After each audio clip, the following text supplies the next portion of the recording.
Ladies and gentlemen, sometimes you just have to act like you are drunk, like you are crazy. Confuse your enemies, confuse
them. Since I was born, but now I am getting old. Hakuna mota, hakuna toga book.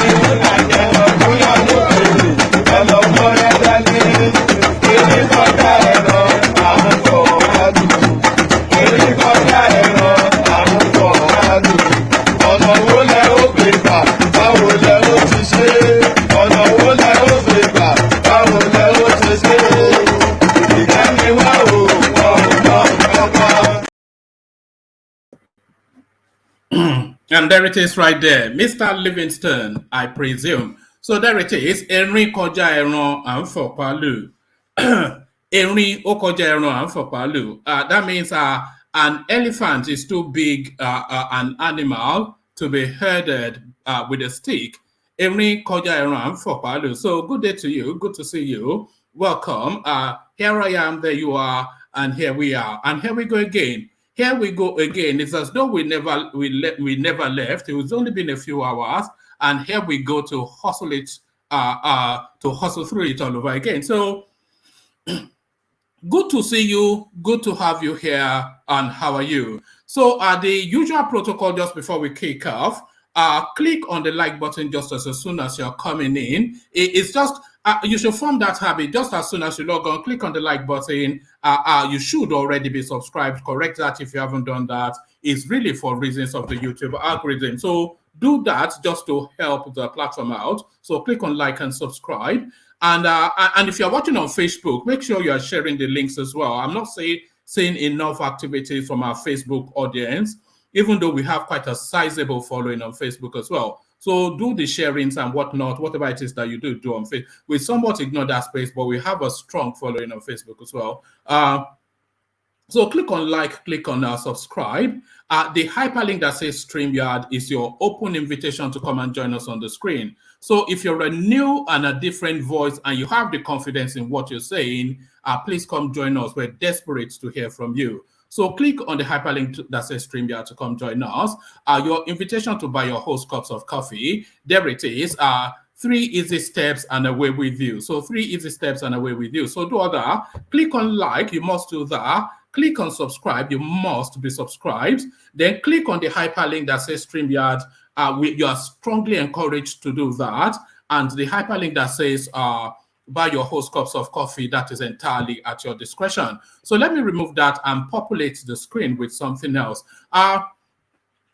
There are no surprises what the talking points will be today, of course. There is only really one thing happening today. The court case begins, or has it. So here it is, and here we go. So here it is, the final throws of our man from Anambra. So the final throws are from our man from Anambra, the last hurrah in this political cycle. Presidential Election Petition Court dismisses first petition filed against Tinubu's victory.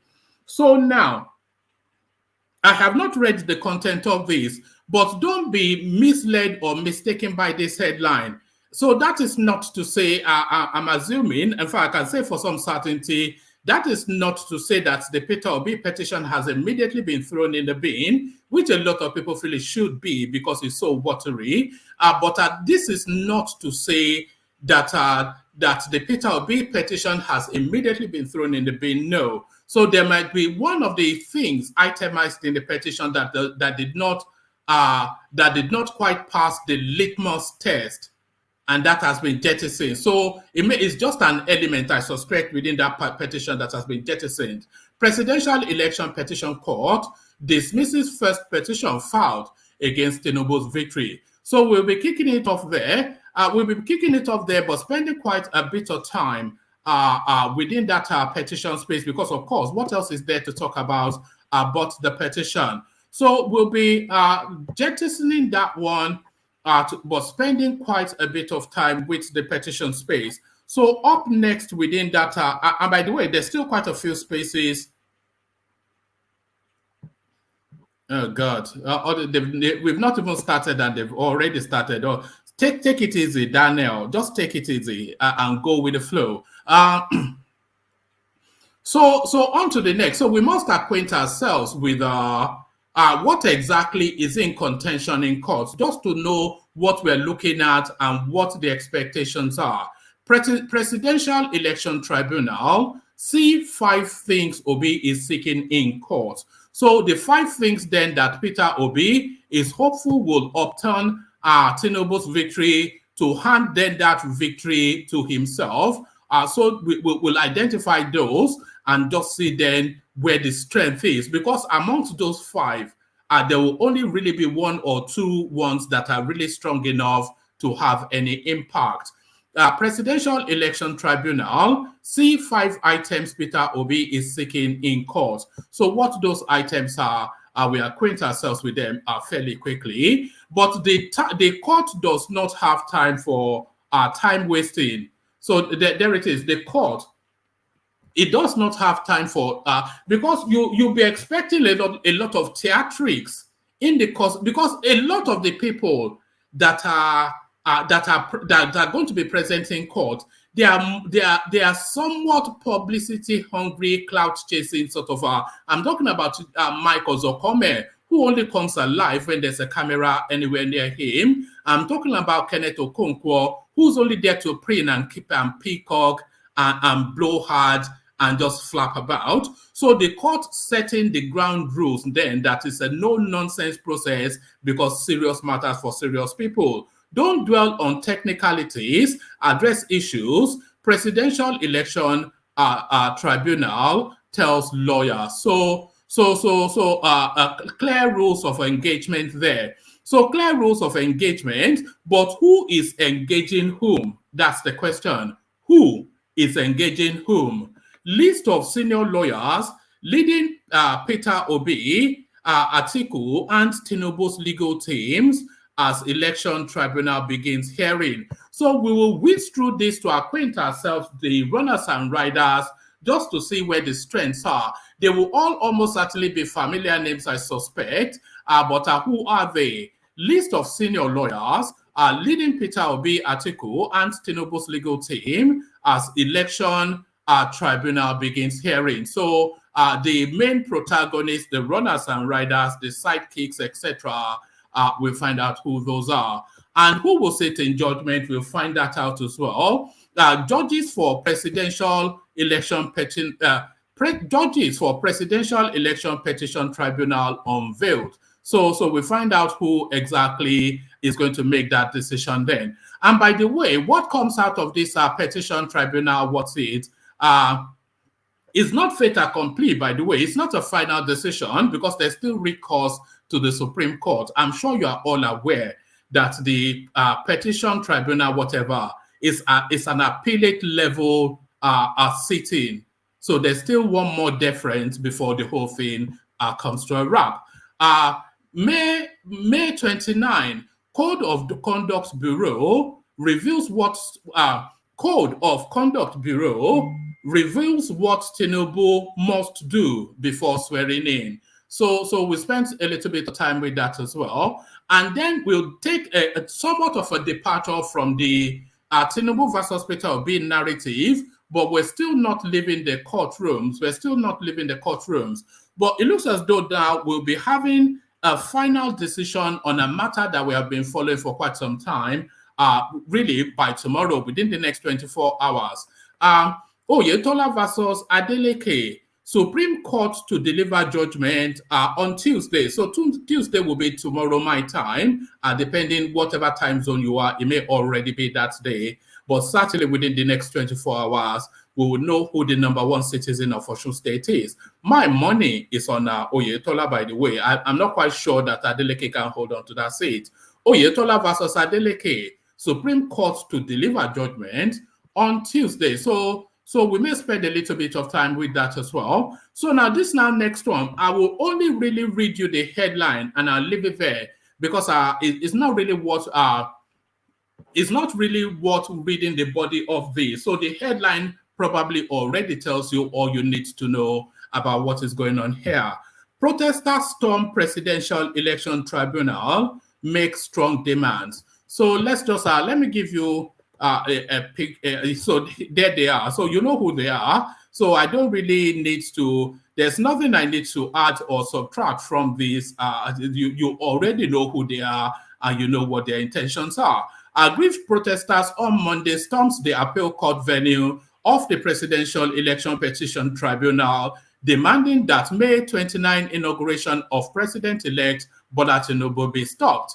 The protesters, who stood outside the court holding placards with different inscription like, "Do not swear in Tinubu, he did not get 25% in FCT, do not swear in Tinubu, Shettima had a double nomination and INEC broke the law, Tinubu did not meet consent." So you already know who they are. So it's not really what they are for, but there they are, predictably as they are and predictably as they do. So you know who they are and you know what they mean. So there's really not much more to say regarding you know who they are. That's just all I have to say. So you know who they are, and that's the list we're working with, by the way. So there it is. So that's what the conversations will wrap around with this particular session. And still there are rooms, there's still some room in the studio. If you want to come join us, I'll put the link there again. We want the conversation to be varied. So as wide of the political spectrum as possible. So every voice represented. So if you have a peculiar sort of political view, we especially want to hear from you.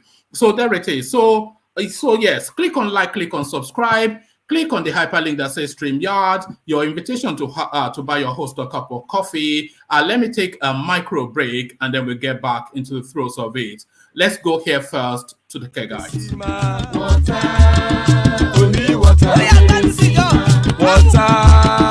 only water, where they see ma. Water,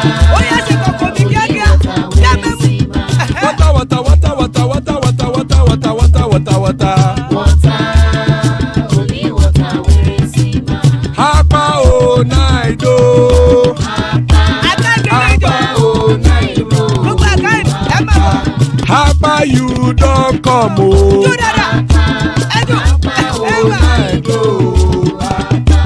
Hapa o naido.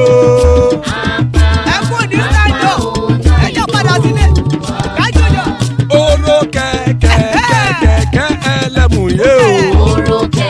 Ilé sọ́dí kẹ̀kẹ́ ẹlẹ́mù ré o. Bobby master kẹ̀kẹ́ ẹlẹ́mù ré o. Chief Wáìlà tí kẹ̀kẹ́ ẹlẹ́mù ré o. Eruku lẹ̀lẹ̀ ẹlẹ́mù dé. Eruku lẹ̀lẹ̀ ẹgbẹ́ ẹlẹ́mù dòdò jàre o. Eruku lẹ̀lẹ̀ Ghana ti dé ẹgbẹ́ bọ́dì o. Ọmọ ẹlẹ́yẹ ẹyẹ o ó dilé o. Olúyẹ̀lá ẹyẹ o ó dilé o. Petrosoname ẹyẹ o ó dilé o.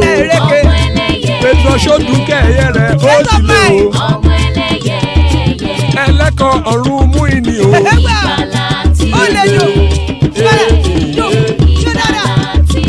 Àkùkọ ọ̀run méjìkọ.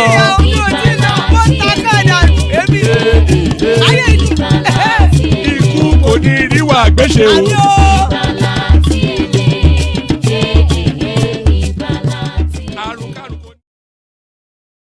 And there it is right there.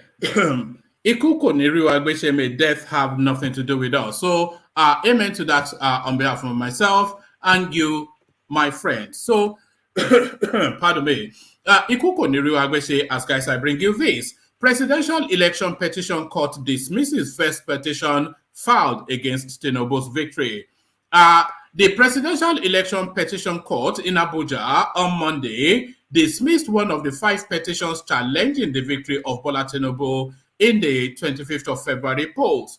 A 5-man member panel of the court, led by Haruna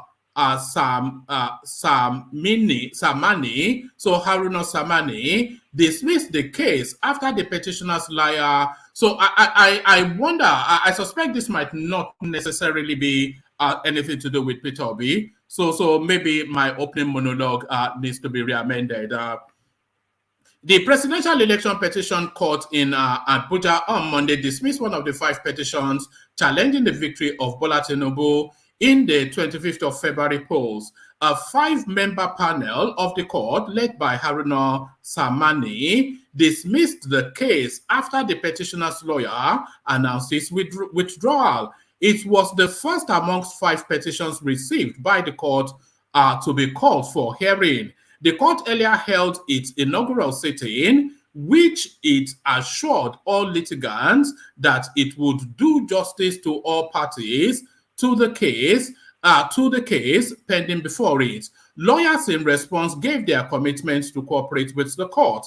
The panel members went on a short break after the ceremonial opening of the court and returned to begin hearing AA's case. So I wonder who I think that might be Action Alliance. A confusion about the legal representative of the party ensued when the party's case was called.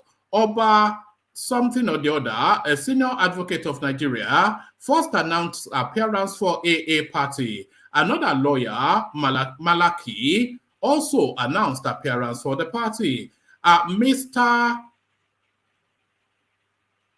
Mr. Oba insisted that he was the party's lawyer. The court discountenanced Malaki since he was not the one who filed the petition before the court. Shortly after the court recognized Oba, the lawyer announced the withdrawal of the case. The respondent lawyer, Wole Olanipekun, SAN, representing Tinubu, and Abubakar Mahmood, SAN, representing INEC, said they had no objection against the application for withdrawal of the petition. So there it is right there. That landed on a damn squib somewhat. After my opening monologue, I thought somewhat it was Peter Obi stepping down one of his positions. So stepping down one of the positions, but what are those positions is the question. Presidential Election Tribunal see 5 things Peter Obi is seeking in court. The Presidential Election Petition Tribunal has today commenced hearing of the petition of aggrieved presidential candidates contesting the outcome of the 2023 presidential election. Correspondents recalled that the presidential candidate of the ruling All Progressive Congress APC, Bola Tinubu, was declared winner of the 2023 presidential poll by the Independent National Electoral Commission, INEC. Whilst Tinubu scored XYZ to emerge winner, Atiku Abubakar scored ABC to come second, and Peter Obi, Labour Party, scored 1, 2, 3 to come third. However, in separate petitions, Atiku and Obi have challenged the result of the 2023 general election that produced Tinubu as winner. Meanwhile, Obi, in his petition, jointly filed by him and his party, has INEC, Tinubu, Shetima, and the APC as respondents. See the 5 prayers of Obi at the tribunal. So, election cancellation is the first prayer. Obi and his party are seeking the nullification of the February 25th presidential election. According to the according to the petition, the presidential election conducted on the 25th of February 2023 is void on the ground that the election was not conducted substantially in accordance with the provisions of the Electoral Act 2022 and Constitution of the Federal Republic of Nigeria 1999 as amended. So substantial compliance, I think that's a heavyweight one. I'm not quite sure. I think that's quite a substantial one. I'm not quite sure how much weight that would carry. So now we go on to this one, the word "and" Abuja, which seems to be agitating quite the obedient space. 25% in FCT. The second prayer is the issue of 25% in the Federal Capital Territory FCT. This has continued to stir controversy as INEC has come out to say Tinubu did not need 25% in the Federal Capital Territory to be declared winner because he has scored majority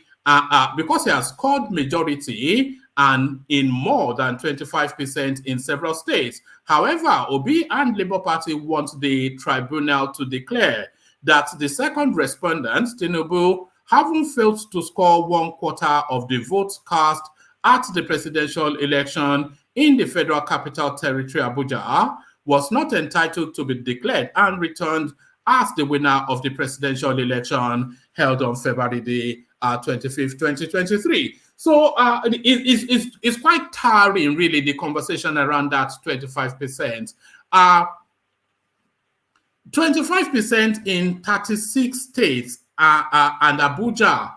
You know, Abuja is not a state, but what that tells you then is that if you in 2/3 of 36 states and Abuja, so Abuja is not a state, but what that tells you is that if you scored 25% in Abuja, you still meet the criteria because for all intents and purposes for the elections, Abuja has the status of a state. So that's what I'm not quite sure. It's basic English. I wonder what sort of schools some of these people went to. However, Obi and Labour Party wants the tribunal to declare that the second respondent, Tinubu, having failed to score 1/4 of the votes cast at the presidential election in the Federal Capital Territory, Abuja, was not entitled to be declared and returned as the winner of the presidential election held on February the 25th, 2023. Fresh elections. In addition to the election cancellation, the Labour Party and its presidential candidate asked the court to compel INEC to conduct a fresh election.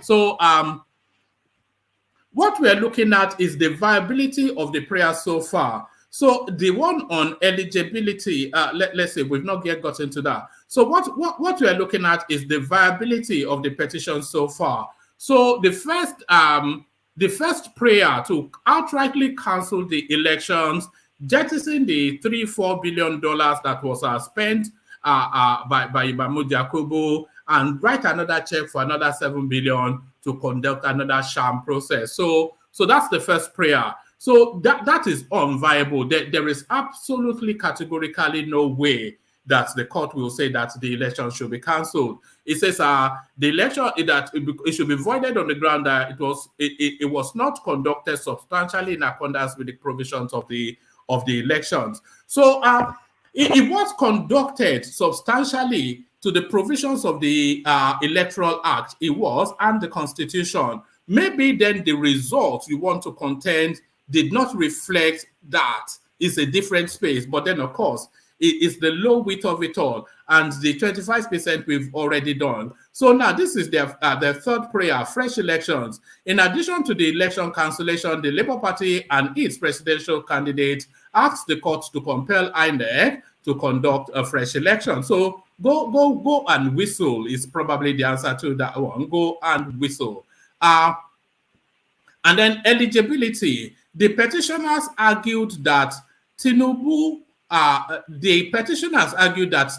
should not have been eligible to run for the top office due to his ineligibility.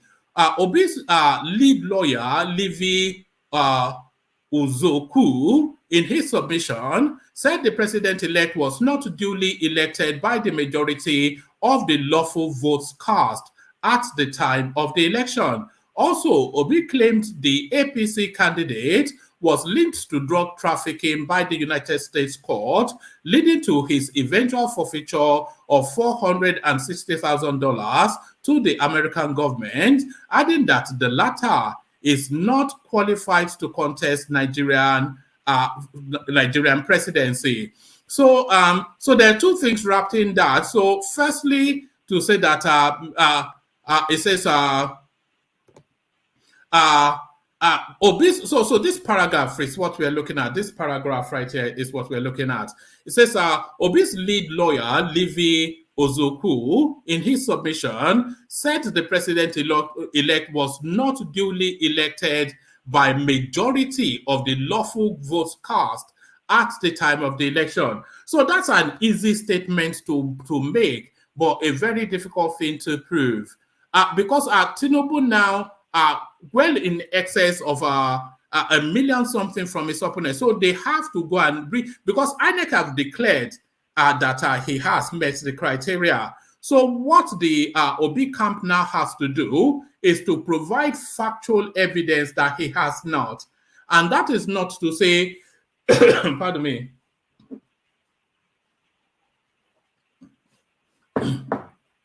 So that is not to say there was an anomaly here or a misreading there or a rigging there or a rigging here. That is not to say all that. That is to prove that substantially Tinubu did not win the majority of the vote. So that's a leap. That is a piece of work that is almost an impossible task. So very easy to say was not duly elected by majority of the lawful votes cast at the time of the election. Well, there it is. You have the facilitation to prove it. Also, Obi claims the APC, yes, the drug thing, so that's just a bit of a nonsense. Let me just discard that. That's just that's tomfoolery. That's why people were really saying that this matter should not have made it to court. And I will not be surprised if they strike it off on Wednesday when they start. Anyway, let's see how it goes. So yes, the last one, disqualified Tinubu Shetima from contesting fresh elections. Labour Party flag bearer said both Tinubu and his deputy should be disqualified from the fresh polls because they are allegedly not qualified. So there it is. So now we have the 5 prayers. Obi and his parties in the petition said the nomination of Kashim Shettima as vice presidential candidate was defective as he did not withdraw from his nomination as a senatorial candidate of his party before accepting to serve as vice presidential candidate of Mr. Tinubu. So I think that is an internal policy thing with the APC. I'm not quite sure if that's a matter of law. But you can see then why a lot of people say it's too watery for the courts to even entertain. So there is no there is no gotcha. There's no silver bullet identified in all of that, but there it is. So there it is. I'll only leave this next one at the headlines and then I'll leave it there. It says, don't dwell on technicalities, address issues, Presidential Election Tribunal tells lawyers. So no time for flipping and flapping and acting silly and I think that may well be addressed at people like Ozokome and Kenneth Okonkwo, who are just there largely to preen and peacock. So just there largely to preen and peacock. Let's go on to this one. List of senior lawyers leading Peter Obi, Atiku, and Tinubu's legal teams as election tribunal begins hearing. So let's go on to this one. The Presidential Election Petition Tribunal begins proceedings in Abuja on Monday, May the 8th. Senior lawyers are representing the 3 main presidential candidates concerned. They are Wale Olanipekun for the president-elect Bola Tinubu, Chris Uche standing in for Atiku Abubakar of the PDP, and Livy Uzoku, pardon me, representing Peter Obi. Wale Olanipekun, so let's get to meet them. Wale Olanipekun for Tinubu. Olanipekun, 72, is a former Attorney General and Commissioner of Justice of Ondo State. He is also a one-time vice presidential candidate of, he was also a one-time vice president of the Pan-African Lawyers Union, as well as former pro-chancellor of University of Ibadan. He attained the rank SAN in 1991 at the age of 39, the youngest in his commission year. So there it is, Wale Olanipekun. Chris Uche for Atiku. Chris Uche SAN, a former Nigerian legal practitioner with over 30 years experience. His law offices in Abuja, the Nigerian capital. He has handled several celebrated cases of national interest and constitutional importance. Pardon me. He has been a very active member of his professional association, the Nigerian Bar Association. He was a member of the National Executive Committee, NEC, of the NBA from 1988 up till 1982. And since 2001, he has remained a member of the National Executive Committee till date. So, his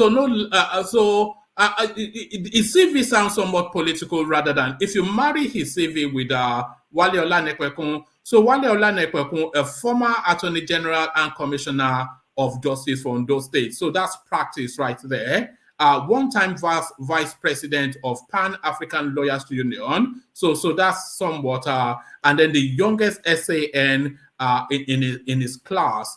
But then this Chris guy, yes, 30 years law experience, offices in Abuja, handles celebrated cases, etc. But I'm not quite sure. It's just really, we're just looking for where the strengths are. Livy Uzoku, Lizzie Uzoku, who was conferred the rank of SAN in 1999, is a... Pardon me. Where is he again? Where are you, Livy? Yeah, so here he is. Yes, who was conferred the rank of SAN in 1999, is a former Attorney General and Commissioner of Justice for Imo State. So there is just a theme that is it's Yoruba versus Igbo. This is what we're saying. This is what we're seeing as well. is Yoruba Olanipekun versus Ondo State versus Livi or Imo State. Is Yoruba versus Igbo in a one Nigeria case. Yes, Uzoku, who was and I think this was the guy that lost the petition for article in 1999. Correct me, not 1999 or 2019. The last round anyway, 2019, wasn't it? Yeah, so correct me on that if I'm mistaken, but this was the guy that was Atiku's lawyer that lost in that phase.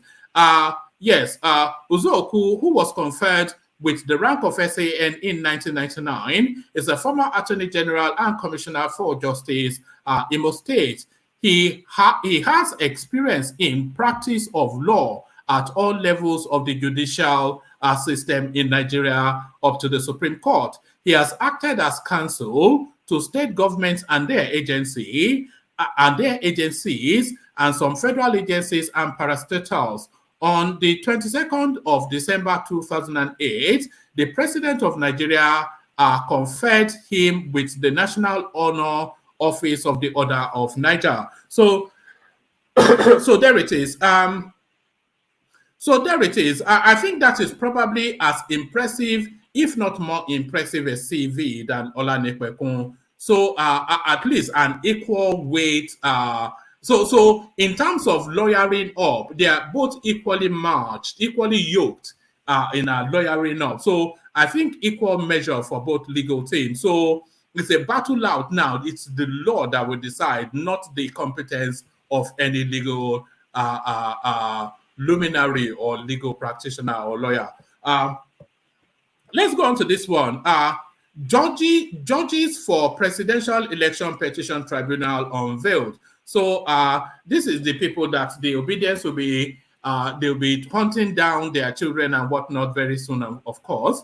The Presidential Election Petition Court has unveiled its panel of justices who will oversee the legal battle over the February 25th presidential election. Correspondence reports that the panel will be chaired by Justice Haruna Simon Samani, with Justice Stephen Adar, Justice Bolaji Yusuf, Justice Moses Ugo, and Justice Abba Mohammed as members. So, very quickly, and I'm sure they are doing it already, they will already be unpicking the ethnic mix of these judges. So I'm not quite sure where any of them are, but I'm sure that will come to the fore very, very quickly. Bolaji, I think they will focus on Bolaji Yusuf, which sounds like a Yoruba person, and claim that is a Tinubu mole or something. The tribunal is set to begin hearing the petitions filed by aggrieved candidates on Monday, which is today. In his inaugural speech, the chairman of the tribunal, Justice Samani, urged parties before the court to refrain from making sensational comments that could cause unrest in the country. I bet you the first sensational comment will be made by Kenneth Okonkwo, who is just there for the drama and the clout. You saw how anyway, I have a picture to show you. You saw how he was dressed up like in sort of like clownish dress-up nonsense. Anyway, it's going to be an epic, spectacle, this whole nonsense. All right. Let me take you to this one. Let me take you through this one. Code of Conduct Bureau. So this is now somewhat of a departure from the tribunal. Let me get a sip of water. Code of Conduct Bureau reveals what Tinubu must do before swearing in. So what must he do? The Code of Conduct Bureau, CCB, has warned that public officials like the President-elect Bola Tinubu will not be sworn in on Monday, May the 29th without asset declaration. The CCB spokesperson, Veronica Kato, told correspondents that asset declaration is an integral part of the swearing-in ceremony as per Nigerian law. I wonder, was there not a controversy around Buhari not declaring his assets? The CCB spokesperson warned that any defaulting elected official will not be sworn in, correspondence report. She said, one thing is sure, No public official will be sworn into office without filing their asset declaration form. That is what is contained in our law. Before the oath of office would be conferred on any elected public official, they must submit their asset declaration form. It is part of the requirement of the law for swearing in. Tinubu and his assets. And by the way, it's a bit of just a ceremonial nonsense, all this asset declaration, because you will not be surprised that if Tinubu declares to you that he declares his only asset as his house in Budilon, he can declare that because a lot of his assets will be parked in some sort of vehicle that are registered in different names. So that's how it's usually done for reasons of tax, for reasons of being invasive, etc. So there will be not that many assets parked under the name Bola Ahmed Tinubu, and if it's really declaring only his house in Budilon, that will still be within the law, because that will be the only thing that is captured under his name. So it's just a sort of a ceremonial nonsense, really. Tinubu and his assets. For the incoming president, one major reason many Nigerians are interested in his asset declaration, including those of his wife. Yes, I wonder if this is a requirement of law as well. Because the wife was not elected president, so we have data protection, individual liberties, and whatnot. So why should she? And I'm sure that's not captured by the law anyway, I suspect not. For the incoming president, one major reason many Nigerians are interested in his asset declaration, including those of his wife and children, is the web of controversies around his sources of wealth. As such, it is believed that by declaring his assets correctly, Tinubu will put to rest many insinuations that give verve to policies his government may adopt to fight corruption. So yes, it's a meaningless nonsense, as I said. Although the public declaration law did not compel a public officer to declare his or her asset publicly, the spirit and the intent of the law on asset declaration were created to make room for public scrutiny of assets declared by public officers. So it can be statute barred or something. It can still be locked away if he declares it, but he is not disclosed to the public. It's just a meaningless nonsense, as I said. Tinubu accused of false declaration of assets. In 2011, under the administration of former President Goodluck Jonathan, the federal government brought Tinubu, a former governor of Lagos State, before the Code of Conduct Tribunal for false declaration of assets and for operating foreigners' accounts. So there it is. So we leave that one there. Let's leave that one there and go on to this one. Just a few more readouts and then we come into the room. Hopefully there are people there to have the conversation with. Oyetola versus Adeleke. Supreme Court delivers judgment on Tuesday, which will be tomorrow, certainly within the next 24 hours.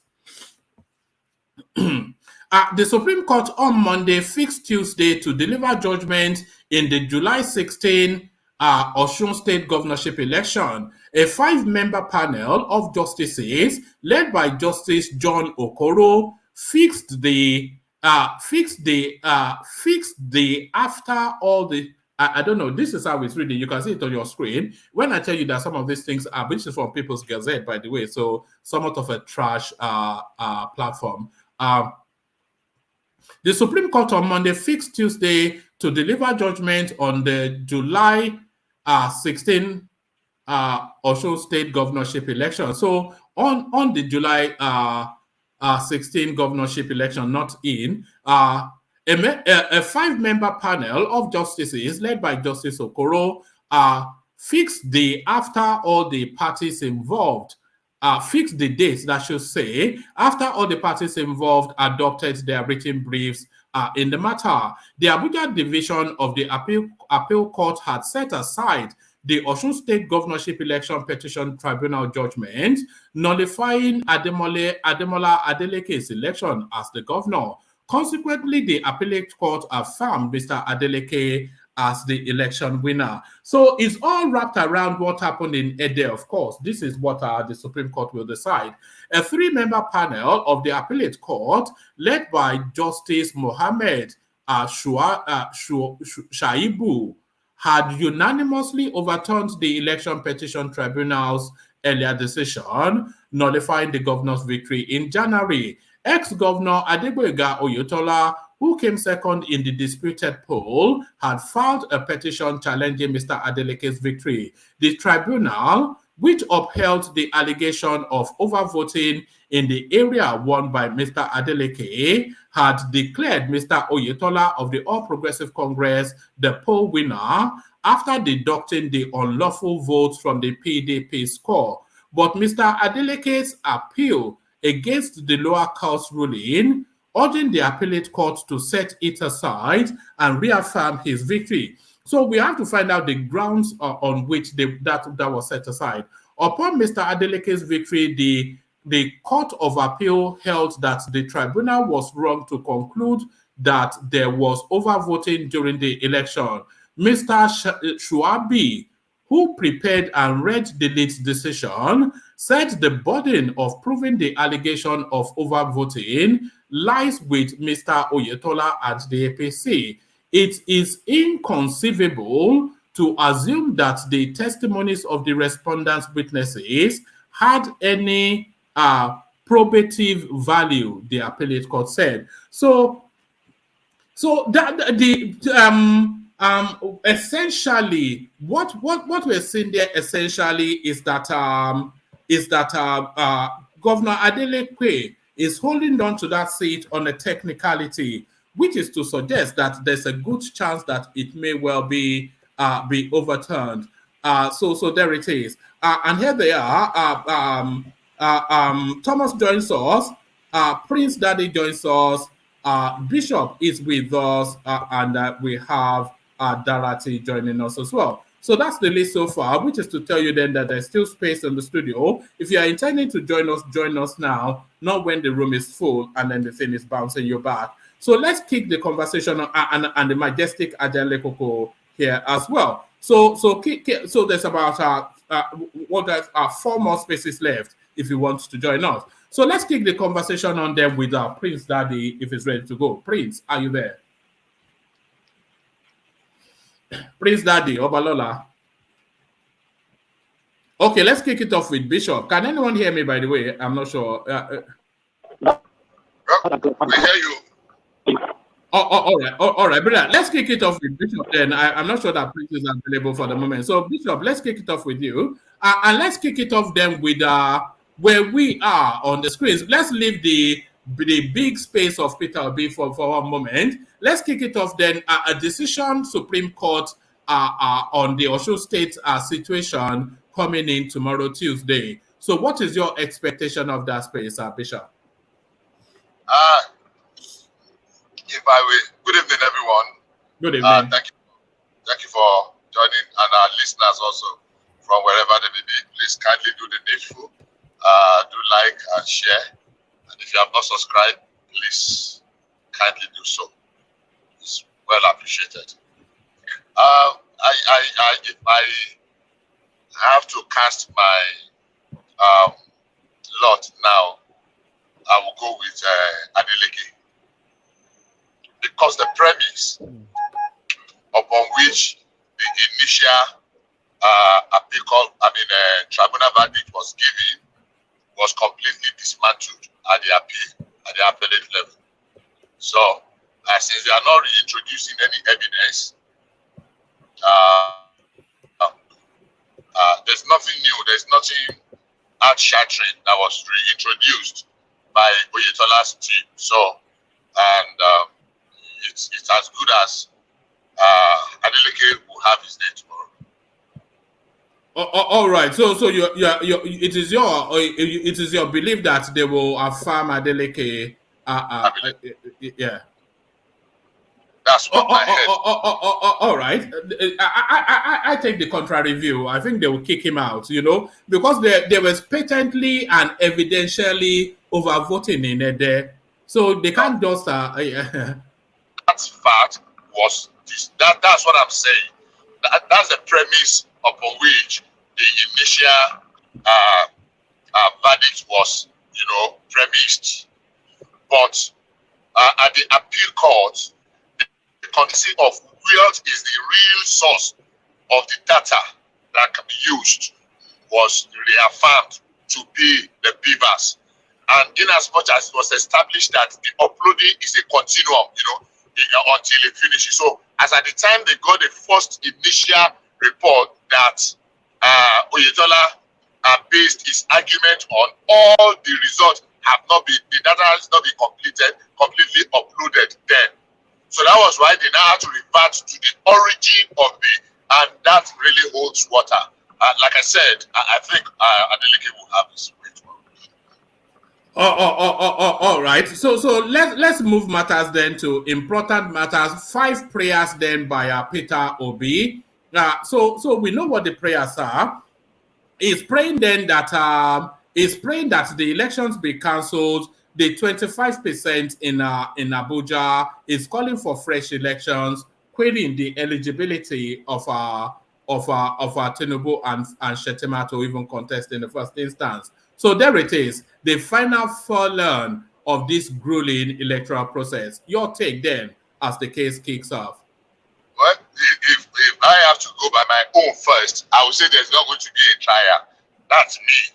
Because I don't see, we all saw what played out. Even before we get to the election itself, there's Peter Obi lacks the locus to challenge that election, because in the eye of the law, he was not even in that election until it can be proven that Peter Obi is on the register of Labour Party 30 days before that primary was held. So if APC lawyers really want to be brutal, they will want the court to determine that first before we are going ahead, whether it's 25% or with whatever. Let us even determine, are you a bona fide candidate? Are you a bona fide member of this party according to law? So if he is not, honestly speaking, it's just like he used to say, all rumbling and all what do you call it, noise and no substance. But if they scale that one and they want to take it, but that's not is that a plea? That's not a plea by the APC space. They are not. Are they querying his legislation? Yeah. I think they did. All right. I think they did. Yeah, I think they did. His legibility of contesting that election. That he's not a member. That they had the name, because Labour Party is supposed to have submitted the membership list before, and they actually submitted that. In what they submitted, there was no Peter Obi's name on that list. So if they can establish that means maybe the day will end even before it starts. But having said that, do you think the court will be brave enough to make that decision? Do I think whether the court will make that decision? No. Do you think they will be brave because it's a black and white situation. It's not a subjective matter if Peter Obi met the criteria or not. But if they find that he did not actually meet the eligibility criteria for Labour Party, do you think the court will be brave enough to make that decision and just strike him out? Why not? Why not?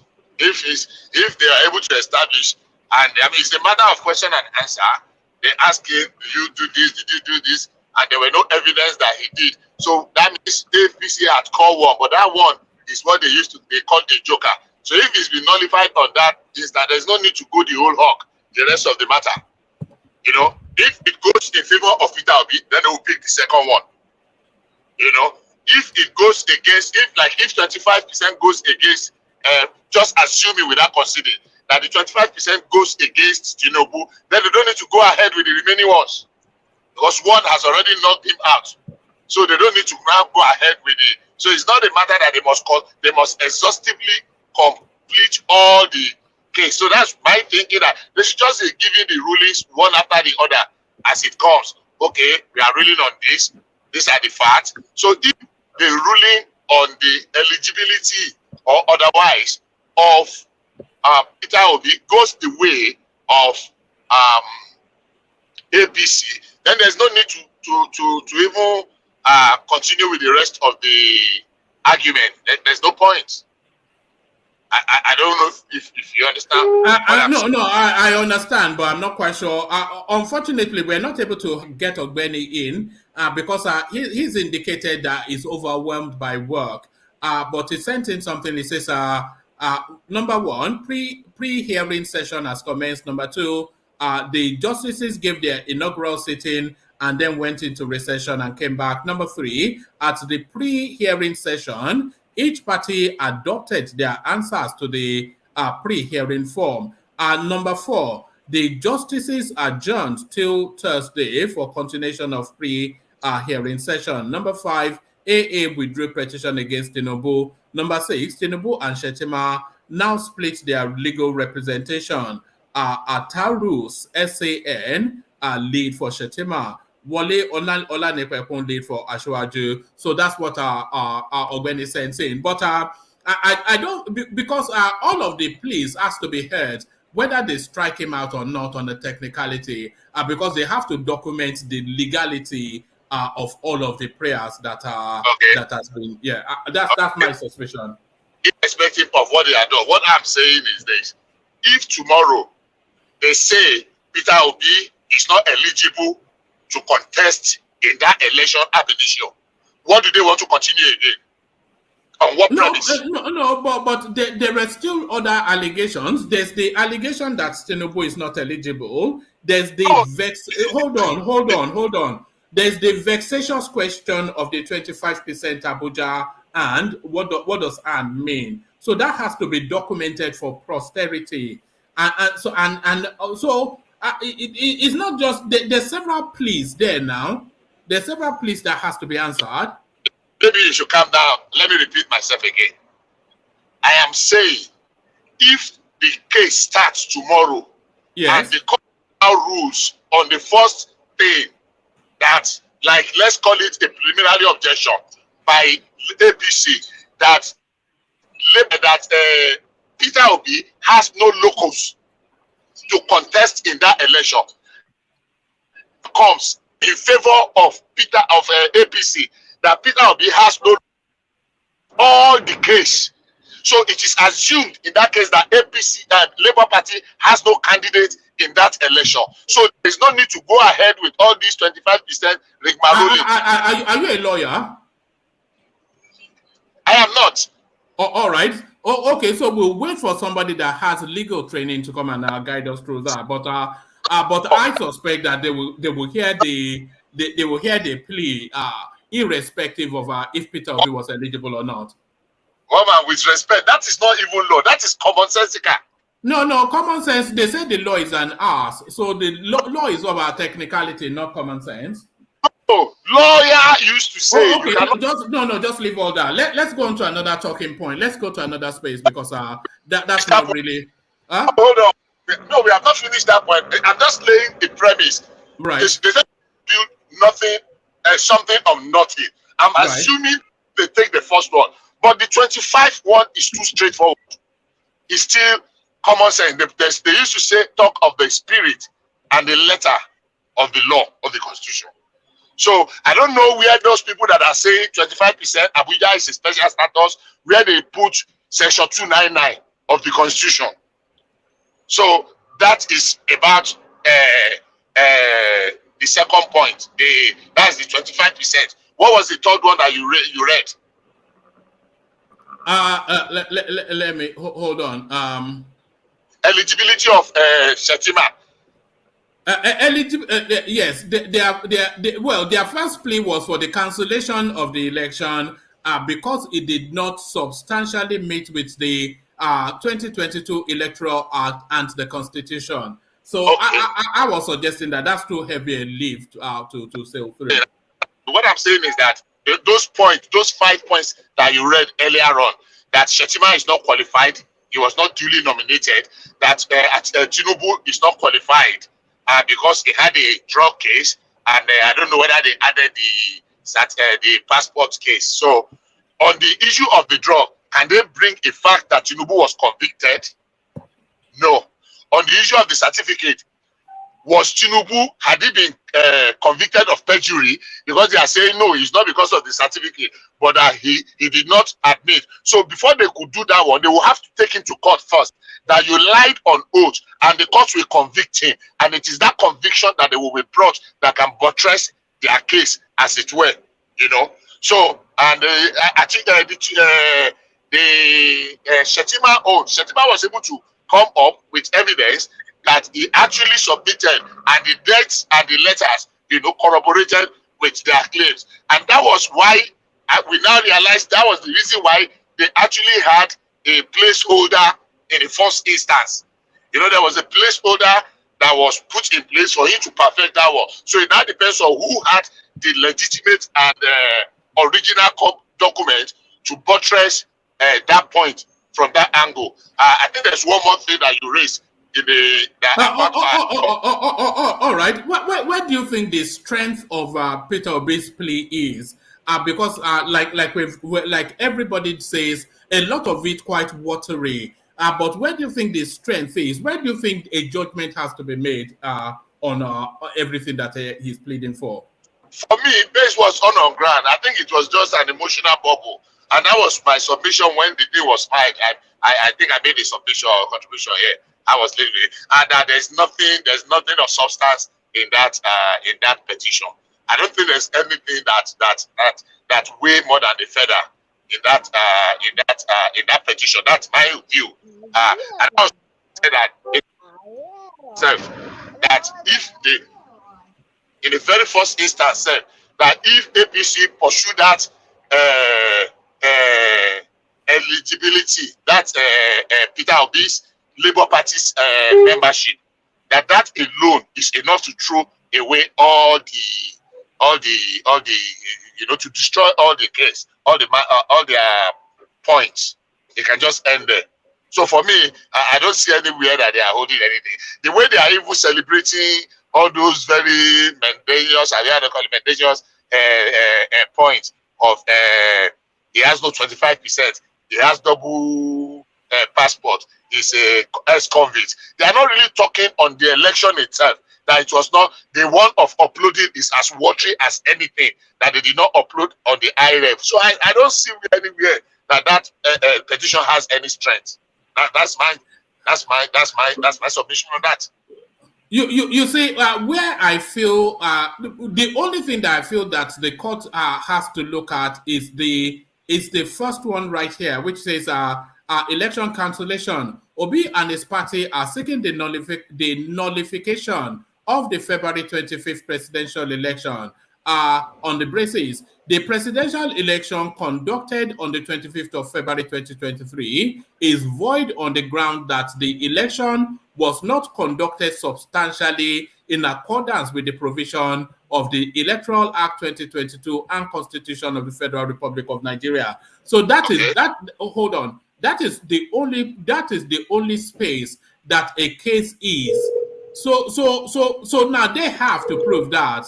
So they have to prove that. So, but that is the rest of it, like you rightly said, is just watery. It's just nonsensical. Now, like you just said, now can you have alleged. Guy. What it takes to prove that it was not substantial? I mean, it was no, Bishop. Let it be conversational. Let me put something to you, and then you answer back.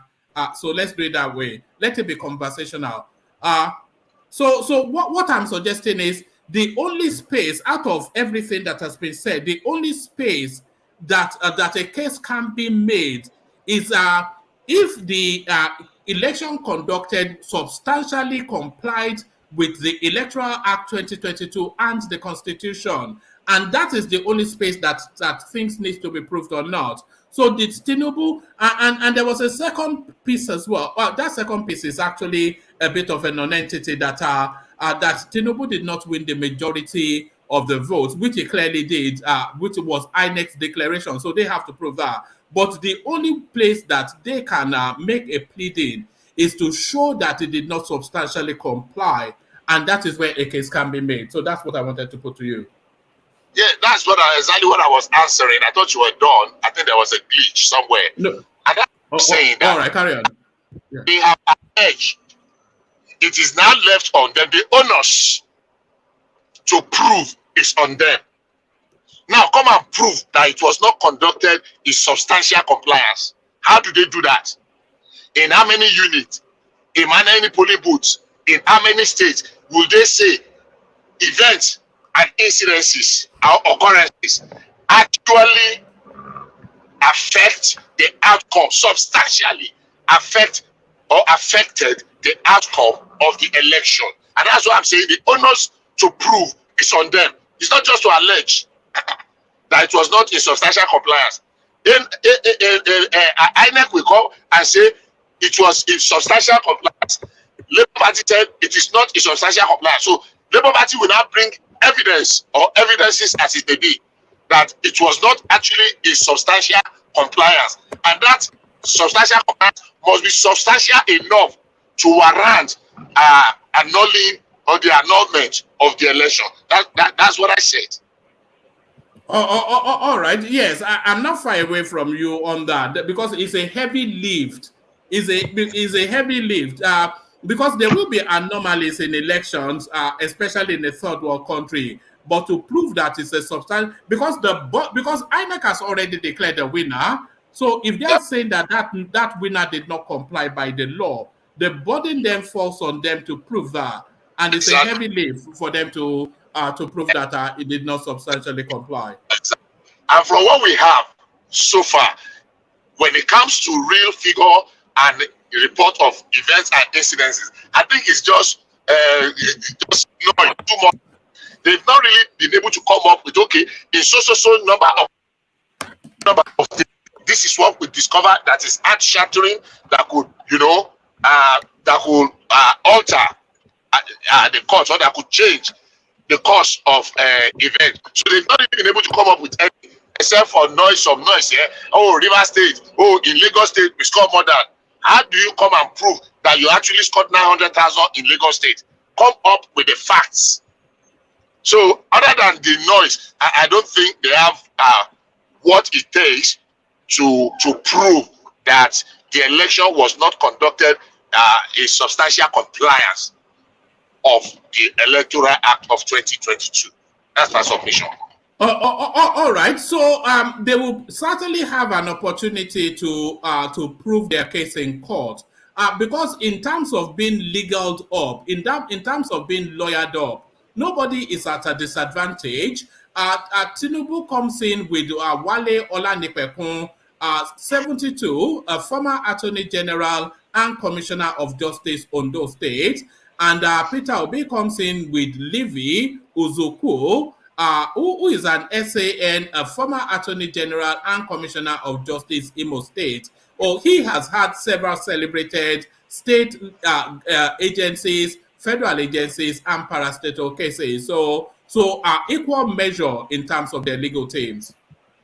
Yeah, I think they have stellar representation, both all the parties. I mean, sorry to use the word. Lawyers are two for a penny in Nigeria now. I mean, so and they are from what you read, I think Wale Olanipekun is the most senior of the SANs. You said he was SAN in the by the age of 39. It's the year. You said 1999, right? I'll check it. You said 1999. Yeah, I'll check again, but carry on. And the other man was in 1999. I don't know when Chris Uche was made a SAN. I heard where you mentioned Olanipekun, and I heard where you mentioned Livy. I think Livy was 1999. While Olanipekun was 1991. I don't know that of Chris Uche. Yeah, while Olanipekun was a SAN in 1991, like you said. Livy in 1999. Yeah, so yeah, they're still of equal measure anyway. Both attorney generals of one of the federating states, commissioner of justices, Ondo State is 8 years senior from lawyer, no be smart, you know. If you did No. Forget all that. Libby has done several state cases, several federal parastatal cases, and I'm waiting for people to correct me, but I think it was even the lead counsel on Atiku Abubakar's 2019. So it's equal measure, I suspect. okay, that's your. I agree with you. But when it comes to seniority, there is still a senior amongst them. Right. That's what I agree with you. So basically, I think there's going to be a lot intense firework in the coming days and weeks. And one thing that I am looking at is if they can approach it the way I was trying to enumerate earlier on, I think it will end sooner than we expect. You know, it will take some. I take your point. You know, because the law should only really look to the law, because I feel that they should even have struck this case out before they sit in, just because it's so feeble. The Atiku Abubakar one, maybe they can hear that one because that one a bit more detailed. But saying he has a drug conviction he has no drug conviction that has been adjudicated. I think these people have just. They've done their prayers off the back of newspaper headlines and nothing else. Whatever they read in the newspaper, they just add it as a plea that yes, they said that he shouted at somebody once. So that it's very feeble, isn't it? I believe you. I agree with you totally.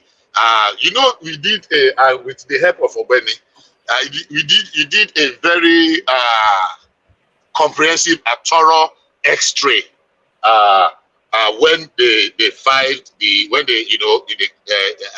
very early days when Peter Obi filed the suit, the election petition, and Obeni did quite a yeoman's job in trying to dissect the chances.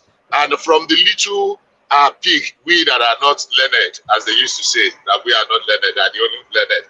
From the little we can get the news, honestly, even from the layman point of view, I said in the early days that if they explore, even before they filed, APC filed their response, I said if APC explore very well that area of Peter Obi's eligibility, that might just be the joker in the pack. It might just end the whole thing, you know, because if you are not eligible to fly the party's flag ab initio, then what are you doing here? You have no local standing to challenge any election, because in the eye of the law, you are not even in that election at all. So that's my thinking. All right. So everything will be under scrutiny in this process, of course, and no less so the people that will be sitting in judgment over this case. So the judges come into focus.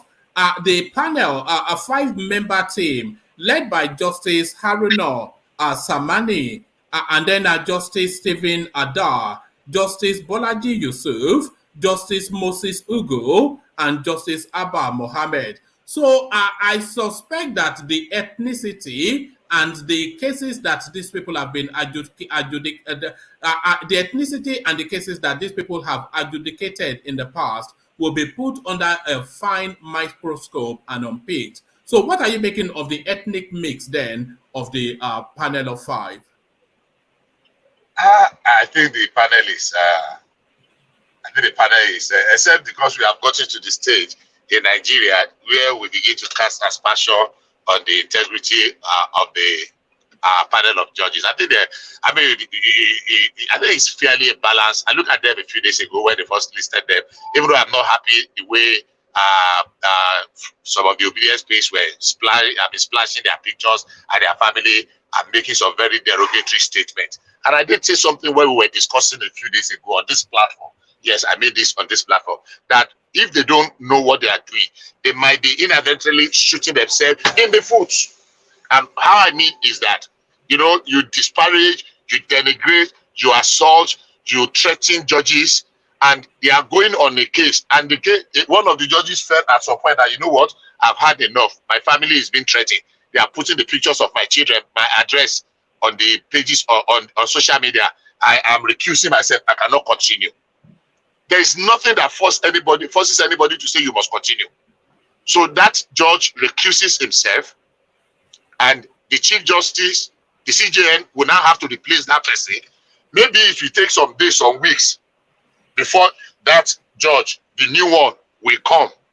Maybe they will even say, you know, at this stage, we have to set up a new panel because these judges say they cannot continue, they have been threatened. Meanwhile, they have already spent 70 or 80 days or 60 days, as the case may be. You are bringing a new set that is starting. By the time you know it, 180 days will be complete and it will become statute bar. So all this nonsense they are doing about posting judges' pictures and sending their names and saying people should look for their house and make sure you compare them to do the right thing. What is the right thing? It is the judge that decides what is the right thing with the instrumentality of the law. So if they don't know, they are somewhat shooting themselves in the foot by the time they begin to put the judges on the spot. It's not supposed to be so. That is my view. But as regards the selection, I believe it was, I mean, the panel is an excellent panel. And they put a lot of factors into consideration in selecting them. So I don't think there's any ethnic or religious bias there. At least there are 3 Christians there, if you want to use religion, because religion has become a factor became a serious factor in this our last election. So there are religious people there, mainly from the area that Peter Obi won, you know, Plateau and Benue. And so basically, I don't think anybody, except we want to continue to make a mess of the mess we already have on our hands. Otherwise, nobody should be saying anything about what do you call it now? Of the composition of the of the panel. I don't think anybody should be saying anything about that. All right, talking about making a mess, it looks as though that mess making has already begun. Tinubu, protesters storm presidential election tribunal, make strong demands. So let me just reacquaint very quickly. Aggrieved protesters on Monday stormed the appeal court venue of the Presidential Election Petition Tribunal, demanding that the May 29 inauguration of President-elect Bola Tinubu be stopped. The protesters, who stood outside the court, are holding placards with different inscriptions like, "Do not swear in Tinubu, he did not get 25% in FCT, do not swear in Tinubu, Shettima had double nomination, and INEC broke the law." Tinubu did not meet the constitutional requirements to be declared winner, amongst others, said that the president-elect did not meet the constitutional requirement to be declared winner of the February 25th election. However, whilst making their demands, the protesters were seen chanting, "Our votes must count, our freedom come by struggle." Recall that the Labour Party that the Labour Party candidate had in his petition accused Tinubu of the ruling of Progressive Congress and the INEC of alleged corrupt practices and non-compliance with the provisions of the Electoral Act.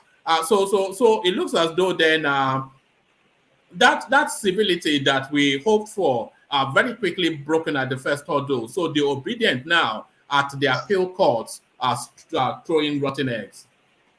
I saw it earlier on, and it's unfortunate. And that's the kind of thing that I thought the candidate himself should have spoken to. Encouraging people to go and mount this campaign is not necessary. It's absolutely not necessary. But they are doing it all the same. So I don't know what they want with that. I don't know what they want to gain. Do you think the law enforcement, because this is the thing now, if the law enforcement tries to move them down and it turns move them back and it turns into a scuffle, then they will use it as another leverage to say now that they are fighting against the state. But this is unacceptable. Yeah, it's unacceptable. But like I said, the person that should have spoken to that space is the candidate himself. Because it cannot be set, riling people up, setting them up for it's to me, I don't think it's right. And I think the only person that can speak to it, that should have spoken to it, is the candidate himself. say, you know what, we understand your grievances. We are going to pursue it using the instrumentality of the law. I think it's a shame that we have that, but in as much as they are not violent, I think protest is a fundamental right. They can protest if they are not violent, but I don't think it's doing us, that protest is doing us any good. That's my thinking. I don't think it's doing us any good. I think it's not right. I think it's not going to help the matter. It's not going to help the situation. That's my reading of it. But they cannot stop them. I don't think the security agencies or anybody for that matter should go and try to stop them from protest. No, if they are not violent, let them have all the protests they want to have. Yes.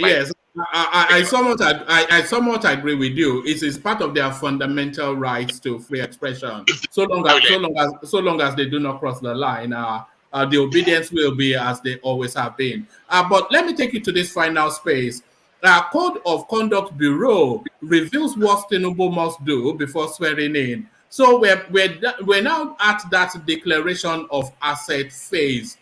So Tinubu, of course, compelled by law to declare his asset, but the law doesn't then say that the asset declared has to be made public. But is this a bit of a nonsense, really? Because a lot of people at that financial level, they park their assets in all manners of financial vehicles and not necessarily under their name. If Tinubu tells you that he has one house, it could that necessarily might not be a lie, because that will be the only house registered under his name. So is it a bit of a nonsense now, this asset declaration?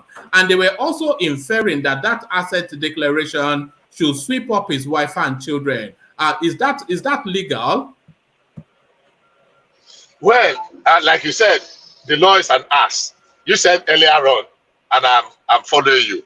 What did the law require? The law requires that, and that caused a lot of controversy when during Jonathan and Yar'Adua, because Yar'Adua declared his assets publicly. People were saying Jonathan must declare his asset publicly, and the argument was that, hey, he has complied with the provisions of the law. So you are asking because of populism. That's not law. I just say it's morally right. No, morality is not law. Jonathan, I remember I had an argument with people there. Jonathan had complied with the law. The law said declare your assets with CCB, and Jonathan declared his assets with PDP. So when Buhari now came, people now wanted to use the Yar'Adua template. The Yar'Adua template, that because Yar'Adua declared his asset publicly, that was his choice.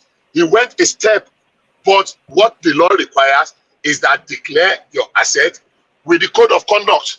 And has he done that? Yes. So if Tinubu comes and say, okay, I want to be like Yar'Adua, there's no law that compels him to. But if he said he wants to be, good luck to him. But you said something earlier on I would like to correct. If you are declaring your assets, you declare for your children under 18. All your children under 18, you declare them alongside, and that of your wife. Because you can actually acquire properties in the name of your wife and any property that is jointly owned. So that, I don't know if it's changed, but that's what it used to be. So yes, you will declare for your children under 18. But I don't think the president-elect has any children that are under 18. So of a necessity, he will declare for himself and his wife, because you can actually be acquiring property secretly in the name of your wife. So that's that about that. All right, brilliant. Stay with us. Let's move the conversation on, and let's bring Hassan into the conversation if he's ready to go. Hassan, are you there? Hassani. Look at that. The Ààrẹ Ọ̀nà Kakanfò of Maiduguri, Northwest Senatorial District. Are you there? All right. Let's go on then to let's go to Prince Daddy, see if he's there. All right. Let's see who is there. Hopefully Akim is there. So many names. All of them are not Yes, one man. Oh, all right, brilliant. Let's go. Let's go with you, Akim. So this is now the final phase now of this whole hoo-ha. So hopefully now everything comes to a head. Peter Obi versus Tinubu, that's kicked off. Atiku versus Tinubu to kick off tomorrow. So we're at the tribunal phase now, and hopefully now the final hurrah of this electoral process. So what is your take then of the kickoff of the legal process? Yeah, good evening, one man. Good evening to everybody out there. I think it's a good development, and there've been a lot of back and front rumor and information out there today as to what case was thrown out and what case was not thrown out. Yeah, but at the end of the day, we are at that stage now. So I think everybody needs to just let the judges do their job. And whatever the outcome, one man, Nigeria will remain Nigeria, and everybody will show down. All right. And to the plea, where do you think the judgment is actually going to be made? Because there are 5 counts. A lot of them, they don't really seem to hold water. But where do you think a judgment has to be made by this tribunal? It's one man. It's not only that they don't hold water. My this is what I've been saying from the one is that they don't even favor Obi. That is the problem. Okay, let's take it, say 25%. If that was the plea that favors them, that calls for re-election, right? A rerun. So a rerun, Obi would not participate because according to the result that INEC declared, he came third. So it will be between Tinubu and Atiku. So that don't favor him. Then the other one is that Shetima is not qualified. So that will call for disqualification of the Tinubu-Shetima ticket. Again, if Tinubu is disqualified, Atiku will be declared the winner of the election. Then which other one again? The drug case. Okay, if they find out that Tinubu is not qualified, again, Atiku will be declared the winner of the election. So apart from the one where they say the election was not, that they are the outright winner, which they have to prove in court. But every other prayers does not favor Obi. So I don't understand how, forget about whether he hold water or not. I don't understand. I want to be convinced how any of these cases actually goes in his own favor. If the judgment was to be given to say, okay, yes, your prayer will be heard in your favor, but the person who has been announced second is going to inherit, is going to be the benefactor of the judgment, not you. How does that make sense? I don't understand. I've said it from the one. One man, please. Can I click the judges, please? Yeah, go on. Yeah, go on. Yes, I came. Can we say Peter Obi is working for Atiku? That just came to my head now. Can we say Peter Obi is working for Atiku? Thank you. Yeah, I don't know if that is the hope. I don't know if that is the case. I don't know for further that is the case. But I'm just looking at it. I don't see any of the prayers that actually favors him. Even if it was granted, he is not going to gain from it. That's the problem. I've told you, 25%. According to the result, because so I listened to somebody last time, right? He said, no, it was Tunaja that made us that comment. He said, let them pass a judgment on the 25% one, right? While they are conducting a rerun, they can be making judgment on, they can be presiding over the rest matter. I was just laughing. It doesn't work like that. Once there's a judgment on any of those counts, that is it. Case closed. It's finished.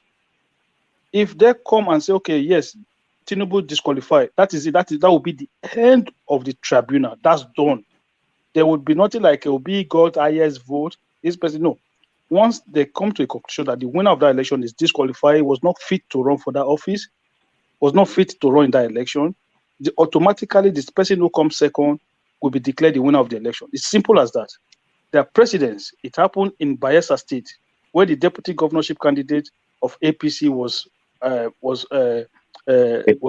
found to have forged a result. Quick question to Josh, if you don't mind. Oh, so you are there, Prince. We've been calling you all day. Carry on, Prince. Yes, sorry, I couldn't. It's a lot of noise where I am. But anyways, to the question about Atiku being declared the winner if Tinubu was disqualified, did Atiku meet the 2/3 of the nation states? Yes, because all Tinubu's vote will be void. But did Atiku meet 24 states out of the 36 states? 25%. Yes, that's what I'm saying. All Tinubu vote will be voided. So Atiku will be all Tinubu vote will be null and void. So even if Atiku scored 10 votes in a state, and that vote automatically will be the number one vote. That's it. So it doesn't go into a rerun. No. Okay. Okay. I bet to differ on that. If they void the Tinubu's vote, it still does not change the total number of vote cast. So what they are demanding of Atiku is 25% of total vote cast. So if they void, I bet to differ on that. I bet to differ on that. Void vote. No, they cannot. When they say a vote is voided, it means that the vote never existed at all. Because what the candidate got. But what Bishop is saying to you is that if that vote does not carry over to Atiku, then Atiku because Atiku did not meet 25%, it did not. Yeah, one man in the state where Atiku did not meet 25%. That was because Tinubu had votes there. So 25%, he did not get 25%. Okay, let's use somewhere like Ekiti State as an example now, right? Where Tinubu got over 200,000 votes. All those 200,000 votes will be void. They don't exist. They never existed. So even if Atiku scored 10,000 votes, that 10,000 vote will be the benchmark. Can I say something? You are getting it wrong. The vote, the 25% is not from. Let's discount what Tinubu get. Is from the total vote cast. So if they cast, for example, 1 million votes, and you are saying that Tinubu gets it 500 and Atiku gets it 200. If they remove Tinubu vote, it still does not reduce the fact that there was 1 million votes to be gotten. It's only it removes the fact that there's 1 million votes. It's no longer 1 million votes. Because it's void. No vote. It is Tinubu vote that is void. It's not the total number cast. Bishop, let me explain how it is to you. You know, at times when we go to the polling units, some people cast their vote and they print like 2-3 ballots. They just cast for 3 people. You know that when they now want to count, that ballot is voided. So it's not included in total number of vote. Yeah, but voided ballot when they are counting vote, they will tell us the number of total vote cast, the number of the real vote, the number of voided ballot. Voided ballot is voided ballot already. We are talking legitimate vote cast. A candidate it is not longer legitimate. Once the judgment has been passed that the guy did not qualify to run in that election, that votes are no longer legitimate. They are voided votes. They are void. It is the one that the candidate Tinubu gets that is voided. It is not the total vote. In the face of Tinubu, in the face of the law, APC never existed on that ballot. Their vote never existed. So the total vote casted will be total vote of all other parties. Right. Look, this is common. It's simple, man. We've had a lot of election petition tribunal results cases up and down the country. Like that. It happens in Zafara. What happened to APC votes in Zafara? They were all gone. Void. It was all voided. So that is the precedent. That is how it works. So Atiku automatically will have 25% everywhere. Yeah, I think you may be right, Akim. Yes, it makes sense. So now let's take it to this space. Then the judges now under scrutiny, as I'm sure you know. What are you making of the composition of the bench? Is it a balanced mix? Justice Samani, Justice Ada, Justice Bolaji Yusuf, Moses Ugo, I suspect is from the east, and then Abba Mohammed, probably somewhere from the north. So these people, of course, their ethnicity and case files will be put under scrutiny. Hakim. One man, hold on, please. Akin, please. Let me ask you this. Is the federal character implied to our Supreme Court judges? That's why am I asking that? if possibility there is no Igbo or Yoruba on the hierarchy of the Supreme Court to be a Supreme Court judge, are they going to will the president go and find Yoruba by force in the Supreme Court judges, or he will go and find Igbo by force in the Supreme Court justice? So do you understand what I mean? So I don't see it doesn't apply in this instance though, and I suspect that the bench has to reflect the face of the country, like you said, federal character. I cannot imagine that a full Yoruba Supreme Court is acceptable. No. It's not. It won't be a full one tribe Supreme Court. I don't think it works that way. But to be honest with you, I don't think they even consider it in that form. I just think they put them according to seniority or how the Chief Justice want to pick the lineup. So the Chief Justice on his own will want to balance the court based on the ethnicity and religion as well. So I don't think there's anything to do with it has anything to do with federal character.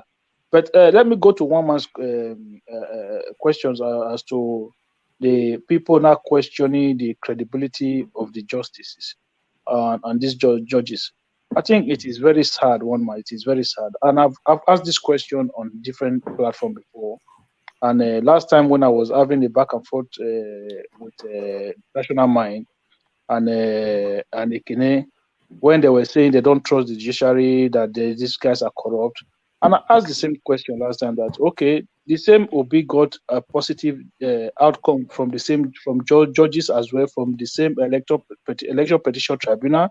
After that, he also got favorable judgment from the court again when he was impeached. So if you say these guys were corrupt, so where was Obi bribing them at the time to get those favorable judgments? So you for me, I think it has come to a situation, a state now whereby people who are not supposed to be in this political space are now just coming up and just saying all sorts of nonsense, putting all sorts of rubbish out there. Listen, what do you mean judges should do the right thing? What is the right thing? What do you mean by doing the right thing? Look, they are going to pass a judgment the way they see it fit. And whatever judgment they pass, that is the right thing. If it's in your favor, it is the right thing. If it's not your favor, it is the right thing. So it is not what you want to hear. One man, we debated about this election on this platform. And if you remember, there was a day I said, hope people will have it in them to be able to accept the election result when it comes. And there was a reason why I asked that question, why I said that last time, because I knew that there would be an excuse, one excuse or the other, as to what happened in the election, as to how INEC rigged the election, as to how somebody paid INEC. I knew all of these excuses would come out. So at the end of this, I'm not surprised. But where we are today, where pictures of judges are now on the social media space, where people are not saying judges should do the right thing, where people are not, it is ridiculous. It has got to this stage. These are the people that want to change the country. Do you think these justices would have gotten their children and family members out of the country? I can't tell, one man. I don't know. I don't know what their reaction would be. But for me, I don't think it serves us well when we start to behave like this. As a people who say we want to change Nigeria, we can only change Nigeria by applying the right attitude, not by creating, not by becoming a bully. You know, a lot of these people have this bully tendency to want to bully their way to get whatever they want. But you have to understand that you are dealing with your fellow human. They're not just going to lie down for you to just flog them like that. They're going to fight back. And when they start fighting back, then you start complaining that, oh, look at it, oh, this, that, oh, but you forget that when the time was there for you to be civil, you didn't take that opportunity to be civil. And this is the problem we have. Let the judges do their job. Leave them alone. Okay, leave them alone and let them work. At the end of the day, let us look at their judgment. Look, there's going to be a judgment tomorrow in Osun State. No, look, whatever they come up with, heaven will not fall. The people there will move on, right? So why is this one any different? Because some people have their own interest in it. Are we not all from the same Nigeria? Or are some people now more Nigeria than others? That they now feel like they have the right to tell us what is right for everybody. No, they don't have the right to tell us what is right for everybody.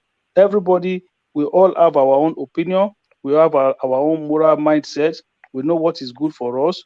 So we have the ability to make judgment for ourselves. So I do not look.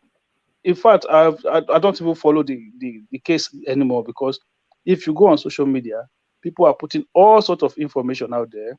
People are telling you all sorts of things that are not true. And when you want to engage in a positive debate, oh, these APC supporters are here again. You just want to say nonsense and let that's one of the things that frustrate me the most. When you are trying to have like a civil discourse around any of these talking points, they will immediately say, "Oh, this APC, this Peter B," and it destroys any damn conversation that Exactly. You are trying to engage in a conversation with somebody. Say, oh, these APC people are here again. Oh, these people, some of these people APC, they've paid them. They pay them. They collect money from APC. But that is laziness. It's so lazy to just pivot. They just pivot into that corner and try to. I was watching an online program on TikTok last time, and this guy, he was accusing the government, accusing Nigeria of people being corrupt, and guess what he said? Oh, look how President Buhari, he present NEPA bill to INEC as a certificate. How can he present a NEPA bill to INEC? One man. How possible? What is the possibility of him presenting a NEPA bill as a certificate? As if that was not bad enough. Everybody was there. They all kept quiet. Nobody challenged him. As if that was not bad enough. The same guy said, hey, look at that senator. He forged a certificate. Senator Garba Shehu. Garba Shehu was never a senator. When was Garba Shehu a senator? So I went to the comment section and I said, Garba Shehu is not a senator. Oh, no. It's not Garba Shehu. I mean Ahmed Garba. And I said, Ahmed Garba is not a senator. And that was it. Then nobody. I don't think Ahmed Garba has ever held an elective office. It's just is a political commentator. One man, I said I left a comment to say Ahmed Garba is still not a senator. Oh, APC people are here. APC people.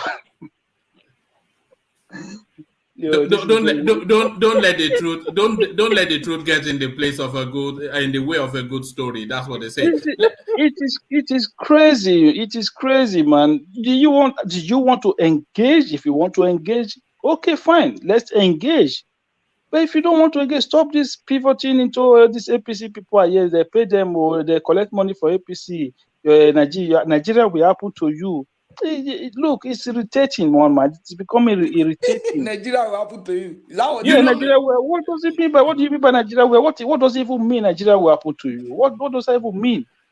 May your children grow up. May your children grow up and be like Tinubu and live. Like, what kind of talk is all of this? It doesn't make sense.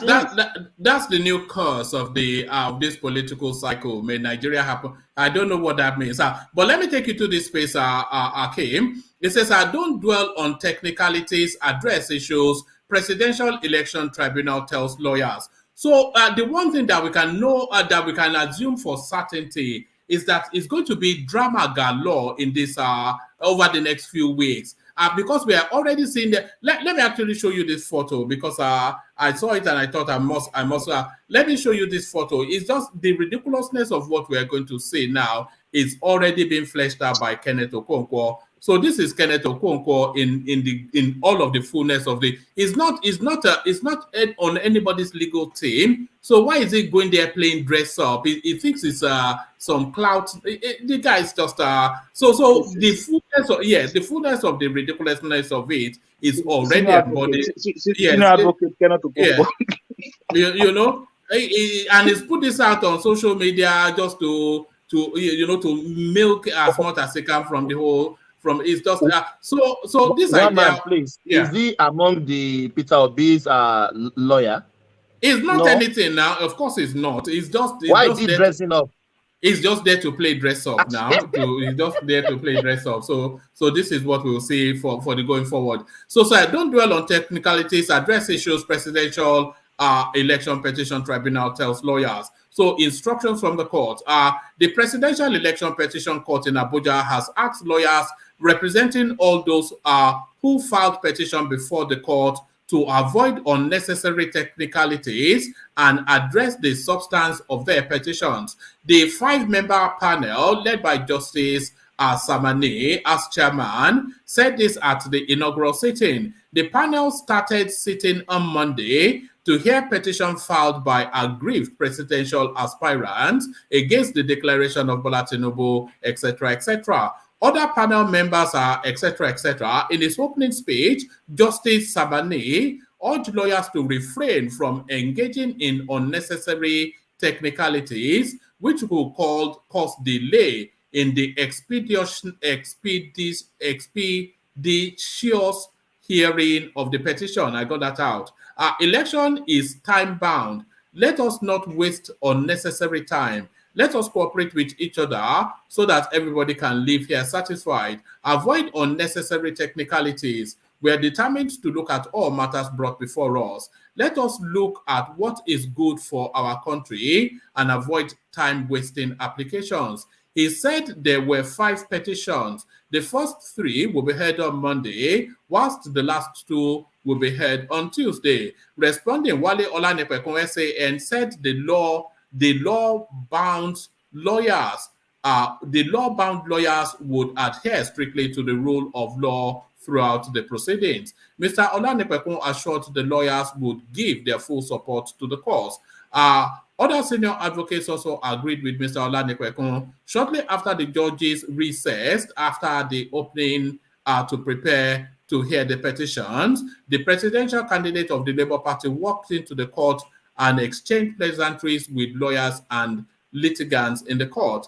The chairman of the Independent Electoral Commission, INEC, Mahmoud Yakubu, declared Mr. Tinubu as winner of the February 25th election. So there it is. Strict rules being applied. So let's see that moment then that Peter Obi entered the court. I wonder if he entered in the same manner he entered Soludo's event. My brother, I was just talking to you and saying, I don't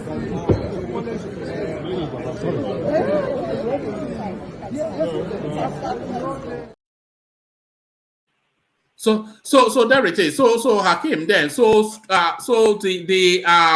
the rules of engagement being laid out by the judge.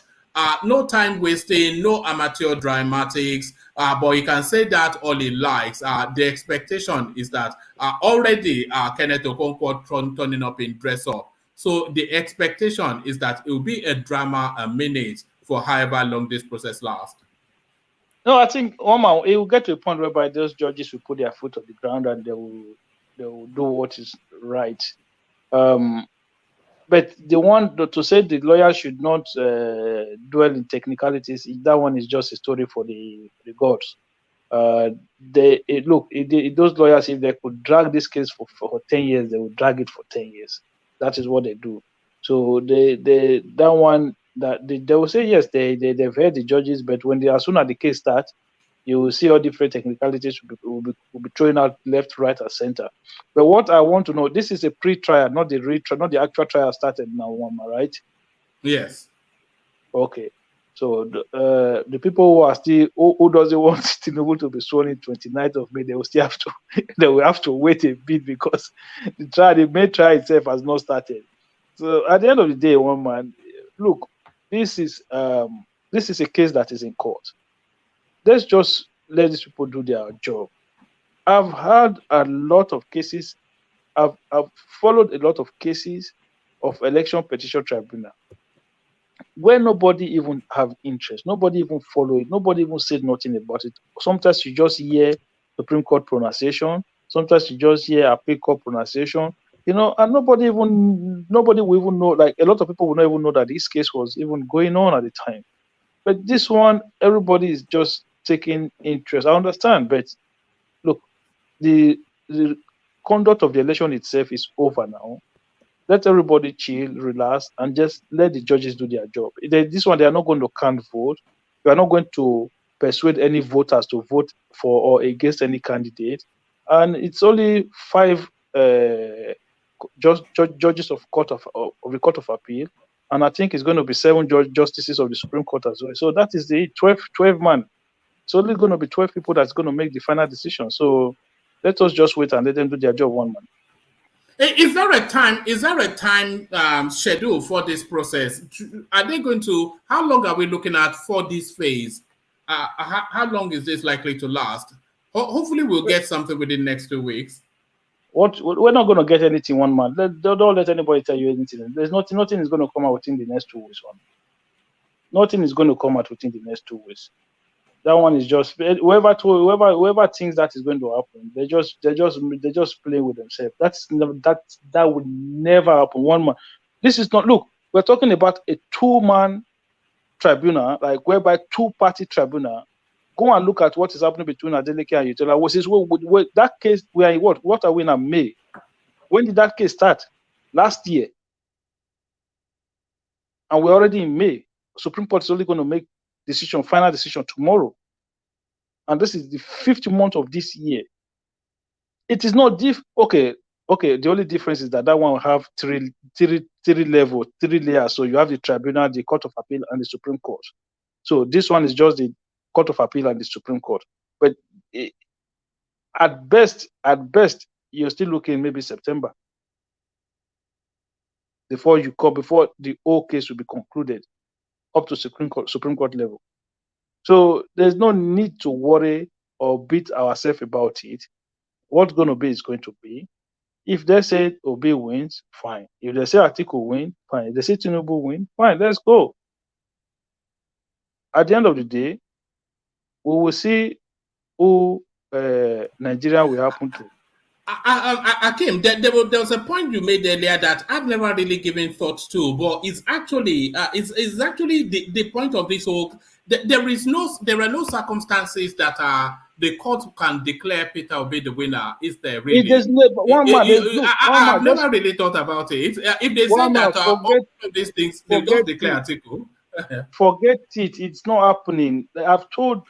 Look, those who care to listen, let them listen. There is no mandate to be retrieved here. It's not going to happen. There is no mandate to be retrieved. Look, I might be wrong, but I'm saying it now. If anybody who cares, let them listen. Look, just the way the election plan out, that is how this tribunal is going to pan out. The only thing that Obi can come into play is if they cancel the totality of the elections and ask them to rerun it again. That will never happen, woman. That will not in a million years. But if they remove Tinubu, then it defaults to Atiku, not Obi. Not Obi. It defaults to Atiku, not Obi. Oh, now, it's more like based on if they remove Tinubu and they can actually pray for re-election, or the whole thing happening all over again, which I think what will be? Hold on. What will be the basis for a re-election? The basis of re-election is actually even more possible than any other thing, because you cannot disqualify one man. You cannot disqualify one person and then go and ask for a rerun. It doesn't work like that. No. The basis, if they find a ground that the election was basically unconstitutional, then it's very obvious there's gonna be another election. And so now Tinubu will still participate. That's what I'm saying. And now if they still find a ground that Tinubu's drug whatever is happening, then it obviously disqualifies Tinubu. And even at that, even if they don't find anything on Tinubu, and they, at the other hand, find something on Shetima, which is already a joint ticket. And if Shetima has this issue that is hovering around him, and they disqualify Shetima, obviously is disqualifying Tinubu. So there's a lot of chances to this. The way you see it is not the way. No, yeah, you can see it whichever way, Desmond. But listen to what Akim is saying. If they disqualify Tinubu, that doesn't then lead to a rerun of the election. No. it defaults to the next person, which is Atiku Abubakar. Because once they remove Tinubu, Atiku, by virtue of what is left, meets all of the criteria to be declared the president. So yes, okay, yes. let me Not explain to when this the now. election Yes, was hold on. unconstitutional. Let me explain to you so that you can understand what I'm trying to say. You see, when they are going through all the prayers, right? And then they said, okay, on these prayers, we found that the election was not constitutionally conducted. That is a fresh election for everybody. So they don't go back to that Tinubu to say, Tinubu, you are not qualified. If you want to get Tinubu out there, you now have to go to a court and apply for a fresh case for Tinubu to be disqualified, not to participate in the fresh election. No, Akim, no. Because all these prayers are on them. Like they have to deal with all these prayers, regardless of Yeah, whichever but one comes up first. let me They what I'm have to trying to deal explain with to it. you. What I'm trying to explain to you is that once you make one judgment, right? Once you pick one judgment out, that it collapses the case automatically. The case is collapsed now. There's no need for you to be okay. Say, let me explain to you now. Say you disqualify Tinubu, then you cannot then turn around again and say Tinubu did not get 25%. You already disqualify him. So whether he get 25% or not does not count because it does not. No, It did not that's participate in not the how it election. works, Akim. The way it Oh my works, all God! the prayers will One be man. all the prayers will have judgment on it. That's the way it works. Whether No, look, you cannot have whether judgment. they You cannot have disqualify judgment Tinubu. No, it doesn't You work. cannot have It judgment. doesn't work on wishful thinking now. It One doesn't It's a man. work on different wishful. petition, isn't it? It's a Yes, you different cannot have prayers. judgment. You cannot have judgment on somebody who did not qualify in the election in the first place. How can you then have judgment on that person? Now, why you can have judgment on that? Because 25% has still yet to be answered because of the The next man is not election. qualified. That The is, man is not understand qualified. me first. Understand me. If he's not qualified, yes, true and fine. But there is still issue of 25%. If On anybody, what? there's still gonna be next election. Listen to me first. The next election, this is gonna No, come no, out. They still have to have a. then it will be litigated at that point. So what happens if someone doesn't get another Yeah, but 25% in next election?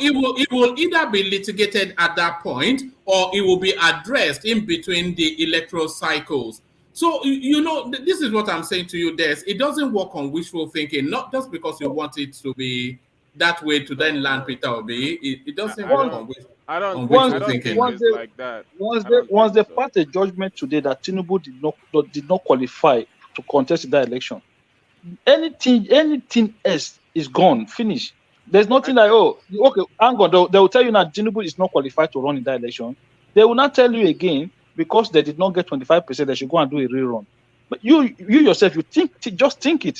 No, I think Because Obeni, a lawyer should come and actually, because I know as that if soon as you disqualify Tinubu, all Tinubu vote is gone. That automatically reduces the number of the vote. And you guess what? It brings Atiku into play in all the states. In states where it did not get 25% before, because imagine if there was a 500,000 total vote, maybe Tinubu already got 300,000, only 200,000 left between Atiku and Obi. That 200,000 becomes the 200,000 becomes the 100% of the vote. Listen to the problem now. If you are disqualifying Tinubu and you are saying you cannot add 25%, Atiku did not get 25%. So now you cannot say Atiku. Hold on. If you listen to what Akim is saying, just listen first. Don't agree, but listen. If you declare Tinubu, all of his vote is voided. Do you understand? So all of his vote is voided. And if all of Tinubu's vote is voided, then automatically, by virtue of the votes that are left, Atiku meets all of the requirements. It meets all of the requirements. Not really, because now Atiku did not get 25% in Abuja. That's what I'm saying. No. Did you hear what was said? How do you mean? I mean, if you take away Tinubu's vote, doesn't mean Tinubu's vote is separate from Atiku's. Are you going to add Atiku's vote to Tinubu? Tinubu's vote to Atiku. So let me explain something to you. If Tinubu gets maybe 60,000 votes in Abuja before, right? And the total vote was maybe 400,000 votes. Maybe you say Obi got 270,000, Tinubu got 50, then Atiku got the rest. So if you remove 50,000 from that number is no longer 400,000 or 300,000 anymore. It becomes 250,000. Do you understand now? It won't understand it. This is this we are I talking understand. I to. understand what you mean, but does that make So if you sorry, have Atiku's votes? 250,000, if Atiku got 80 or 90,000, has it not gone more than 25% already? So that is what I'm trying to explain to him. Whereas if the original number has stood, total combination, it probably would have get 22% or 23%. But by the share of just removing the Tinubu share of that vote, he will get 25%. That's what I'm trying to explain to you. So that it become both Atiku and Obi's vote will become the base. Tinubu does not play a part anymore. That's all. All right. Let's leave Des to carry on with his meal. Let me take you to this space. Mute yourself for a moment. We're hearing Des, that is. We're That's hearing not me. That's not me, though. Who is rattling plates? Maybe All right. Let me take you to this space. The Code of Conduct Bureau, they're insisting that Tinubu would not be sworn in if he doesn't declare his assets. So this asset declaration thing, the law around it is too watery, because there are so many legal loopholes that you can use to hide your assets, and you can declare that you only have one biro, and legally you only do have that biro, because of course the rest of your assets are hidden in so many financial vehicles. So what do you then make of this declaration of assets, which has never really translated into anything within the Nigerian political space? I think it's nonsense, man. In that context of Tinubu's side of it, I think that is nonsense. Okay, the man is going to be sworn in on May 29. Why would he not declare asset? He declare asset for you. By the time you go and verify the asset, it's already the president. You come to him, he sack you out of office. What are you going to do? What are you going to do? So you threatening the man who is going to be controlling your life. How can we have that? This is so stupid, man. This is some things people say. Hakeem, those guys are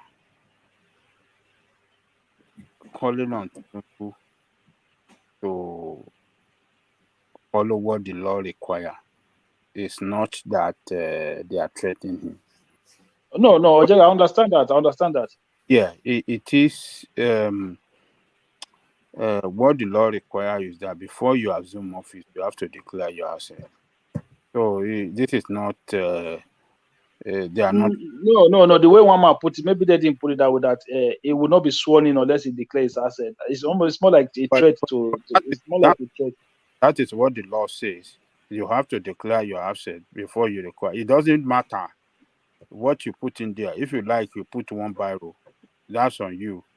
They could fact check. Yeah, but these guys should not be coming out and be making statements. This is what I don't like about people who are in charge of our EFCC. They do this as well. If they will just come to the media space and be saying things that they should keep quiet and just walk behind closed door. You don't need to say it. You yourself, you know the law. You know what the law is. Just do your job. If you have to do your job, do your job. I don't want to hear it. But if it does not declare in them saying it publicly, because for me, I see it as if you're trying to hold on. They want to assume public office, and what is wrong when an institution that monitor them, that have to guide them, that require them to declare, say, why can't they make it public too?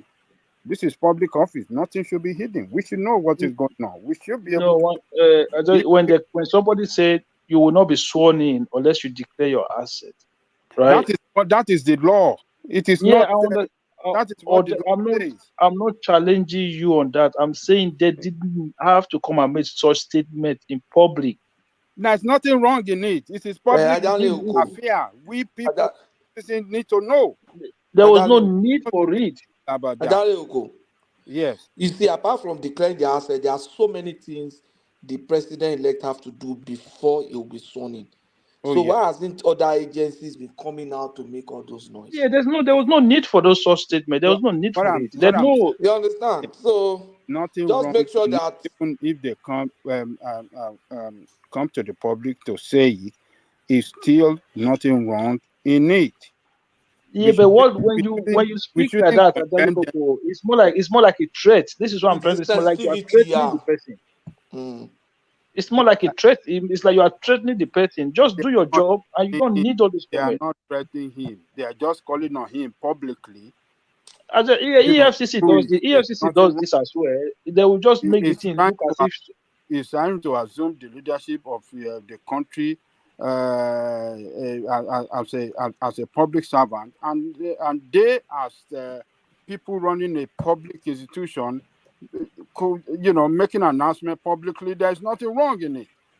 It's all about the people. We must know if our president-elect is not trying to. They should make an announcement publicly. They are not making an announcement. They are not making an announcement. They're just coming up with a statement saying if you will not be sworn if you don't They declare just your want to feel important, Hakim. It just there's no need Yes, for it. that's more it really. They want to They feel want to say we are important. part of the process. Yeah, there's no Yes. need. Yes. There was no need for it. Why must they be keeping quiet? Why are we paying them for? Okay, Ajali Let them Koko. make noise. Ajali Koko. If Tinubu Yes. come out tomorrow and say, okay, this is what I have, this is what I have. What are they going to do? Say what? If Tinubu say what? If he come out and declare his asset tomorrow and say, this is what I have, what are they going to do? They can't do anything. They will accept him. They will fact check him later. Exactly. If he lies, they can take up So a legal what if the president? matter What against- if okay? They sworn him. He's been sworn in May 29, and he turn around and say, you are all fired. Get out. It has the power to do that. There's nothing wrong in. No, you can't fire the code of conduct. You can't fire the code of conduct. The code of conduct is a judiciary. It's like I think they have a judiciary coloring. What do you mean? The president cannot? If the Buhari remove one organ, you say they cannot fire the code of conduct. I think they are under the NJC or something. Attorney General. I think they are responsible to Attorney General, isn't it? And the EFC. So who is going to appoint Attorney NJC? General? I think they are. I don't know. I might be wrong.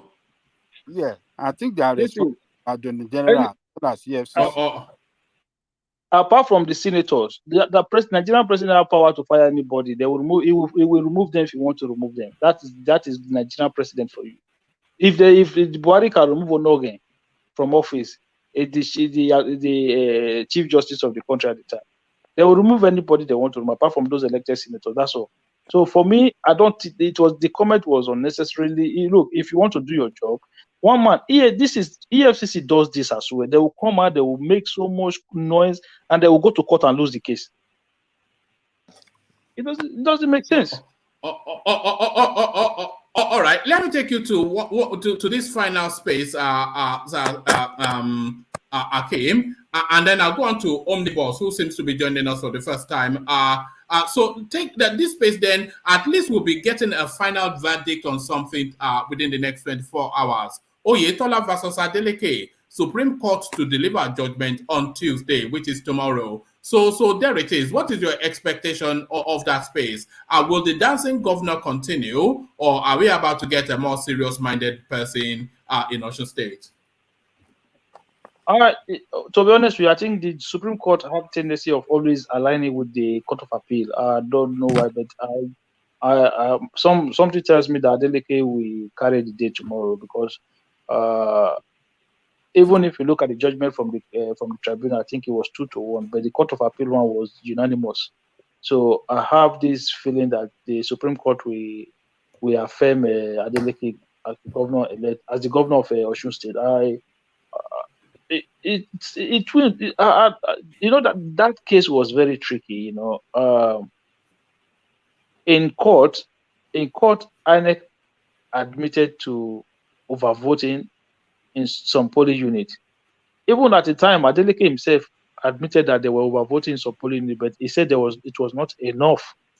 So maybe the appeal court have seen it differently from the back-end server that INEC later provided to them, which the tribunal rejected. So maybe the we'll see which way the Supreme Court will go anyway. But I believe I strongly in my own, if you ask me to choose, I would say 70 to 75% Adeleke. You know, if they give it to Adeleke, it will be a political decision to lay the grounds for the Tinubu decision. Because there was overvoting in Osun State, and that overvoting, it tipped the elections in the direction of Oyetola, and that was established at the tribunal. So now what the appeal court did was they overturned that decision based on the technicality, not on the substance of how the tribunal held it. So if they can overcome that technicality, the vote should go to, and the state should go to Oyetola. But if they want to make a decision just to keep the space just quiet for the Tinubu decision, then they may well just uphold Adeleke. But if they want to go by the law, then I think they will overturn. But it'll be interesting to see what they do tomorrow. Yeah, but one man, let us be honest with ourselves, right? Adeleke won the election. I understand that they were overvoted, but let us be honest with ourselves. If you want to question yourself, really, right? Let's be honest. Adeleke actually won the election on ground. So there might be overvoting that the APC team, legal team, try to take advantage of, because they understand very well that overvoting would mean that they will cancel the vote. Canceling the vote will mean that Adeleke will lose a lot of votes in those areas where votes are cancelled. But if it was just maybe 50 vote or 10 vote overvoting, it means that you're going to cancel 1,000 votes. And that is what they are relying on. But I would still want Adeleke to emerge victory, because I believe that the Osho people actually, in earnest, voted for him. That is my own personal belief. So if he emerge victorious, it will reflect, in my own opinion, the actual vote the will casted, of the people. The will of the people. That is what I believe. I don't look. I like Oyetola as a person, but sometimes the truth. A lot of the time, we have to tell the truth the way it is, and I believe that Adeleke won the election. All right, brilliant to upload. So stay with us. He comes under disguise, but you previously knew him as Saki Father. So Omnibus, you're up next. In the course of these conversations, a few interesting things have emerged. So of course, there's nothing else to talk about other than the Obi suit against the INEC declaration. We kicked off today. All the lawyers present. We even had Kenneth Okonkwo adding comedic value to the whole thing. Yes, all of the pleas. But in the course of our conversation here, Akim said something interesting, which you may want to start off with. That if Peter Obi's pleas are granted, it actually then goes on to make Atiku Abubakar, not Peter Gregory Obi, the president. Have you ever looked at it from that prism? Omnibus, the artist formerly known as Saki Father. Saki, good to see you. Yeah, good day, everybody. I'm still Saki Father. I'm not disguising. You can see what I wrote on the private chats. I know, I'm only putting your legs. I understand, yeah. Yeah, thank you, everybody. Thank you, Adanle Koko. Thank you, One Man, and other people on the among the panelists. It has been a very convivial discussion. Yeah, I hope you can hear me very well. Can you hear me? Yes, we can. Okay. Yeah, so a quick correction. I think the speaker that said, is it Hakimi or what? I think he made a fundamental mistake in his analysis. I think a very better way to answer the question is to ask, what is the relief that P2B is seeking from the court? So if you look at his petition, the question we need to ask is, what actually is P2B asking the court to do for him? So if we can answer that very question, I think this fundamental flaw in Hakimi's arguments can be sorted out. So I think basically in summary, P2B is asking two things. Number one, he's asking the courts, please cancel this election, conduct a fresh election without Tinubu as one of the candidates again, for two reasons. Cancel the election for two reasons. Number one is that INEC didn't follow its guideline, so there were substantial non-compliance according to the Electoral Act. So cancel the election.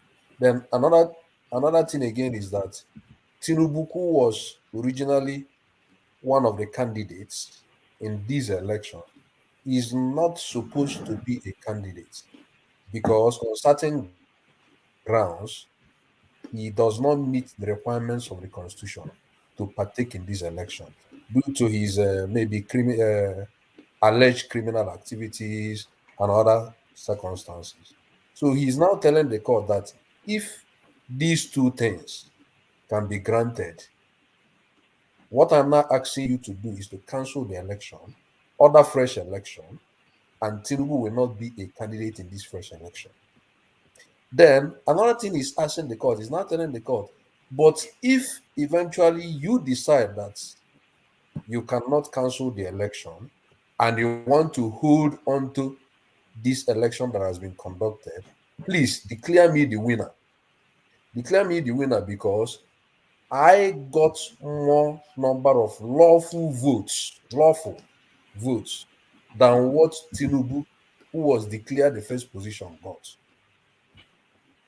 So calculate the votes, the lawful votes I got, it is more than that of Tinubu.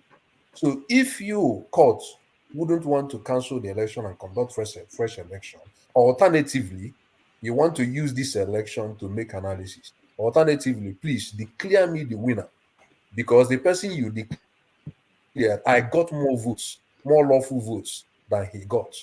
So these are the two basic prayers he's asking the courts to do, So either the court decides to cancel the election, conduct fresh election without a Tinubu as a candidate in the fresh election, or if you go ahead to use this election that has been conducted, then on the basis of even this election that has been conducted, I got more lawful votes. Please declare me the winner of this election. So these are the summary of but if he's claiming he got more lawful votes than Tinubu, he has to prove it. But even if he's able to prove that he got more lawful votes than Tinubu, he also has to prove that he got more lawful votes than Atiku, because of course he came third. Yes, so it's now down on Atiku also to prove that he got more lawful votes. And so two of them are saying that they got, each of Atiku and Obi, they are on one side saying that they got more lawful votes than Tinubu, right? So if at the end of the day, Obi is able to prove this is the number of votes I got, and Atiku is also able to prove this is the number of votes I got, then the court will decide which of these person got the higher of the votes. You understand what I'm trying to say? So this is the summary of what Obi is actually asking the court. So if we are making analysis, let's make analysis on the basis of full information. Okay, one mark. Can I quickly come in? Yeah. Thank you. So you want me to make an analysis based on the full information? Yes. And I want you to actually listen to what you just said, right? Yeah. That Obi is asking the court to cancel an election. I want you to listen to this. So you want the court to invalidate an election, and then disqualify a candidate from participating in the election that you said never existed in the first place. I want you to explain that part to me. No. The issue of invalidating a candidate is on the presumption that this candidate from the eye of law does not even supposed to be a candidate. But you are saying the election. You are saying the election did not hold.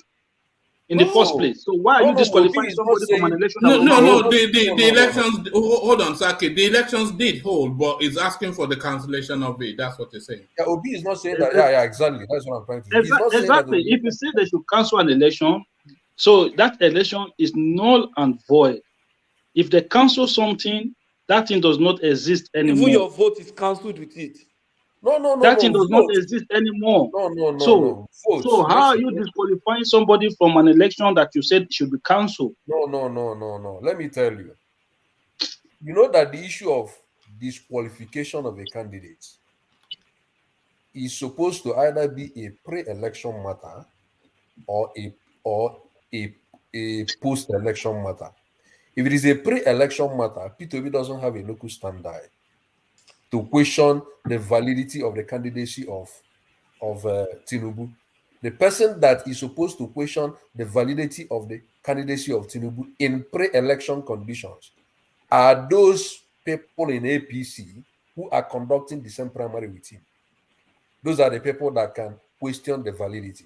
So the only time P2B has local standby to question the validity of a candidate is in post-election conditions. So that is part of the post-election. You understand what I mean? But questioning the validity, Exactly, brother. What you are saying is yeah. just it's not something that you know. It's just something that you hear people say. No. I can tell you that for a fact. Let me explain something to you. Don't say that. Let me explain something. I'm going to explain something to you now, and I'm going to keep quiet.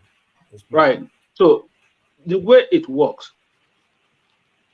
Obi will go to the judge and say, yes, election held, but this man was not qualified to participate in that election. Right? You cannot say something is illegal, it should be cancelled. Then you are then asking for somebody to be disqualified from something that you did not recognize in the first place. I want you to make it make sense. You are complicating this issue and making it to look very complex. Try understand. I think one man understand what I'm trying to say. It is quite very simple to understand. Obi is not saying that the election didn't hold. There are a lot of things Obi is bringing as questions of this election, which also Atiku is also bringing it as questions of this election. You know, you cannot say that it is only one. If one ground is answered, the other ground cannot be answered. You know, answers can be done on even concurrent basis. So that is why we have two different people as respondents in Obi's petition, not only Tinubu but also the INEC. Do you understand what I mean? So on the angle of INEC, Obi is saying that INEC, wait a minute, this election you conducted, you didn't conduct it according to their laid down rules. Therefore, you know, it's led to substantial non-compliance. INEC is now referring to INEC.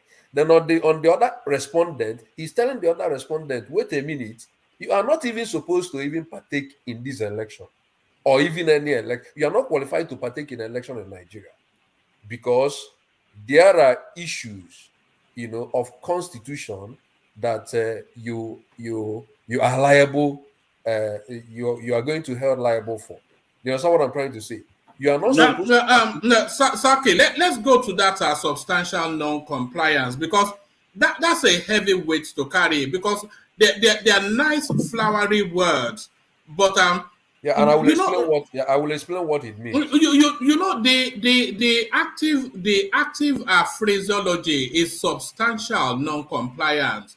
Yeah. So saying that there was some mutilation here, this, that, and the other, all of these peppy little things that we hear all over the obedience space, that's not substantial non-compliance, telling us that you got 400,000 votes that was not accredited to you in Lagos. Those are nonsensities. There has to be substance to it. And, okay, let me tell you. Hold on, because the law as it stands now, the law has it that INEC has done what is required of it by law, and that is where the law is positioned now. So anybody then that is holding the contrary view has to prove it substantially. Okay, let me tell you what they mean when they exactly for that. Let me say compliance. in addition to what one man said. Do you know that any guideline used by INEC cannot be challenged at the law courts. It's a lie. There's no look. They are given the prerogative to use any guidelines that they feel is good to conduct free and fair election. So whatever guideline they use is backed by law. Okay. Let me correct you. Nobody can challenge it. Okay, let me correct you. Should I correct you? Okay, yeah, go ahead. If you read Atiku's petition and you also read Obi's petition, there are 3 books that each of those petitions refer to, make reference to. The first fundamental book is Nigerian Constitution, the Constitution of the Federal Republic of Nigeria. They make reference to that. The second fundamental book of law they refer to in that their petition is the Electoral Act of 2022, right? Which is now a law, so to some subsidiary legislation. Then the third fundamental book they refer in that petition is what they call INEC Electoral Guideline 2023. Every year of election, INEC publishes its electoral guide. In that very manual, it's a manual. In that very manual, you see procedures, how the 2020, this very election is going to be conducted. As at the time they have released it, it becomes one of the subsidiary rules that will be used to challenge the election of that very year. So if you take time to read their petitions, you will see references to these 3 fundamental books. Okay, can I come in, please? So as long as they release the manual and share it to political parties, and in that very manual they say this is how we are going to conduct this election, it becomes a force of law, in that very election year. So can I quickly say something, please? Yes, you can come in. You see, this is what Ajali Kuku is trying to explain to you that you don't understand. You have to go back to the Yesowike case against it's 2015 petition case that the judgment that the Supreme Court handed out, when it just automatically invalidate card reader, because part of the challenges in that case was that on the card reader it shows that they were overvoting in that election. Yeah. But the Supreme Court said at the time that card reader was not known to the law. But it is now known in the electoral law. Now known in the electoral law. Hold on 1 second. Yes. Beavers, right? IREF. Yes. Where in the Electoral Act or in the Constitution do you have them? They called it electronic transmitting of result, right? Yeah, they call it electronic something. So it's recognized for whatever name INEC decides to call it. Like if INEC comes, you are now accepting that INEC can then call it whatever name. No. See what I'm trying to say. What Electoral Act did, because a lot of lawyers have talked about this. I've painstakingly listened to a lot of lawyers on these issues. So what INEC did is that, in the Electoral Act, you don't expect Electoral Act to come and say card reader or say beavers. Do you understand what I mean? Because INEC can come next election and use another machine called another name, right? So what Electoral Act did was to use a generic term that captures whatever machine, whether the machine is going to be called a card reader or whether it is going to be called what was the machine that was used for the election? I think the machine they use for this election, is it not beavers? Okay, thank you very much. So where did IRF come into it? No, IRF comes into electronic. It comes into the 2023 election manual. They say they are going that is under INEC guidelines, right? Yes, under INEC guidelines. And Okay, remember fine. the Constitution, the Electoral Act. Let me tell you what the Electoral Act also said. Electoral Act said that upon conclusion of election in polling units, you know, the electoral officer in the polling unit level, you know, we have to transfer these results, you know, through a means prescribed by INEC. Through a means prescribed by INEC. So in 2023 electoral guideline, INEC prescribed that they are going to transfer it electronically, you know, to the Okay. IRF for people to view. So that's that. Through a means prescribed by INEC. So INEC released their manual and they prescribe the means. So that is why Atiku and Obi, they are referring to this guideline. It becomes subsidiary to the registration. But then let me answer what one man was asking Yes, about. yeah. Let me ask you this, Sake Fada, because substantial compliance is an ambiguous term. But what is your understanding of that? What is your understanding of Substantial substantial compliance is compliance? very simple. Very simple. It's not ambiguous. Right. What the court does is, can you prove? The court accepts that there is no election that is perfect. No election is 100%. In every election, there may be some flaws, you know. But the question is, these flaws in this election, you know, supposing these flaws were not there, could he have changed the result substantially?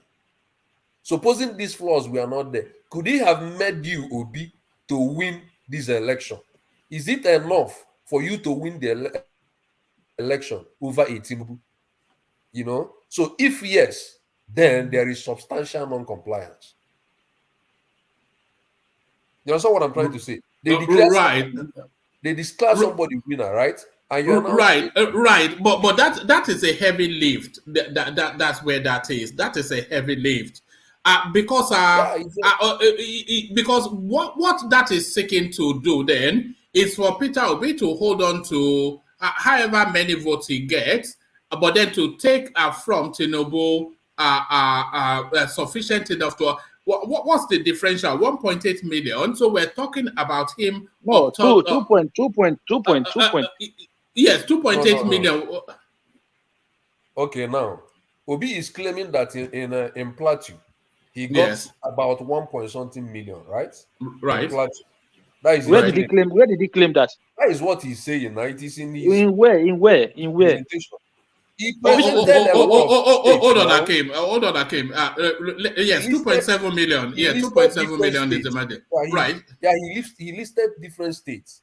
And in that different state, he said, in this different state, I got more votes than Tinubu in this state. He listed about up to even 9 states differently. And he claimed some states there were overvoting.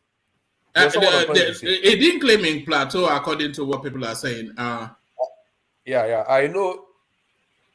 That Plateau claim is not in court. I don't understand what you mean. Have you read the P2B's petitions? So he also claimed that in Rivers, he won. You know, that the result they gave him in Rivers is not the result he got. He claimed also in Lagos that the result he got in Lagos is more than what they declared to him. Do you understand what I'm trying to say? He claimed in places like even Bauchi, Taraba, you know, even Benue. He also listed Benue. And he now said, in the same petition, he now said, and other states. Maybe, I don't know why he used the word other state. Maybe he wanted to make it open so that he can accommodate more states, you know. He was having problem with getting what we call a certified, is it certified true copy from INEC. INEC almost frustrated him before he filed his petition. So I felt that the reason he now used that word and other states is to make it open for him to stay accommodate other states he's going to bring during the presentations. So that is what I think he's doing. Zaki, that other state is Wayo because they have their own. No. Even Atiku did. Even Atiku. Let me finish. You can't call it Wayo. Even Atiku. Let me tell you. Let me tell you something. Even Atiku. Let me make a point. Hold on, Saki. Hold on, Saki. Let Ajanle Koko push back and then you can make counter. When they file petition, they file petition on the basis of what they have at hand, particularly copies of the results that their agent has submitted to them. That is what formed the basis of their petition. So him in his petition say an other state, that is just complete nonsense, because if he can be specific in some states that he had more votes in Lagos, in River, and other states, those other states that he couldn't mention is a complete fallacy and nonsense. So, All right. Can I address that? Don't say that because they haven't got result from INEC, that's why they couldn't mention it. No, that is the reason why political party must have agent. But so can I address that? Yes, address it. All right. Except you want to tell me that they don't have agent in some places, therefore they don't have results. No, that's not the issue. Let's not dwell on those technicalities. That's not the issue. Let's focus on the merits of what is before us. Yeah. So remember, in the same petition, Obi alluded seriously to the fact that INEC has consistently made it difficult for them to even assess, the electoral materials as ordered by competent court of jurisdiction. They emphasized it on that very thing, So I think that is the reason they are still making it open. Just like what Atiku did in his petition. In Atiku's petition, Atiku initially didn't bring the issue of perjury. What do we call him? Tinubu perjured, in his INEC form. Well, this form he filled about nationality, whether he has dual nationality or not. Initially, Atiku didn't include that, but there was a way they presented, their petition and made that very place somewhat generic for them to accommodate certain things in their reply, and that was why they were able during their reply after Tinubu replied them. Then during the reply, can I come in 1 second, please? I want to quickly correct some things. You and I do not have the right to call to pass judgment on anybody. Atiku's lawyer, Atiku's team, Obi's lawyer, they don't have the powers or the right to pass judgment. The word perjury have to be established by a court of law. But it's an allegation. They are alleging. No, you cannot. There's nothing like an allegation in the court of law or on the tribunal. If Tinubu was done for perjury, then you can say, "Oh, this man has been done." I think Saki may be right. They can allege if they can prove it. No, Wama, what I'm trying to say is that how are they going to prove it when the case is not in the court of law or the judgment has not been passed by a court of law? No, they are inviting a court of law to pass the judgment. No, the tribunal is not a judge. One man. Look, it's just like the draw case now. It's just like the draw case. Yes. The only reason why they are bringing that draw case forward is because there's a judgment in court of law. Then you can say this person is a drug person, has been convicted of drug offense. You cannot say somebody is because. Are you saying he's been convicted of perjury or a perjury? How do you perjure on when you not be confirmed? See what they are saying. They are alleging that Tinubu has citizenship of another country, but it is obvious. There is what they are alleging, but it is obvious from the form he filled, an affidavit he filled during before this election, where that form they filled, they asked the question: do you hold citizenship?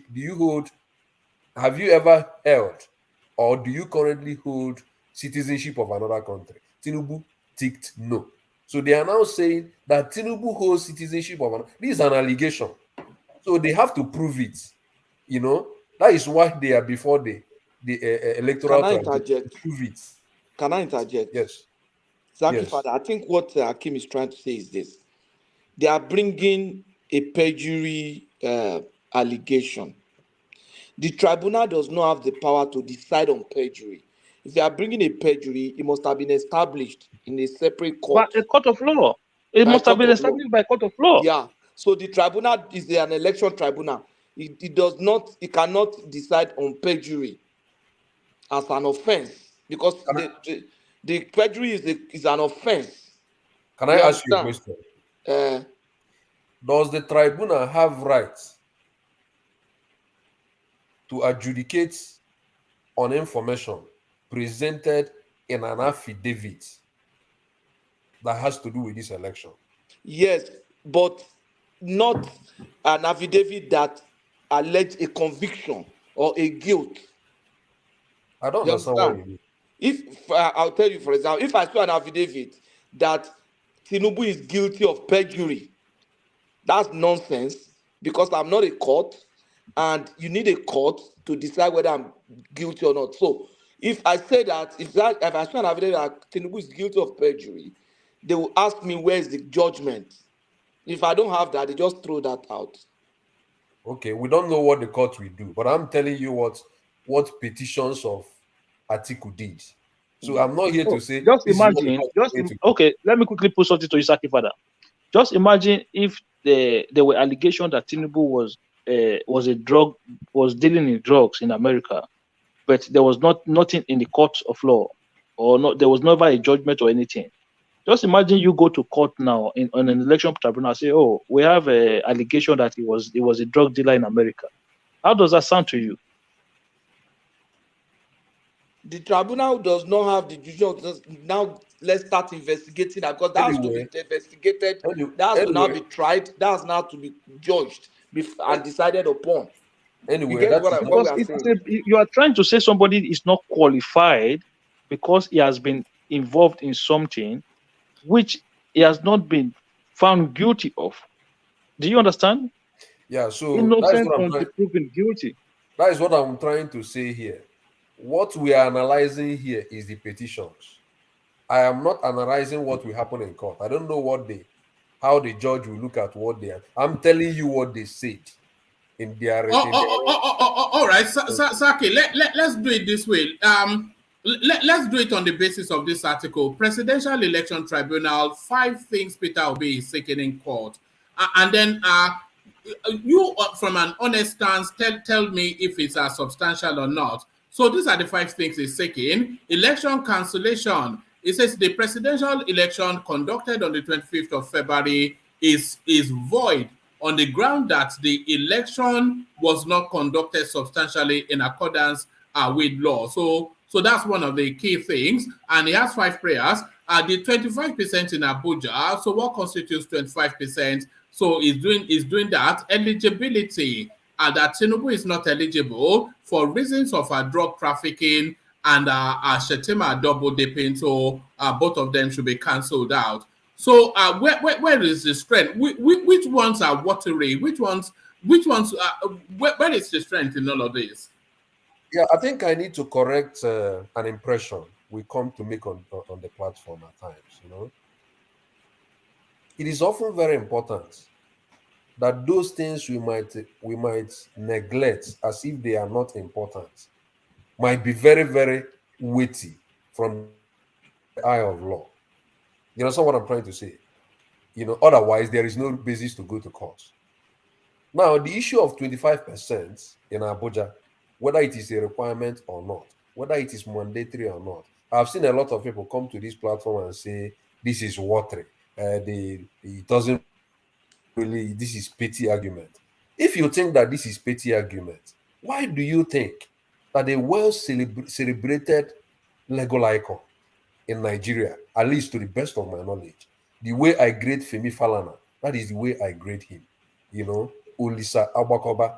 Olisa Agbakoba, before this election, wrote a letter to INEC and said, INEC, this is what I see in Nigerian constitution.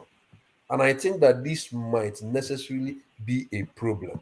It appears that it's ambiguous. Please, INEC, before you conduct this election, I see a problem here. Go to Supreme Court and seek an interpretation on this 25% requirement. to know what the Supreme Court interprets, so that it might not necessarily come as issue of contention, in future. You understand what I mean?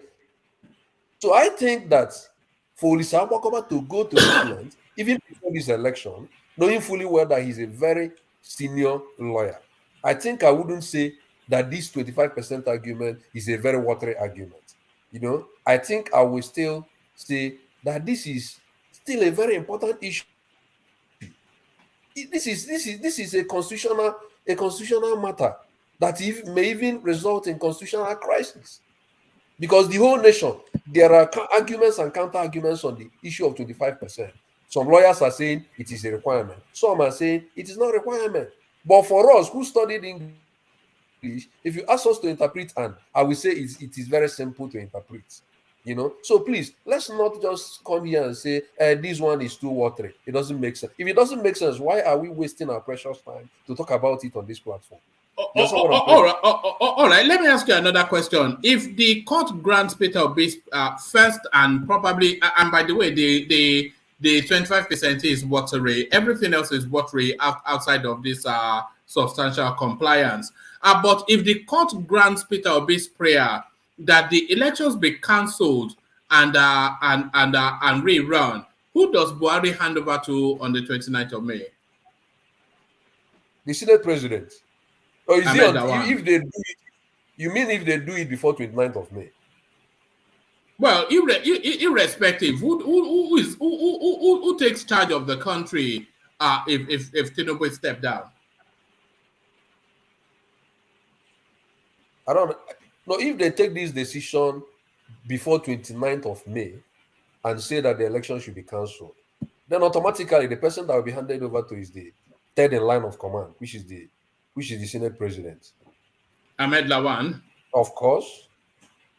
Right. But then he's so that then means that the fourth assembly, what happens to the newly elected, will the fourth assembly take form or not? Or would that be held in abeyance? I don't know what the Constitution says about that.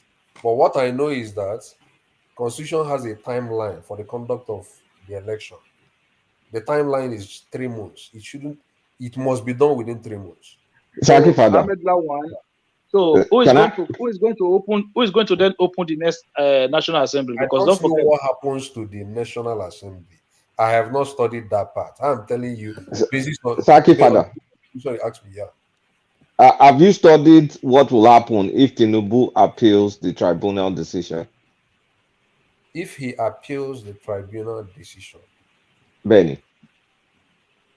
No, I didn't study what will happen. But if you ask me, what will happen is that the person that is sworn in continues being the president until the whole appeal is paid. So who is that person going to be?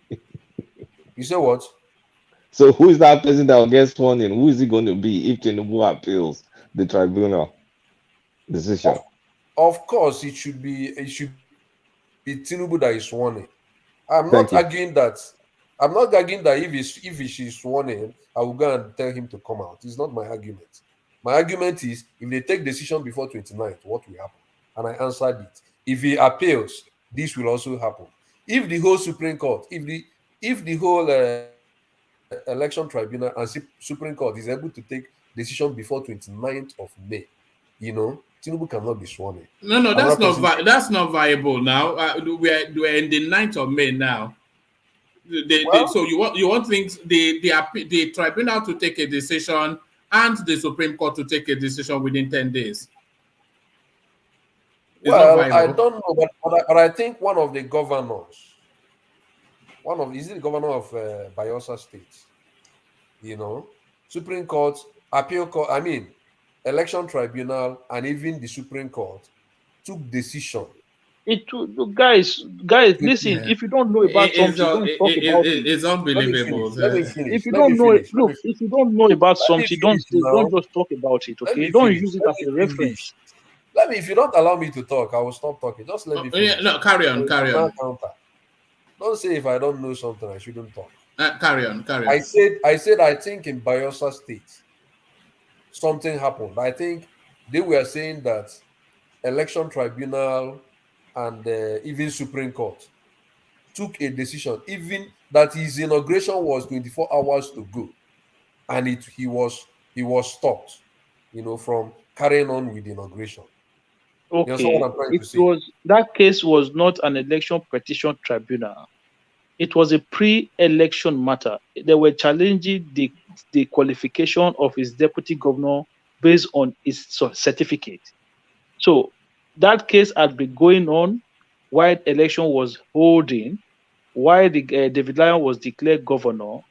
It was just the night before he was sworn in that the Supreme Court handed a judgment that that guy had actually forged a certificate, and both of them were disqualified from that election. It was an issue that was going on before the election. Do you consider the fact, Saki, that irrespective of whatever happens at this tribunal, on the 29th of May, Tinubu will be sworn in as your president? Do you consider that? Well, what do you mean? Well, do you consider that? Well, let me tell you something. Let me tell you something. Let me tell you something again that is very fundamental. Yes. 29th of May is not sacrosanct. 29th of May, the Nigerian Constitution never mentioned that swearing in must happen on 29th of May. That's what I'm trying to say. But the Nigerian Constitution was quite strict about the tenure of office of an elected president. Right. As long as he's sworn in today, and that expires on the 29th. I have a question for the speaker. Hold on. Let him do this. This break dancing that he's doing. Break dancing. Carry on. Let me finish. Yeah, carry on. What I'm trying to say in effect is that if the tenure of what do we call him? If the tenure of Buhari is ended, and if there is a serious some crisis, sort of, or perceived crisis, that makes it almost impossible, to swear in the new government. You understand what I mean? Two things can happen. National Assembly can extend that of Buhari by 6 months maximum. Is that constitutional? Yeah, it's constitutional. It's in the Constitution. Maximum 6 months. Remember that it almost happened during the time of Jonathan, when the insecurity in Nigeria was fired up, that it became nearly impossible, to conduct an election. It also became nearly impossible to conduct an election. So now the Constitution foresaw this kind of situations and say that in these conditions, the National Assembly can consider and extend, the administration by maximum of 6 months. It is in the Constitution. Then again, I might like. Can I quickly say something? Hold on. Let Dewale come in. I think Dewale had a question. Take a question from Yes, I have a question for the speaker. And so I was wondering, if he says that the May 29 is not sacrosanct, why haven't Labour Party gone to court to stop that date? That inauguration, perhaps maybe get an injunction or stopping order from the court to stop the inauguration. I am not here to tell you why Labour Party decided not to have gone. That's not my issue. My issue is this is what I've read in the Constitution. You understand what I mean? Our Constitution is silent as to when to inaugurate the new government. So this our constitution is not silent now. Hold on. Our constitution is not silent. Our constitution is quite rigid that a president cannot serve more than the 2-term tenure, and that 2-term, because it was inaugurated on the 29th of May 2015 that clock strikes at 12 on the 29th of May, Buhari ceases to be the president. That's what the Constitution says. It's quite strict on the tenor. No. But I'm telling you, an allowance, another probable condition. The Constitution also foresaw and made some allowance. I told you now, that where it's almost impossible to do that, the National Assembly can come in, extend the tenure of the person that is in office for a certain a certain time, to downstation in the country, something like that. Another thing that might also possibly happen is where our constitution is not quite explicit, there is also possibility of even the Chief Justice of the Federation invoking the doctrine of necessity to do certain things, because it happened during the time of Jonathan and this guy that died, Yaradua. Yeah. Doctrine of necessity. Yes.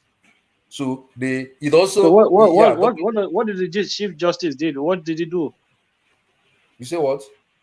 The Chief Justice, what did he do? In the doctrine of necessity? Yeah, what did you say the Chief Justice can do? I said the Chief Justice invoking the doctrine of necessity. What document of necessity? What power does he have?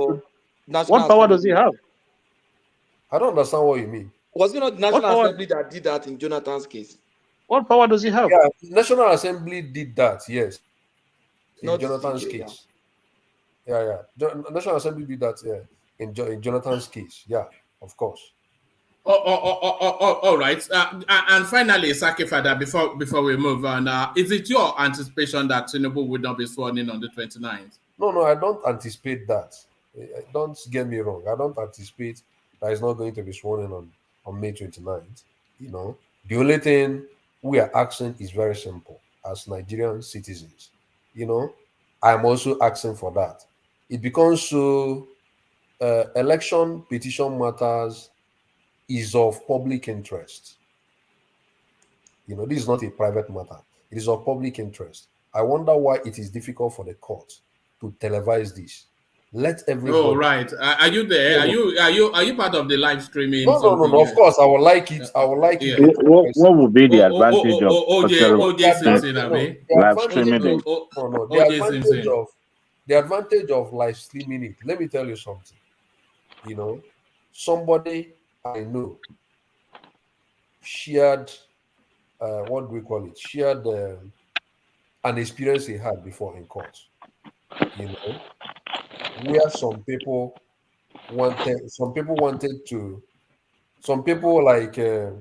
took a case to court against him, and when he was arrested, the same day he was arrested, he was not even given opportunity to even call a barrister that was standing for him. They have already started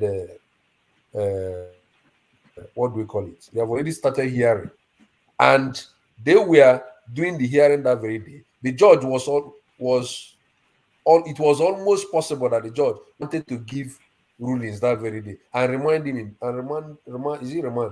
in prison. You understand what I mean? The same day.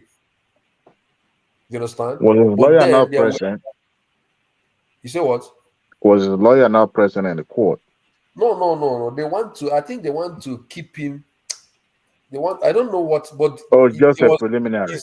His own lawyer was not present in court. He didn't even have access to go. It is a preliminary. Okay. Well, the court has the prerogative to remind. No, hold on.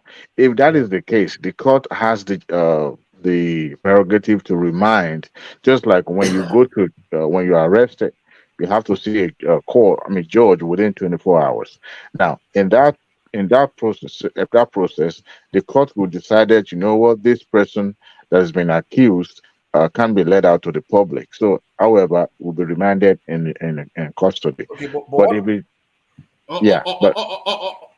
on, land that point and then bring it home, and then I'll take it on to Patrick.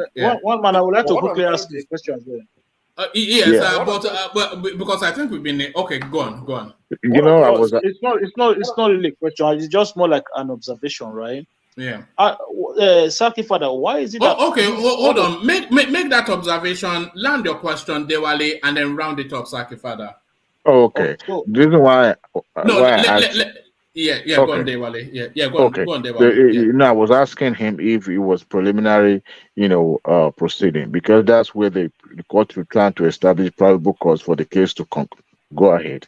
However, at that moment, the judge or the court could decide that, you know what, this person is a danger to the public, and trying to say, okay, you know what, we will not establish a bail, so it will remain in custody. So at that moment, you don't even need your lawyer to be present. And if you decided to hire a lawyer, the court will still take, upper hand in terms of determining whether you can go home or you'll be remanded in jail.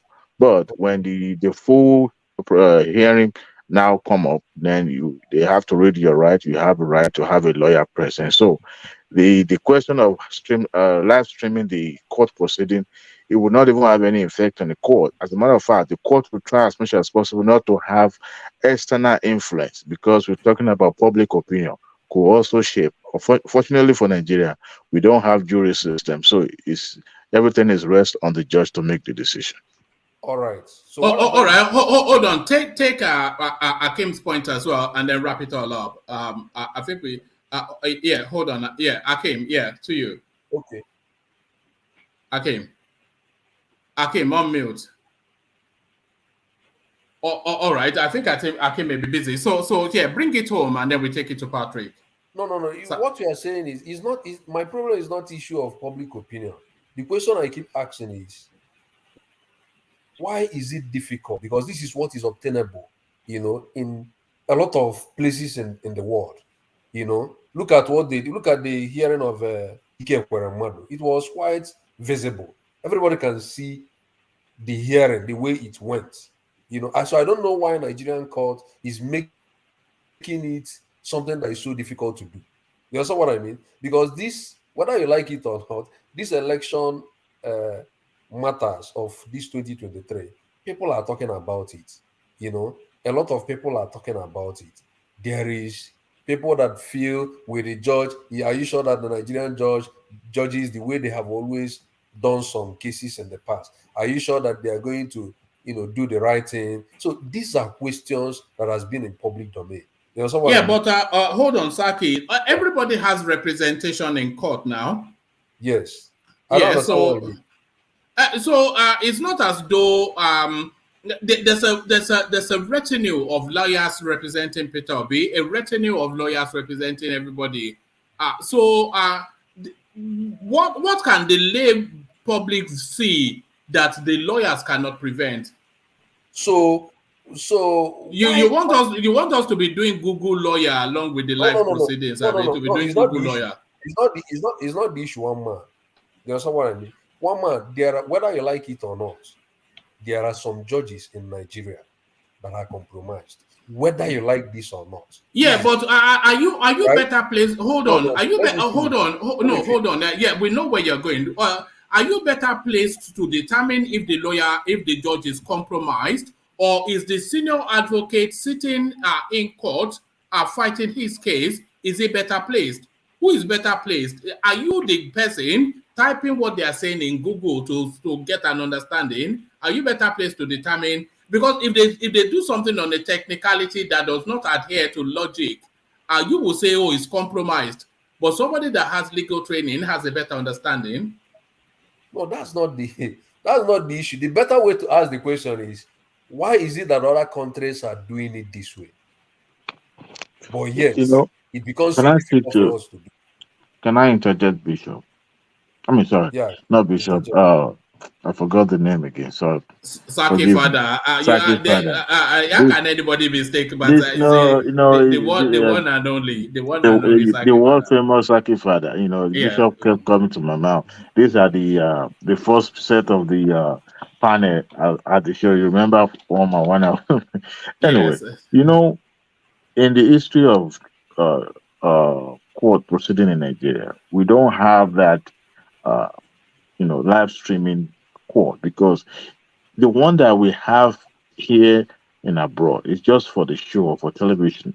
As a matter of fact, it's at the prerogative of that court. If the judge decided that the procedure will not be live streamed, nobody can do anything. You can't even you can't even sue the judge. However, to prevent external influence. Even here in America, there's something called jury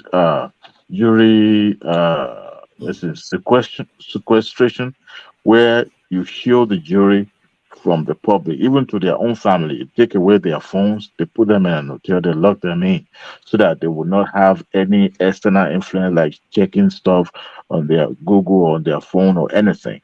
Now, in Nigeria, there's nothing like this. That is why each party have their representation that will be their advocate.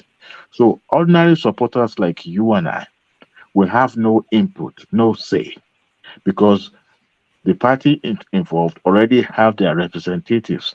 So their opening remarks, and how they're going to argue the case in the court is already left in the hand of those professionals. So the question of saying we want to watch it live, we want to see how it play live, it won't even make any difference. If anybody felt cheated or not being granted their right as the court, the case proceed, now they can, object and request or make plea to the court, and it's left for those judges to grant them. So this one that you are asking that if you live stream it won't make any difference. In case of the one for Ekuremadu's case was not live streamed. The judgment was live streamed, and I All could right. detect on the tone of that judge, we just like we want to make this a scapegoat. That's why we are live streaming the judgment. But the proceeding itself was never. I'm not even sure if that was live streamed. It was probably pre-recorded and then Okay, And released. show to the public. can I ask the last Saki, speaker a question? yeah, wrap it up in a couple more sentences, and then I want to move on. Wrap it up. So the why was the NSAS, is it NSAS tribunal or panel that sat in Lagos? Why was it televised? Why was the proceedings televised? That wasn't a court. That was No, just a so state no, court. sorry, Dewale, let him just wrap it up. I Okay, want to my move on bad. to other You say voices. that Yeah, was what? yeah. No, carry on. Just wrap it up, and then I move on.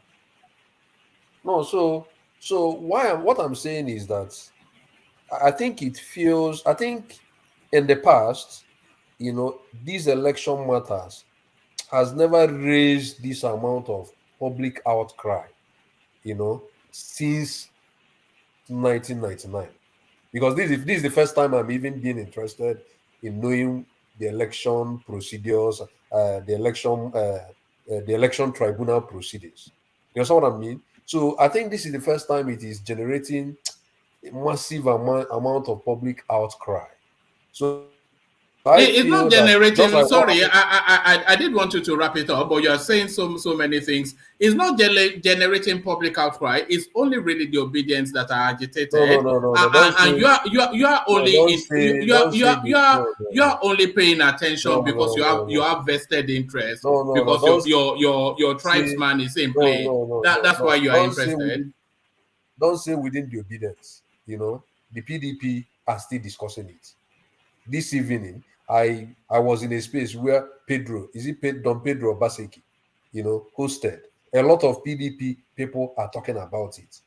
Yes, So we are whether you talking like of it or not, parties with interest now. You you, can't you say say a what? lot of people. The people with interest are the political parties and their supporters.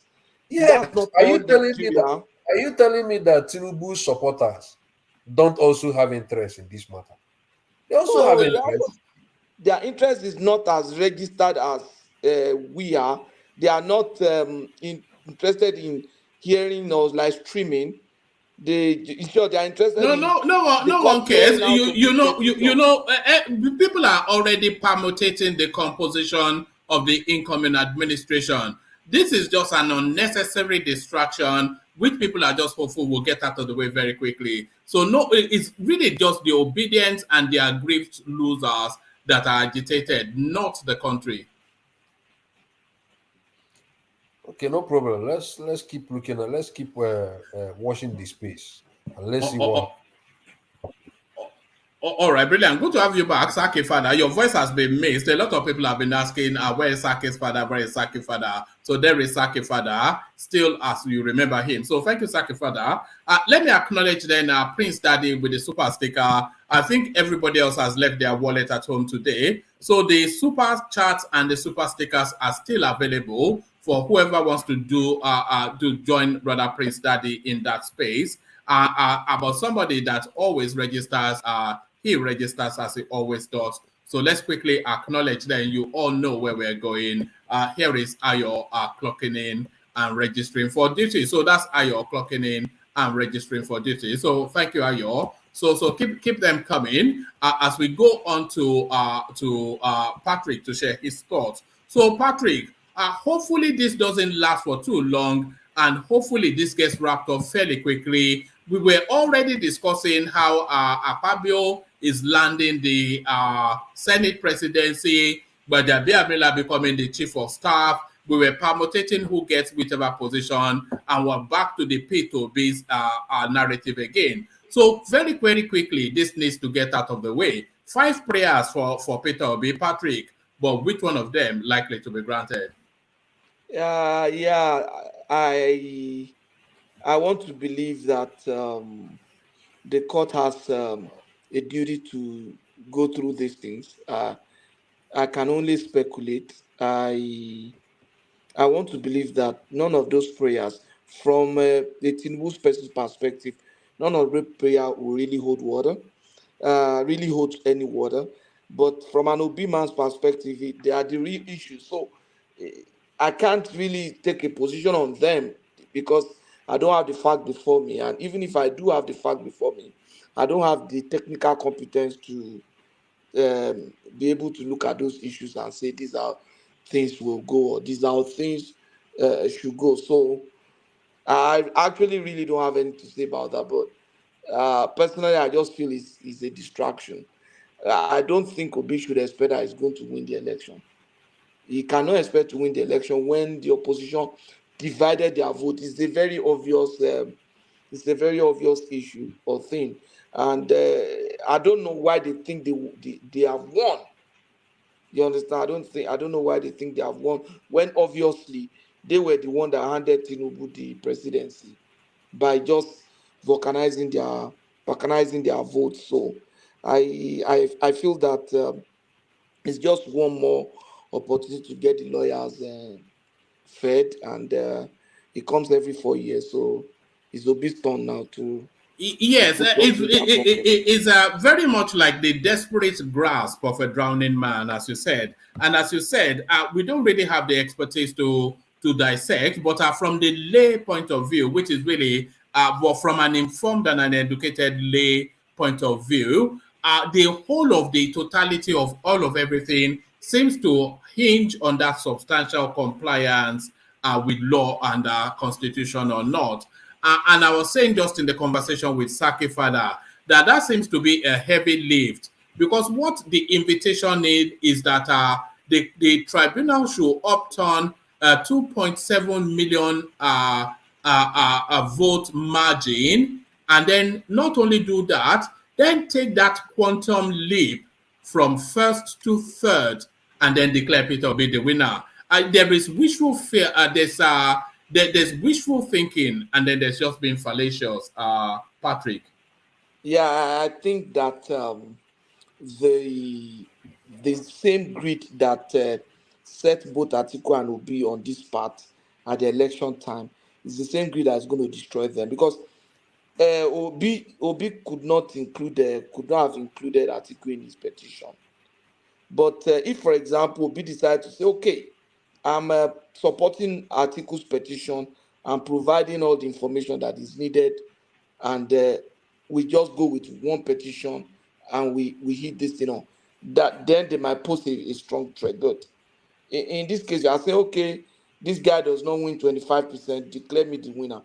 But it would have been better to say, okay, this guy does not get 25% and does not get the lawful vote, declare the next person the winner. From a layman point of view, that makes sense, right? But that's why I support Akim's position. Okay, if this guy eventually, if his prayers acceded to, then he's probably doing something for Atiku. And Thomas was asking that if it would be right to say that Obi is working for Atiku. Yeah, Obi is working against Tinubu. Simple. So, and I think Obi would prefer that, even if he does. If I don't get it, if Atiku gets it, I think it's better for Nigeria. Maybe he feels that APC government is not it at all, and he probably would rather let it go for Atiku. But I think, like we have also said earlier, I think Obi is just trying to. He cannot just decide to say he's not going. That's just the truth. He can go now and say, "Oh, I was cheated out of the in the court, in the judiciary. Also robbed me. I was robbed by the judiciary," and then the tempo can easily be sustained than just keeping quiet. You can imagine if he had kept quiet, we wouldn't be talking about him now. Now it's still in the news. It's still there are questions. It's getting more traction in that sphere than an Atiku. And if this was going to cost him to sustain that tempo, and for how long he's going to really be able to do that, I don't know. But that might be the right thing for him to do. All right. Protesters stormed the tribunal, and of course, you don't need me to tell you who they are. The usual suspects with the usual mantra. They stormed the tribunal with placards. Do not swear in Tinubu. He did not get 25%. Do not swear in Tinubu and Shetima. Shetima had double nomination. INEC broke the law. Tinubu did not meet. So there they are. The rogue list, as always. You know them already. But in his submission, Bishop was saying this still falls under the purview of free expression. But do you think they should be contained? Do you think they should be moved away from the parameters? Or do you think they should just be let be so long as they don't overstep and resort to violence? The obedience charging that to the tribunal? These people are playing out that is Baba Ahmed's script. Obi has a moral obligation to the country to tell his supporters to stop protests. In short, all the political parties have moral obligation to call their supporters to order and leave the judiciary to do what they have to do. You understand? It's the highest level of illiteracy and joblessness to say that Patrick, they should. can I ask you? Yeah. When Showore was going to court in 2019, the revolution now, when he was going to court, people came out to protest. Did you complain like this? Yeah, he's wrong. He's wrong to. Yeah, it's wrong for him to have just gone to the come court and show solidarity to somebody that is going to court. Protest. No, they're trying to intimidate the panel. That's what they're doing. No, not intimidation. This has always been This is not. This has always been what we usually That's what see. I'm saying. You go there with placards. Wrong. We are wrong to say that what those guys are doing is wrong. They are acting under the. You have not even allowed me to say the reason why I said it's wrong. Oh, okay. So how do you know I'm wrong now? Okay, carry on, Patrick. No, let me finish. If you carry on, they are acting under their constitutional right. The constitution give them the right to speak. You're breaking off, Ajanle Koko. Can you hear me now? Yeah, much better. Carry on. Yeah, I said they are acting under the constitutional right to demonstrate, to agitate, and to pressurize. As long as they are not violent. Pressurize who? To pressurize whatsoever that they are pushing. No, who now? Be specific. To intimidate the tribunal. No. To pressurize, that word gave you away. Hold on. Pressurize is not a violent word. Pressurize means what? To put them under influence. Yes, it is not. Yeah, to put them under duress. Ajale Oko, listen to yourself. No, You didn't even allow me to finish that time. I thought you were going to bring up something that would destroy no. everything. You That hold on, pressurized. You hold have on, helped me now to make my argument. hold on. Continue. That's the argument I wanted to make. Breaking you. Let me finish before you can take up your own case there. The reason for demonstration is to pressurize and push their position forward to appropriate authority. So you guys should not describe it as intimidation. It is not intimidation. As long as they don't inject violence, as long as they are not violent with their demonstration, it is But they have Ajahn Koko, they have a propensity for violence, though. They have a propensity for violence. These people. violent in this case. Ajale Koko is already with appropriate authority. So what attention So are you seeking again? What are people talking? Are you saying that they don't have the right to demonstrate? What are you guys talking about? Ajale Oko, we are talking something. You didn't allow us to finish now. You came No, up no. with an argument, Are you and then we are trying to push back. You say, what are we talking about again? Okay, so let's talk. are What you I'm saying is this. to demonstrate? But you are saying what they are doing is wrong. That is why I'm saying you guys are wrong. But What you they are don't allow me to give They you the are reason why they are harassing, wrong now. Ajahn Koko, they are harassing and haranguing. Harassing and haranguing. Ajale Koko, what they are doing is wrong, and I can tell ọlọ́tẹ̀ you. nìyí ọlọ́tẹ̀ ní gbogbo ní ọlọ́tẹ̀ No, ní Hey, no, Ajale Koko, what they are doing is wrong. What they are doing is ọlọ́tẹ̀ wrong. nìyí See, ọlọ́tẹ̀ no, Ajale Oko, they ẹ̀ are bí wrong. ààrẹ ọlọ́tẹ̀. No, but Ajale Oko, do you know you are even made my argument?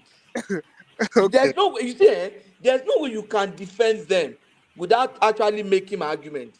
You say they are there to pressurize. Who? To put pressure on the judiciary. And that's like a exactly. form of influence. Patrick, I beg, allow me to read something to Ajale Koko. Okay. Maybe it's not within your region. Look here, this Ajale Koko. All judges must be free to adjudicate in accordance with their oath of office, with unfettered by coercion or influence from anyone. The word is from anyone. See, these guys that are coming to the office already, they've already had their own judgment written. They are even telling the judiciary not to swear in because this guy didn't mean 25%. They are telling judiciary that this guy has double nomination form. Because what these people are saying already, that they've already written their own judgment. They are dictating what to do. You can put placard to say ensure justice is done. Simple as ABC. But you've already written the judgment for the judge that this is what you want to do, and your presence there already, the way obedient as some people they be presenting themselves. I'm sorry, I could be wrong, but I think they can be volatile. So to me, Okay, sorry. I feel they are wrong. Let me ask you again. The last. No, go on, Saki. I think Saki may. But Patrick, I was going to say, does it not fall within the ambit of the DSS to deal with this sort of goings You on? see, the DSS, it falls within their armpit, but the DSS also should carry out their duty with some sense and decorum. Now, you don't want to play into their trap by causing a provocation. You understand? That's what they want. That's what they want. Now, with that pressure and the placards, they are playing Dirty Baba's script. Now, can you imagine on the day of giving judgment, if judgment is given against them, even though they are placard and everything else, what do you think they will do? They will just go home and say, "Oh, solidarity." They will try and overrun the court now. They will try and overrun. Exactly. We shouldn't allow this to happen because of let me what? make Let me comment on the last Let speaker me- before Patrick. The last speaker before Patrick.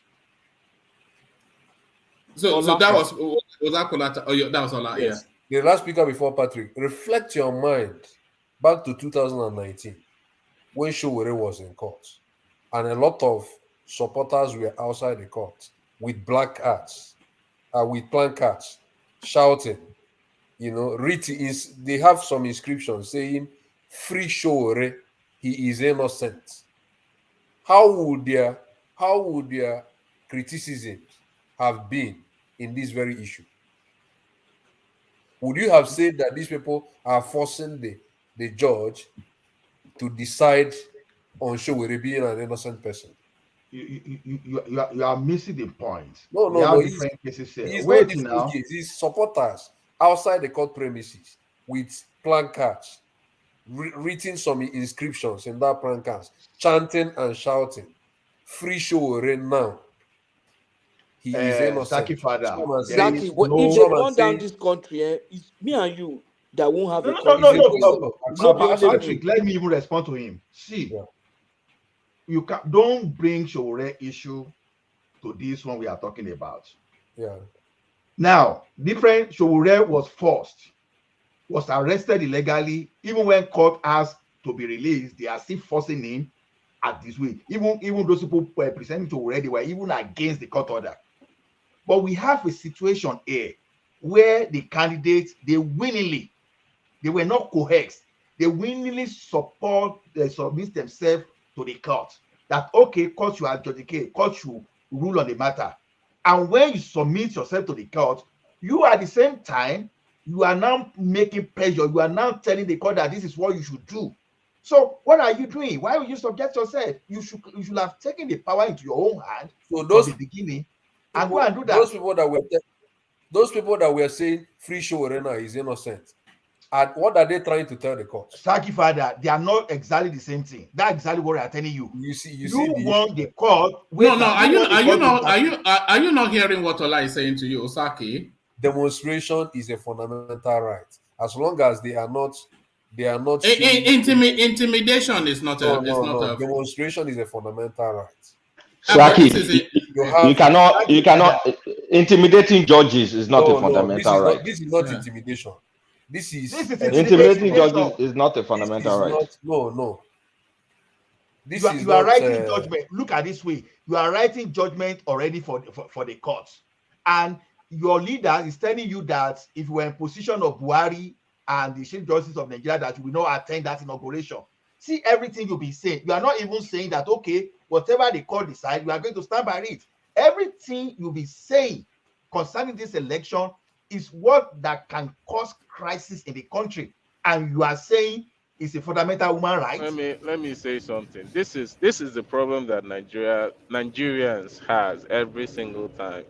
They tend to want to stifle people's, fundamental rights. I mean, this thing that you're seeing happens all over the world. I mean, I don't know about the ones in China and all that, people that don't show themselves.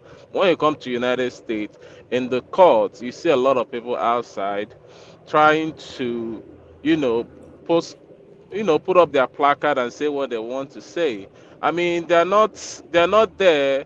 I mean, inside the court, trying to tell the judge what to do. They're just expressing what they feel, and you're saying they should stop it. They're not carrying any gun or whatever. They're just carrying a simple placard, and you're saying they're intimidating. This is the problem that Nigeria has. They They maintain always association do with this. Dati.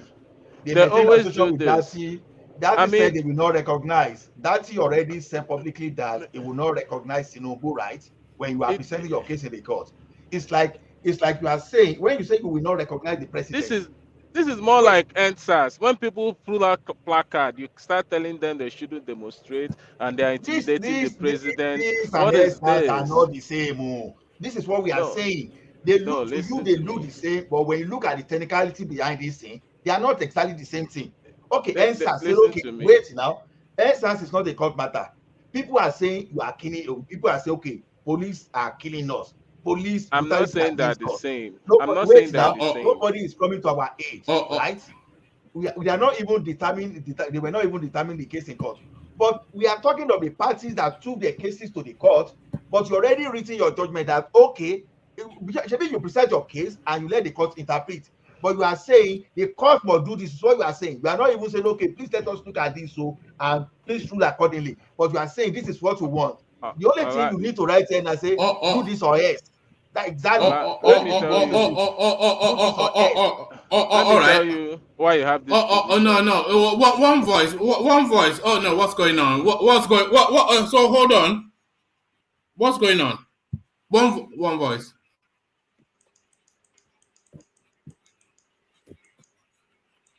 So is it my voice? Should I speak? Okay, I think it's my turn.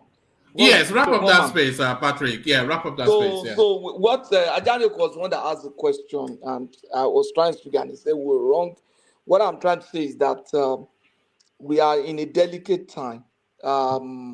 There's nothing wrong with protest, you understand, and especially when the protest leadership is defined. But when you don't have a leadership defined in a protest, it results in disasters. That's what we had with NSAS. I've led protests before. So a number of us on this platform, I'm sure I've led protests before. But when you don't have a defined leadership, as long as you can hold accountable, protests turn to disaster. So when people come around to a court and begin to do that, those judges, they don't have incentive for hearing that case. It's not as if they will pay me extra bonus because I participated. If I'm a judge of a Supreme Court, for example, and they say, oh, one of your schedule today is to be part of this hearing for the next 3 months. If it's too much for me, I'll just quit myself and take up other pending matters too. You understand? And why should I take unnecessary risk because of somebody? This protest we are seeing, one man, just write this thing I'm about to say. In the next few weeks, you will start seeing names of judges, and they'll say this was the judge that said so and so. This was the judge that didn't allow Obi's lawyer or Tinubu's lawyer to speak. This was the judge that didn't admit so and so evidence. That's what you will start getting. Patrick, And 5 seconds. They've started doxing the judges.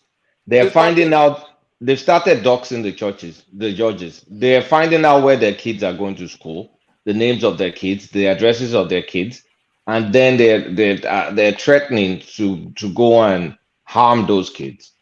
Is that what we should tolerate as protest? I mean, that's a big question. I'm just worried where this thing will land, you know. The only person that can pull this back is Peter Obi. If he believes in the country, he needs to now act like a patriot. Let's say Peter Obi, Atiku, and Tinubu. Let's not say, you understand? But the space, the only space agitating of the polity is the Peter Obi space. Everybody else is happy to let the fullness of the process take its form. But they are the ones protesting. Look at them now. And then the dog whistles from that Bapa Ahmed, you know, they're really charging of that country. This thing has never happened in Nigeria since 1999, to be honest. Yeah, if someone can easily correct me. I've never heard or witnessed thing like this since 1999. That we have a tribunal case in court and people will arrange and be writing judgment for the court, and they will even be threatening the family of the judges. Very ridiculous, honestly. And a vice presidential candidate will say, my Lord Chief Justice, please, I want you to do so and so. It's I don't know. All right.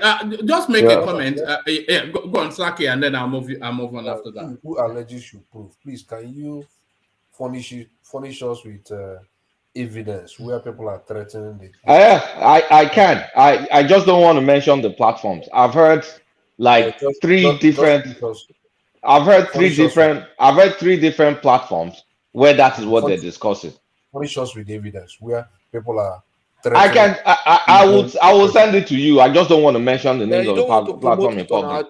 I don't want to promote that kind of vile nonsense. We all know they're watering holes. But still on that theme, let me take you to this space, Patrick. I'll take you to 2 more spaces, then I'll go to Ajanle Koko, and then from there to Kolata. But now, I don't quite know why they are protesting outside, because their lawyer, at least their lead lawyer, is equal measure to everybody else in court. So they're saying lawyer up, and people have fully lawyered up. So Wale Olanipekun versus Levy Uzoku. So there it is. If you look at their CV, their backdrop is weight for weight. The Lizzie or Levy, Attorney General, Commissioner of Justice, Imo State. Olanipekun, Attorney General, Commissioner of Justice, Ondo State. In fact, if you look at the the sort of cases that Levy has litigated, you probably even want to suggest that it's a stronger candidate than Olanipekun. But in terms of having competent lawyers, I think they're both equally matched. Patrick. Yeah, but I think Olanipekun has a very strong this thing. He was on Yadua's case with Shegun Agabi. I think he was also was Olanipekun not on 2019 election on Buhari, and so he's been involved in a lot of presidential election tribunal cases as lead counsel before, so he's more familiar with that terrain. You understand? Than the other side. You understand? And but that's not the issue alone. The facts is what lawyers should celebrate, and if the facts are there and they're able to present it, it doesn't matter whether the man is. Nobody will say, "Oh, no judge will say, oh, you have spent 29 years as a lawyer. This one has spent 15 years. We should give the judgment to in favor of this guy that spent 29 years." You understand? So they are all going to present their facts. Even if the junior lawyer is presents his facts more effectively, then the judgment will and the judges deemed it right that the judgment should be on his side. They will take their position, but I think they should also have confidence in their lawyers. That's another thing. They should. And one of the ways to have confidence in a lawyer is if you have any facts that you think can support them, bring it and give it to them, not by harassing the judges or by intimidating. Don't be surprised. It's not even the judges that are my concern now. That's why this thing should not be heard in public. The lawyers on Tinubu's side, I am really, really worried for them. Look at this. I think there was a lawyer that is from the southeast that they said was drafted to that thing. The man withdrew, and I know I want to believe I know why the man withdrew from that. Do you think that man will survive? Okutepa is not from the southeast; he's from Kogi State. Is he from Kogi? Okay, but I mean, Okutepa. If I'm a lawyer and there are issues like this, I might just withdraw. Because if they do this to judges, you can imagine what they will do to the lawyers on the other side.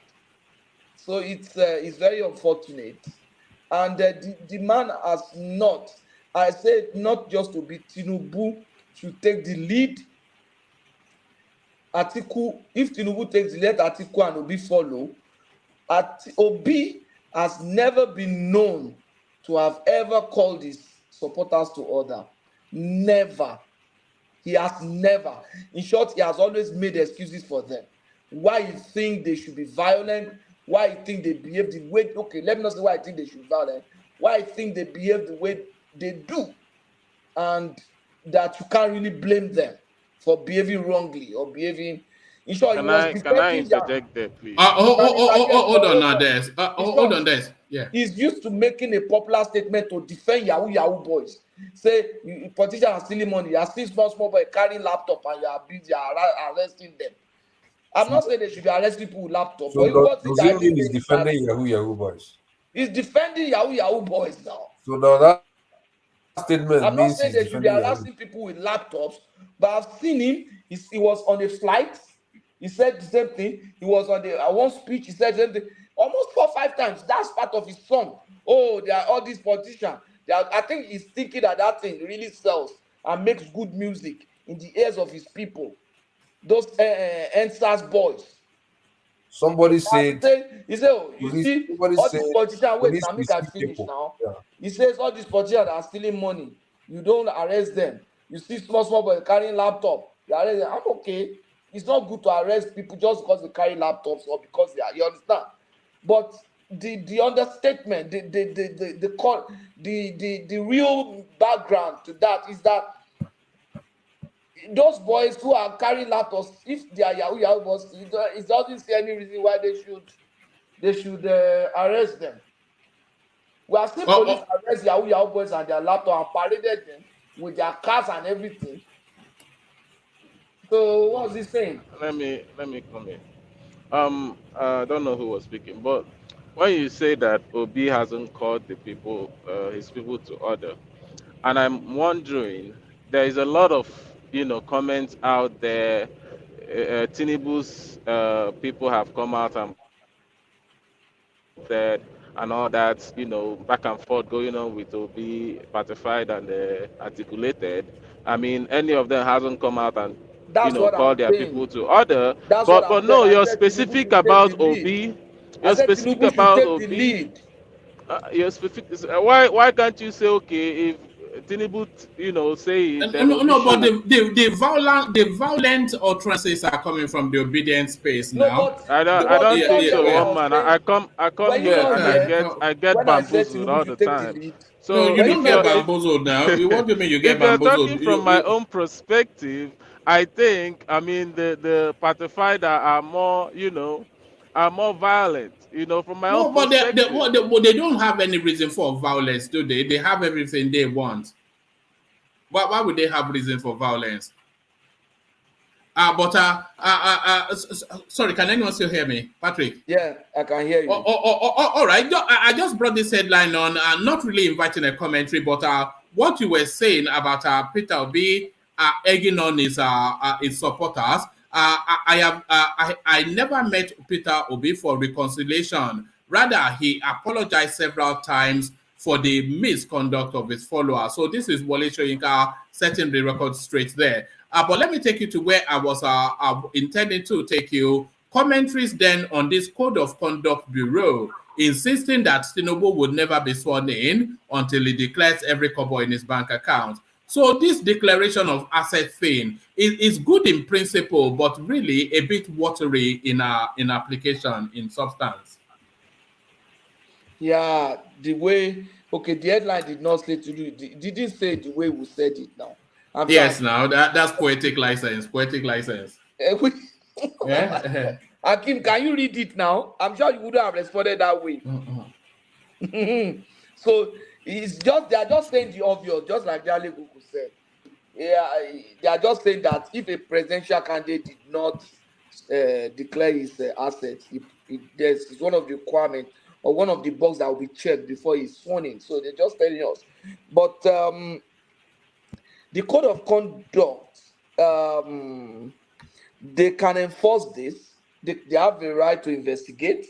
They have a right to, in conjunction with other agencies like EFCC, ICPC, to investigate and bring it before the Code of Conduct Tribunal if there's any infraction. So it's not just for. I think they're empowered by the laws. It's not as if they don't have the muscles or they don't have the teeth to bite. You understand? So it's okay. It's something that is just progressing in our system.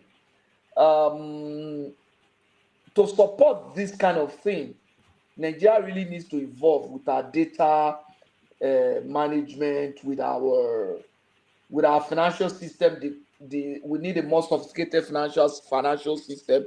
If I have account somewhere and I'm able to conceal it, then this kind of things will not be effective. But I think we are beginning to get there with the BVN. With I think another thing that the government would do is our property registry, our asset and property registry. I'm sure where you are, if you want to take a mortgage, they already know whether you have a first mortgage or a second mortgage, a third mortgage. They know the number of properties you have, whether in alone or in conjunction with your spouse. So we must get to that. So because that's where people hide their assets now. They hide them in properties. They hide them in cash. Hide them in bank accounts with different names and third party. But with the BVN, I think that's going to be reduced. I won't say eliminated because they might have a way around it now. But I'm sure we are going to get there. So if these people have structures where they can get information, then they become more empowered. So if you like declare your assets and under-declared.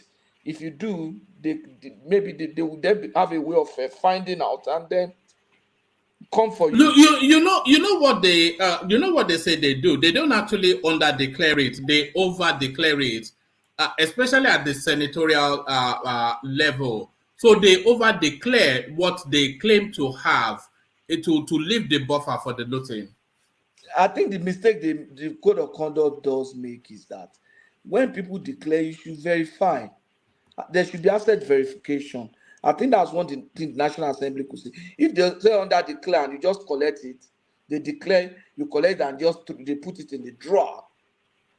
And then the guy is making more money, he's making more money, and then at the end of his service, they look at it and say, oh, he has not made money.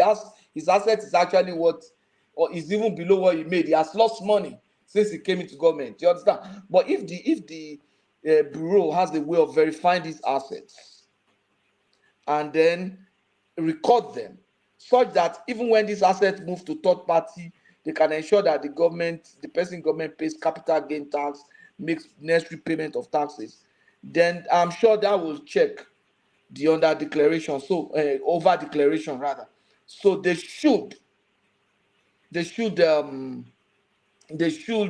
be able to verify. And once somebody declares assets and they verify, they should just send it to IFRS, to FIRS, Federal Inland Revenue Service, to know that this person has declared this much assets. Can we see the taxes he has paid over the years and see whether he has actually paid enough taxes? If they know that these agencies can do that, then they will be careful with over declaration too. All right, brilliant. Let me take you to this final space. We are going to Osun State, Kulata's own home state. Oyetola versus Adeleke, Supreme Court to deliver judgment on Tuesday. So Tuesday now, today, where I am, but certainly within the next 24 hours, we'll know who will govern Osun State for the next 4 years. So the dancing senator versus Tinubu's cousin, where is your money placed?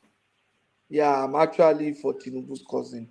I don't know who the court would decide on, so I don't want to also be seen as guilty of doing what the opponents are doing by putting pressure on those people. But if it's, oh, who are you supporting? I'm supporting Adeleke. You know, I want that, but him to win. But let's just wait 24 hours. We've waited all this while, so 24 hours is not too long to wait, and I want to believe that he might get it. The Adeleke or Oyetola? Adeleke. So they'll let him carry on. Likely, yeah, very likely. Okay. All right. I will be very surprised, but then of course, you know. I want to ask a question on the plan. When was the last time the court has actually overturned an election result in Nigeria recently? The Opus of Dima. That was 2019. Yeah. That was the latest election now, so 2019. Yeah, I know. I'm just thinking because like most of the time is based on qualification, primaries, you know, technical issue. Not actual election. Yeah, not actual election. I think Opus of Dima one is the only one I've seen recently where the election was actually overturned based on the election result. That's really surprising. Bayelsa was technicality. Yeah, Bayelsa was not the election, was technicalities. So that's it. But you know, to be honest with you, it's not easy. And when I listen to people saying, "Oh, they are challenging this state, they are challenging that state," election petition tribunal, you don't challenge state, you challenge polling unit by polling unit. That is how you challenge results. If you ask a question earlier on, you talk about substantiality. If the election was substantially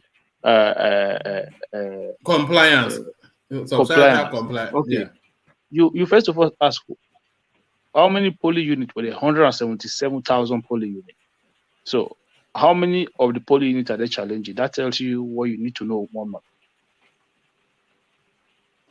All right. So there it is. So there it is. Do you want to add anything else anything else before I go on to Adanle Koko, Patrick? No, just go on to Oh, Daniel. all right, brilliant. So you're up next, Ajanle Koko, and to important matters of Nigerian politics. Hopefully, we went through Peter Obi, and then we thought we had escaped that, and we were just taking our times.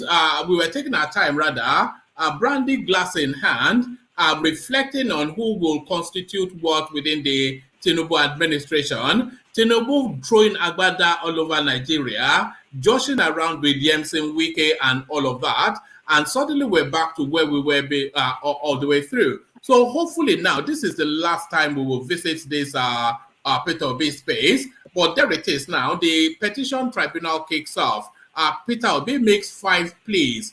But how quickly do you want this thing wrapped up? And what do you think the substance is of Peter Obi's plea? One man. Is Dorothy there? Dorothy? No. I don't think he is. Yeah. Okay.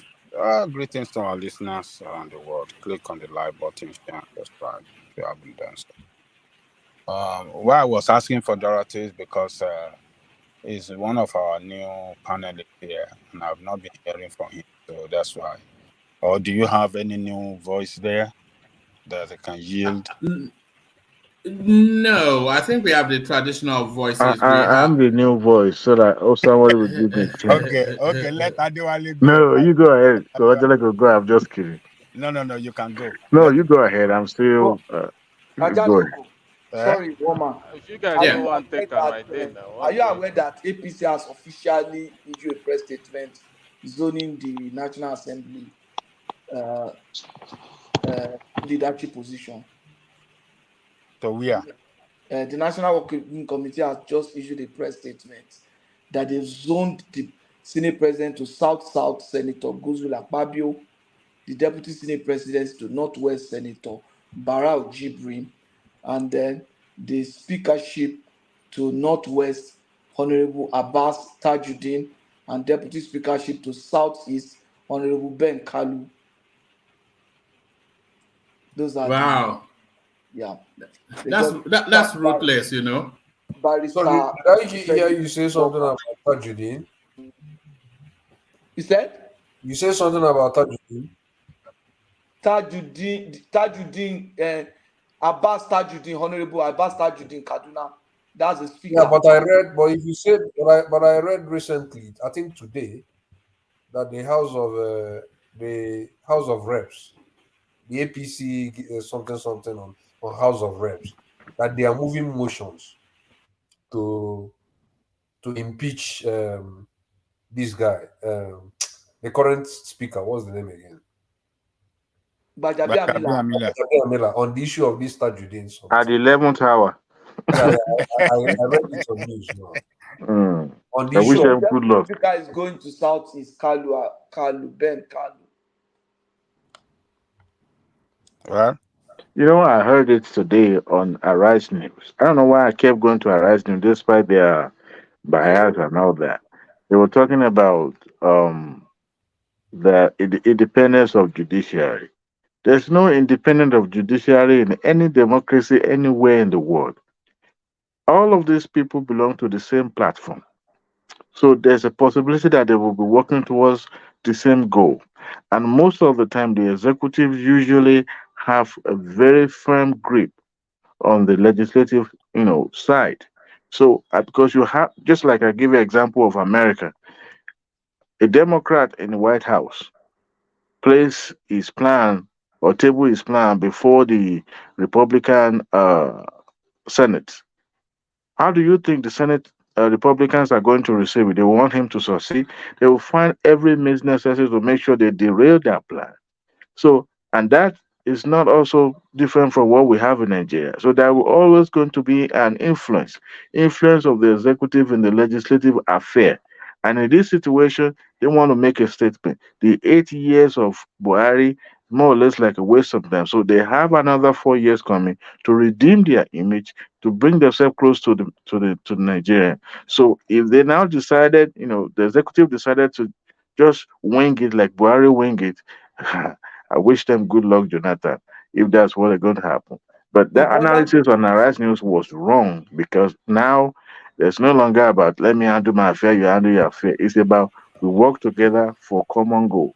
So incoming administration has a huge ground to cover in terms of forcing relationship with the members of the House. I haven't heard that the oppositions are trying to gather together, to present a candidate, consensus candidate. Despite that, they can have, except if they have some number of the incumbent, supporting them. If not, even if you gather all of them together, they will still not be able to, have upper hand because APC has the highest number in both the House and in the Senate. But you can never. There will always be some Judases among them, right? All right. Rational mind. Make sure your mic is switched on. Your device is not connecting to the system. So as Ajale Koko seems to be a little bit occupied, let me take the conversation then to No, I'm here. Kulata. Yeah, Huh? I'm here. All right. I thought you said you wanted For new to. voice. Yeah, I just thought that Dorothy is there, so we can give him chance to talk. But since No. Yeah, Woman, I only yeah. defer to Ajane Koko on the ground that so that he can speak, not because I wasn't ready. So let me just put that out there. All right, brilliant. Let me go to, because I said the sequence that I'll go to Ajanle Koko and then go to Kulata. So let me go to Ajanle Koko then. Ajanle Koko. So the final phase then of this process is where we are now. So Peter Obi finally gets his day in court, and then hopefully that this settles matters. But so how do you see this playing out? What are your expectations? Are you glad that this has now entered? We have now entered this phase, and what sort of process are you anticipating? Do you have a time scale? How quickly do you want them to wrap this up so that we can move on with the country? yeah, greetings to our listener around the world. Click on the like button, share, and subscribe if you haven't done so. Well, this election petition will surely take some time before it is finally resolved because it's going to go through two stages. The current one, which is the appeal court, and the Supreme Court. So I think we'll be looking. It might take maybe a minimum of 3 months and maximum of 5 months if I think if I estimate it well. So, but Obi petition, I won't say it's not in order because he is the one that participated in the election. He got all his result sheet, and maybe on the basis of what he got, which some of them are, contrary to what been declared. Maybe that is why he filed the petition. So, but the tribunal will do their job, and they will deliver what I believe is they will deliver their judgment based on evidences put before them by parties involved. So the only thing I can say that whatever decision that is taken or ruling of this tribunal right now will surely be affirmed by The Supreme Court. By the Supreme Court. So yes, to just look forward to this first judgment will determine what the Supreme Court will affirm. So that's my own. That's the way I think. That's the way I think that is what I am looking forward to. So whoever they declare on this appeal court right now will be affirmed by the Supreme Court. All right, and to Saki Father's assertion that if the judgment is able to come in before the 29th, that the Senate can then hold off the inauguration of Tinubu and extend Buhari's administration by 90 days. Do you see this in the horizon, or is that just clutching at straws? No, that is not going to happen because we are not running into crisis. We are not running into, security, a serious security crisis that that we cannot take control of. So, but at the moment, everything is under control in Nigeria. The security, even though we have insecurity, the administration still have absolute control of the seat of power. So as long as the seat of power is not threatened, I don't think there'll be any justification for government. For the outgoing president to say, because they have court case, and because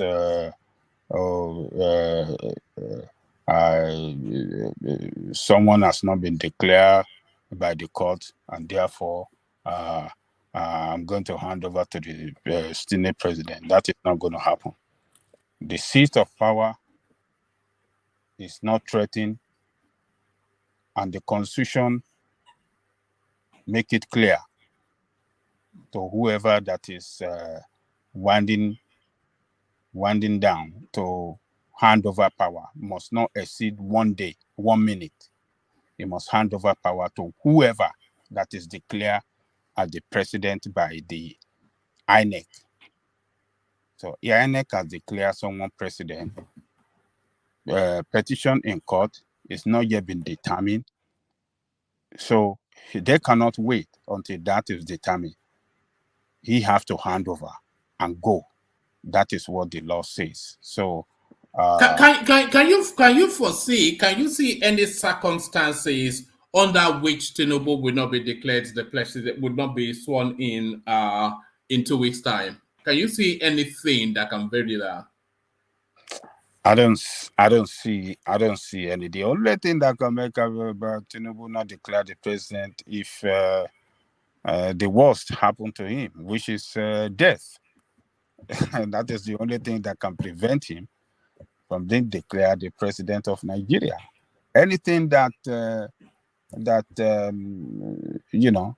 going contrary to that could plunge the country into serious crisis that we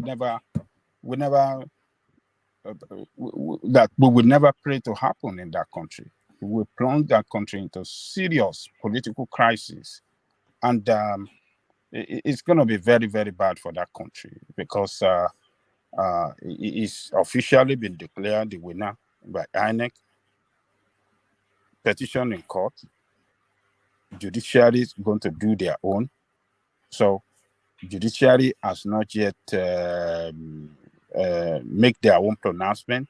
And for somebody to say Tinubu cannot assume power, that will set that country backward, 40 years backward politically. It's going to dismantle it's going to set in a serious political crisis, which could put our democratic structure into jeopardy. So I don't see anything except if the worst happened to him, which is death. That is the only thing that can stop Tinubu. And just that breaking news that Patrick just brought there, that the APC has formally declared that Godswill Akpabio will be the Senate president, Jibrin Barao will be the deputy, and then I think a name from the North Central to be the Speaker of the House, and then a Southeasterner to be the Deputy Speaker. So does that now place, is it now all or nothing for the Southeast, this Peter Obi case now? Because win everything or lose everything is essentially what is at stake at the tribunal. Win everything or lose everything. It is unfortunate that the Southeast couldn't get it right again. They failed to get it right on the presidency, and they failed to get it right on the Senate president. If they had stick their political interests together for this Senate president, maybe they would have got it. But what they did before the presidential election, before the presidential primary, where nobody stepped down for each other, this is the same thing that played out this time, and that is why, unfortunately, they are relegated to deputy speaker. If all of them, if all Igbo leaders, political leaders across political party, APUGA, Labour, and PDP, if they are all line up behind Kalu, or what is his name, who stand the better chance of getting that position, maybe they will have put pressure on APC to consider him. But since they did not do that, and one of their own who opted for the same position, what's his name? That guy from Ebonyi, Omahi, who declared that, oh, it is time for the Igbo to be Senate president, and that if he cannot get it, the only person that he will support is an Igbo man like him. But for him, only last week, to shift position and declare support for what do you call it? Akpabio. It just shows that these Southeast Nana political leaders are just selfish people that doesn't know how to play the politics right. So, can I quickly ask you a question? Oh, yes. Under a Tinubu's presidency, what could the Southeast benefit from Anojos or Carlos Senate president or Dave Omai Senate presidency? Do you know what that position represents in the first place? The position of Senate president. Yes. Do you know the position? Do you know the power that position carries? I know the power. Yeah. The only power that it does not carry in comparison to the presidency, to the president, is the commander-in-chief of armed forces.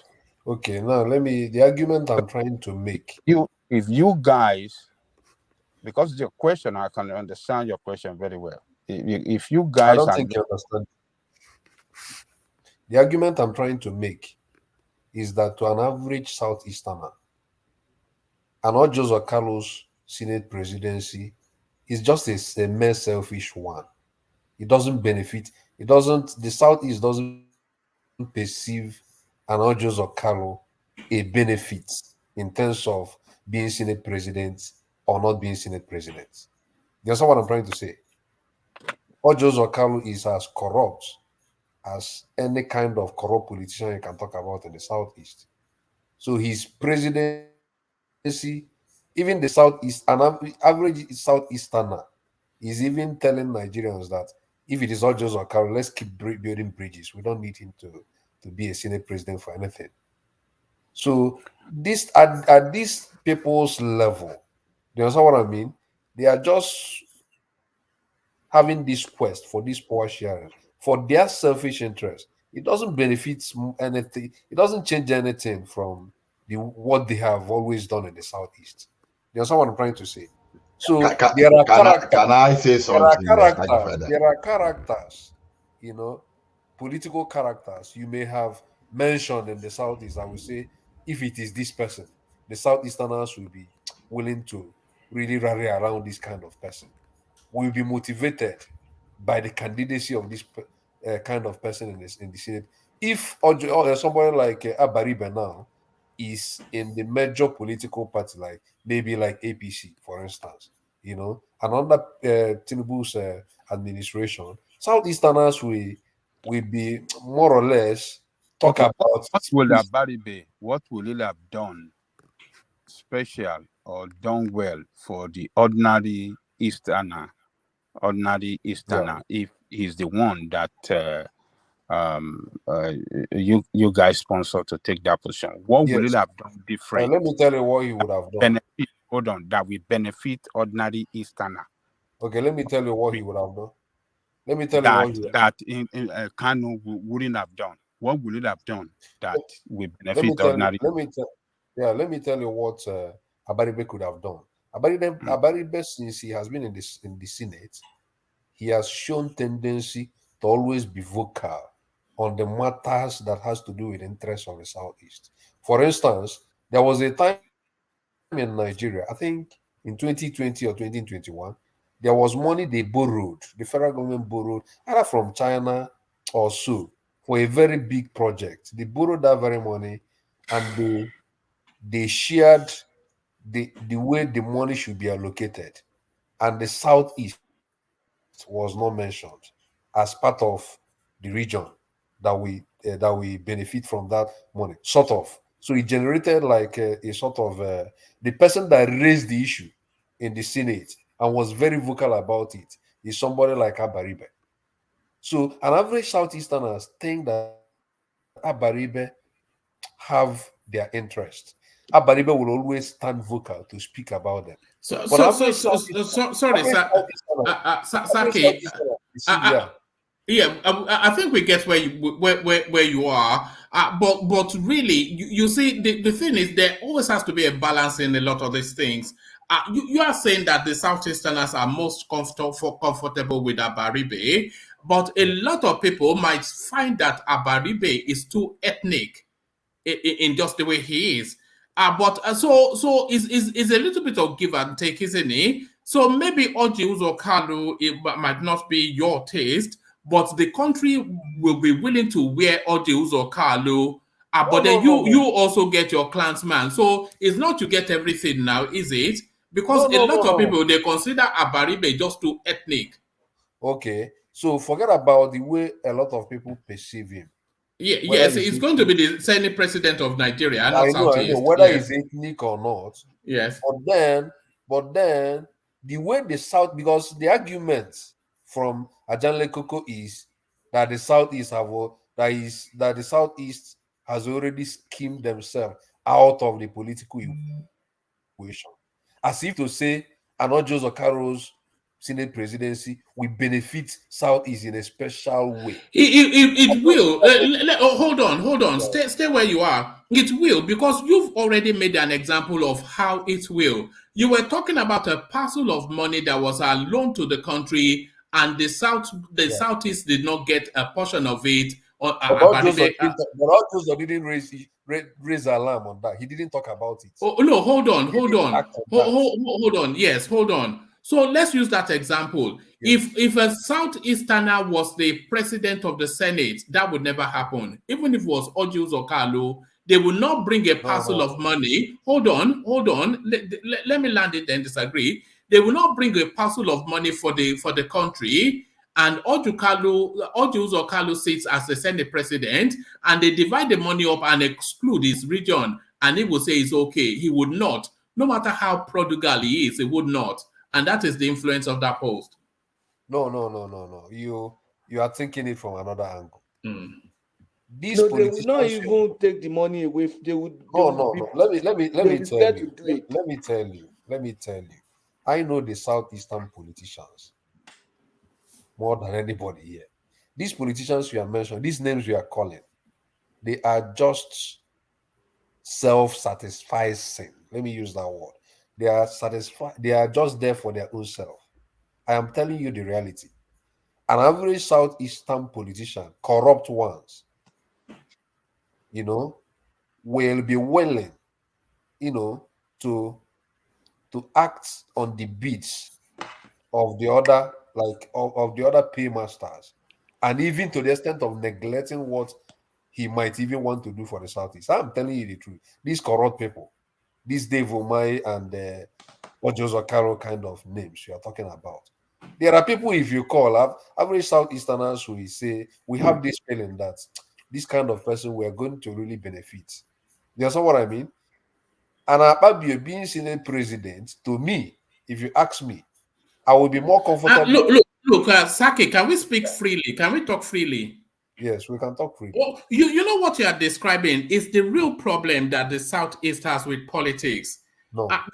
Because what often people find is that they want something that is uniquely peculiarly of their ethnic stock, but then have it as nationalistic thing. It's the same narrative with Peter Obi now, who is uniquely peculiarly Igbo, but they want him to be nationalistic as well.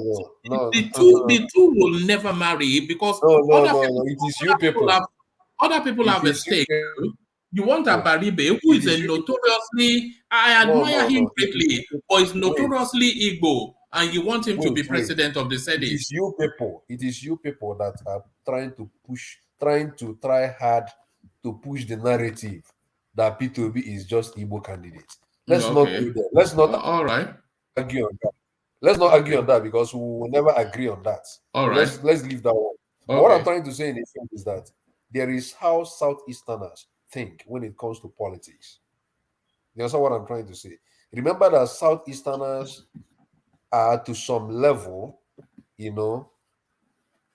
dominantly, not majority of the things they do is not more of all these white collar jobs or working with government parastatals. That's what I'm trying to say. They are just doing their business and want their business to go anyway. But what I'm trying to say in effect is Saki Father, that's not true. Imo State has the highest number of federal civil servants in the country. I said, if you look at the regions in Nigeria, region by region, don't look at states, region by region, on average, the major occupation of the southeastern region is trade, more than any other thing, right? The major occupation of almost every region is either trade or some agriculture or something. So it's not peculiar to the southeast. Okay, what is the major occupation of the core northerners? Agriculture and trade. How many percentage of that will government employ? How many percent? Southeast actually has one of the highest number of government employees when you look at the concentration. No, you don't say that. I say that. I can say that. And I know for a fact that Imo State is the most represented in the country. I am talking about federal government employees. Yeah, I'm also talking about federal government too. All right, let's just leave the argument. But what I'm trying to say in effect is that if you look at the way the Southeasterners always vote, do you understand? They are not really carried away by this politician is coming from the Southeast. They are more carried away by who is that politician? Who is that politician? Is this person somebody that is just going for his own personal interest? Or what special is he going to benefit? His presence or his absence? I don't see that. I will be more comfortable with an Akpabio Senate presidency to Ojozo Okalu Senate president. That's my view. You understand what I'm trying to say? That's my view. Akpabio is not corrupt. I'm not saying he's not corrupt. Akpabio will bring better, will protect your interests and abandon his own people. I'm not saying he's not corrupt. When Ojozo was the governor of Ekoi, hold on now. Will Akpabio serve the interest of the Southeast above the interest of his own South people? The better question I should ask myself as a Southeastern person is, when Ojozo was governor of Abia State, What did he do to improve the This lives of the man just Abia people? won re-election. You are asking what did he do? He just won a re-election. His How do you mean people by love winning him. They re-election? voted for him. They just voted for him to go back to Senate. What are you talking about? You Who people voted will for keep him? on saying in Abia State, he won re-election Did you to know see. how he? Did you know how he won it? What do you mean by how did he won No, it? did you know how he won the election? You tell me If you how say did he you don't won? know, say How? you don't know. Say you Okay, don't know. tell Now me. you ask questions. Tell me now. Let's Tell just me. forget that. But what I'm trying to A tell you person, in effect is that when Ojozo was governor of Abia, you know, he didn't improve the lives of Abia people. And if you ask an average Abia man, he will tell you that Ojozo is chronically corrupt. That this is not the kind of person he might support for anything. You know what I mean? That supporting him is just for his own selfish interest, not for special interest of any southeastern whatever. So I don't want to but dwell much on that. you are from That's Anambra. my You view. are from Anambra. You cannot speak for your state. The people in his They state, actually has a when name for him, Ajali Koko. They have a what? nickname for him then. Oji Onyoshi.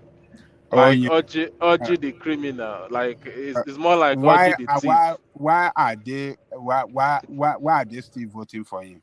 Why did they vote for him? Why did they re-elect him? If what you guys are saying are actually true, even when he was in prison, they were voting this guy. They were voting for him. Ajale Gogo, Eh? can I have a moment? The So, truth is, no, it was not this Oji Kanu that was in prison while he contested and won an election. It was the other Oji, Theodore Oji. who? Theodore Oji, the other Oji. There are two Ojis. No. Okay. No, forget about that. What I'm saying is that even though, what I wanted to say that when they saw that this man is a corrupt man, they even took him to jail, and his friend, his roommate in college, what's the Senate president? He Ahmed beat Lawan. Ahmed Lawan. He was able to settle something with EFCC and all of them, and they brought him back to The Senate. truth is Yeah, but after then he got re-election again, and this another time again he got re-elected, and these Anambra people, we keep on saying that they don't like this guy. I mean, why can you speak for Abia people? The Abia people love him. no. I want to kind of I don't know how it sounds. I want to kind of go with what Saki and I think was it Des that was talking again were saying. How he won an election to the election is a completely different thing. But if we have to pick one state that have been very extremely unlucky in this fourth republic, I don't think there's any other state will rival what's his name? Abia State in terms of terrible governance, misgovernance, as the case may be. We were all here where Igbeazu won re-election and he was dancing because he shared kerosene. I don't know how many people know Abba. I know Abia State very well because I have a project I was doing in Abba and I was going to Abia every day for almost about 4 or 5 years from Port Harcourt. I drive to Abba every day. I mean, you will pity people living in Abba. I know Ariara very well. You know, all their major roads. So if he's saying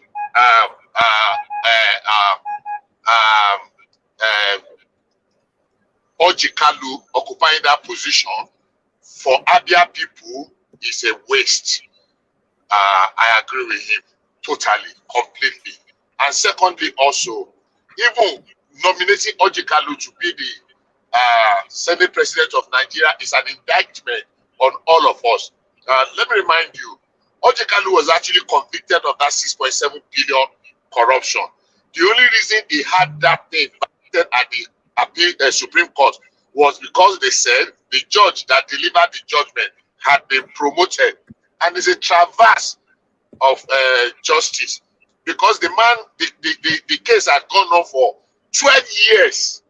It deserves a closure, and it was all this merry-go-round. So Oji Kalu today is a convict because the court, the Supreme Court, did not did not vacate the fact of the matter. They only said, well, technically, because the judge had been promoted to appeal court, he shouldn't have gone back to complete that. So what they're saying technically again is that so the court should have started another 12-year run. I think it is one of the most abused something. So people that know this fact know that Ojikalu remains a convict. Forget all the technical. Okay, Bishop. I think I will on the basis that it's an ex-convict. Okay, I can agree that yes, it's not fit for that position. But for some people to want to paint him that is corrupt, who is that politician in that country that is not corrupt? Is it the Tinubu that is going to assume the? Most of the politicians are corrupt. Yes, is it the Tinubu that is going to assume the presidency that will affect better life on ordinary man on the street? Let me tell you. I wonder, even Showore is corrupt. Showore never had any. No, don't open the Showore space. Showore never had. No, Showore never had public office, so he has no point to say Showore is corrupt. Yeah. Yeah. As far as the National Assembly as it is now is concerned, there are only 2 Igbo names there you will call. I will tell you that Igbos might want to support that kind of person. Do you see Abaribe I've mentioned? Then do you see Senator Patrick Oba from Anambra State?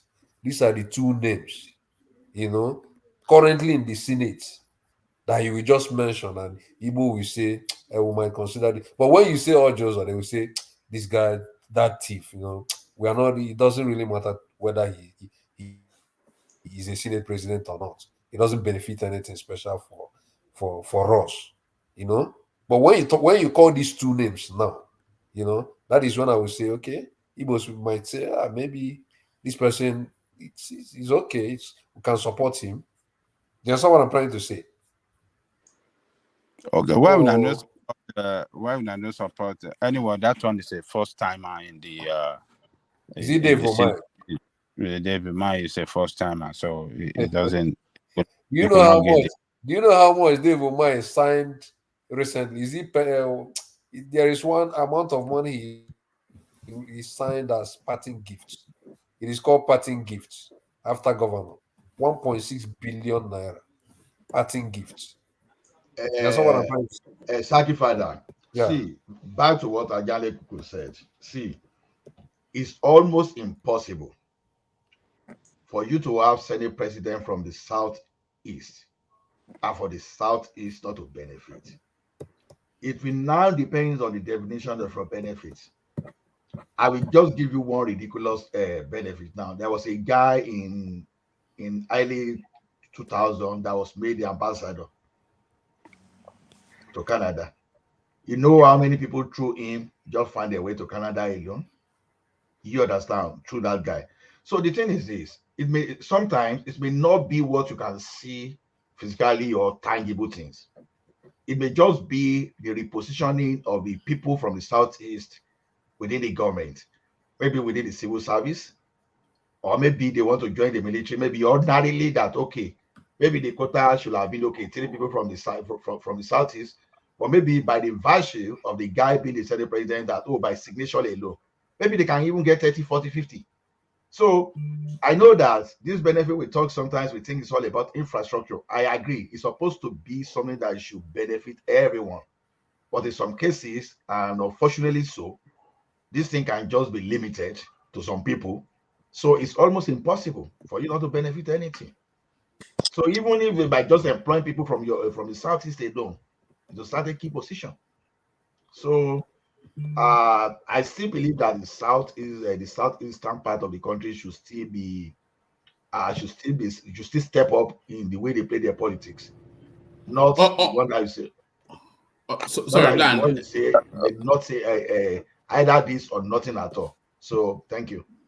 All right. Yes, Ajanle Koko, round out that space and then we move on. Yeah. Thank you. They don't know what they are missing.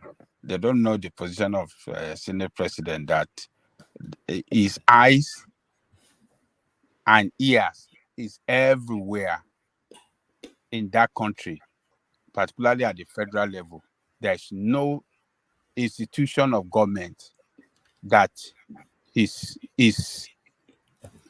cannot. There's no institution of government at the federal level that he doesn't have his eyes and ears. He can influence appointment everywhere, as well as allocation of funds. They don't know anything. They don't know they set themselves backward politically. Let them be chanting because they said it's a corrupt man. Who is not corrupt among the politicians? Is it not them, the politics and government? Ken Omanamani was one time Senate president, right? So He introduced. Hold on, Zaki. Let Ajan Coco round the last space, then we'll move on. They are finally giving you deputy speaker. So go and manage that. Keep on destroying yourself and think that Nigeria is a place where you will have a saint to come and lead you. All of them are all criminal. They are the same thing. But keep on looking for saints, and you will remain backward politically, and others will keep on marching on your head and governing you. One man, look, they lost it again. They don't know how to play it. Maybe they don't understand it, or maybe they hate each other. I don't know what is going on with them, the Easterner. But the action of APC to allocate this position to different region of the country, I think they are trying to manage a crisis among themselves. They are managing that crisis is by bringing everybody together. This time, they don't want it to happen like what happened during the Buhari time when Sharaki and Dogara, played their own game because Buhari was not showing leadership. It was not showing commitment. It was not showing direction. So this time, I think Tinubu and his team are trying to start to bring everybody together. And once these people that have been designated for each position, once they get this position, it will be easy for Tinubu to govern well and see that his bills will easily pass through the assembly and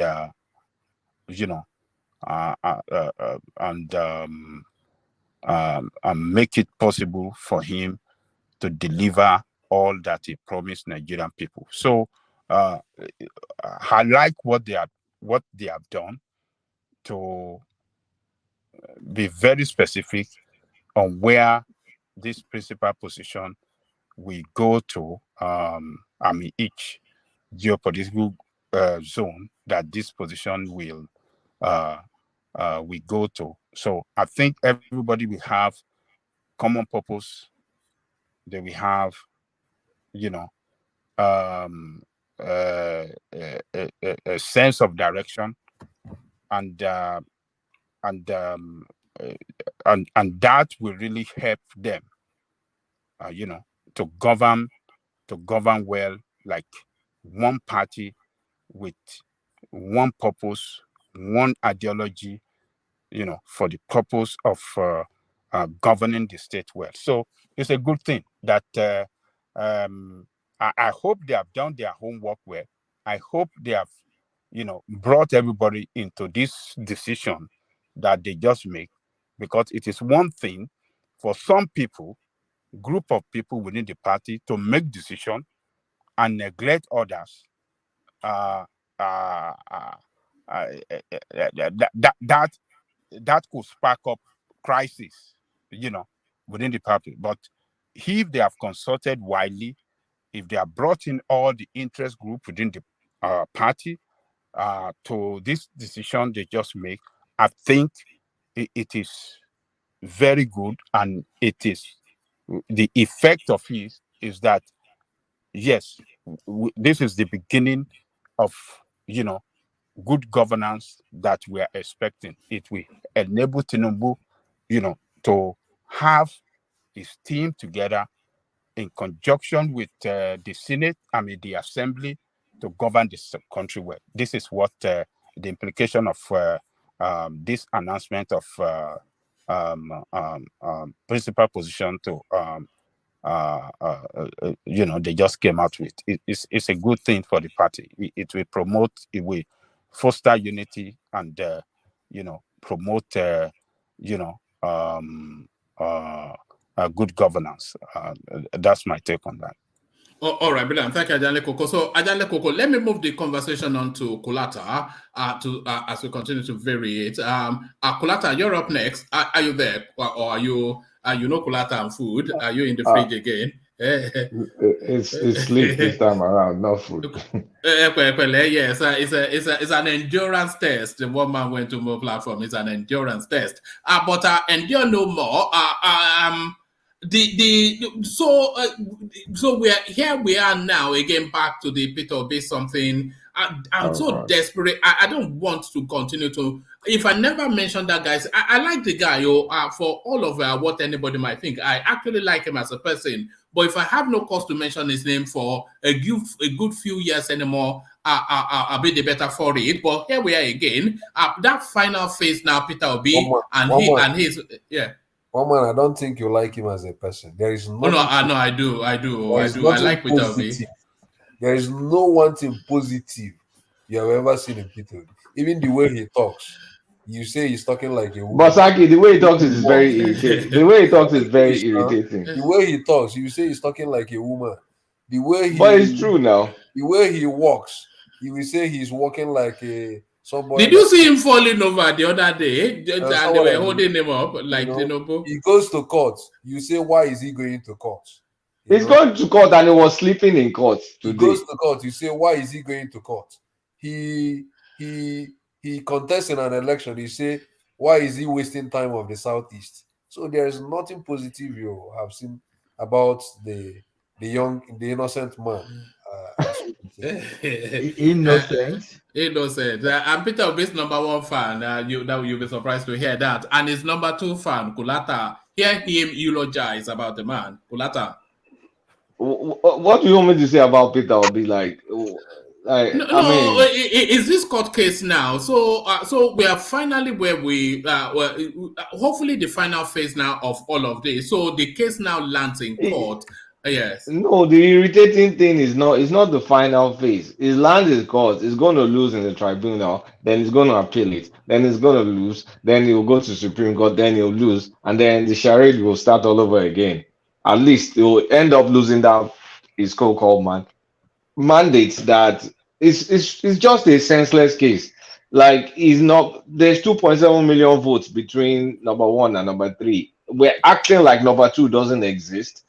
We're acting like 25% in 24 states means nothing.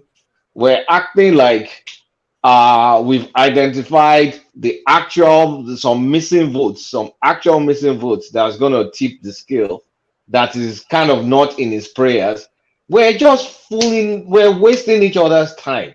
I think that's the end of it, because there's nothing in his prayers that indicates he's found some votes that is going to tip the scale. It's all about the process, the this, the that, and then that irritating talking point that we need the process that brings the president must be excellent. Some banal nonsense. Pepe little cliche. Some cliche rubbish. Like it's tiring. It's exhausting. The guy should just go away. Come back in 2027 when you're well prepared. I'm tired of hearing about this guy. And I mean, we were having such lovely conversations about Gbajabiamila versus El Rufai, and then Akpabio, and then we're back to Peter Obi again. And then he shows himself again. Then he goes to court today. He goes to court. Then he starts dozing in court.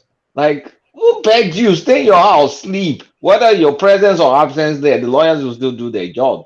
I mean, is it required that the candidates go there? If it's required, then I apologize to him.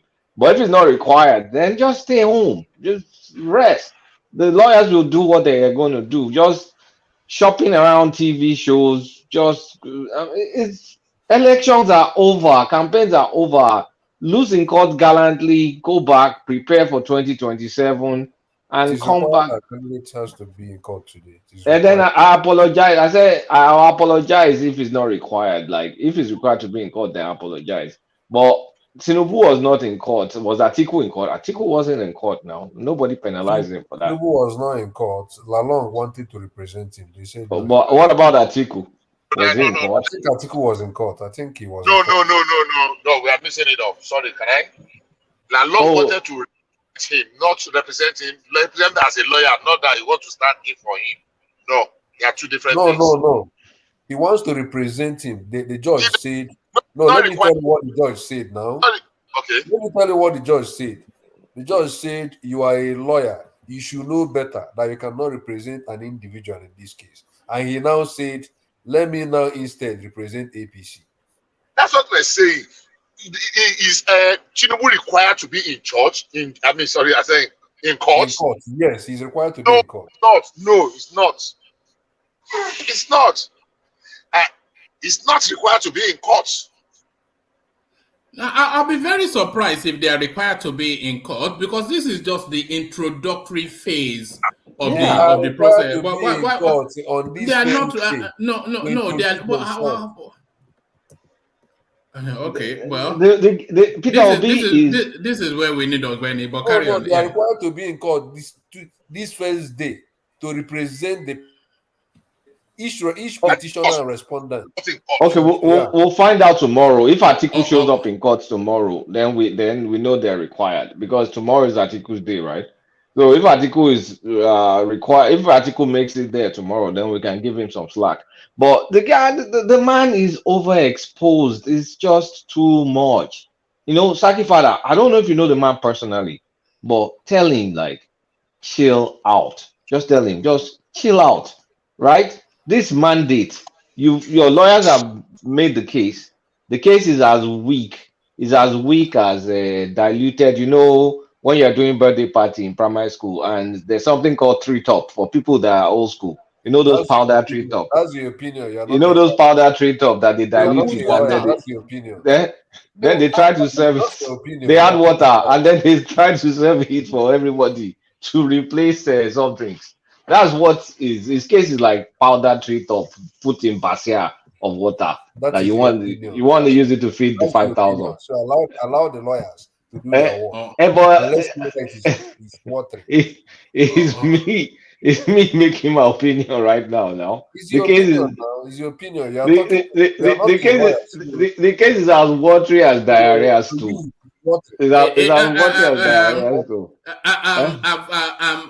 Kulata, are you suggesting that the case is as watery as a bag of tea, a tea bag that you have already used 2 times? Yes. It's not just a tea bag, a Nigerian Lipton tea bag. Yes. Weak tea bag in the first place. You now want to use it again. Oh God. All right, let me take you to safer grounds. Let me take you to home territory. Oyetola versus Adeleke. Tomorrow, you know your governor within the next 24 hours. What's your anticipation of this space, Kulata? See, I think at this point in time, I mean, I don't know honestly speaking, I don't know what the judiciary will do because the tribunal ruled one thing, the appeal court ruled something else. Who knows what the Supreme Court will do?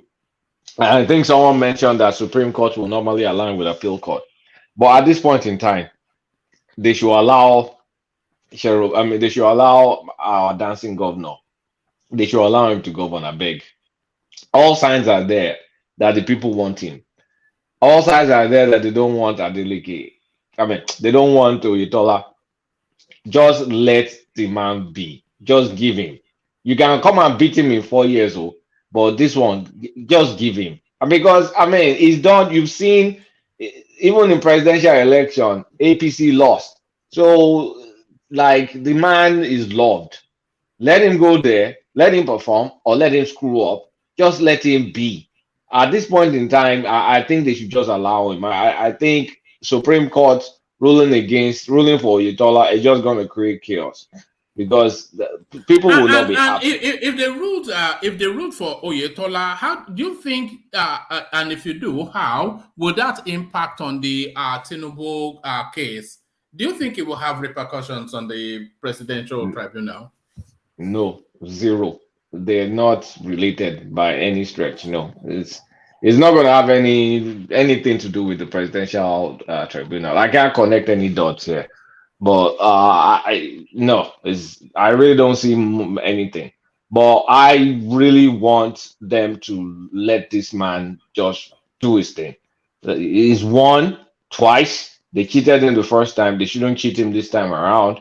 Everybody cheats. It was just a better cheat, but he's won. It shows he's more popular. So just give him his shot. Just give him his shot. I don't see any way Oyetola will come there and the state will be happy. I think it's enough. I think at this point in time, I will not expect the Supreme Court. I won't be happy.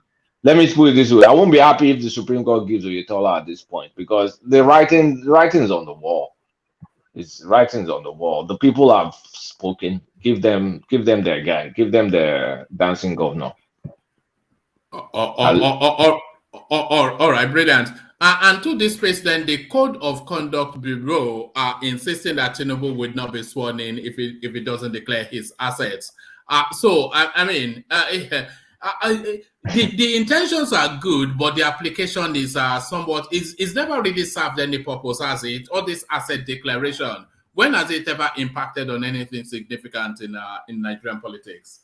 It's I mean, it's not done. It's really not done anything. It's just bluster. Tinubu will declare something now. I mean, the London property is under his son's name. That will never come under Tinubu.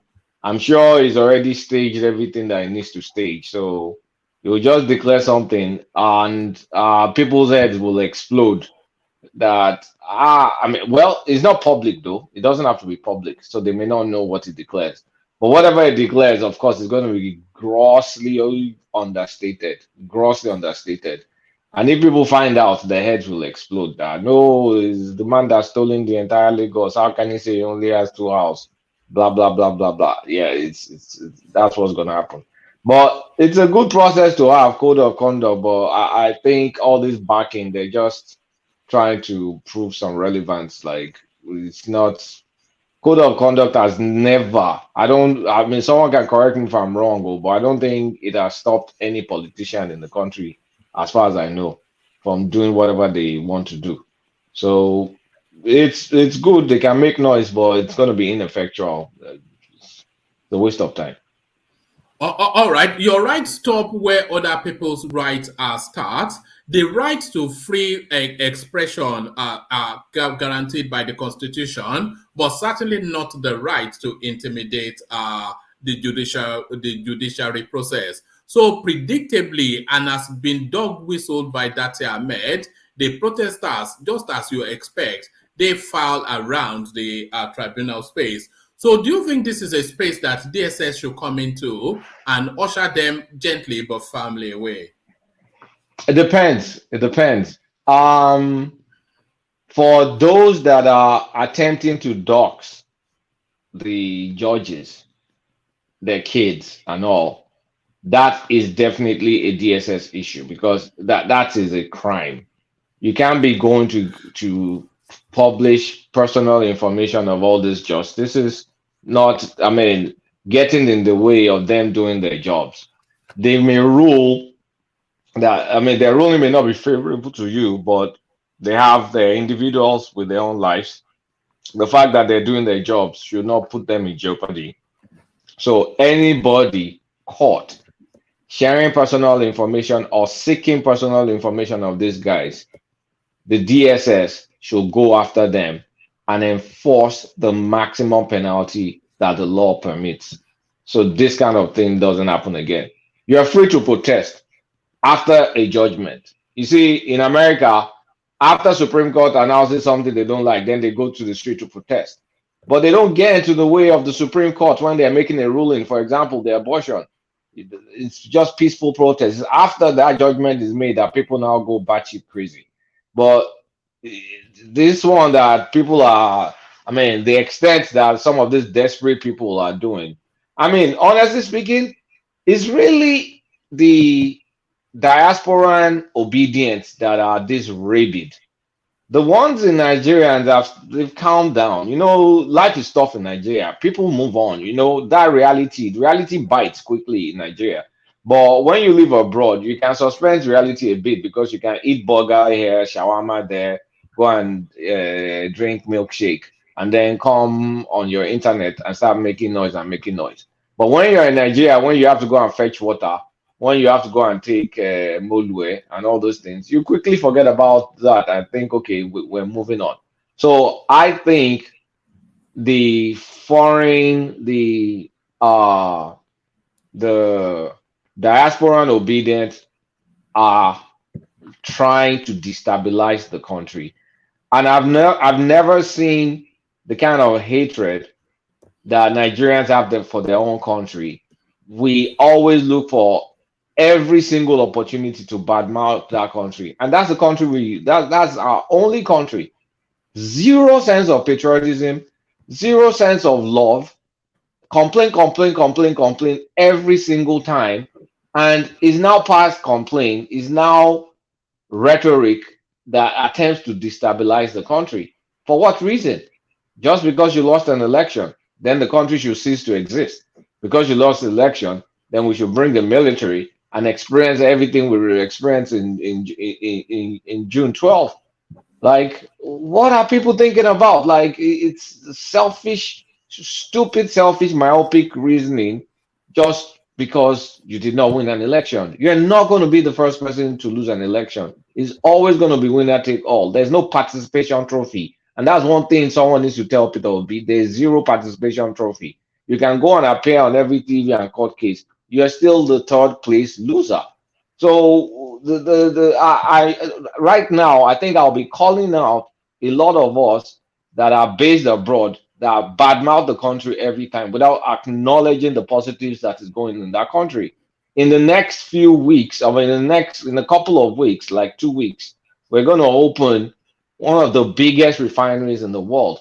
That's a big deal. It's a big deal. We're going to open one of the biggest refineries in the world. There are many projects that the country will be undergoing, some transformational stuff. We don't see that. We just see all these old little things here. We never look at the big picture. So I mean, protest is fine, but doxing is no, and violent protest should be met with water by the military. If you do anyhow, they should Kulata, give you anyhow. Kulata, do you have access to the private chat? Yes. If you can, I don't know if it's allowed. If you can read to obedient that are supporting this type of protest, what within the justice administration, what the principle they believe naturally. I pasted something there. So if they can Let me read it. All judges must be free to adjudicate in accordance with their oath of office, unfettered by coercion or influence from anyone, be it government, the public service, popular public opinion, pressure groups, or other judges, except, of course, to the extent that the opinions of other judges may have been recorded and found to be useful as precedent. So it means is don't get in the way of the judges to doing their that jobs. thing is almost universal. So it's actually a criminal act. What they are doing is a criminal. There's so many criminal acts being gotten away with in this process. So, one man, are you now saying that we shouldn't discuss on this public fora about the ongoing election tribunal? No, we're not intimidated. We're not. Opinion. We're not. Our opinion. We're not on the street. We're not on the doorsteps of a court intimidating judges. We're not on the doorsteps of a court. No. See, unfettered. He said unfettered by coercion. Then he went further to say, or influence from public service or popular public opinion. So we what are shouldn't we air doing? our What are we doing now? That what we are doing is public opinion. We are talking about the election matters, giving our own views on this. but Is we're that is not one stopping view. in the way of educating. We're not No, physically. but our discussions on all this social media can can still be a sort of influence, right? So we ourselves discussing it is still wrong, judging by this position here. We shouldn't be No, discussing. Sagi Father, worldwide, people discuss matters, but there are some kind of elements of that matters in the court that you cannot discuss. Like you now telling the judge what they should do. You understand? You can discuss what you think is wrong, how you think the thing should be it should be made right, but for you to be saying, oh, it must this. Look We're at this talking about placard. merits and the merits of the case. We're not Exactly. telling the judges what to do. Look at what the placards. Look at what this placard is treating. It do not. You are even telling them it do not. How do you know that Tinubu didn't mean 25%? Who told you? By what? By what authority? By what interpretation? By what qualification? The official results now. What's the official result, Saki? What's the official result? That Tinubu didn't get 25% in What's the FCT. official result? So what about the president? Is it not what INEC The official released? result is that Tinubu won now. Wait No. I wonder, Patostic. Yes, No. Official result. Wait now. Result. Falana Official came result online even before this went to the court, and Anduaka came online, and this Baba Oyibo, Clark, they came online. Clark. They told you that there been some precedent, there been some rulings that resolve this issue. But Saki, And- Saki, who is the umpire of the election? Exactly. Who's the umpire of the election? INEC, yeah. Who did the umpire declare as the winner? What was his result in FCT? I asked you a different question. Who did the umpire declare as the winner? Here. They are not talking. Wait. We're talking about the official result, and we have an official result. Don't we have an official result? Do we have a president-elect? Wait. I'm looking at what these people have on their placards. What they have doesn't matter now. You are saying that this person said I should look at what they have.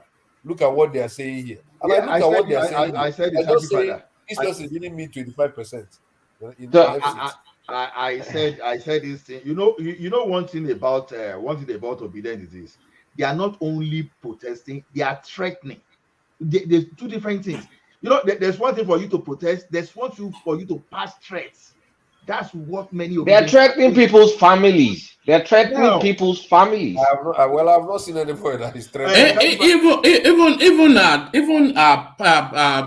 picketing the court, it can be deemed and is in actual fact a frontal attack. It is a frontal attack. That's a physical attack right there. What you're saying is an assault on the. Let me say, one man. Do you know how many miles? Sorry, do you know how many miles they are from the court? They are the doorsteps of the. They are the doorsteps of the court. They're not. They're not. They were really far. Before the court started, the police had to barricade. I think about almost 500 kilometers away from the court. So they started screening people that were if the judges and the lawyers and the participants, if they are driving by, would they see them? Doesn't matter. I can be. Then this is an attack. It matters. It's an attack. It is not an attack. If I'm in the court trying to constitute a nuisance and saying that that is an attack, I'm trying to. Don't say that people just putting up their placard is an attack. People pull up placard all over the world, and it's not an attack. So why would we make it as an attack in Nigeria? It doesn't make sense. So are they blocking an entry of the? Are they blocking an entry? Any entry? They're not blocking any entry. I told you. Are they obstructing? Are they obstructing anything? Like I said, they were far from the. They're obstructing thoroughfare. Even the distance they are from the court is actually wrong. to me, what the Are police they did. making noise pollution? Can what they be doing be? Oh no, we are now going to noise pollution. No, Are you no, kidding me? the thing is this: you take a case to the court. Already, you've already assumed the outcome. You understand? You've been the accuser and you've been the judge of yourself because already you've already assumed that this will be the outcome, and you are ready. You know this is like you are Premeditated. It's passing premeditated judgment. Like premeditated. you, I mean, come Subtle, on, man. you are passing subtle threats to say okay because but how do you know that Tinubu didn't get 25%? It is the duty of the court to say, oh, INEC chairman, you were wrong. You shouldn't have declared Tinubu the winners. But you took your case to the court. You already have your own judgment. You are now saying, Judge, this is what we want. So if you don't do There's this, or nothing the only thing wrong. you need There's to do is nothing wrong. In a serious democracy, examples needs to be made out of some people. No, come on. There's nothing wrong with what they are doing. I mean, in the case of, we saw what happened in the case of what's this guy that acted Pirate of the Caribbean, John Depp and his ex. We saw a lot of people standing out there, putting out placard and basically trying to tell the judges what to do and what to say.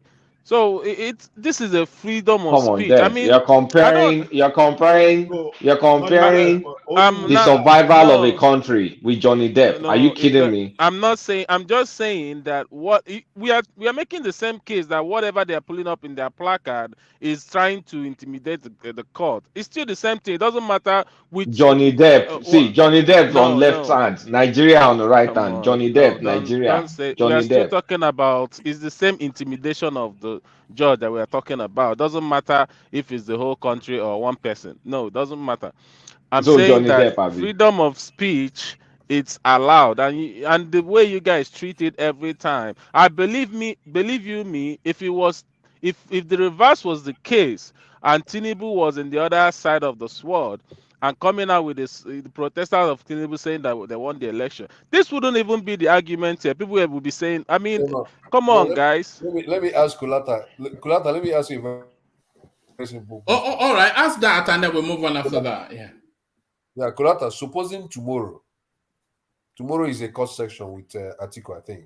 So supposing tomorrow, imagine that tomorrow during the court section, Tinubu supporters comes in front of court with their placards and they are saying, our mandate must stand. Our mandate will stand. Our mandate will stand. Imagine that it is not now obedience that are coming tomorrow, but it is Tinubu supporters. Who are they going to protest? Are they going to protest Atiku or the judges? No. They will just be in front of the. I'm just giving a view. But there's a difference now. You're not acknowledging the difference. Some protesters are trying to harass the judges. Let me finish. They're in front of the court with their placards written on them. The 2023 presidential election result must stand. We won the election. Our mandate shall stand. And they are doing this. Will you say that they are in that kind of hypothetical situation? Let me finish. Will you say that these people are preempting the decision of the court? Yes. In that hypothetical situation, yes, they will you be. Say that they should? Will you say that what they are doing that they shouldn't do it? It is yes. Wrong. They should stop coming to the court. Yes. I will say that they should not go and try to influence what the judge will do. So if they go and do that tomorrow, I will come here and I'll blast them. Which they actually will. They actually will. It's a prediction. Kulata, in your country here, America, it is done. We saw when the Roe v. Wade was in the Supreme Court, you saw the way people were demonstrating in front of the Supreme Court, both sides agitating for their own position to prevail over the other. Did they threaten the kids of the Supreme Court justices? They didn't threaten, but the protest is normal in democracy. But the main, we're not talking about protest, Ayale Goku. Protest, you have a right to protest, but you don't have a right to dox. That is a crime. No, but what you're saying is not actually true, Colata, because these people, What we are do you talking mean it's about the not true? people. I've heard it No, in listen, many you in instances. platform, right? Planning, You had it in they're platform. going to all these kids I that they live abroad, but their parents are judges, and they're I sharing their understand. addresses. I understand the fact that you've seen it on platform, but we're talking about these people that are outside now, yesterday, with their placard, and you're It's an saying it's wrong. extension of the same thing. It's an No, extension of the same You But thing. the can't people say that are it is. outside, they're obstructing right of way. They're obstructing they're So what Extension. obstructing Kulata? traffic. Oh, Kulata, let yeah, me ask Baburi. Ajale And we don't Koko. even know if they got, if for you to protest, you must get license. I mean, they must approve you. Kulata. So they I don't don't have know. No, have approval. you looked They at don't have Ajale approval, Koko? and then they're obstructing traffic Which approval are Ajale you looking Koko, for? what Which you approval are said you was looking for, after a Kulata? from the judgment. police. The police needs to give you No. approval That before you protest. the constitution of the country. No, It's you nothing. have to get It's not in our approval. No, constitution. you don't have to. You don't have You No, to. have No, to. you Ajale have to Koko. notify the police. You You have to have No, to. no, notify the no, no. You police. don't No. You don't have to. have It's not You to. in our have constitution. to, Ajanle Goku. You have No, to. No, Ajale no, You you have Koko. to don't Let me have notify. tell you. to. You have to, but You Ajale have Kulata. to. Koko, Not in you You our have don't to. have constitution. to. You have Ajale Kulata. to. Koko, Have you you have seen? to notify the police. Have you seen? Okay, Okay, so it's are you not in saying our 10,000 constitution. people? 10,000 people can take to the streets without notifying the police to protest? That No, would no, be it's not in our lawlessness now. constitution. Not in Hold our on. constitution to Look, notify. But there was what you will tell me is there that it was has in become a convention. 2011, Buhari was tear gas in Kaduna, and after then, Femi Falana took Jonathan government to court. And the reason why they tear gas them was that they did not take permission, they did not do they constitute nuisance, they are disrupting public peace. So after then, Femi Falana took Jonathan government to court, and the court ruled that citizens have the right to demonstrate without taking permission from any government, Can I can as I long as can I they do not constitute violence. It is the No. right can of I interject very citizens quickly? to protest. I can carry placard and be walking around Abuja say this government is not good for Nigeria with my No, placard. no, I no. should not be Ajale harassed. Koko. Ajale Koko, Yes. notify is different from permission, though. Notify is different Okay. from permission All right. because they yes, it's yes. So they Okay. have to Yes. notify the police. Notify is So, okay, but not. yes, Yeah, I will but agree with that. so they have to so that they can weigh the security risk and so that they don't infringe on other people's rights to go about their lawful business and all that. And I'm pretty certain because we know how they have just a disdain for law. We suspect that these people may not have notified the police. Well, we don't know. We can't accuse them of We not know the because we antecedents don't now. know. They have this disregard for law. You're not there, you right? No, Ajale Koko, before you go. Ajale Koko, before you go, you said something that in your country, in America, that people protested. Because I want to just suggest to differentiate. They protested after the judgment. No. They did not protest before. No. Ajale Koko, I went to Google. Immediately you talk now. Hold on. You don't live here. We live here. What are you talking about? Let Simba say. I think Simba. Simba wanted to come in, The right? protest was Bishop. ongoing Oh, outside. sorry, Bishop. I While said Simba. the Bishop. protest was going outside the court, while the court proceeding was ongoing inside the court. Judgment was being read, right? They know the judgment already. It was after judgment was read that people went to the So street. after judgment was read. No. Okay. No. On the day that they are going to rule, people trooped to the court. People were outside the court demonstrating and agitating in order to influence Ajale the Koko, see judgment. the recent one as at June 25, 2002. Sorry. Protest begin Oh, outside Supreme Court across US in wake of decision overturning Roe versus Wade. So it was outside. All right, let's not get into Rose versus Wade. Let's hear from woman. Oh, no, hold on. Before you came in, Bishop wanted to interject, so let's hear him, and then you have your interjection. Kulata wrap up that space, and I'll take you to one more talking point. Bishop. No, sorry. Good evening once again. Actually, what I wanted to add or bring up when Ajani Koko was talking, you have already mentioned it. You see, you have to, even Falana says so, that you have to notify the police. Now, the problem is this. It is at the police jurisdiction to say the atmosphere is safe and conducive enough for you to go ahead, because if other people have taken permission, they will ask you which area. Okay, take your something to the other side of that. So it's a little bit complex, but it leaves a lot to the discretion of the chief security person to say, but they are not writing for, so grant us permission, but notify them. So if there's available space or they need to provide security and they say, oh, all our men are their hands are full, they have been deployed, there will be nobody to guarantee your security while or you're not prayer. So it's a little bit, trickish here and there.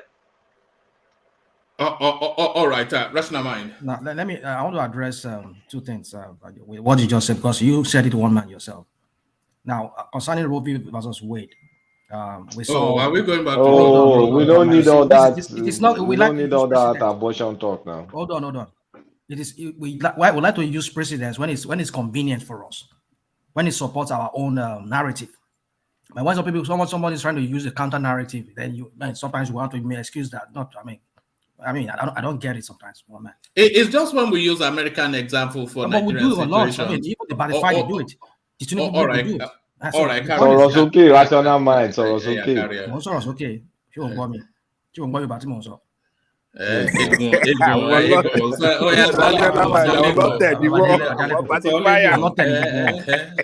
anyway, so yeah, when it was seeming that the bulk of the judges sitting on the Supreme Court here in America, they are mostly conservative, and it seems they were going to overturn Roe v. Wade. And this is the precedent.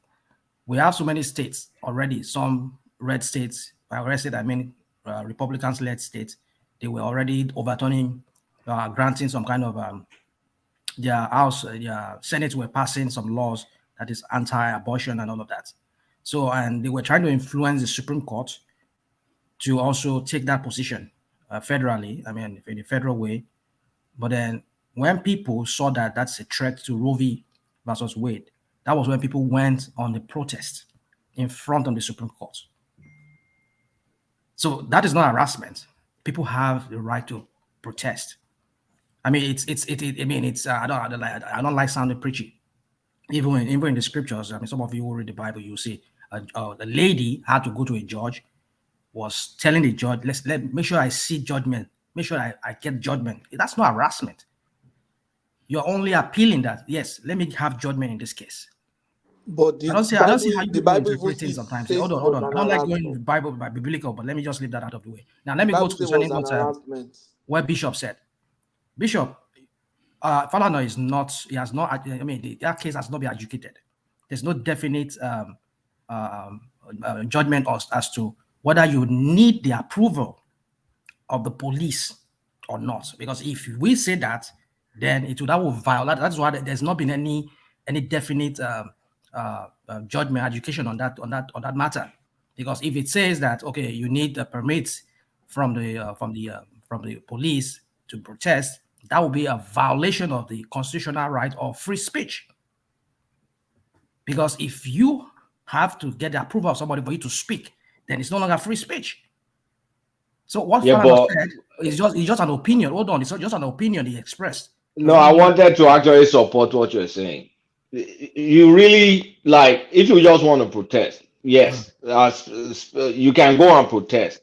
But whatever happens to you during protest, you're liable to it. So the reason is advised to get police to notify the police is because if you get to the street and want to protest, there may be counter protest and it may get deadly, and whatever happens, the police is not responsible. So for you to protest responsibly, you need to inform the police so they can protect you. So if you just go to the street and start protesting, other people can go to the street and start protesting against you, and then they can fight. And then there's no protection for anybody.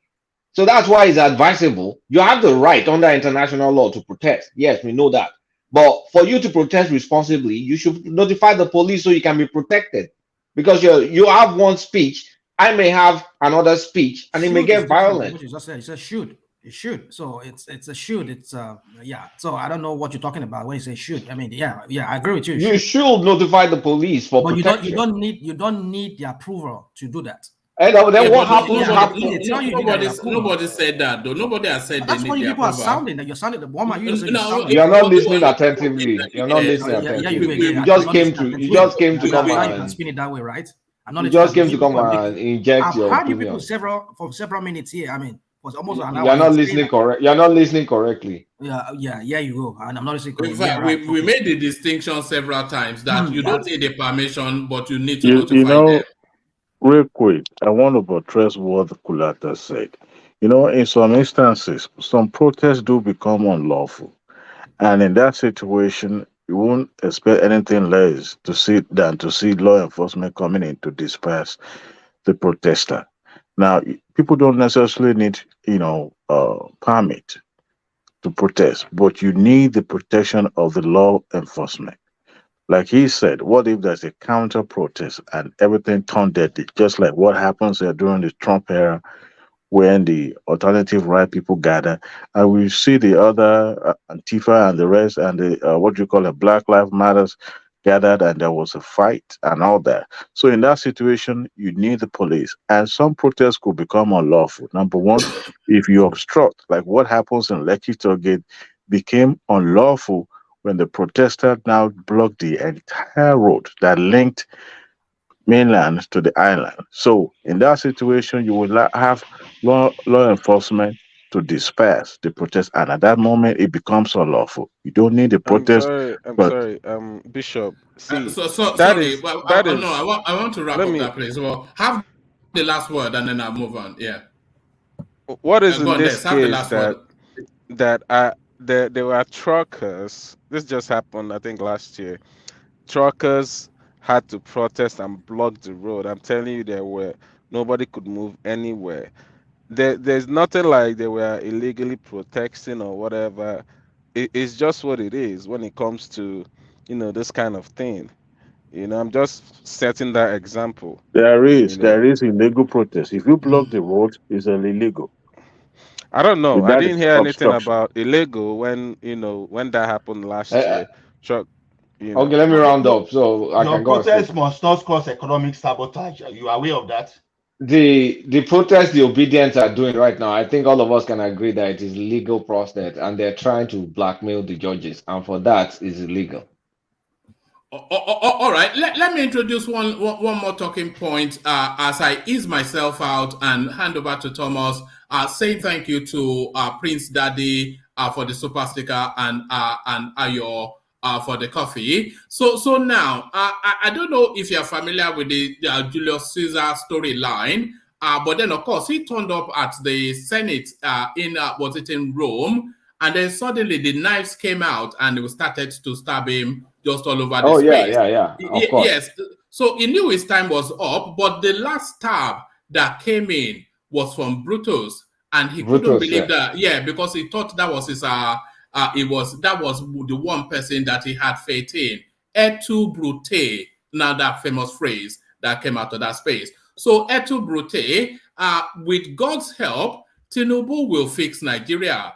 Pastor Adebayo. So Adeboye. So there it is. This guy that has been propelling the little man from Ekene to be huffing and puffing all over the place. So now that's tabbed now. Etu Brute, the CEO of Redeemed Church. To you, Kulata, as I ease myself out. Do you know one song before you leave? Do you know one song called the? Oh no, that's the first cut is the deepest. No, it doesn't matter. No. I was going to say I thought that was the analogy I wanted to use. That was and I thought no, the first cut so so to you. Anyway, I mean, Pastor Adeboye, I mean, people are mad at Pastor Adeboye. They're mad. They're livid because essentially, let's say what this is. This is essentially nailing the coffin of the Christian, the evangelical Christians, the Yoruba evangelical Christians, and their influence is kind of like sealing that protest door shut. Is now support this guy, pray for him. He's going to be your president, and the endorsement doesn't get as powerful as coming from Pastor Adeboye. I don't think there's any Christian religious leader in Nigeria that's as influential as that man. And the amount of respect that the man carries is just like, you can complain, you can whine, you can bicker. He said what he said. His supporters are gonna start lining up and they'll keep their mouth shut. So a lot of people are. Coletta, what is Eh? is there a surprise to anybody though that Adeba is coming out to say this? Considering the No, fact that but Tinubu's it's not. wife It's not is a actually a surprise. pastor in Redeem, so I don't know No, if no, it's this not is that. actually a It's not that. surprise. I think it's spiritual. I think Pastor Adeboye. I think Trust Pastor trust Adeboye. magnified to lash on I think Pastor Adeboye is close to God enough, and God will not Oh, delude. it's close to God enough now, It's not right? good. It's not. It's not God will close not. to God. God will not cause Coletta, you're so delusions. funny. God will not cause That's delusions for a man that is that close to God. So God has revealed to him if that I read hey, now you have that revealed. hey, Kulata, before you conclude, we heard that Pastor Adeboye himself did not say that. It was his special People are assistant, just Pastor Dele Balogun. something else. I mean, now it's your narrative It was now. his When he was assistant, against him, Pastor when he Dele was Balogun, that has silent made all the this statement, while, not. it seems like he was supported by his Bob, it is a message from the church, right? So what here's church? the thing: redeem now. I beg you. That's the message from Adeboye. And look at it this way: there is spiritual wisdom. If you know something is an eventuality, so why do you want to fight it? The only thing you can do when you know something is an eventuality is pray You for the can't say it's an country. eventuality. You can't say that. It is an No, you eventuality. cannot say that. You don't even I have the right can to say say that. that. I know enough. That's your mouth. I know enough, and there's past presidents, Listen, and there's past presidents that shows this is did you an listen to what Tinubu said? eventuality. Did you listen to what Tinubu said? No, I don't follow Tinubu like that now, so I didn't listen to what he said.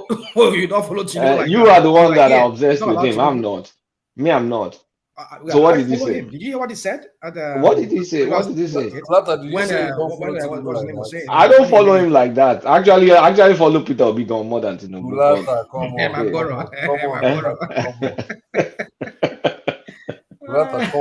on. Stop telling lies.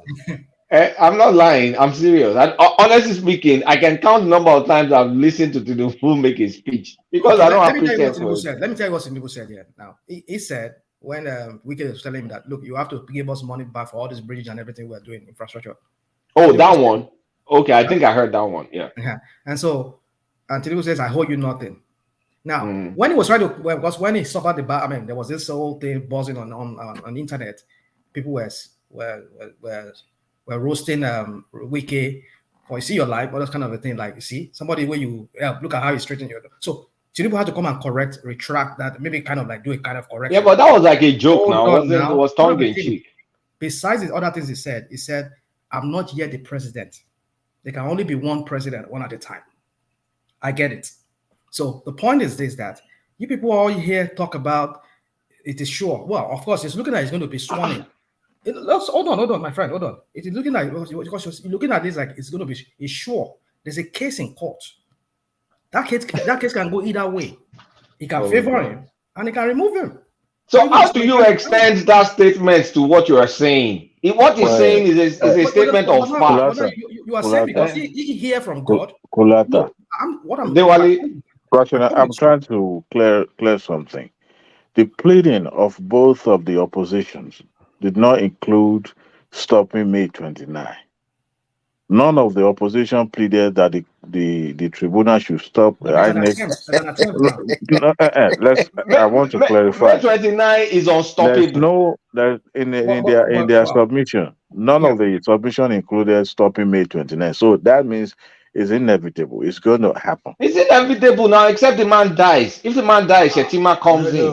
Did you listen to say what something. Falana said in one of the interviews? Rational mind is making sense, even though this is our bias that May 29 will occur, and we know it has never happened in the country. It takes a day for something to happen until it is done on May 29. It is never done yet. Let's just not be biased about that. Ola, what Rational Mind said? Rational Mind said, Tinubu said, there can only be one president at a time. And that's a statement of fact. There can only be Buhari is the current president. So Tinubu cannot be making deals right now. He's not president yet. And Rational Mind is trying to spin it like, oh, it's uncertain for him to be sworn in on 29. The only uncertainty is if he dies. Okay, it's probability that he will not become the president, and based on what we know, it's still probability that he will be the president, but not until he's sworn in.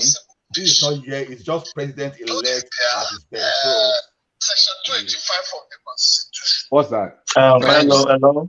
Somebody is calling. Who is that, please? That is Bishop. Bishop, please. You have two devices on your system. Let me say something. On what Pastor Adeboye says, on what that Pastor Adeboye, do you guys agree that Pastor Adeboye is close to God? I'm closer to God than every pastor. You are very ridiculous. Let me say something. Yeah. Of course, Adeboye is close to God. Yeah. You know this Spotify, the way they talk, and I feel like it's more like out of fear. Why do I say that? Let me finish. No, let me finish. I'm not partified now. No, let me finish first. Hold on, please. Who are the Batifiers? Who? What are you exactly? Thank you, Thomas. I don't know. Kulata is number one. Mention it now. Why is the I don't want to mention them here. Hold on, please. Hold on, please. Please. Can you hold on? Can you hear me? Can you hear me? If I said hold on, including you, please. Yes. Yes, sir. I hear you. Come on.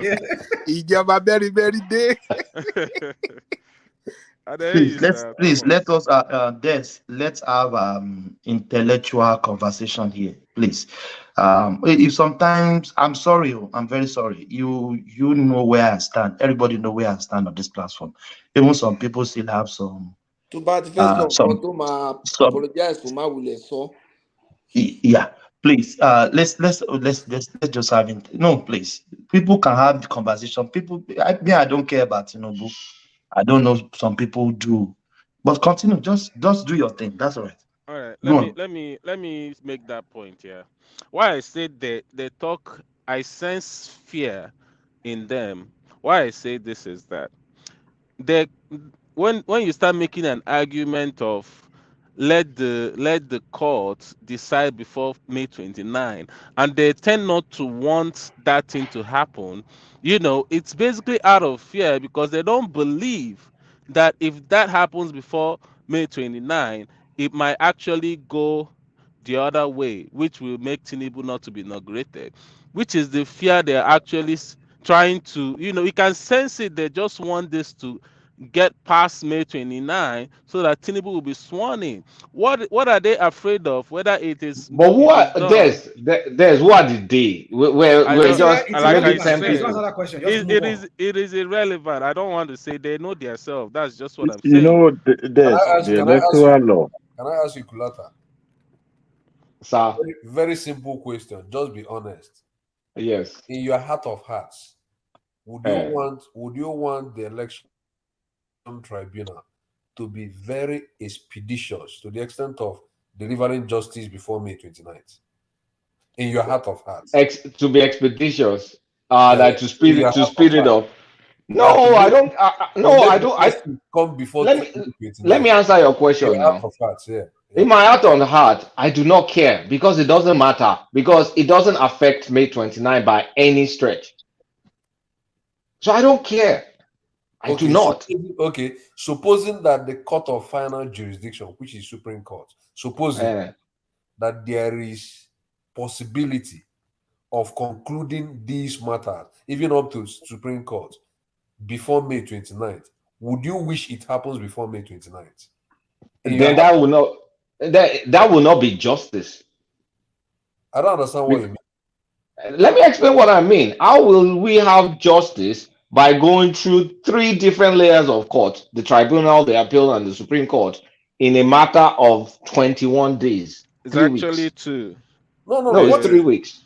What is It's difficult actually about this? two. Courts. Kulata. That's not before justice.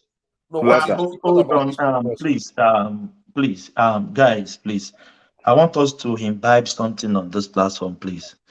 If somebody is in the middle of a sentence and 2 people are conversing with themselves, can we give those people, let them have their conversation and they will be clear? Then the 3rd party can come in, the 4th party can come in. Hold on, please. Hold on, please. Please. Zaki, Father, and Kolata, let them have that conversation. Let And I them want to clarify respond to it what out. you are saying. Yes, yeah. Then Dadewale, you can come in. Then No, I let's just look want at to. come. I want to speak to what you just said. Now, Yeah, this yeah. is Go on. Yeah. this is a platform with relates by audio only, so nobody can expect when the other person is going to say something. So most of the time, when we're about to respond to something, other person also will be responding at the same time. That's why sometimes always sound as if, 2 people are talking at the same time, and by the time we pause into an statement, we've already talked a little bit longer. That's why in some instances it looks like people are talking at the same time. Yeah, you go on. Yeah, go on. You No, I make was that just trying to make, speak to make what. that interjection Okay, and back to to Zaki and Kolata. Thank to you. to Kulata. If it happens that the highest court in the land reverse May 29 not to hold, or someone seek for injunction and the court granted it, it will throw up constitutional crisis because the electoral law gave a timeline on when the court case should be, concluded. So in between that time falls in inauguration date. Now, would that affect the outcome of the court? We don't know. We can't prejudge. However, if it happens that, let's just say, out of blue somewhere, the tribunal or the Supreme Court decided to put a stop on inauguration. Now, who will take over? By Constitution, this head of Senate, if May 29 passed, the Senate president becomes uh, uh, president of the United States. I mean, I said United States. who is the Senate Or the president? Federal Republic of Nigeria. Who's the Dewale, Federal that's not Republic. technically, Dewale, that's not true. I just read the Constitution. The Constitution doesn't have any such provision. The No, only it does. provision It does. It does. let me It national does. mind Jackie land now. Okay. The provision the Constitution has is you need to conduct another election. You need to conduct another election, or if the candidate, the primary candidate dies, the deputy takes over, or if there's a situation of war that we cannot have transition of power, the Senate will now have to extend the current sitting president by not longer than 6 months. So if the The president Senate and the abdicated that House. position, Then we'll go to Is it 6 the months you or go to many? the Senate president, because the problem is who is going to sit the Senate president? There can't be a vacuum, because at some point in time we will not have sat the Senate president, will not have sat the House leader, and then we won't have a president and a vice president. There at that point in time, those are the four succession lines. What do you do? That's a crisis. So that is why it can never happen. It can't. Never say never. Never say never. It's possible. But Anything can happen. it's the Constitution I just talked about Yeah, now. I know. But the thing is this: what you just read now is in an in an extreme situation. The Senate. I mean, the National Assembly is at liberty to extend the current president By 6 months. By 6 maximum. months. So if within that 6 months they can conduct an election, or have the whole thing redone, or have this whole whole court process to be done. But you see, if you listen to what Falana said and what other people have said, Kenya and other countries do their own within 14 days. The It local just went Akbole directly to Kenya. Supreme Court. So why can't we do that in our own constitution rather than having to do this whole process whereby we know people can manipulate the whole Rational process? mind, please. So there's a need. What is the population of Kenya? Oh, forget that question. The point is, No. Hold on. No. Don't give me. Hold on, please. I'm not going to answer that question because it doesn't Thank matter. you. That's all right. Go on. It doesn't matter in this question. Thomas. Rational mind. Kenya. Waiting concern us with Kenya. I mean, we have our own constitution. Why are you telling me about another country's constitution? We like to use what about this, that, Abi? No, it's what the law. A land lawyer, Falana said it. It can be done. Not only Falana, many other lawyers have said it. It can't be done because our constitution doesn't support it. What do you mean it can be done? What we need to do is reframe that aspect of that section of that constitution. That is constitutional. Tinubu come and do it. Tinubu come and amend it. Can I just come in? You are living La La Land. Can I say something, please? Can I say something, please? You see what Kulata and what Rational Mind is saying again. I listened to Femi Falana too. Even if your constitution say you should use 6 months, there's no way it is said that it was that 6 months. It doesn't mean you cannot do in 10 days, because those people that wrote that provision of the that provision, they never ever say that they will be beavers, and beavers should be something that should be able to aid this determination of the that should aid the tribunal very fast.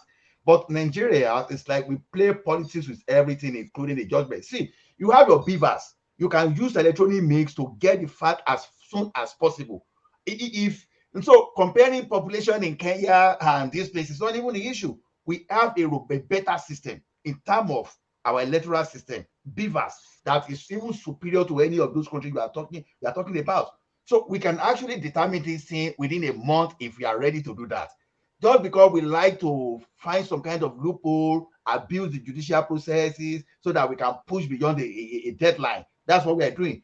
Honestly, if we really want justice to be done, nothing stops us from doing that thing before May 29. And there's nothing. Okay, we have 180 days. It's not necessary that we spend 180 days. That's just it. That's just the fact. I listened to Frank Falana too, and I tend to agree with him.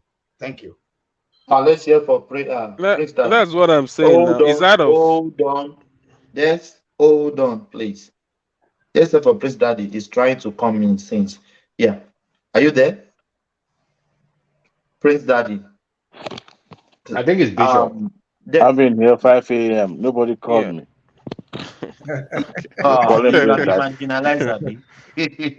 That's coming.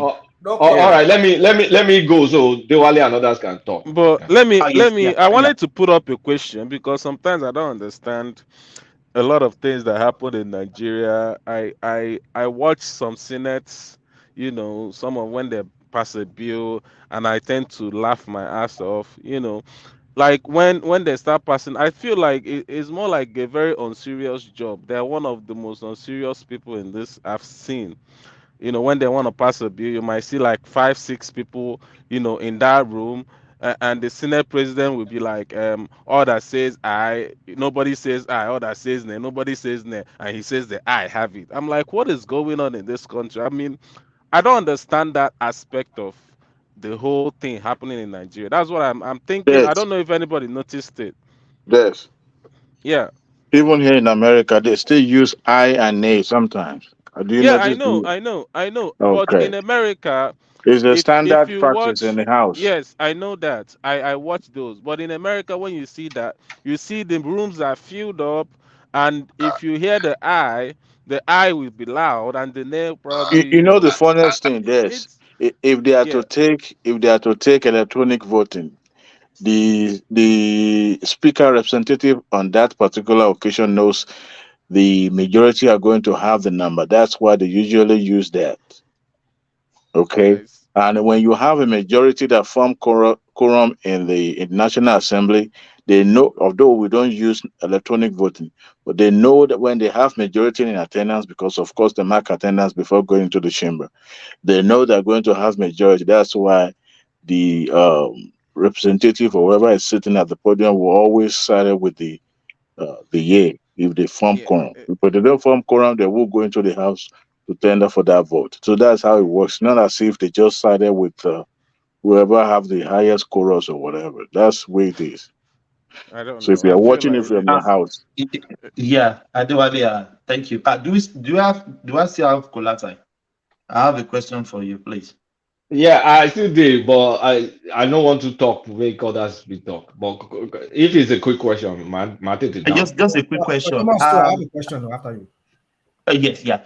Okolata, why is it that when it comes to Peter Obi, all rules must be changed? The status quo, we know how we do our election petition, blah blah blah. Since this fourth It is republic, or what they call it, since '99. But this, I think, do you think this cycle of election, there is something, because we never have, in my life, we never argue on these things before. I've never experienced it since I've been following Nigerian politics. So what is going on here? what is going on is, when you have a toddler, and you take the toy away from him, right? The way that toddler will behave, like, you have to give me, is my toy, is my this, my that. There's no element of control, no self-control. So a lot of obedience, they had this dream that the man will somehow magically win Nigerian presidency. And he did well. But doing well, there's no, his winner takes it all. There's no runner up or whatever. Number 2 and number 3, they're both losers. So they just can't get over the fact that they're losers and they've lost. That's why they're making all these ridiculous demands, like put the court in video, like it's OJ Simpson trial or something. Like, they want to see video, they want to do this, they want to do that. There's no matter how much crying you will cry or tantrum you will throw, Peter Obi will not be president of Nigeria. Not now. Maybe he should try in 2027. It's not going to happen in 2023. That door is shut. He came third. This time third. Are you going to cheat 2.7 million people that voted for Tinubu? That makes the difference. You're not going to cheat 8 million votes that voted for Tinubu. Those are 8 million legal votes according to INEC, the umpire of the election. So what are we talking about? They will get over it. Like, it's just a matter of time. I don't know, maybe you join us. Hold on, please. I don't know, maybe you join us when Progressive was speaking. He said even the players doesn't even favor him. If they cancel, if they say Tinubu is a drug dealer today, they Atiku cancel will his be your candidacy. president. Atiku will be the president. He can Atiku never will be go the to the president. third. Like, why are we acting like Atiku doesn't exist? Kulata, that what brought me to this question. I don't know, you haven't followed us then. I asked the Progressive then that, do you think Peter Obi is working for Atiku? Because all this prayer, it doesn't favor him. The third cannot be the first in this election. That's true, though. It may be we've seen it in Imo State now. colluding. We've seen it in Imo State. Kulata, were you here when I explained the petitions? I know the petition. I know what he's asking for. He said they should do. He said they should. I've read it, Saki Father. He said they should do another. He said they should do another election, right? Mostly saying they should do another election. Then he said, if you can't do election, that he, being the person with the highest number of votes, should be awarded. So he's asking for relief for him to somehow be president. So it's either you do election or make me president. And that second relief is simply not possible because you're not acknowledging the existence of Atiku. How will the judges? But hold on. But we saw that precedence in what's it called in Imo State. Not with Atiku. Not with Atiku in the same court. Well, we shall see how that plays out. But the thing is this. And again, you're misconstruing what happened in Imo State. I get you. But I'm saying that it's possible that the third, but like you said, now I agree with you that the second person or the third person in the Imo State case did not go to court. But it wasn't in court. So that I agree with you. But my question to you is this. I think Saki Father asked you that question earlier, but you just said you don't care. But then as a financial person, a financial man who is in the financial sector, don't you see that this if this case is not resolved and it continues, it lingers after he gets sworn in, don't you think it has some economic and political and other aspect consequence to it? Will it not continue hanging on his neck like a nose on his neck? And will it not kind of like affect the economic and political landscape of that country if this is not resolved? Only on one condition. It depends. Only if the tribunal rules against Tinubu and the appeal court confirms that ruling against Tinubu, then definitely it has a legitimacy issue at that point. Because most likely, I don't think the Supreme Court will rule otherwise. Because if the tribunals rules against him and then the appeal court follows suit, then of course there's a problem. So don't you think there's a reason why this thing should be concluded? I understand you've argued that before, but don't you think there's a need for this case to be resolved before it got sworn in? That way we know he has. But it can't. It can't. That's the thing. From all practical purposes, you cannot conclude it before. You can. It's not possible. It's possible. They can expedite. It is not based on our laws. Don't look at Kenya. We're not Kenya. We're not Kenya. We have our own constitution. Don't use that Kenya thing. It's just because the institutions we have, like for example, the INEC itself, it's not granting. It's not granting some of the petitioners their requests because they took INEC to court. You realize that they took INEC to court too. Every time they take Tinubu to court, it's Tinubu and INEC, not just Tinubu. I know, but then, Tinubu and INEC. That's a different matter. These people, they are parties in this election. In this case, they want you, the umpire, to give us the those things that you use in declaring Tinubu as the winner. But they're putting up bottleneck as to that. They've not been able to expect, not even PDP, not even Labour, have been able to get their hands on most of the things that they requested from the court. Now they have to go back to court again and tell the court that now court, these guys, they're not complying with what you said. So how do you expect that to really? How do you expect them to really want to use that in their case? Because if they can't get in, but what you're trying to do is you're trying to ask for fairness. But in the judicial system, it's not like that. Oh, really? So what's the judicial system all about? Judicial system in real terms. No, not Nigeria. Even in America, judicial system in real terms is all about technicalities. And if you can scale through those hurdles. Okay, go on. Go on. Yeah, Kulata, there's a question I want to ask you. Yeah. We are three in a contest. Number 1, number 2, and number 3. I am number 3. And you are number 1, right? And now I went to court telling the court, no, I am supposed to be number 1 and not Kulata. Of what importance is number 2 to me? Why will I refer to him? Because I'm the number 1. Because if I get disqualified for one reason or the other, the first runner up, that's why it's called the first runner up. The first runner up becomes the first. The second runner up becomes the second. No. Why you say no? I am not talking about the issue of disqualification. You are talking about the issue of disqualification on the basis of maybe that the other person is a criminal or not. That's not what I'm saying. But that's one of his prayers. No, it's one of the prayers, right?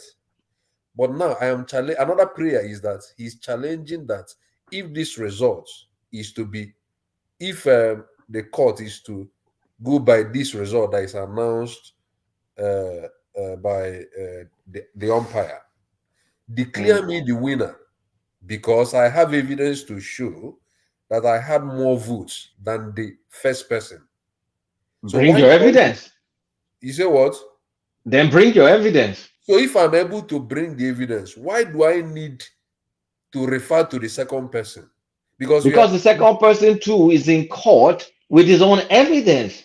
He is in court with his own evidence, right? That he won, right? Yes. and I'm in court with my own evidence that I won, right? So at the end But of the day, if the court is able to weigh these two evidence, the court will be able to determine who among these two people is actually telling the truth. yeah, So but it you're making is one big immaterial. assumption. So You're it you're is making one big immaterial. So assumption. let me finish. Wait now. Let me finish now. So it is immaterial to refer to the second person because the second person is not important to me. What is important to me is to prove beyond reasonable doubt that I had more votes than number one Yes. person. When you have three people in a race, you say number two is not important. No, you don't understand what I'm trying Is to say. number two not a part subject Of the matter in race. the election? No, I he is wonder. no, he's a part of. You don't understand my But argument. but Saki He's a Father, part. you're making one big. You know, You're making one massive the Labour assumption. Party should No, have included tell me the assumption. PDP as a defendant in their suit. They should Mm, have included them. They should have No, no, combined. no, no, Adewale, you're correct. They should have no, no. combined yes. and No, go I to think court you are together. not getting what Zaki father is He's saying. not getting what I'm saying.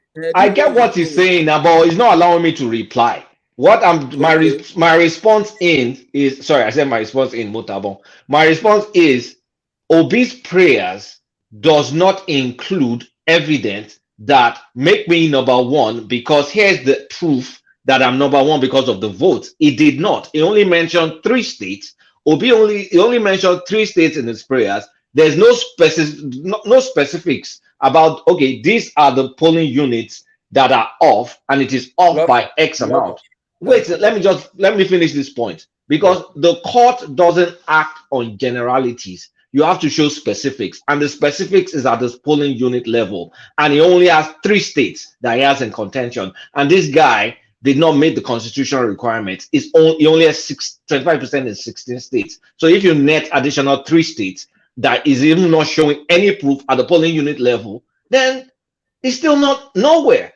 What is the court supposed to act Okay. on? Start pulling every polling Okay. unit in those 3 states? And even if you pull the polling unit in those 3 states, what about the remaining states that will get him to 25% in 24 states? It doesn't make any sense. Kulata. Zaki Father, hold on. Yeah. Even let all the states Peter Obi is contesting. Let us give him all the vote in that state. Is he going to win the presidency? Kulata. No. Yeah. That's what I'm saying, Thomas. No. Because Okay, he let me doesn't have answer. 25% of 24 states. It Obi has Yes. 25% of only 16 states or so. 16 Let me plus 3, 19. okay, let How me do you let make me him answer, right? president?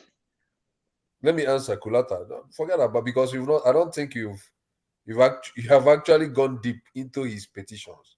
But let's not go deeper into that. These are three things Obi is asking the court, right? Number one, Tinubu is not qualified to contest, so please Okay. disqualify him. Please disqualify him, right? Mm-hmm. Number two is that INEC did not comply with its electoral guideline, and this substantially affected the election, right? Please Mm-hmm. cancel this result. Please cancel this result and Mm-hmm. declare another election, right? Mm-hmm. Then number what again? Number three is that if you must not cancel this result and you want to go by this and you want to uphold this election, please, I am the one to be declared the winner because I got more votes, more lawful votes than the first person, right? Now look at what is going to happen. Look at what is going to happen. If the court decides to answer only prayer one and disqualify Tinubu, that is where you'll be talking about Atiku, right? This is where you will not be talking about, okay, you have disqualified Tinubu, then the second person should come in, right? Mm-hmm. If the court decides to answer both prayer one and prayer two, Mm-hmm. right? It will result in cancellation of the election, and then another election will be done without Tinubu as a candidate. Okay. If prayer one and prayer two is answered, right? Then if prayer three is answered by every mountain of evidence, and if prayer three is answered, then Obi doesn't need Atiku You know, Okay. to the Now I've been waiting for you to get to the third one. I've been you see waiting for you what? to get to the third one. Is the evidence that you submit to court, is it open-ended? I don't know. I don't want to go That is into the what you don't, that is the mistake you are making. no It is wait not now. Wait, you open-ended. are not lawyer. You are not lawyer. By the time they begin I to can go, act like I can pretend like one no, if I no, read no, enough no, no, you are online. not lawyer. By the time they begin to go, no, by the time they But begin Ogbeni has explained it to us here. Like that Obeni the pre explained it. No, no, no, You that know, Obeni explained uh, it doesn't make Obeni more knowledgeable than Onyechi okay. Bazo. It doesn't make him more knowledgeable you by know, Onyeji Bazu sacrifice, as it doesn't make him more sacrifice. knowledgeable. Wait, let me finish. It doesn't make him more knowledgeable than Mike Ozokome. Do you understand what I'm trying to say? that's These a people have been that's handling. Saki father, that's These people have appeal to authority. That's appeal to no, authority no, You fallacy. know, it's That's not a authority. logical Sulatan, fallacy. No, it's not authority. Diwali Why would continue. why must you believe no? Sulatan. Why must you believe Obeni, Azaki You but father, you will know, not can you believe please Mike the hold on? Ozokome? Can you please hold on? Adewale wants to come in. Yeah, yes, Adewale. you know, the first prayer that dealt with eligibility. If the court uphold the component of the ineligibility or nullify any of those prayer, I mean the prayer number one, which is eligibility number one, it says Tinubu is not qualified because he forfeited funds in the state. One. Two, is not eligible because his vice president did not withdraw from senatorial position before he contested for vice president. Three, that the hold on one second.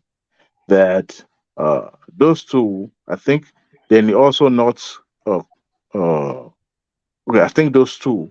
Once the court is able to dismiss that, the FCT that is probably standing on its own because of the nature of that prayer. If the court affirm Tinubu's eligibility and then 25% in FCT becomes relevant, the rest of the prayer becomes zero. Do you agree with me? I don't understand what you mean. The eligibility of Like Tinubu is of the candidacy of Tinubu was what brought the rest of other prayers. No, no, Like no, the no. conducting of fresh election is hinged on the cancellation of that election. The Conduct. cancellation of that election is up will happens if Tinubu is found ineligible. Yes, yes. Okay, so the 25th% in Abuja will also be as a result of ineligible of the candidacy of Tinubu, which is still prayer number one. So eligibility is the prayer number one, which Yes, is yes. like the only thing that hold on to the other rest of the four prayers. No, no, So no, no, go and look at no, the no, no. prayers now. No.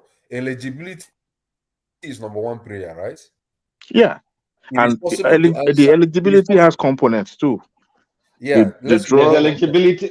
Let's I call think on them there's eligibility. eligibility. There's eligibility. There's constitutionality, which is the Abuja one, and Uh-huh. then there's a vague one that says if they count the valid number of votes is number one. Yes. But then comes in what is your proof? Because you can't make an We don't open-ended know their proof statement. until they prove. No, Forget the about it's other not their prayer work. of Their cancellation work of is an not the proof. election, Yeah, conducting fresh election yeah. without the and then fresh election without Tinubu and Shetima. Those one would not happen if eligibility is upheld. Yeah, conducting fresh election without Chetima and Tinubu will not happen if eligibility is upheld. You understand Correct. what I'm trying Yes, to say? correct. But So if eligibility is if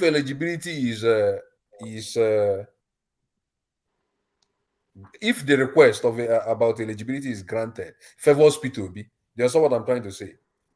If it favors P2B, you know, if it is only eligibility that favors P2B, then article will come into play. it depends on the sustainability of that prayer.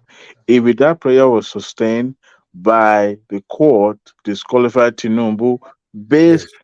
on the, let's say for example, him being what can we find now, like that 25th% in Abuja, let's speak 25th% in Abuja, right? That Yeah. means the court will also grant the prayer of conducting fresh election because what is his name, Atiku too also did not win Abuja, right?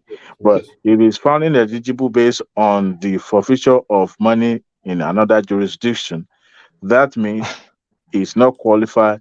Then Atiku will become the next person because he scored the highest vote. But Actually, when they think about it this way, if that Abuja thing is valid, that yeah, means it's going to be a runoff election without yes, Obi.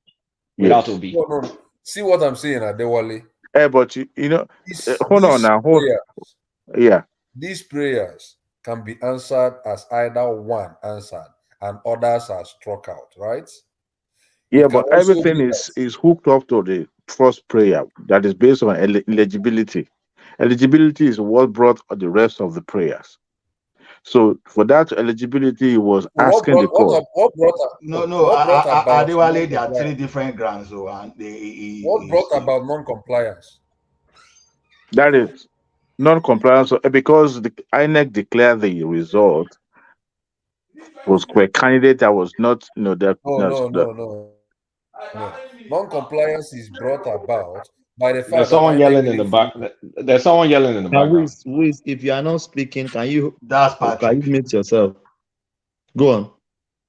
Non-compliance was brought about by the fact that INEC didn't follow their guidelines. They didn't follow the set down rules of conducting this election. That is what brought the issue of non-compliance. So it's different from eligibility of the candidate. That's not what I'm trying to say in effect. So if he's able to get favorable answer to both eligibility and non-compliance, it then means that this election should be rerun without Tinubu as a candidate. No. You understand what I'm trying to say? For non-compliance of Hold on, INEC. let me read the prayer. Number one, it says the first prayer says that is determined that at the time of the presidential election held on the 25th February 2023, second and third respondents were not qualified to contest the election, which is Tinubu and his vice. Yes. Then under that same prayer, is a number two that is determined that all the votes recorded for the second respondent in the election were wasted vote, owing to the non-qualification, disqualification of the second and third, which is Tinubu and Shetima. Number Yes. three, that it is determined and on the basis of the remaining vote after discounting the vote credited to the second respondent, which is Tinubu, the first petitioner scored a majority of the lawful vote cast at the election as not less than 25%, blah, blah, blah. And also the 22 third of the state of the Federation and the Federal Capital Territory, Abuja, and certify the constitutional requirement to be declared the winner of the 25th February 2023 presidential election. Now moved, see those components, 1, 2, 3, Abuja, then the vote counted for Tinubu and Shetima, and then the fact that the disqualification. They moved to number two, which is that it determined that the second respondent, which is Shetima now, having failed to score 1/4 of the vote cast at the presidential election in Federal Capital Territory Abuja, was not entitled to be declared and returned as the winner of the presidential election held on February 2023. Now have number three, which now becomes an alternative if those two cannot be granted. Now, number two is still more like an eligibility as well. Number three says an order canceling the election and compelling the first respondent to conduct a fresh election. First respondent is now INEC, at which the second and third and fourth respondents shall not participate, which means Tinubu, Shetima. The number one, four respondent is what I'm not sure of because I know that Atiku was not a defendant in their suit. So, and four also goes to that it may be determined that the second respondent was not duly elected by majority of the lawful vote. You are right, Sakifada. Vote cast in an election for the office of the President of the Federal Republic. So that is four, and also has component as so. The way it is, they are attached based on each component. But the number one that actually will grant them the rest of other prayers is the eligibility, and Labour Party has to prove beyond reasonable doubt that respondent number one and respondent number two do not satisfy the requirement, number one, to even contest for the election based on the fact that Shitima did not comply or do the due diligence. Tinubu also with the drug case and all that, and then Obi also, the 25% in Abuja. So if you see the way it goes, Adewale, in essence, what you are saying is this: if the court determined that grant number one, that Tinubu and Shetima are qualified, are you saying there's no case for grant two? Is that what you are saying? It sounds like. I know. but the chances of number two is slim.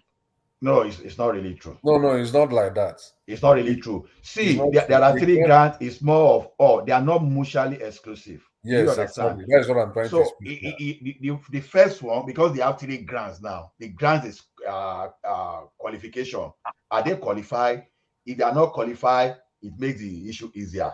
Bam, thank you, bye bye. But if they are qualified, they move to grant two. Grant two now is the one challenging the processes of electoral acts. So taking up INEC that you didn't follow your processes. If that one failed too, they move to grant three. So it's not as if one of them fail, they throw others out. No. So they have. Which one is Abuja? Where is Abuja? Is Abuja number 2 or number 3? That's on. I think it's on grant 3. Abuja is on grant 3. So ground one is remove Tinubu and Shetima. No, it's because they are not qualified. The way because they're not qualified. Abuja is actually attached to prayer number 1. No, let me prayer number 1. Let me see. I have the thing here. Is a grant. Let me see. Well, it's grant. I think it's not compliance. Is grant 2. I think it's attached to grant 2, not grant 1. Grant 1 is simply qualification. Grant 2 is processes that they didn't follow the process. So I'm still trying to scroll down to grant 3. Grant 3 is okay. Grant 3 is that not duly elected by majority of the lawful vote cast. So correct. So all of them they are mutually exclusive. Not so it's not as if one failed. No. So they have 3 grand to hire on the case. The case. So if you take the ineligibility and also the INEC portion of it out, that INEC did not conduct the election in such a way that that they have the highest number, that means the prayer of conducting fresh election will be relevant.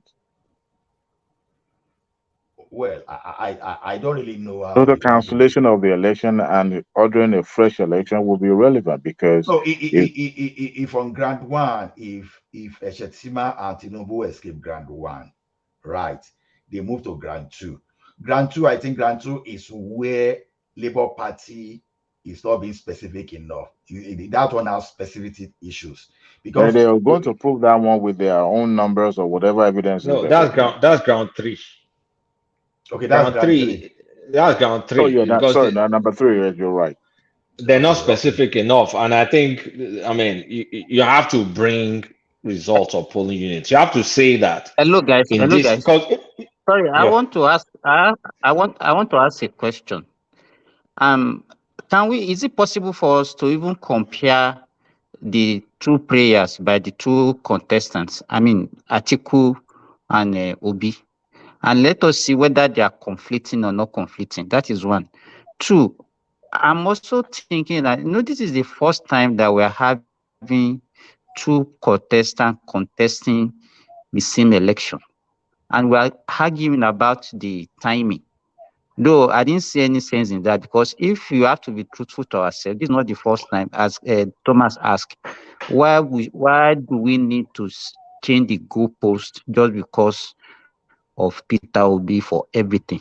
If we want to, this discussion is supposed to take place after this election, that okay, with what we experienced this one, next election, why can't we make it so that the election tribunal, everything will be at least finish before the inauguration of the presidency. To me, I don't see it's a discussion that we have to be entertaining now. It's too late for that. Then 3. Why is it too late? What are you talking about? The, You say it's too late. What's too late? What's the goal? so you want them to change? That's not my. We can't change the everything constitution should now. It can't No, happen no, no, now. no, no, I no. agree. We cannot change it. Simba. We are not changing the constitution. If the tribunal is giving, if the constitution is giving you 180 days, nothing says you must exhaust the entire 180 days.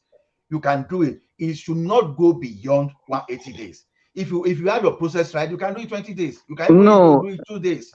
No, it's not mandatory. Because I've listened. Ola, look at it. Look at wait. look at Simba, it Simba, this way. please, hold on. Look at it this Simba, way. Ola, look at it this Simba, way. can you hear me?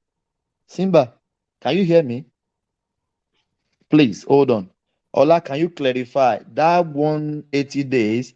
Is it including the tribunal, the appeal court, and Supreme Court, or only the tribunal is 180 days? I just want to clarify that. Only the I tribunal. think it's everything. No, there's no Based on tribunal. It's starting from appeal court. There's no tribunal. There's no tribunal. It's starting from appeal court. Is the tribunal now. No, all the processes generally. So because Ola, wait. No. Let us clarify that, because hold on. Let's now, clarify that. excuse me. Let me Olata, clarify. Let me clarify that. Let me clarify that. Let's clarify that. Thomas, I know. Let me clarify. Excuse me, Thomas. Do you give me the floor? 180 days. Hold on. Let anybody that can clarify that. Let them give us. Yeah. 180 days is for this. Let me clarify, Thomas.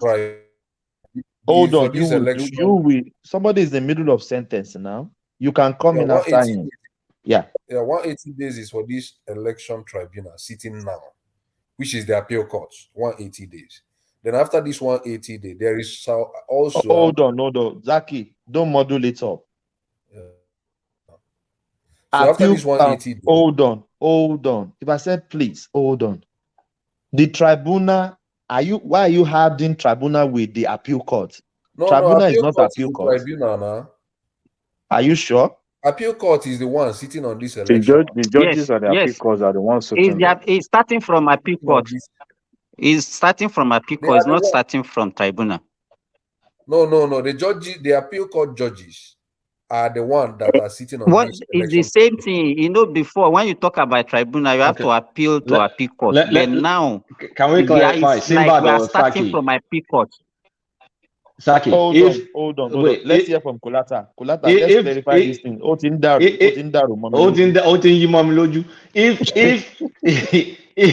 If someone appeals the judgment now, where does it go to next? It's going to Supreme. It's going to Supreme Court.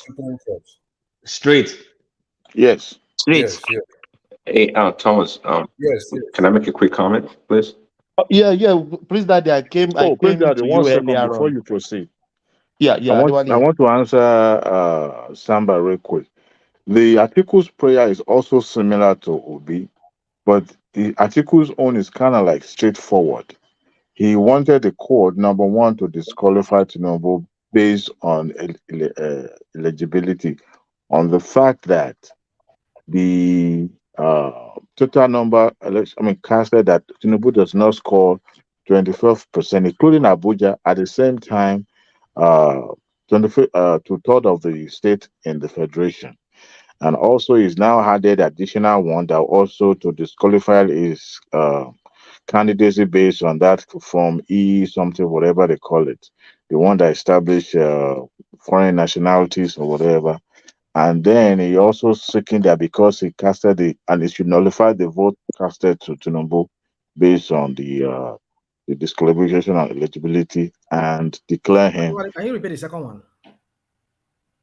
The second one. Did you say nationality? Yeah, that was the one that he filed, later on after. In addition, for having for failing to declare the second nationality to. Dewale, that's not his original prayer. That's a response. I know. That's a response to Tinubu's response to his original prayer. Yeah, but he has already added it to it. I don't. It's just a response. It's But then not. Ogbeni said It's not you cannot original add anything. prayer. Ogbeni said you cannot No. add anything. You cannot amend anything. He filed. APC responded, and then he responded with this. It doesn't mean it's a prayer. Yeah. So Check your source. Check your source. Yeah, the initial one was this. What happened in the initial was that there was one of the prayers that was open-ended, that wasn't specific. But then I think when the Tinubu legal team will now reply, they had to include, because article did not mention anything about nationality. But there was one of his prayers. I think it was so vague or so broad. So I think it's something that he said about his origin or whatever, his nationality, or I don't know, whatever. But when the Tinubu people now respond, in their response, they had to include that nationality issue, because if you listen to what Buala said, because when this Arise guy asked him, but it was never in their original, he said yes, but in their own response, they attached it, the issue of the dual nationalism and nationality. So what you're reading is the response. Definitely, it must have been a response. Yeah. Okay. So I think Prince Daddy wants to come in earlier on. Yeah, Prince Daddy, are you there? I think he has spoken already, isn't it? Yeah. No, I didn't speak. Yeah. Come in. Yeah. Yeah, I was going to ask a quick question. So, I came during our one-man session. Akeem was talking, and it said, I believe it was him, that if they canceled Tinubu's vote, right?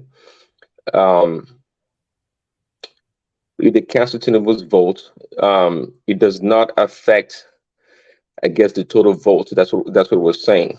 But anyways, I just checked, just Googled the results for the each states and the FCT, and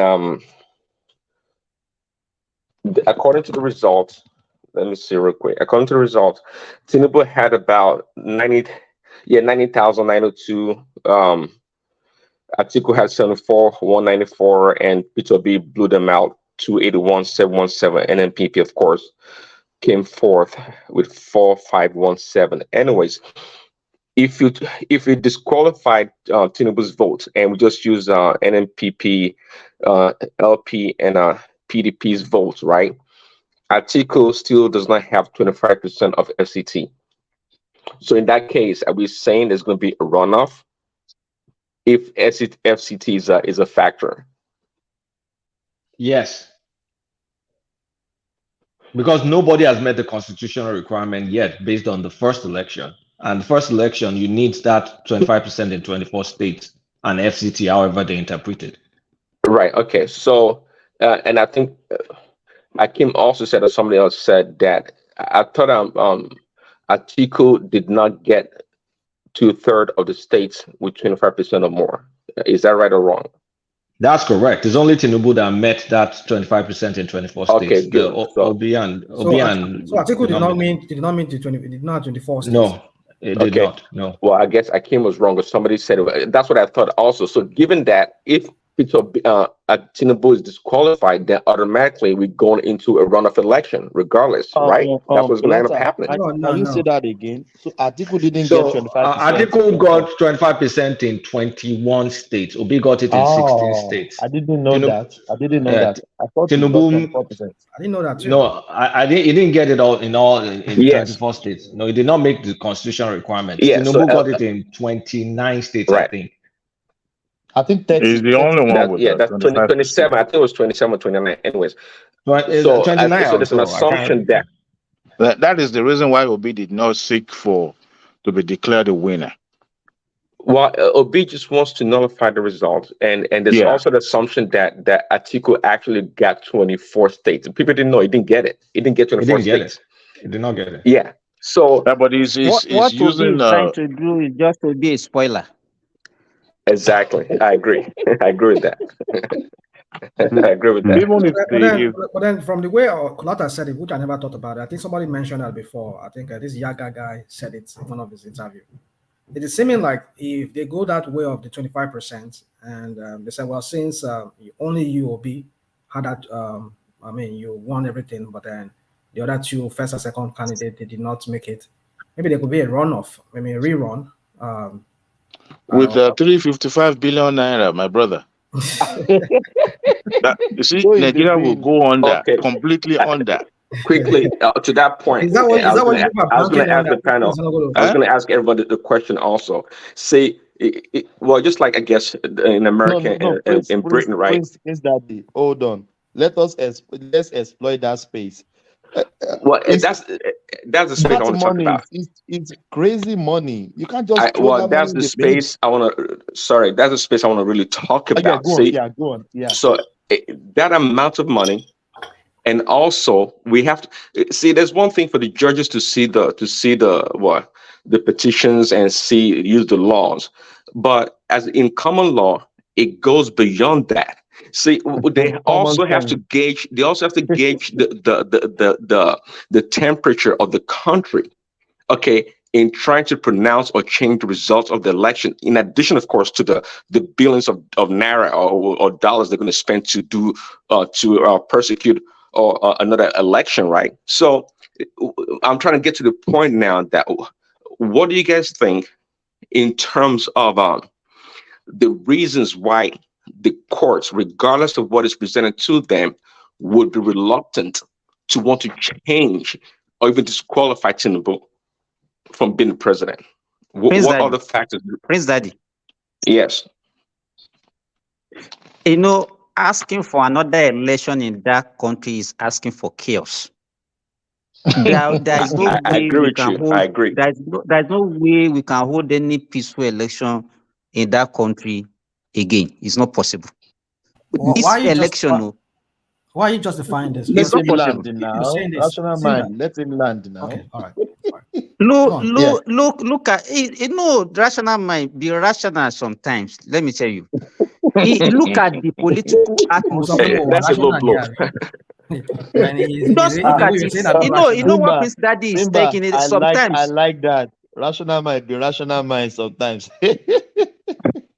You know Go what on. Prince Daddy is saying is that even in when they do in justice, you also look at the morality and look at the so many things. It's not only based on technicality that you give judgments.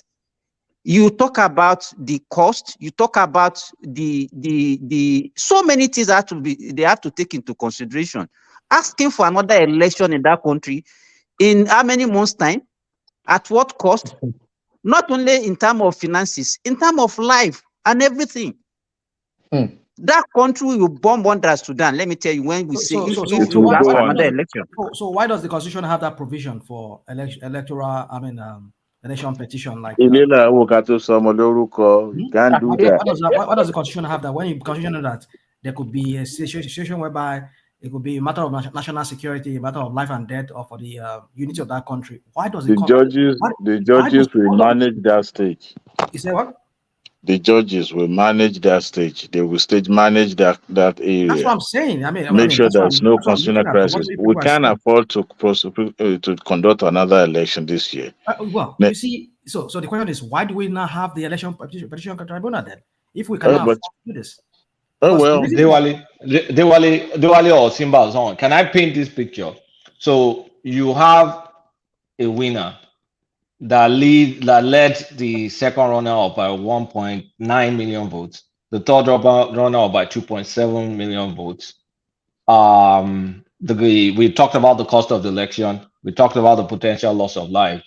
And then with that kind of lead, and both second and third runner up did not meet the constitutional requirement for any sort of definition of a victory by any means. So you're now saying the judges will now cancel the winner and then allow the number 2 and the number 3 that lost with a combined total of 2.7 plus 1.9 million to now go and recontest, and then you expect peace and stability in that, and then you expect peace and stability in that country. Are we kidding ourselves? This is technicalities. Hold on. I mean, I don't know if you people have ever been to a court. The least they can do, the least the judge can say is to conduct by-election in the affected area. That's it. Let's Barrister Rational might speak. He said whether you've been to court. Barrister, please go ahead. Hold on. Barrister Rational mind. I mean, When if do you you were there, if you when were you hold on called now, to let me make bar? my point. Let Tell me us know. now. When were you called to bar?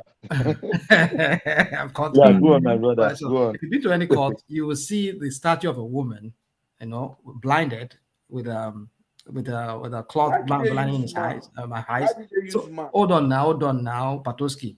It tells you that in judgment, nothing, you can't put anything beyond judgment.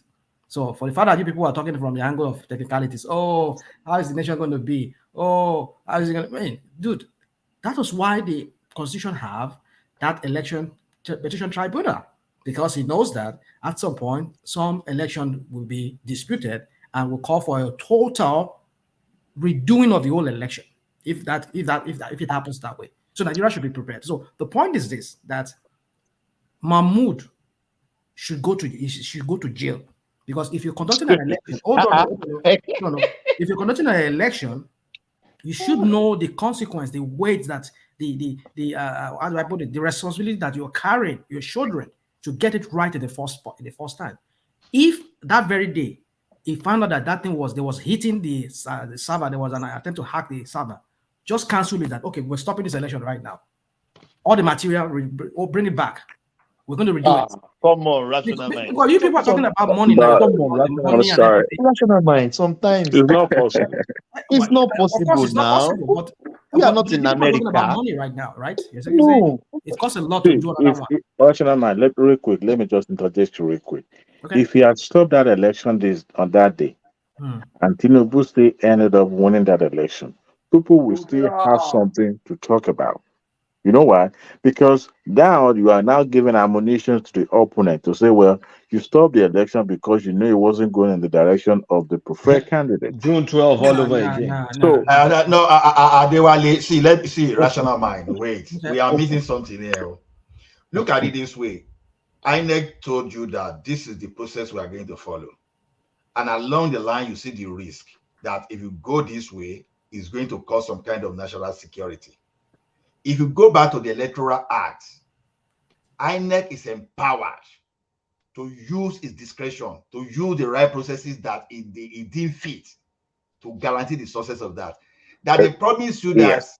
they will transmit it in immediately, and if they realize that Ola, they were that's a going to mistake. transmit. INEC said they were not going to transmit a few days before. They put it in the newspaper. I don't know Okay, why so now everybody forgets here you that. go. You see, on that very, I want to No, debate you. Kulata, I'm even saying that assuming they promise you that and they see a risk.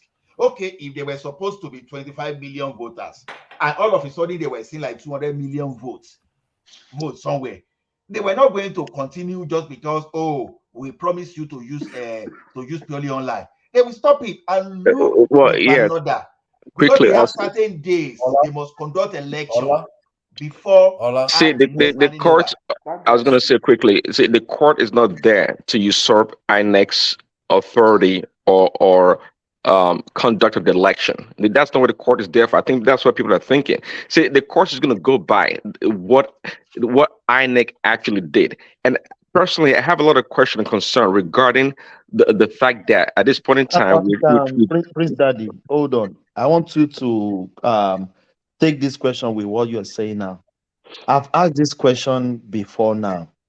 Why is the people losing an election petitioning the court? I mean, taking their opponents to court. In my view, I think they should be going after only the INEC, the umpire, because the umpire is the one that conducted the election. Tinubu is not the one that conducted Nigeria election. Shore is not that is the one that conducted the election. Why can't they go single-handedly? That this is just my own. I might be talking nonsense, but they should be going after the INEC only, because they are the one that conducted the election.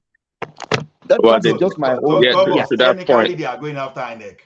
Technically, all those guys have to be defendants, right? Technically, they are going after INEC. You understand?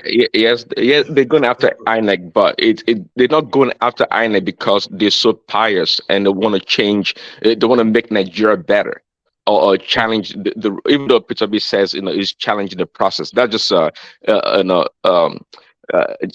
something to just derail the whole thing. Is challenging the Thematics. results. Yeah, it is challenging the result of the election. Hopefully, everything turned in its way. And I don't believe Peter B. Okay, it's not directly. Somebody said earlier if he was working for Atiku. Well, it's not really working for Atiku directly, but what the FBI call a blowback. Yeah, if he favors Atiku, so be it.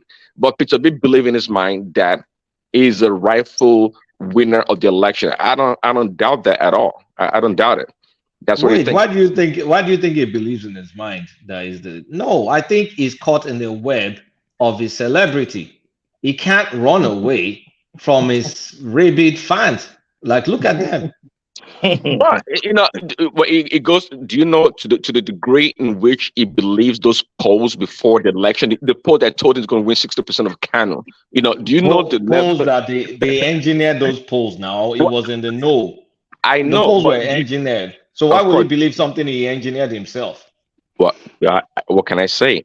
But Peter side. those Peter ridiculous side. polls about him winning 60% in Canada, it just mind-boggling. But maybe he truly believes that. Maybe he believes that a lot of things were done to subvert When his did you say that? votes. When did you say he wins 60% in Kano? When did you say that? Is a rational man. Listen, when I say stuff, sometimes it's something I heard directly from the horse's mouth. This is the poll they showed on Arise and Channels News and TVC. No, The that person was that, that was the polling. That was the pre-election. No, is that not it? That's yeah, what we're of course, saying. I thought that's you yeah. said. I thought you meant the election itself proper. Oh no, of course, and not the election itself, but those. I'm just talking about the junk polls. Those quack polls that they were producing. That's probably giving a false hope and confidence. This is part of the problem. Okay, I mean, so the courts again. I think the courts they're smart. They have to look at everything.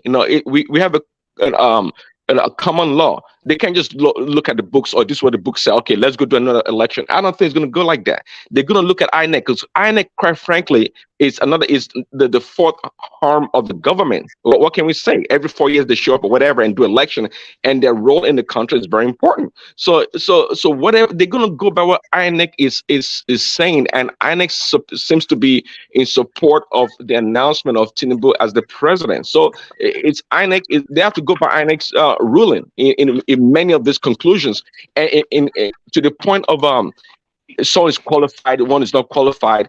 That's this essentially really. That's the job of the INEC to do, to make sure that any candidate that's contesting is qualified to contest. So if you say they can't do that simple job of making sure candidate like Obi that supposedly didn't spend 6 months with the LP became that candidate overnight, all the shenanigans, but INEC let it happen. So I don't think the court is going to spend its time trying to determine that. I think they're going to bypass that. They're going to go to the results. What results are you guys contending for or contesting in the election? And let's go by those numbers. I think they want to keep it numbers, strictly numbers, and not all these other shenanigans that they don't have jurisdiction over.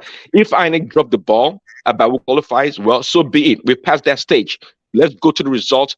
Tell me what you guys are disputing, and let's go with that and make our rulings.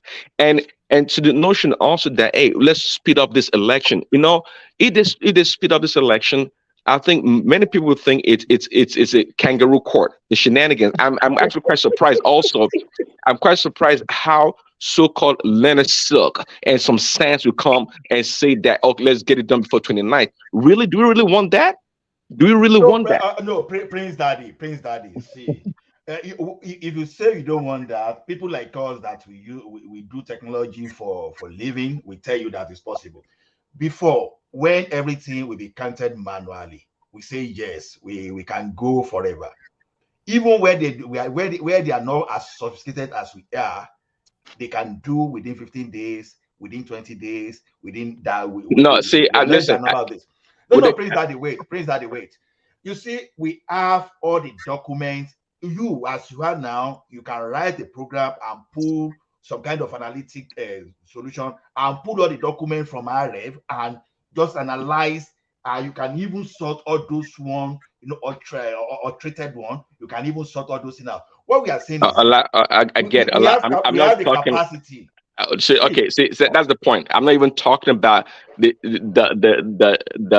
capacity technologically or otherwise to be able to do that. In fact, if you see, I believe that they see what you talk about. They have the computing power, they have the manpower, and they have the resources. We can get a judgment by tomorrow, by next week. That's not the point here. The point here is that we have to perception, right? Perception is what exactly, you're talking about. Okay. exactly. We have to go by No, the law. I disagree with what you guys are saying that it can get resolved by next week. No, our No, no, laws, the way our no, laws are no, no. written, I'm just it trying to relies support. on I'm just it trying to relies on support. the what's it called, the polling units. If we're disputing at the polling unit by polling unit level, there's no way you can get it done by next week. No, No way. Kulata, look Well, at it this way. Look at it's it this way. Prince Adi, just a minute. Look at it this way. We have document from those polling units. Do we have Which capacity to quickly analyze those polling units without spending days like before? That maybe you yes. spend like a month. we Yes, it can be don't analyzed based within 2-3 based days. on what? Where okay, which one is the official result that will be adjudicated in court? Do you think it was an IREV or the No, but actual EC8 the law does not. The EC8A? law does not admit all those technology. IREV is just a viewing portal. How do you know that? How do you know No, that? the Go law and does read the not. law I know. now. Go and read the law. Go and read. IREV is just a viewing portal for you and I. It's just a viewing portal for you and I. Wait now. All those things are tools. It's not. It's the process is the process, but those things are tools to aid the process. You are looking at that thing as that technology is just tools. Before you want to do manual counting. The court But does now not you give can a count damn something with about your technology. tool. See, The court do not admit. The law does not allow for no it. such thing. Look. There was a time in this human era that it took you like even 3-5 years to even analyze. Oh, that's a philosophical. It's not That's philosophical. philosophical speak. We are saying the same thing, but the law does not It's not provide for philosophical. that. The law does not admit that kind of evidence. Look, Patostic, there was a time that lawyers we have to keep opening manual book and do everything. Today they can quickly put their computer and start the relevant thing guys, and it is quicker. Guys, I want to ask a the question. law does not. No, so wait, the tutors are I agree with Prince Daddy if he's talking of perception. Perception is the major issue right now. Can I ask a question? Yeah, Can I quickly. ask a Let me question? let me wrap up quickly before you. Sorry if you don't mind. So yeah, I agree with all of that. We can get it done. Getting the result, doing all this personal, the data, all this stuff can be done. But again, it is the perception and the fact that they have to give the other side also to have a rebuttal to whatever the court conclude, and they go to the next stage. So it has to go. It's better for the process to take its course step by step, and there's no need to try to rush it. Okay, I don't think there's need to. Prince Daddy, do you know that APC is now questioning the candidacy of Peter Obi? I know. See, and to me, that's what I said earlier. Peter Obi, Kashim Shettima, Tinubu, Atiku. I think we passed that stage right now because that's INEC's job to have done initially. If they drop the ball, well, I don't think the court. I don't think the court should care about that. It's too late now. Let's go to the numbers. Let's go straight to the numbers because why? How come INEC did not know that Peter B did not meet the qualification to become the candidate for LP, but they approved of him, and that's why he was on the ballot. They printed his name on there. So we passed that stage. To me, it's irrelevant. To Tinubu's passport of being a second citizen elsewhere, to me, so that's irrelevant. We passed that stage. Let's go to the courts. It's relevant. It is relevant to it. Yeah, it is relevant. I was irrelevant. One thing I sure know you see, sometimes you just want us like to gloss over. Ola, please hold on. Yeah, that's what I'm at. Sometimes we like to gloss over things because maybe for some other reasons or whatever reason we have. But the point is this: if we do not do something right, does not make it. We need to do things right. Now, right, but that's what I'm saying. Rational mind. That task has been that task or that duty has been taxed to INEC to do. And if they fail, well, too bad. That's what I say. But again, see, the court is not supposed to be. See, the court is not supposed to be the one determining a candidate or the presidency of the country. Their job is to look for technical dispute in the process and trying to adjudicate based on that. But to want to go and overturn and say INEC did not do its job, it is like the court itself is overstepping its boundary to a certain degree. No. It's not, that's why we have Prince Daddy is right. Prince Daddy is right. No, Prince Daddy is right. It's not, Actually, I won't agree with him, even though he seems to make sense what he said. in America, where you are, or in United Kingdom, or in Canada, where is it that is called that is deciding for the electoral body? It's just because we just have to get the process right. Because our politicians are now using costs now. They are politicizing costs just to get their wishes. Our which is very terrible. Did you listen to the chief, the lead judge today in court today? When he was making his opening speech, he says that they should not bring in technicalities into this matter, into this case. That really scares me because I don't know what it means. They say that every time. Rational mind, that doesn't matter. They say it every time. But, hold on. But it scares me because the court is always dealing with the technicality in the first place anyway. Yeah. So, but then if you're talking about not technicalities, then I don't know what he's talking about then. So, but then it scares me when he says that because. For one, let me address Prince Daddy. Prince Daddy, you said rational mind. Please hold on. I want to see this person. Maybe he's with us or not. Okay. Thomas Papa. Who is Thomas Papa? Are you there? Now your cousin has been quiet. This person is coming to poke me. He wrote Thomas Papa and the undertone Daddy Thomas. I don't think you continue rational mind.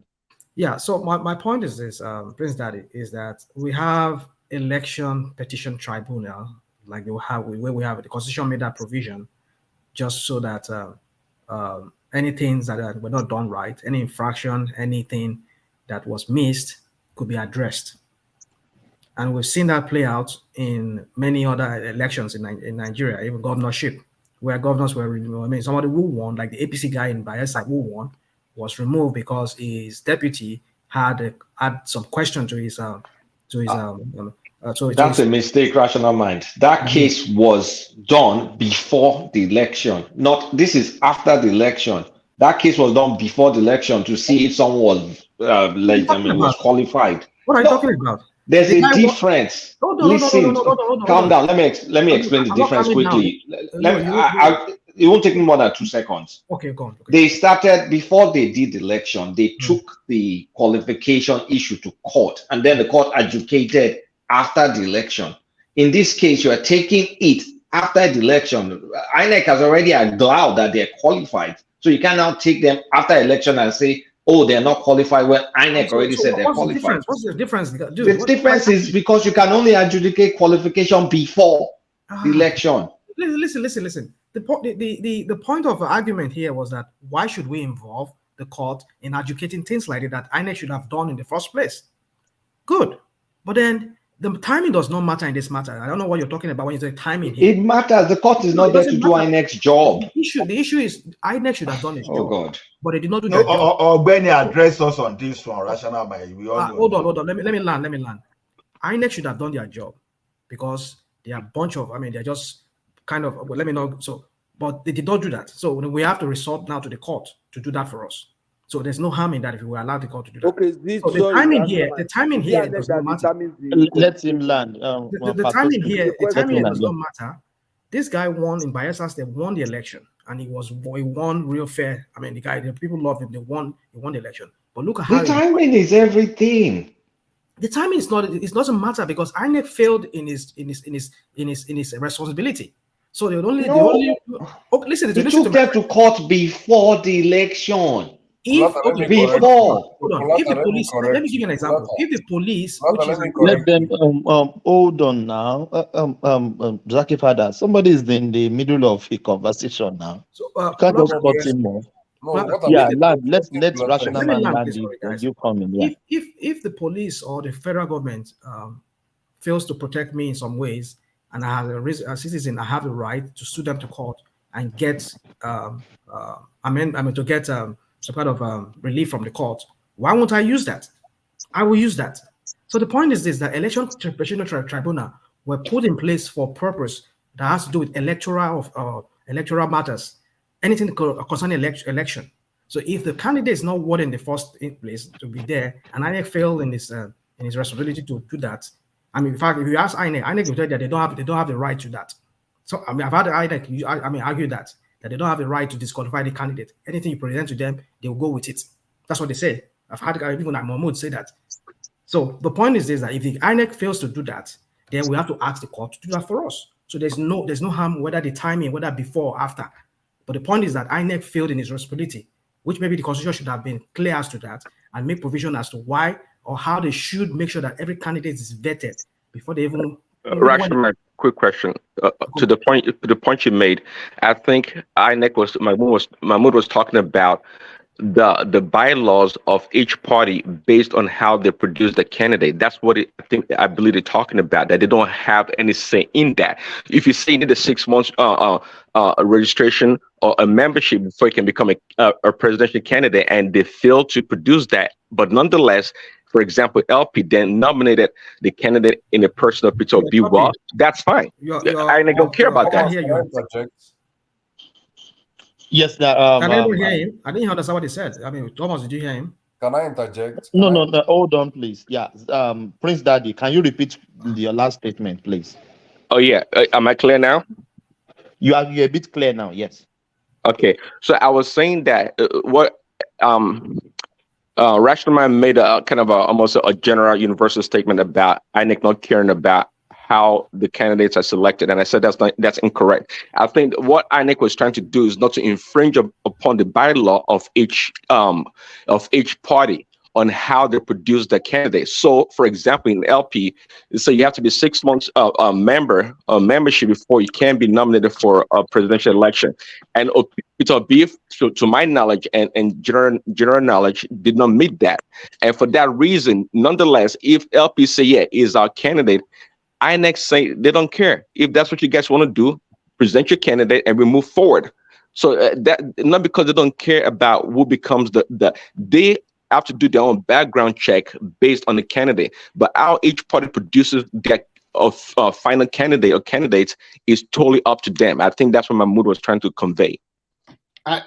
Sorry to interject. And in addition to what Peace Daddy has been saying, only the court of law. Remy, if anytime you call me, if you don't greet us, I'm not happy. Sorry. Okay. Good morning. I'm just joking. Good morning from here. What he has been Good saying. morning, my brother. Yeah. INEC does not have power to disqualify any candidate. It's only the court of law that have power to disqualify candidate. You can present anybody you like, and what INEC should just do is that you follow the normal process of filling the form, doing the right thing, but in actual disqualification of a candidate, only the court of law can disqualify. And then before, you have been talking about what happened in Bayelsa State. The Bayelsa case was a disqualification on the forgery certificate of the deputy governor of Leon, a deputy governor to Leon that time. And the case has been going on for several months before it communicated a day before the swearing in that the Supreme Court made that judgment. It has nothing entirely to do with tribunal or petition or whatever. I just want to bring it to your notice now. Now they are in pre-hearing since yesterday. They are going, the Labour Party, PGP and NP, they are going to discuss, should we go on and discuss about disqualification? If both of them say no, they will drop it. Because it's not really very important to me. Because first, the issue about Shettima has been cleared up to Court of Appeal.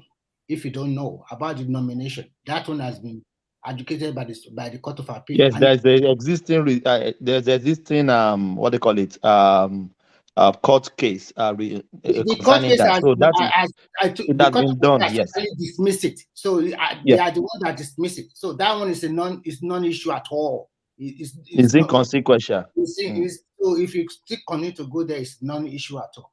I think the major point is that the case, to me, I think for Labour parties, how to prove that INEC did not comply with the electoral law. The 25% they are talking about, to me, is also non-material, because you look at it this way. Just for example, let's say Labour Party won 27 states in Nigeria, or they have majority vote and they did not win Abuja. Are they going to say he's not the winner? Are they trying to tell us that Abuja, the people that live in Abuja are more superior? let's look at it reasoning as a layman.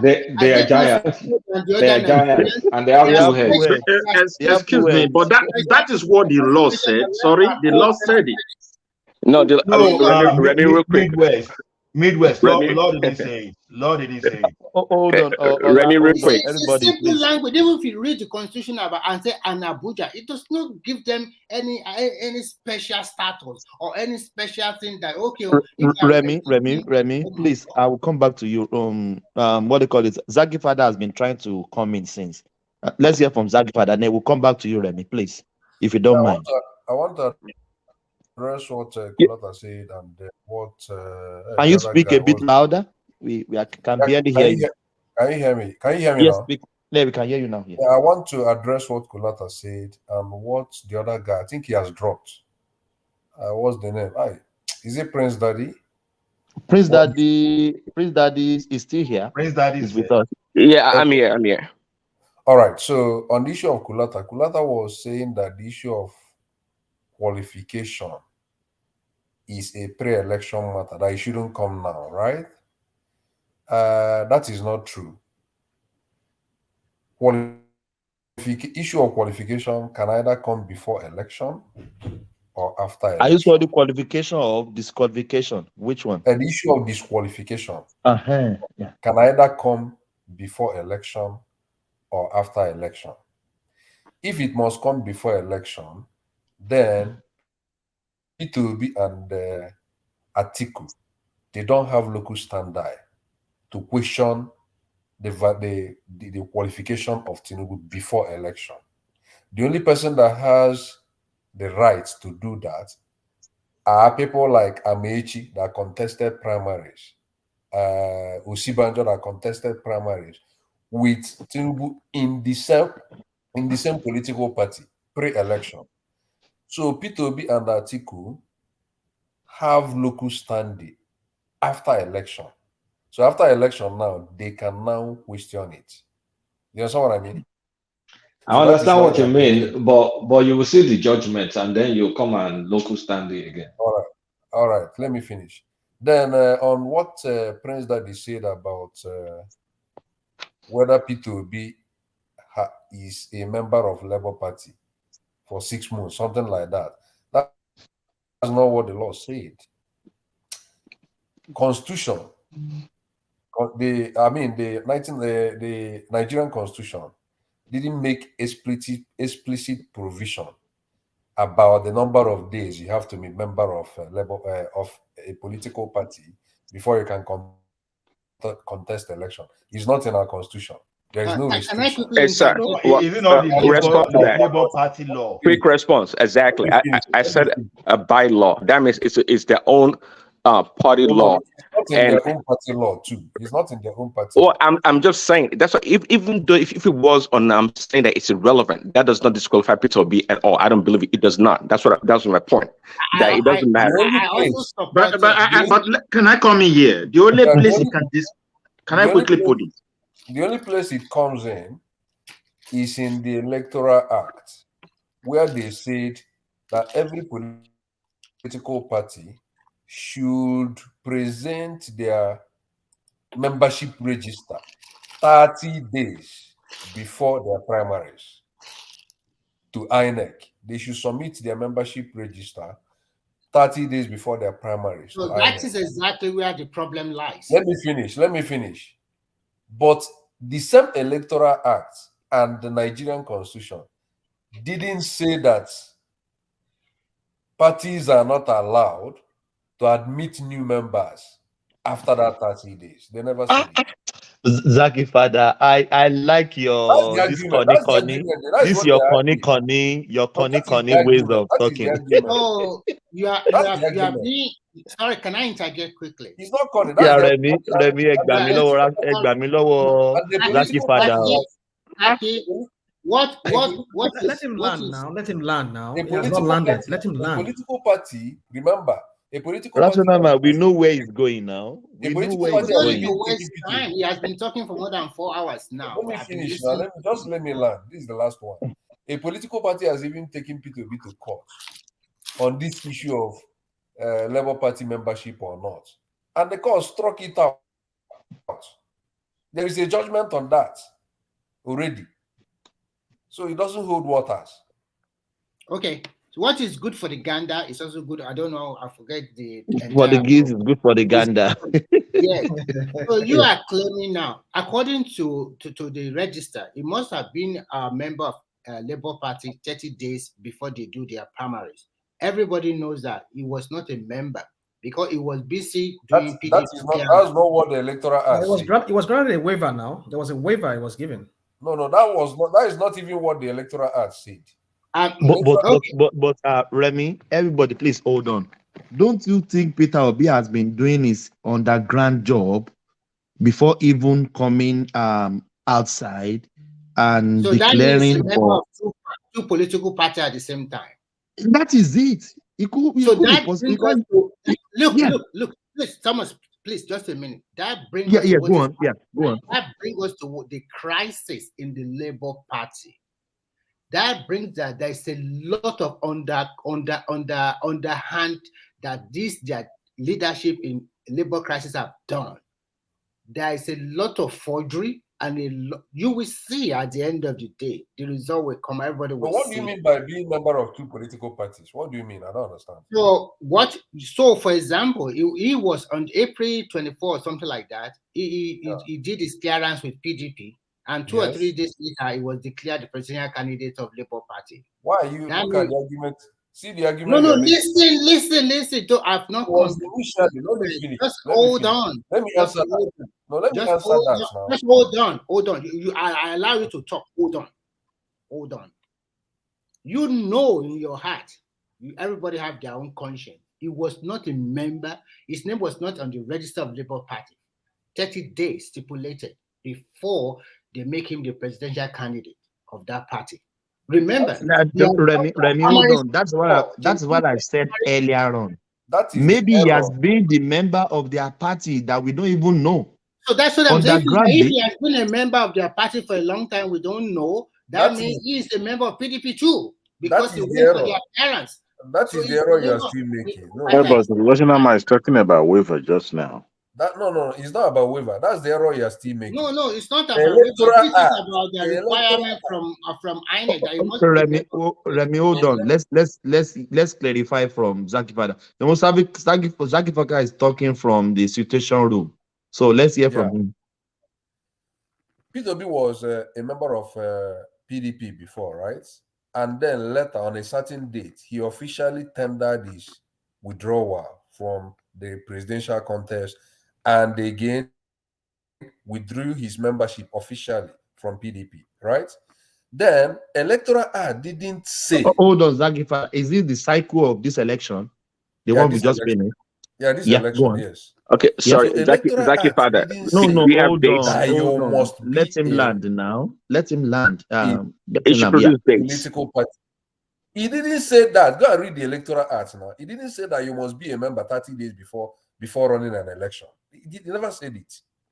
So that you were getting it wrong. He didn't say you must be a member 30 days before running. It is all this inside in the Electoral Act. Read it.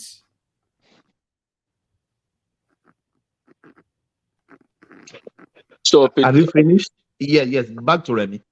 Okay, Remy. Daddy, please, Daddy, want to start something. You think the learned son of APC, they are also stupid for questioning activity. They don't know the electoral law. They don't know nothing too. That's why I think that you are just being wise by a little bit. What happened is smart by half. Thank you for helping me out. So thank you. So you are just being smart by half. Do you think the crisis in your party, if you're a member of Labour Party, is just nothing? Everybody knows the truth. There's a lot of shenanigans that have taken place before and after the election. A lot of forgery between all your top echelon there. But the way I see everything pound out at the end of the day. Now, we look at precedents in Nigeria. Precedents gives us what is going to happen.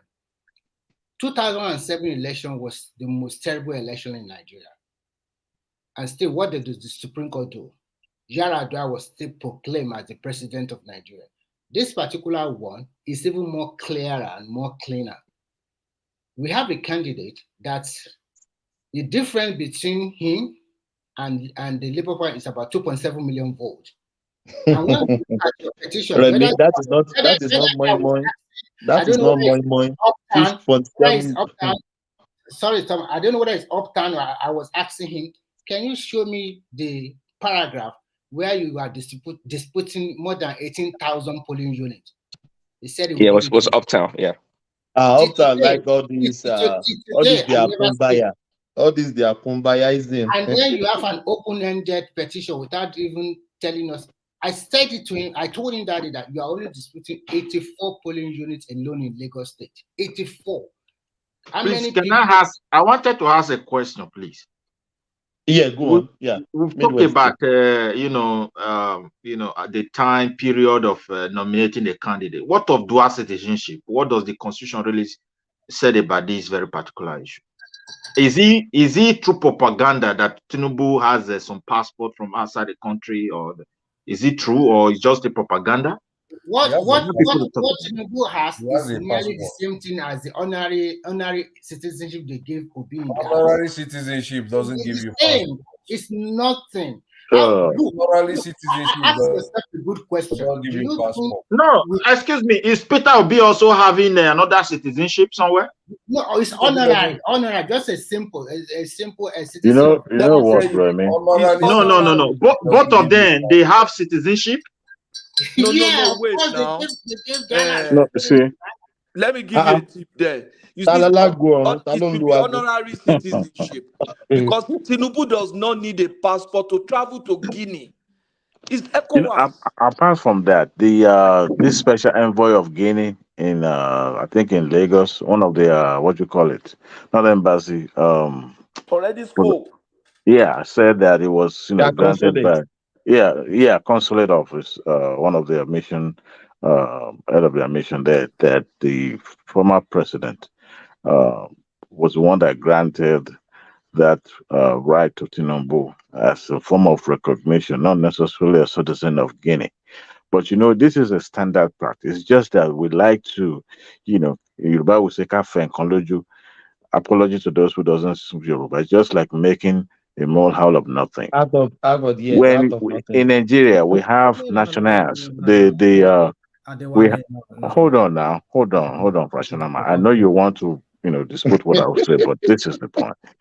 When you have people representing the interests of your country, just like in America, if you are representing the interests of another country, in America, by law, you are obligated to register as a foreign agent, right?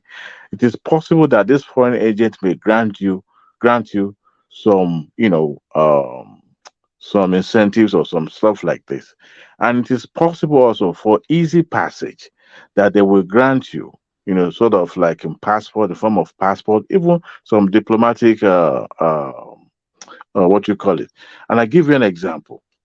There's this guy that was arrested, I think, not an American, but he was arrested. I think it was in London, the Wikipedia guy. And it was for a very long time, it was at the embassy of, what did you call this country? Ecuador. But they didn't grant him nationalism. They put him in that embassy just to shelter him, right? So if you are to travel out of that, sorry, Julius Assange. Yes, Julius Assange. And if you are to travel out of that country, they could as well give him a passport of Ecuador to travel. But they know he's still going to fly through the border of Britain. So they decided to keep him perpetually in that embassy. So it happens, especially those people that are into arms dealings and all that.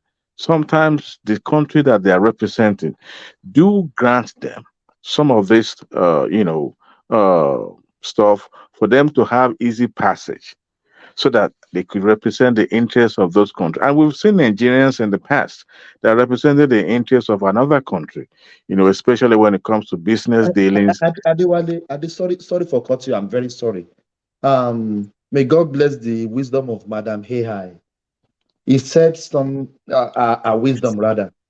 He said something one day that, can you file for the citizen of a country if you are not resident in that country?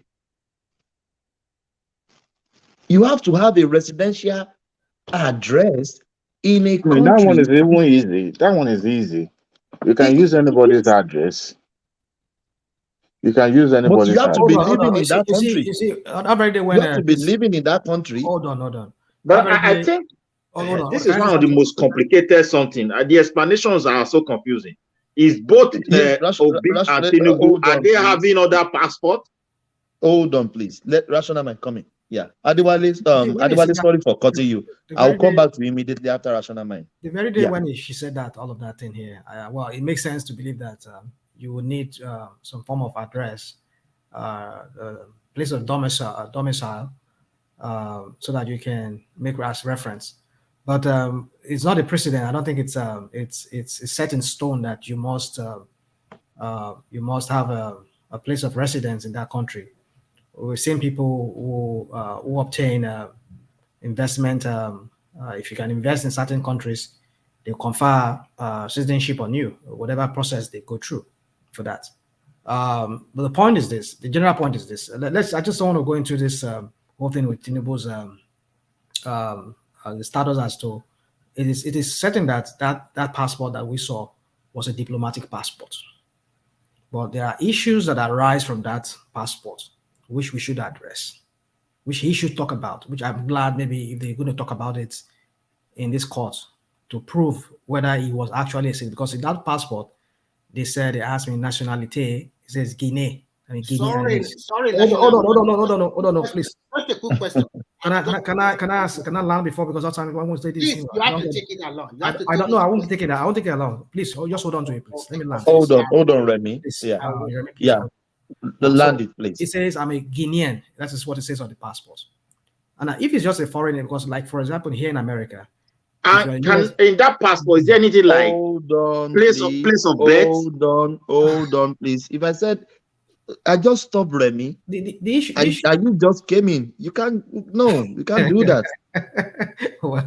So the issue is this: the issue is either if it says place of birth Lagos or whatever, but the thing it says Guinea, it says it's a Guinean.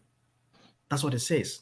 Now let me give you an example. Here in America, one of the reasons why they ask you to register as a foreign agent here, if you are here in America, you're a U.S. citizen and you're working for a foreign country, so that they can keep tab on you.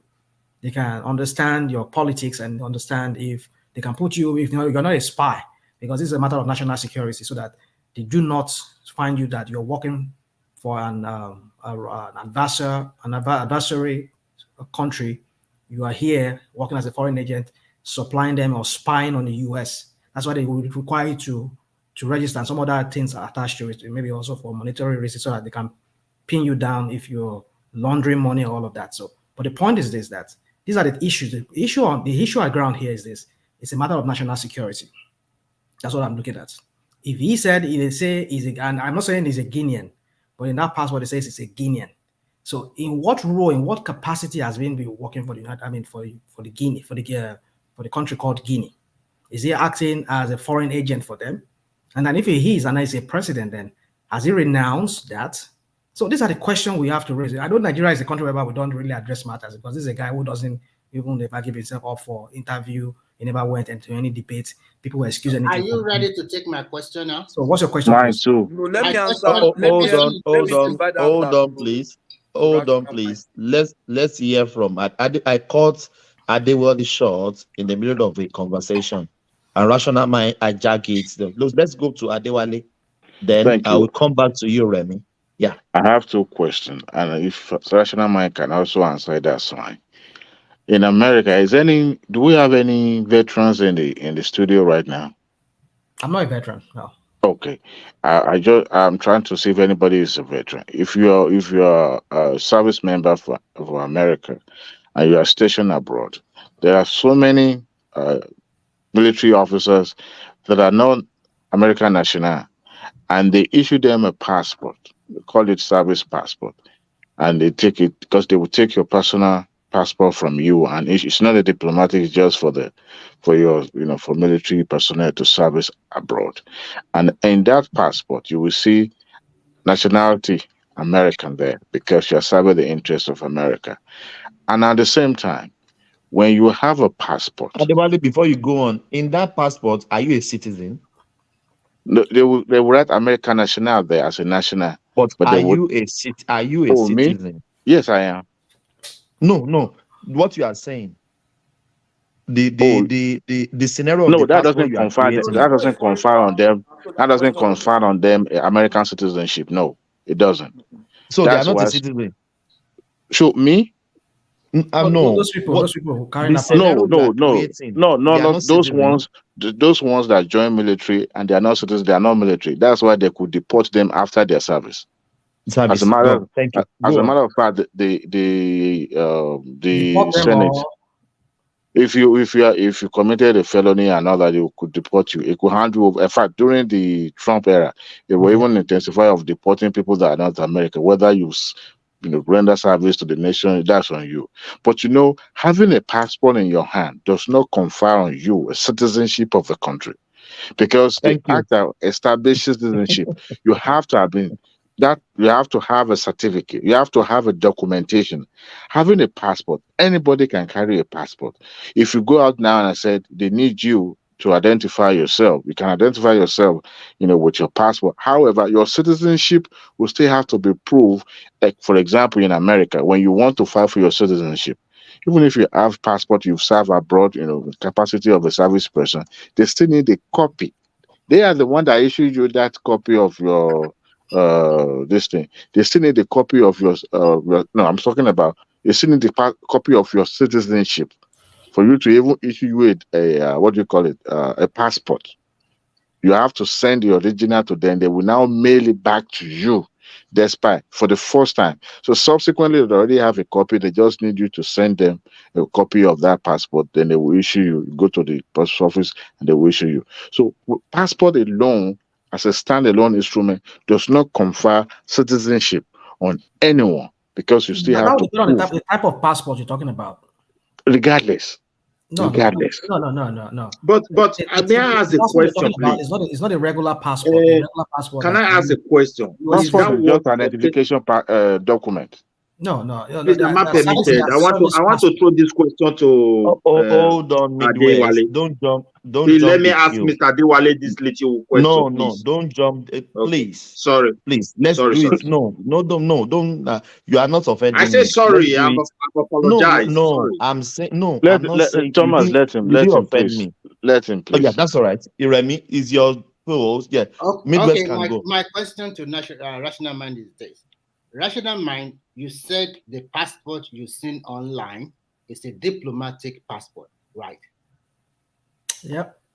So do you think a diplomatic passport... He said they think. He said they think is a diplomatic passport.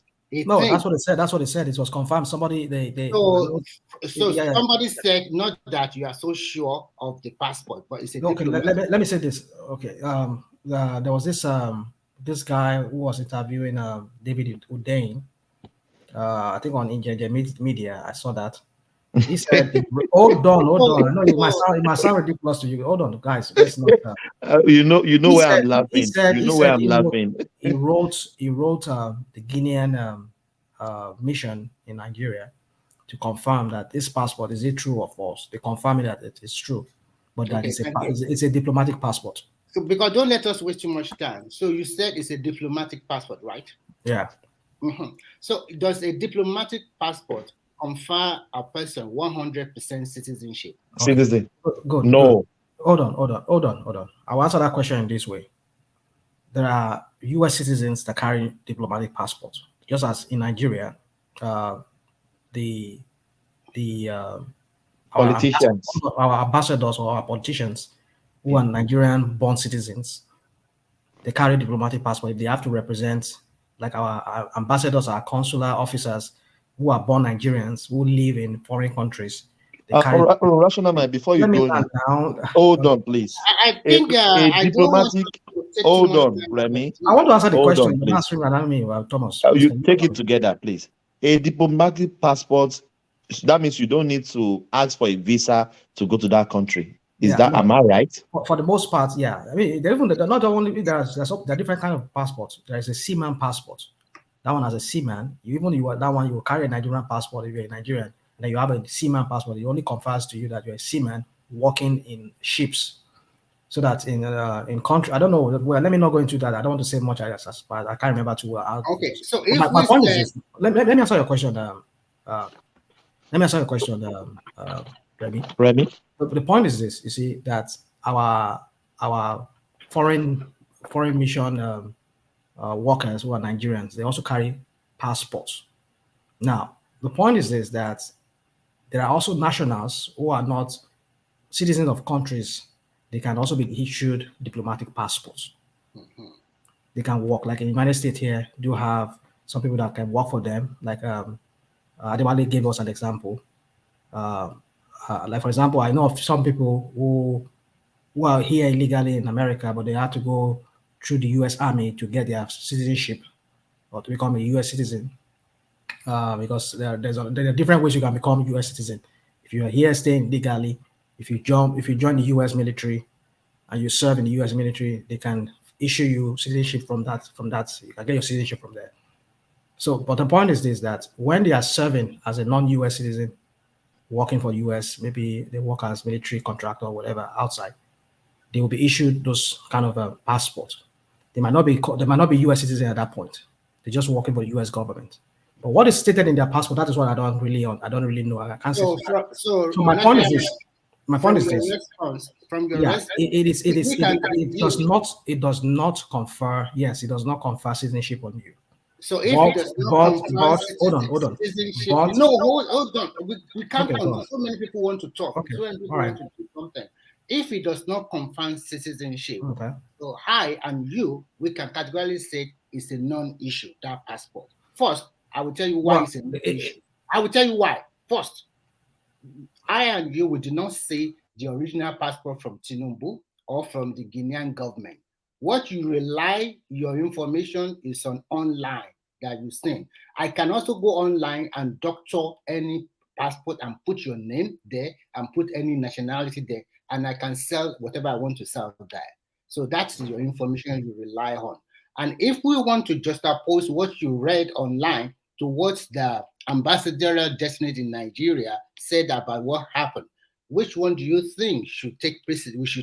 We should accept. Is it from the ambassador, which is the ambassador from Guinea, that is AU blah blah blah in Nigeria, or what you've seen online that everybody can doctor passport? Remy, even the former president who was also seen in that video with him, he has come. He said he conferred on him some form of is it honorary or whatever he said. Honorary, yes. Honorary. So it's if the embassy, if the consul or the mission in Nigeria confirms it, why we can say that one is already but to be frankly speaking, if I make Yeah, let's Remy, hold on. Let's it might be a non-issue. It might be a non-issue at this point. Right now, for me, I don't really want to drag that point anymore. It might be a non-issue. For me, I'm the one that I asked the Midwest. question. Let's hear from Midwest. Why I asked that question? Because I really want to know Midwest, hold on. Yeah. Midwest, apologies for. I'm not trying to stop you. Apologies for. I also apologize. I just want to us you. to do it. What they call randomly it? and maturely. Yeah. Go on. Yeah. So I agree the whole house. I just asked that question because I also heard that Peter Obi is having some passport. I don't know, but if these passports are issued to any of them and they are not being a citizen of that place, and I strongly believe there's no issue there.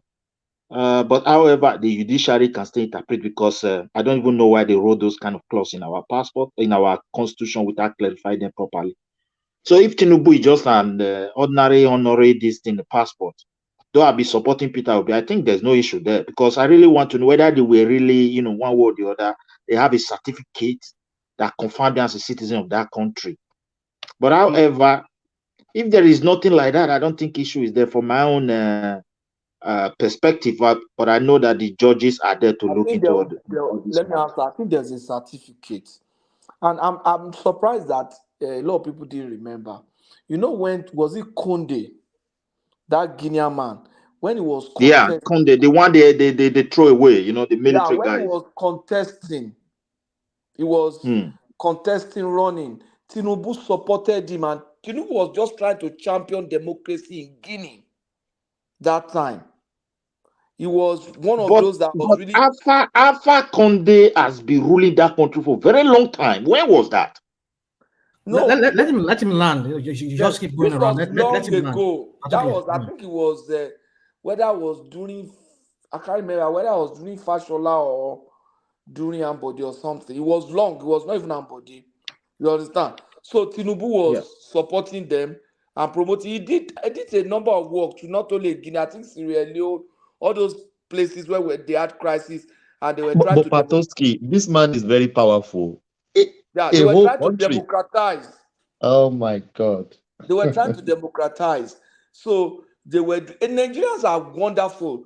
Promote even that as ordinary as Ari there. If you see what he's doing in some West African countries, you'll be surprised. Especially Niger Republic. In Benin Republic. Benin, Sorry. yeah.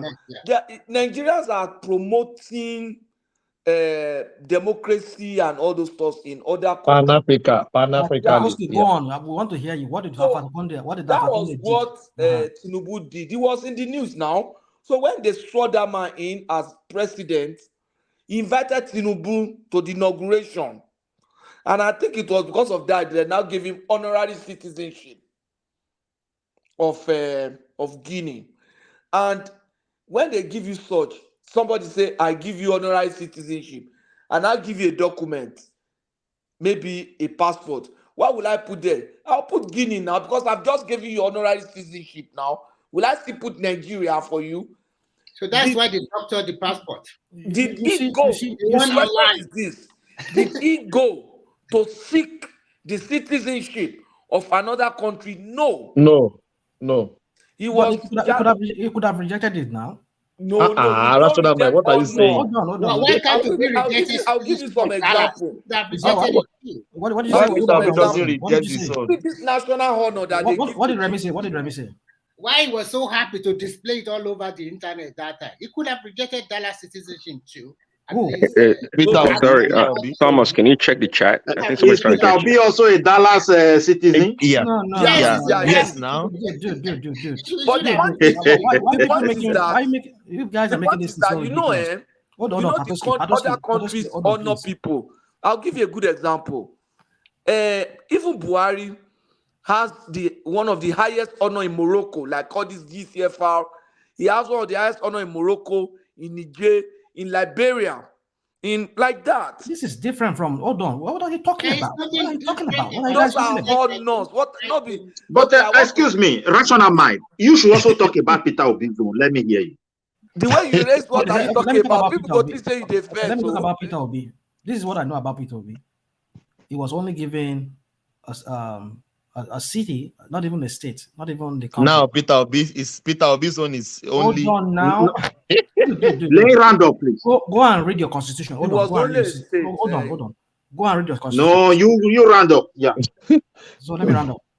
Go and read your constitution. It says you must not hold a dual citizenship of another country. He said you must not seek. Seek. Not willingly seek. Yeah. If you willingly seek, for example, you are born of a Nigerian parent. It does not say that. That's not what it says. No, wait, I will explain. Go and read. If you are born of this case was in court with Bukola. You know, Bukola's parents are Nigerian, but he was born in London. He was born in UK. Yes. Did he willingly seek to become British citizen? No. His parents gave birth to him in UK. Now that guy schooled in Nigeria, King's College, everything, became doctor, came to Nigeria. You now say it cannot be. Was it his choice? I was born in the UK. UK, yeah. So they say so you must not willingly seek to be citizen.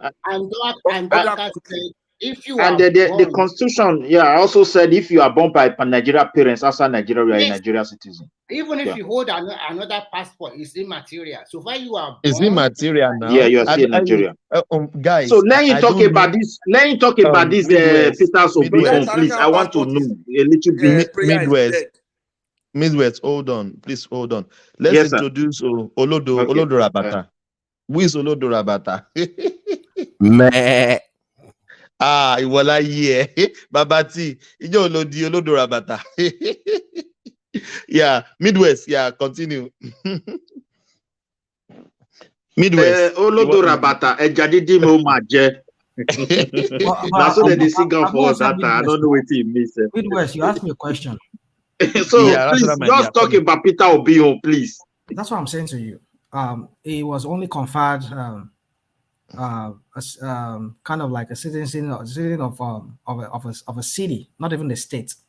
Dallas, That's the his city of level of hold on recognition. now. The city. No, it's not. It's not. It's He's not a just country. limited Listen. to- Okay, you see, you guys, He's not a you big see. boy. I wish this guy. But wait, book a letter round up, and they gave him a passport. No, they did not give me a passport. They did not give me a passport. It's an honorary. They issued him an honorary certificate. But they gave him a certificate. Yeah, they gave me a certificate. That's not a citizen of a country. I understand. That one is different. But But both of them, I think, for me, I think both of them don't even have case. No. They don't have a case when it comes to this kind of Hold on. thing. So we can Let's treat other hold things. on. Is not a Let me country. round up, please. Let me round up. Rational Man, please. That is Let me say city, this. for God- guys, Yes. that is Oh. for God's sake. It's not a country. They gave him something for a city. So when I say they gave Obi the citizenship of Dallas, is that a country? I It's don't a even city. understand what they're talking about too. I don't Like, know. I know it's not a country, but what I'm trying to say that both of this is just honorary. It's immaterial. It's a non-issue at all. It's inconsequential. It's inconsequential. nothing. So But that's then, what but I'm then, saying. guys, It do shouldn't you know happen. do you know why the constitution forbade people from holding citizenship of two countries? Do you know Allegiance. allegiance Isn't and it? national security matter? Because Yes, Yes. but they don't have allegiance to Guinea. It's just an They don't have honorary. allegiance to Guinea. Peter Obi doesn't have allegiance to America. That has to be proved in court. We shall find out. We shall see. Come on, They are not Rational going Man. to- No. We are- Don't get me wrong. Are we doing petty Thomas, no, things this is here? not petty. You've asked me. You both of you have asked It's me. petty. Rational Man, hold on, please. Okay. It's not even. It's inconsequential. It's really inconsequential. For Thomas. Peter Obi, I'm not Peter Obi's fan, but it's nonsense. Thomas, If you've the asked me a question. batifiers, hold on, please. If the batifiers are throwing tantrum on Peter Obi's conferred honorary citizen in Dallas, it's nonsense.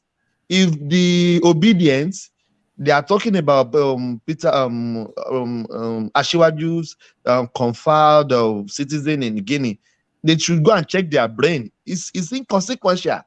No, it's Yeah, to your inconsequential. point, Thomas, real quick. So It you is- can only be a resident of a state, not a citizen of a state in the US. I don't believe so.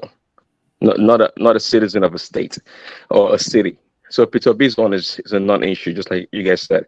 It's inconsequential. It's inconsequential. Prince, do you know what's shocking? These things can be easily found online. You can just dispute this thing by a simple Google search. A city cannot confer you a passport or citizenship. No, it's just easy to. So when people come online and say, "Oh, they gave him citizenship in Dallas," I'm like, Dallas, care. When the Dallas started handing out residence cards or citizenship to people, It's just a pushback from the I don't- Batify when they continue to that narration. But then, do you know the difference? Do you know the difference between that of? But for me, or even the Tinubu own, excuse me, if Tinubu own is issued to him on a basis of honoring, is not an issue. Because he has never resided in that country. Why can't we just? And he never seek their nationality. Guys, why can't we just focus on the elections than going to all this? Yes, it's just mundane nonsense talk. Is it not part of the problem that is on ground? No, I'm saying that it's irrelevant to what is in court.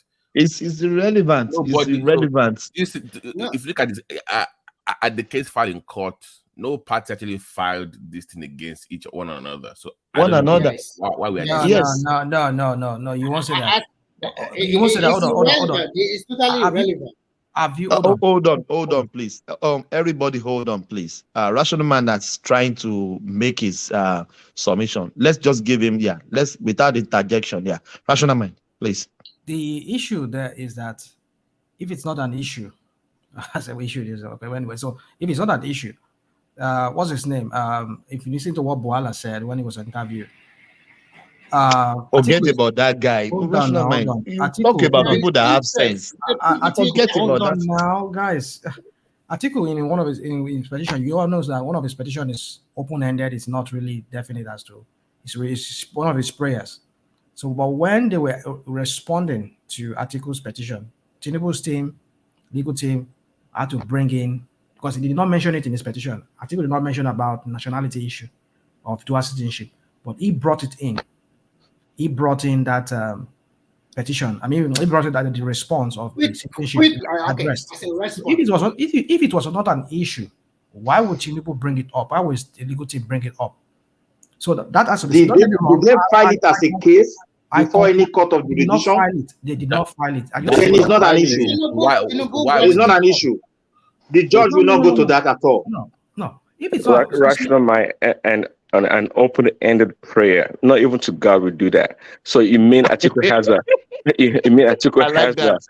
a prayer that's open, so they can just fill in the blank as they go along, right? Is that what you're saying? Yeah. No, it's not acceptable in petition. Why are we discussing something that is not in the part of the court? It was not It even is not filed. acceptable. But then Tinubu's legal team included it now. That's what I'm saying.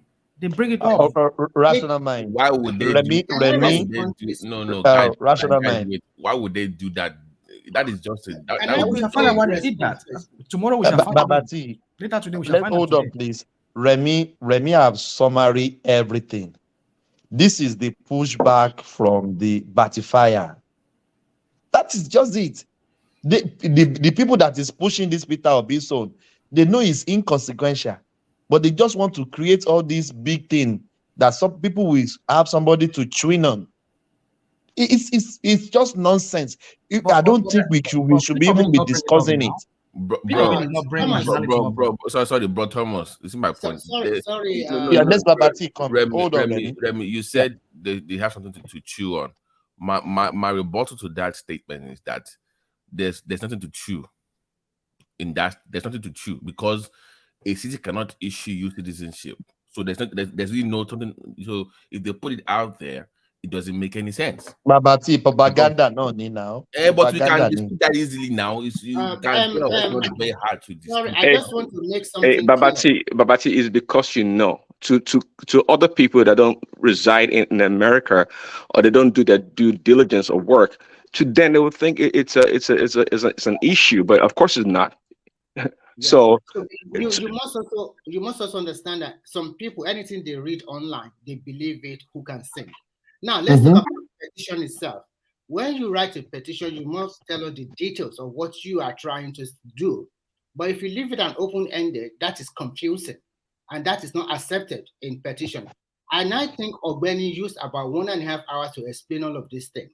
And I also read by myself, in a petition, you must give us exactly what you are petitioning about. That is the other day I asked Uptown, you should show me that 18,000 polling units. They are trying to say there were irregularity. Till today, Remy, later. No, it's not acceptable. It's not acceptable in petition. Nobody have 3 or 4, 7 or 10 years to look at a petition. So all those things are trying to tell you that, okay, let's make it 1 month. It's not possible. By the time you even prove like 10 polling units, you're already spreading to like 2 weeks already. Remy, you know that even Labour, they have to counter. They didn't have enough agents. Remember, they didn't have enough agents to even cover all the polling votes. So how can you now pretend to say that? That's what he said that day, and he was kept on saying, we have 18,000 polling units. They didn't even have enough. They couldn't cover everywhere. They couldn't cover everywhere as a party. So how can you? A liar, and he continued to lie like that. Why? In Lagos alone, you are only challenging 84 polling units, and you are telling us you have more than 1 million votes. Well, Remy, PDP is had Labour Party on a goose chase. They feeding them with all these numbers, these bogus numbers, so they can go to courts and waste their time. But Prince, why is number 3 fighting this hard when number 2 is relaxed? The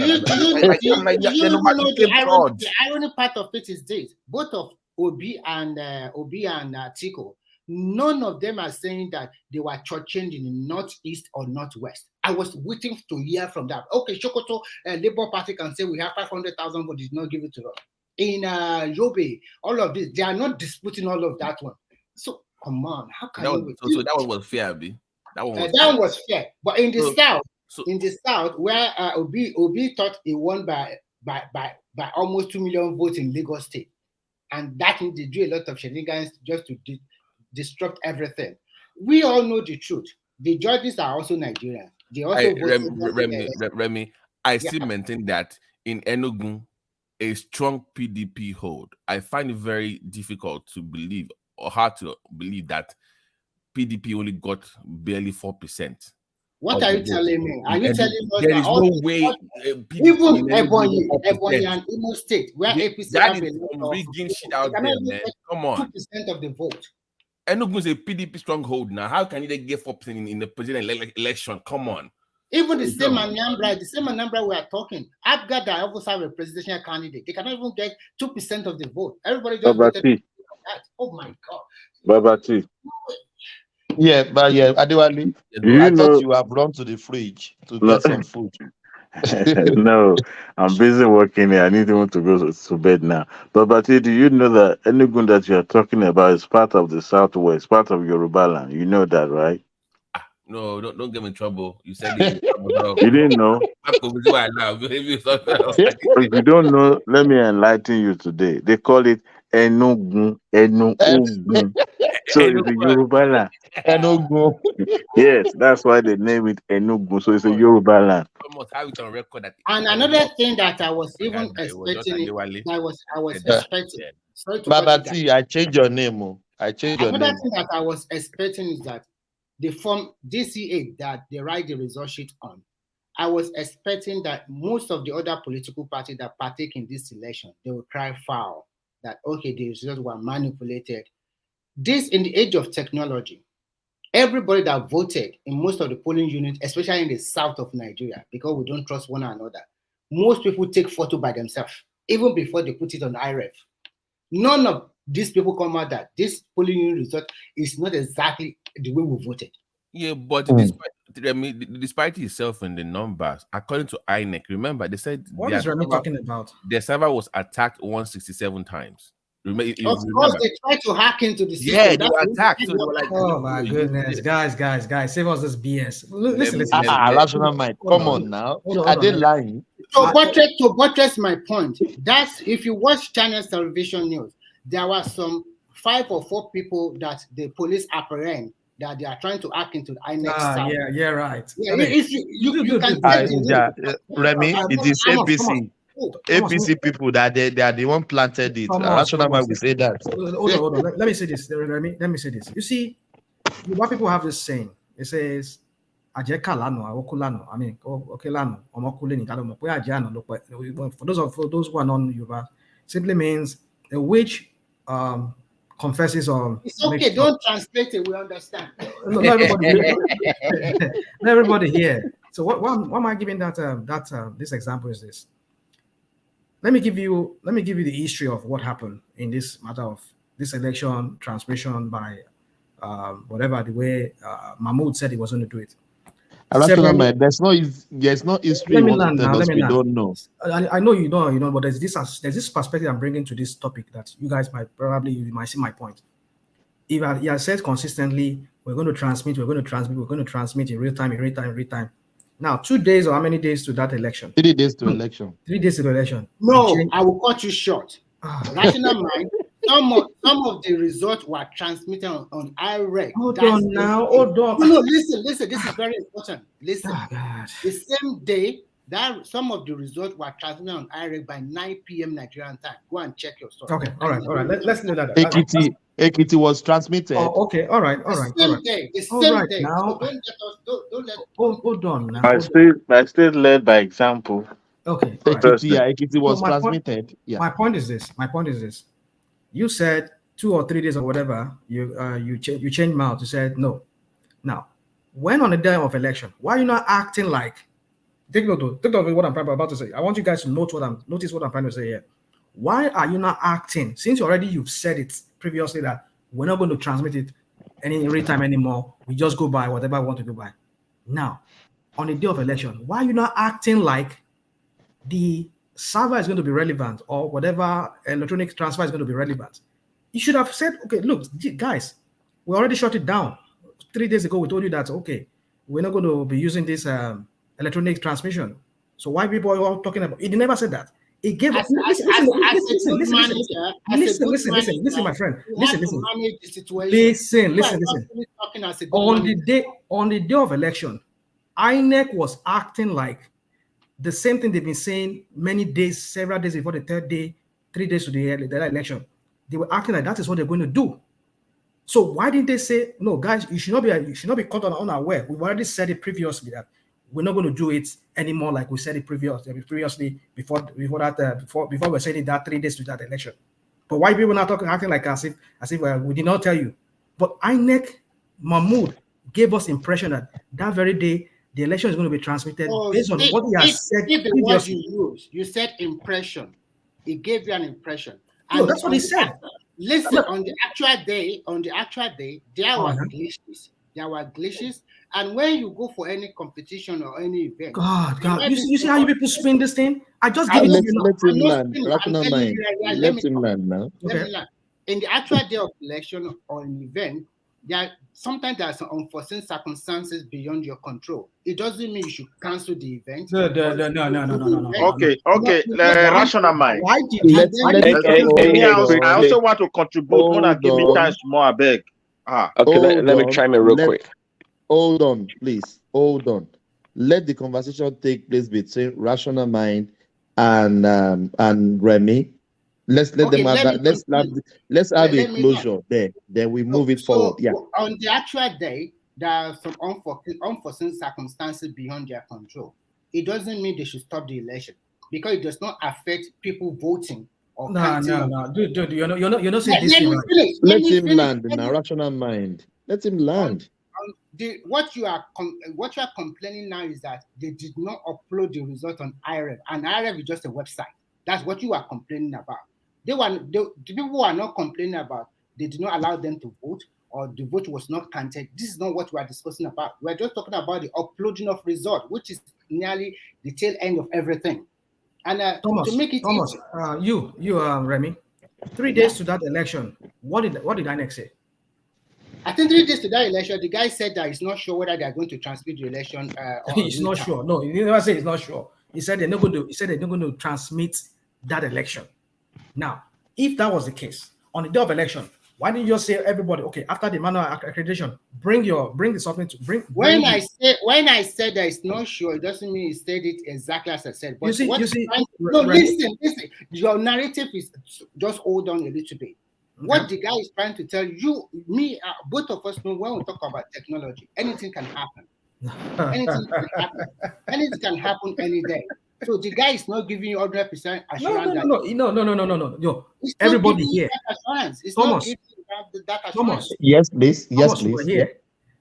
Sometime back after that election, we were debating it here. Kulata, you, one man, and other people. I tell you, you people made reference to that 3 days statement that INEC released on whatever phony paper that you said. Yes, I said it because we treated it here. Yeah, we treated it here. That INEC said that they were not going to use that transmission anymore. Yes. On the day of election, what did we see? INEC was trying to transmit, but they said people were trying to hit on their server, were trying to hack on them. No. And they shut it down. Already, no, well, you should have shut it down even before the election began. No, you can't tell the. What you expect them to stop the Rational mind. Please, I want to also contribute. Hold on. Let's see. Midwest are trying to come in. Okay, Midwest. Yeah. Rational mind. I'm also a supporter of Peter Obi because most of these details you are giving is not enough to disqualify Tinubu. Tinubu is not an INEC. It is enough. It is enough. No. Wait. Let us agree here. You mean this is a transition? Wait now. Let us. There are points that people will look into. This kind of something has happened in another country. Look, Tinubu is not an INEC official. He is a candidate. He has no business with RF or whatever manual they want to or BBF or HIV or whatever they want to call it. But I know it's a software, no matter what they call it in Nigeria. So now, to disqualify him because INEC did not do his job, it's totally not going to be possible. We're not talking about that. But We're not talking I about think we are talking about compliance. We're talking about compliance. If you talk about compliance, it is INEC himself that will not explain before the judge. Take for example, INEC said that day. Yeah. Just imagine INEC now announced that day there's no election because I cannot transmit it. What would Nigeria say? They cannot. How would the atmosphere look like? They cannot announce. Does that make sense? It's okay. You hold on a little bit. Okay. Now, whatever the INEC did that day, he has no business with Tinubu. So it is left for the court and INEC to clarify that to Nigerians. Okay. All right. So you see, I'm even glad that we're having this conversation around that process that led to Tinubu being declared. Now, I'm sure. I just hope this is our discussion. There are lawyers who are maybe going to be part of this election tribunal that will also be looking at it from this angle that I'm putting forward. Because if INEC, like you said, mind you, we like Remy or somebody was saying it, that other elections were transmitted in real time. Like, for example, the House of Rep and the Senate were transmitted. I didn't say that. Oh, you didn't say that. Okay, let's do that. Okay, you didn't say that, but let's just say that was what happened, because the whole thing was it was a presidential election that was being prevented from being transmitted. Rational, can we say hold on, uploaded to IREF by 9 p.m. the same day? Yeah, hold on, uploading the same day. Rational mind. Can we said all those election, Senate and all these ones, maybe they are not threatened. The presidency is the most threatened election. Can you say that? Can we say that? It is the most threatened election because it's because some within the ruling party, no doubt. Come on. Rational mind. Is that why they were trying to sabotage the election? You see, my point is this. Hold on. Everybody was trying to outdo themselves. And Labour Party was trying to hack into the system. How do you know they were trying to hack? How do you know they were trying to hack into the system? PDP is also trying to hack to. Everybody's trying to hack to the system. But hold on. 3 days before, 3 days prior, they said they're going to use it. So why? Rational mind. I want to ask another question. Is there any petition that so place? There is an evidence that the number of people that voted for us are like this, and the INEC announced different number or uploaded different number. There is so in Lagos, 1 million vote for Labour was not uploaded. No, I asked Rational mind. We need to be sincere because I want to have some few details about all these their petitions and really see areas where can I answer your question? Yeah. Let's hear Rational mind. I don't know when the last time you've been on the IREF. IREF. Yeah, the IREF. I'm not interested by IREF. Oh, so what are you interested? What are we interested then? So I just asked a question. You answer that now. My friend. In the petition, is there anything specified? Take for example. Boss, your tone. You always sound like bring it down a little bit. You always sound very. No. Sorry. That is how Midwest talk. It's not fighting. Yeah. No. Is there any place like in Kanu, in Southern Kanu, where we counted with my agent 1,000 people, and what is it called? This is our electoral something. INEC now said 500. Do they have it in this petition? Yeah, Obi has it there because he's disputing certain states that the number they gave him was not what, but he has an evidence. And that is the only aspect I feel we should wait for. That's what I'm saying. You have to just wait and see what they have to put. Yeah, those areas make sense. Like all these ones, passport and all. I think with what I'm hearing, there's no case there, man. Well, we shall see how that plays out. But I think Thomas and Remy has asked me that question. I think there's no consequence. It's not really of any consequence. But at the same time, there's a consequence to it too, because the consequence is that if it is true that there is more to it than we know, if truly that this guy really has a citizenship, he needs to come clear as to that. But if it's just Yeah, merely No, if the citizen was given to him for being an ambassador of peace, we it's don't not an issue. we don't talk about the fact. Conte could be lying. But rational Alpha mind. Conte could be lying. Hold on, please. Hold on, the please. president is The lying. people, He could be The lying. guy the is saying people. Is his body now? What do you expect? Is his friend? Wait. we We saw him in that that video. you listen to is saying the truth, right? Hold on, we saw him in that video. He was Remy is saying rational, the truth. The one that upload the fake passport. He is saying the truth. Remy, Why the president rational of the mind. is lying? The people that issued the passport, they have came out and clarified themselves. So what they came out and clarified? Hold no on. problem. This in English we said, let's hear from the horse's mouth. We have heard from the horse's mouth. We have heard from the ghost's mouth. We have heard from. So what else? Okay, What what else else do is we this? want? What else is this? You see, like I said, it will be of no consequence if it's just not like they say, really that they say, it's just an honorary citizenship. But then you are For giving being a good ambassador. Hold on. I think Hold rational on, no. mind is just waiting. Hold on. You see, where the question mark is coming is this. Hold on. Where the question mark is coming is this. You people say all kinds of things. Rational man. Why do you use that word, you Yeah, people? hold I on don't now. like it sometimes. That what? What did you It say? tickles me. That Go on. You can say it. You people. That word, you people. He knows it better. The man lives in America. You know, you don't say you people to group of You people is Tinubu people. We Peter Obi, we are not part of that. But however, wherever I see truth, I will always say that is my own. Anytime I hear you people, it sounds where are like you on insults the to me. It's not an insult. Are you not Tinubu man? I'm not. Really? Okay, then you are not part of that people. So you take yourself out. You're not there. Then let's leave that. You don't have to be We annoyed. know the people we are talking about. Thomas is that's all right, bro. Thomas is you people. my point is that's all right, bro. My point is this. You see, my point is this. It's of no consequence if it's just an honorary. But the point is, in honorary that I have known, when you issue out honorary citizenship to people, you don't give passports. You just give them a certificate. Oh, we just recognize you for friendship with our nation. But rational mind. Come on now. God.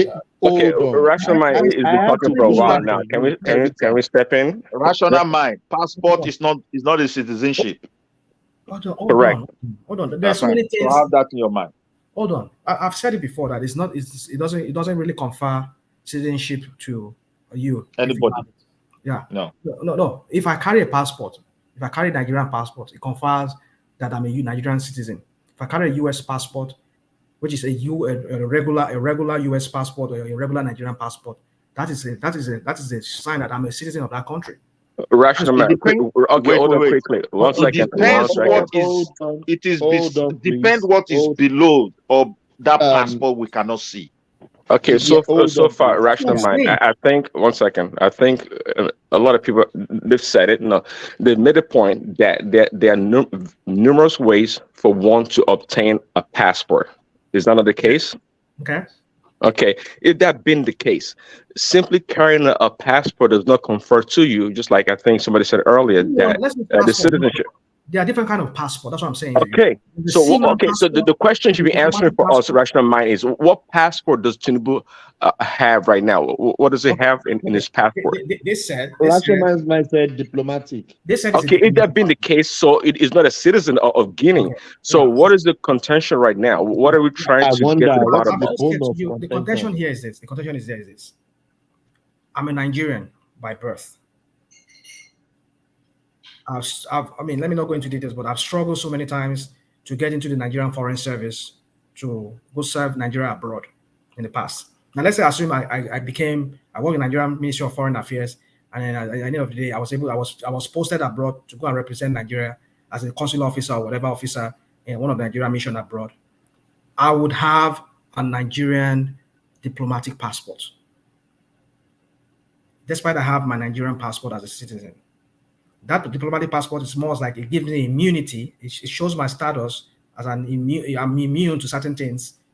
Like, and easy traveling as well. You said what? And for easy traveling. Easy travel and too. Easy traveling. Yeah, for easy travel and all of that. Yeah, it confers all of that to me. Now, mind you, as I'm a Nigerian citizen and I still carry Nigerian diplomatic passport. Now, see, this guy we're talking about, Tinubu, does he have other regular passports besides the diplomatic passport he was given by the Guineans? That's a question we need to ask. But if it's just simply just diplomatic passport he has, that doesn't really mean, that don't really give him that he's a Guinean, as a Guinean, because in that passport it says Guinean in that passport, in that diplomatic passport. Does he have other regular passport like a Guinean, a normal Guinean should have, beside that diplomatic passport? Because the reason why Alpha Conde gave it to him is that just to facilitate easy access or whatever for him, as a Just Guinean, to travel. That's what I think. have easy, and have easy access. So the Yeah. question is, another question I don't think so. Rational mind. I don't think so. It's not for traveling. What do you think? What do you I think? think he want to honor him to the highest level if you want to- for that's what a I'm job saying. he has done, Hold on. and which is ambassador of peace, ambassador of diplomacy, ambassador of democracy. So there's no issue here. Yeah, hold on. You don't issue. My point is this. You don't issue. It was issued by a president of a country, which constitution of that country so gave right to Rational Mind him is suggesting. to give to anybody who wants to be a diplomat. No, I Rational don't Mind think this is suggested that enough for we to really. I don't think this is enough for we to really disqualify Tinubu. But what I want is that let them talk about figures of, figures of electoral result that were flawed. These are areas I'm interested. Midwest. You were not here. Let's You were not Prince, here. even Rational Mind, hold on. Prince Daddy is trying to put something out. We don't even guys, please. 3 or 2 people can't be talking at the same time. We are not talking, we are just blabbing. So when somebody is talking, you are trying to come in, they are not giving you that space. Hold down your thoughts. Then when they finish their assertion, then you can come in. So we can have a beautiful conversation. Thank you. Okay, can I ask a question? Okay, 1 second. 1 second. Hola. Well, That's all right. No, I just want to vary the argument. Hold on. Yeah, Ola has been quiet, so let's hear from Ola. Everybody, hold on, please. The question now is this: why are we even discussing this matter? Is it part God of bless the you, petition? Ola. God bless you. So because I think it's not part of the petition, so I don't think we should. It's because Tinubu brought it up now. He brought it up in his response. Well, so Rational Mind, even though Rational Mind has been dominating the conversation, but nonetheless, Rational Mind thinks Tinubu begs to have a Guinean passport. Is that what you're trying to insinuate? Because the need to suggest that he has beyond a diplomatic passport is you trying to suggest something else. So what are you trying to say? That Tinubu is begging to have a Guinean passport? Is that the case? That's what I'm saying. What I'm saying is this. We do not have all the fact as to the whole circumstances surrounding that is Guinean alleged or whatever Guinean connection that he has. I don't know if you guys have seen that video of him in a chopper, of a presidential chopper of Guinea. So the point I'm trying to establish here is this: that you do not issue diplomatic passport to somebody if it's not working for you or if it's not acting in some capacity. If you are just honoring somebody as an honorary, a certificate of honor, like the one we saw I was given to Barrister, this is a former colleague, Barrister that used to sing, or other people, even this guy, what's his name, Labour Party guy, what's his name, Presidential candidate Obi, they just gave him a certificate. Rational Mind. Follow up. See, land now. Yeah, go on. Go on. Now that they will just issue you a certificate, and that should suffice. That should be enough.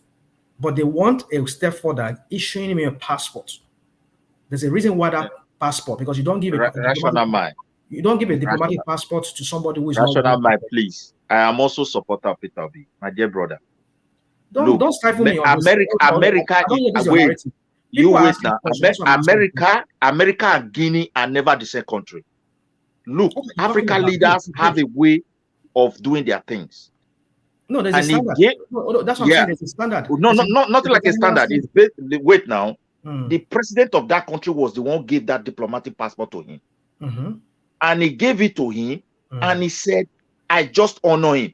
And there are facts to it that indeed, though I don't support Tinubu. Wait now, the fact was that Tinubu political career was beyond our border, supporting democracy in another country. So we need to respect him for that, even when I'm not supporting him. And there are evidence to it. Perhaps that was the reason it was given to him, nothing more than that. Tinubu has never resided in that country. He has always been in Nigeria, battling with the politics of Nigeria, and we know that as a fact. So I don't think anything is there. But one thing is this: if we want to really help Nigerians, I want to hear something like, in so place, 1 million vote result is missing. And there are facts. If there's nothing like that, at least technicality can never change anything. I have to tell you the truth.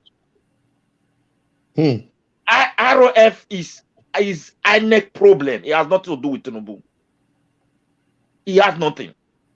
So anybody that think that the judge will just sit down and just look at it and say, INEC, you did not transfer it and cancel election. My brother, these people are wasting time. Nobody will. But if there is a fact in 2-3 states, Peter Obi have 1 million votes and they gave him 400. These are issues and there are proof to it. Look, do you know why I asked you this passport? God bless you for if you that. go to social media, the way they were narrating this passport issue, I was carried away. I thought he's even born and brought up in Guinea. Before he narrowly sneak into my country and become a prominent person, take Yoruba nationality that and is be your deceiving people us. obedient. That is your people So obedient. we need to, at least, when a man is good, these people, none of them is perfect. I keep saying it is age. When I look at Tinubu, I look at my country. I'm not convinced to support him. That is my own opinion. Midwest, you know what these people are trying to prove. So See, we should also respect him. And if we know the fact that they gave him this passport because this is a man, look at those countries. These are problematic area to the whole of West Africa country, Sierra Leone, everywhere. And he went there. He's not a military officer, putting his life at risk. It's not the head of democracy state. for these people. I respect him for that. There's no case there. Yeah. Midwest, do you know what let's they hear are from trying to Ola. prove? Yeah. When those things are not grant for this petition because we are just boring. But yes, I will still make some comment. You see, one thing is honorary citizenship doesn't make you a citizen of a country. Honorary citizenship that gives you passport does not make you a citizen of that country. It's just like instead of giving you visa, they are giving you pass directly instead of laboring for visa or all those stuff. So the thing now is this. I know that obedient and some people, they are desperate to find a way to say Tinubu perjured. That's exactly where they are going to. They will say, okay, because say you can, it's good for you to have a dual citizenship. They will refer to Bukola Saraki and those people that went through those things that the court actually settled. And they will say, okay, but you lied when you are filling the form. And the truth is this: if you are carrying honorary citizenship and they ask you, are you a citizen of another country? If you say no, you are correct, because honorary citizenship is never a citizenship for any country. So that's why I'm saying that all this, even the obedient and that they know all this. That's why their lawyers are not including this thing. This is not public public opinion court. I wish we never. All these things are, to me, they are just having some academic exercise, like what the lawyers will say. To me, is another zero. Maybe I heard say the first petition they dismissed it, right? That's what I read today. That they called dismissing first petition against Tinubu. Which of the petition? In addition, Ola, some of them, some of their prayer in the pre-hearing, they will drop it. They go and write it down. All this disqualification about this, they will drop it because it's immaterial to the petition itself. The only thing I'm waiting for is that I want how Labour Party is going to prove that they have the majority votes in Nigeria. I'm waiting for that, how they're going to do that one. That's what I'm waiting for. And I'm waiting to see how they are going to say all the most northern state that Article 1. I'm also waiting for them to say this is not Article that win, that's it, they are the one that win it. Because the way I see this election is this: for you to win, you must have that spread. If you don't have that spread, you are going nowhere. Remy, do you know one thing that worries me is this? Even obedience, they should be worried, because when someone is pursuing something that lacks credibility, that tests on your character too. You understand? No, Obi is enjoying. Do you see this obedient movement? What is left of them now, I'm sorry to say this, is just sectional interest. Majority of the youth, like NSAS movement, they have moved on already. But if you look, Honestly, it's the sometimes you may sectional even interest that is dominating now. That the way I just see is that if you look at most people that are still agitated, it's regional sentiment. That is what is panning out now. So the funny thing, the funny thing is that you are pursuing a legal suit that you know that within yourself. See, if there's something that can, if you have some truth detector that can really read someone's mind to know the real state of that mind. If it's possible, you read the state of Obi's mind and you will discover that he knows quite well that he didn't win this election. It's just like someone is trying to play lottery. That is why people are saying he's not really a good politician, because you have to look at it. You have to look at it this way. How old are you? 60 plus. How old is Atiku? 82 plus. It's going to be 82 plus in the next 4 years. Tinubu will be going probably to about 75. If you play your politics very well, maybe in 4 years, if Tinubu did not rule very well, maybe you can have that opportunity. But I doubt it, because Nigerian will look at it that no matter what Tinubu did, let's just vote for him for this next 4 years, because it's coming back to the northern part of Nigeria. If you want to remain relevant in Nigerian politics, you must play that national politics. If you are not ready to play that national politics, then you are in trouble. Now, in the northern part of Nigeria, they already see you as a religious bigot, because most of your votes are from the Christian part of the are from Christian-dominated area. And the Yes Daddy video. Yes, they already seen you that way. They knew what you are planning, but they are So better. how about Tinubu? His votes where they are from where? The bulk of his votes are from where? Christian vote for Tinubu are Tinubu all now. from Nigeria. Are all from Nigeria. No, all he has vote from Nigeria. No. Except Southeast. No, they are all from Nigeria. The majority of his vote is from the Muslim-dominated area. No. Yeah. Go and check the stats. Are you trying to tell us that in the South there are no Christians there? No, he did not get the majority vote among the Christians. But he gets 25%. 25% have said it all. How did you arrive at that? Okay, now hold on. Akwa Ibom, Cross River. The only state he won from the south are Ekiti, Ondo, which are maybe Christian-dominated area. We are Christian-dominated area.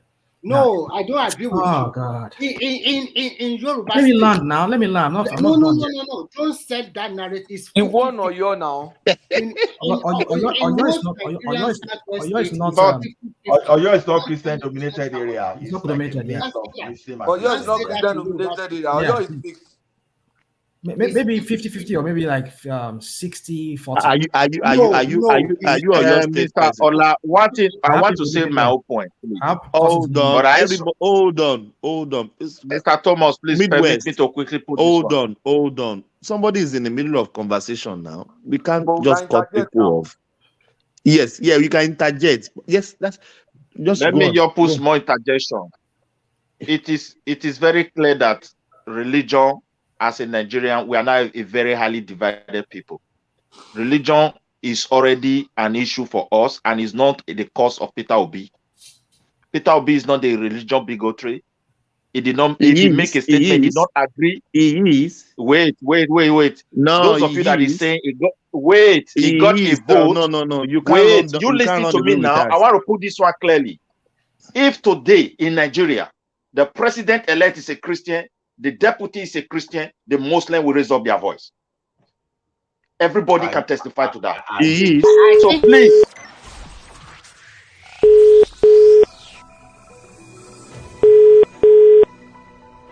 Thomas, what do you mean by that? Good morning, Daddy. Praise the Lord. How are you, sir? He's a big Daddy. Good morning, Daddy. Amen. In Jesus' name, we are going to get a bright result. Thank you, Daddy. When I hear this is your call and prayers, Daddy is very dear to me. And like I keep saying, if this works, you people will never regret the support. Amen. You know. We look forward to God's intervention. Thank you, Daddy. We look forward to God's intervention. Thank you, Daddy. We look forward to God's intervention. Amen, Daddy. Daddy, I need you to speak to the people in the southwest. Your people in the southwest and Kwara. Okay. Okay.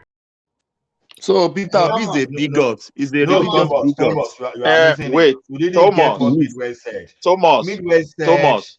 Peter Obi didn't create religious bigotry. See, these things Wait, He have been did. there He before we did. were born. wait. Please, You people Midwest, are allow him now. Allow that people please. speak now. Oh, just hold on. Just hold Ola, on. please. Ola, let me land, please. Before they put this in, they just cut me off. Look, if you look at our country, we need to speak truth to reality. If today Tinubu is a Christian and Shatima is a Christian, for example, the North are not going to sit down and wash it. True. Everybody can agree to that. But except you don't want to speak the truth. But one thing is very clear. This country is really a divided country as we speak. Yes. But I pray. Before we were born. Yeah. But the way it is today, my brother, since that civil war is becoming one of the worst places, the way I'm saying it. But I pray that we all should try our best as much as possible to prepare prayer our will mind. not do it. Midwest, Wait forget for the about result praying. of the judiciary. Prayer will not do If it. they said Tinubu, please, because of this evidence of so number of votes somewhere, you are no longer the president, we should accept it. If they said Peter will be sorry, your case is not valid on this area, Tinubu remain, we should accept it with one faith and do our best as people to see how we can Midwest, bridge hold on, please. this issue. Because if we said Peter Obi is the one Midwest, causing can you hear religion me? bigotry in Nigeria, we are liars. Midwest, we are liars. The Christians are enduring because they don't respect the faith. Midwest, if I'm coming in, you have to stop, please. Please. This is not a monologue, it's a dialogue. Please. I'm purposely mute you. You can unmute yourself. I'm trying to put a position to you. Please, let's calm down, please. Okay, yeah. Sorry. Yeah, no, don't worry. Let's move on. What I'm telling you is that you make a comment now that if they said Tinubu win, but some people will never. I hear some people they saying, have nothing to do. over They their can't do dead body. anything.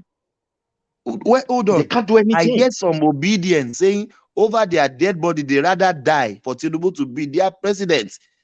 It's so divided to that extent. See, I've people heard can that say with my whatever ears they want. that he will rather die. People can say, I said, people come can on. say whatever they want to say. They are not representing the entire Nigerians. But however, the leader that they are fighting for will be left with no choice than to respect the judiciary and announce to them that I accept my defeat. But nevertheless, let's prepare again. There are still hope. There are still chance. People should not say Peter Obi with that. The only thing I'm conscious about is Peter Obi. Midwest, before even they file their case in the court, they are already saying they don't believe in the judiciary. Don't you listen to all this on internet? I have had it several occasions. They don't believe on the judiciary, and they are taking their case to the same judiciary. Peter Obi got Peter Obi has never hold said. On, please. Wait. Hold on, please. Peter Obi got a judgment from the same judiciary in the same Nigeria. He was reinstated twice. So can we say Peter Obi bought all those judges that time? If they are saying they don't believe in judiciary, somebody will be opening their mouth saying, before even they file their case, they already say they don't believe in judiciary. And you think something can change those people's mind? You are different obedient. Do you know the obedience? Do you know how obedient talk? You are rational obedient. You know obedient now. They are one-way traffic. Continue, my brother. It will not be so after the judgment. They will never be so, because after the judgment, I think Peter Obi will address everybody and the matter will die down there. And I think Tinubu is also prepared to address his followers. So, because there's nothing they can do.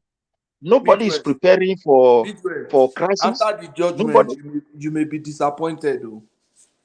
From what there may be peace. If there is peaceful demonstration and it's peaceful, the government can only tell them we can allow you for so period of time. From there, go become violent. and that will be everything will settle down. I'm very sure. Nigeria will not catch fire. Nigeria will not burn. Nigeria, we don't want our country to burn. Sudan is burning. Innocent people are suffering. It's now a war of Egypt, Russia, and the rest. We don't want that kind of something. We are bare enough.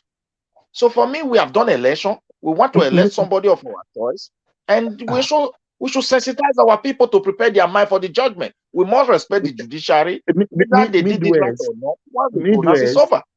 Midwest, it's been painful that I want to mention this person's name, that I have to mention his name so that the rest obedient and the Igbos can go after this guy on internet. Pansat was on Rudolph channel. Weekend. Pansat. Okay. Let me finish, please. Pansat, yeah. He was on Rudolph channel on Weekend. He was saying if Peter Obi don't get the mandate, there will be war. And the host of the program was just like looking at him saying war. Do we know what is war? Somebody is living in his... Let me finish, please. Please, let me finish, please. I don't want any interjection, please. I have to say this. It's very painful to my heart. Please. Somebody is sitting in his comfort zone in the diaspora saying there will be war in Nigeria. My home country, I still have parents, I have father, I have mother, I have siblings, I have family, I have Igbos, I have Yoruba, I have people in Nigeria, and somebody is declaring war on internet, and people are just sitting down there. The panelists are just sitting down there. The hosts were just sitting down there saying that rubbish on internet. It is very painful to my heart. People, guys, I have to lament this. Okay, can I respond to you? Yes, please. Why are you troubling yourself with someone that his word has no weight? See, let me tell you one thing. Pansat may be hiding. All of us here we may be hiding. May we not cause street trouble. Honestly, no matter how you hide on the internet, you'll be fished out. All these faces we are seeing, we are just covering our faces just for our peers. Or maybe we want the employer not to see our opinion, our political opinion online.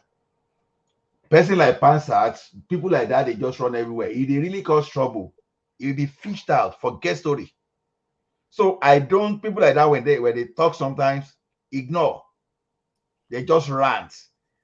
People like us, what we try to do is this: by the time they are bringing their propaganda, we have to be logical to diffuse it. Because the only reason propaganda flies is this: if you allow propaganda to fly and nobody is giving counter opinion, that's why they gain disciples. I tell you, after May 29, let's just the government introduce one policy that will be controversial. Everybody will switch away from election. Ola, in addition, quickly, I lived in China for some time before I moved to Europe.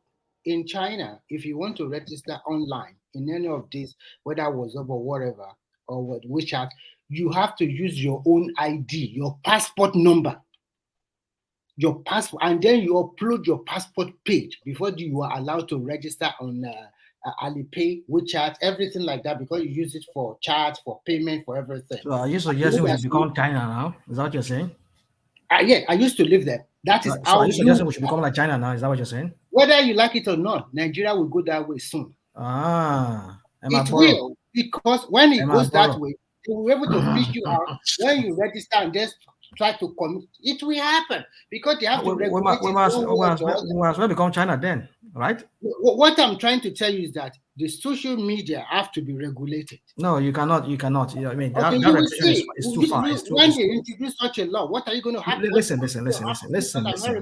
Nigeria. Allah just explained to you. Like China. Allah just explained to you that you cannot hide yourself. Like I'm not saying it should become like China, but why not? Why can't we?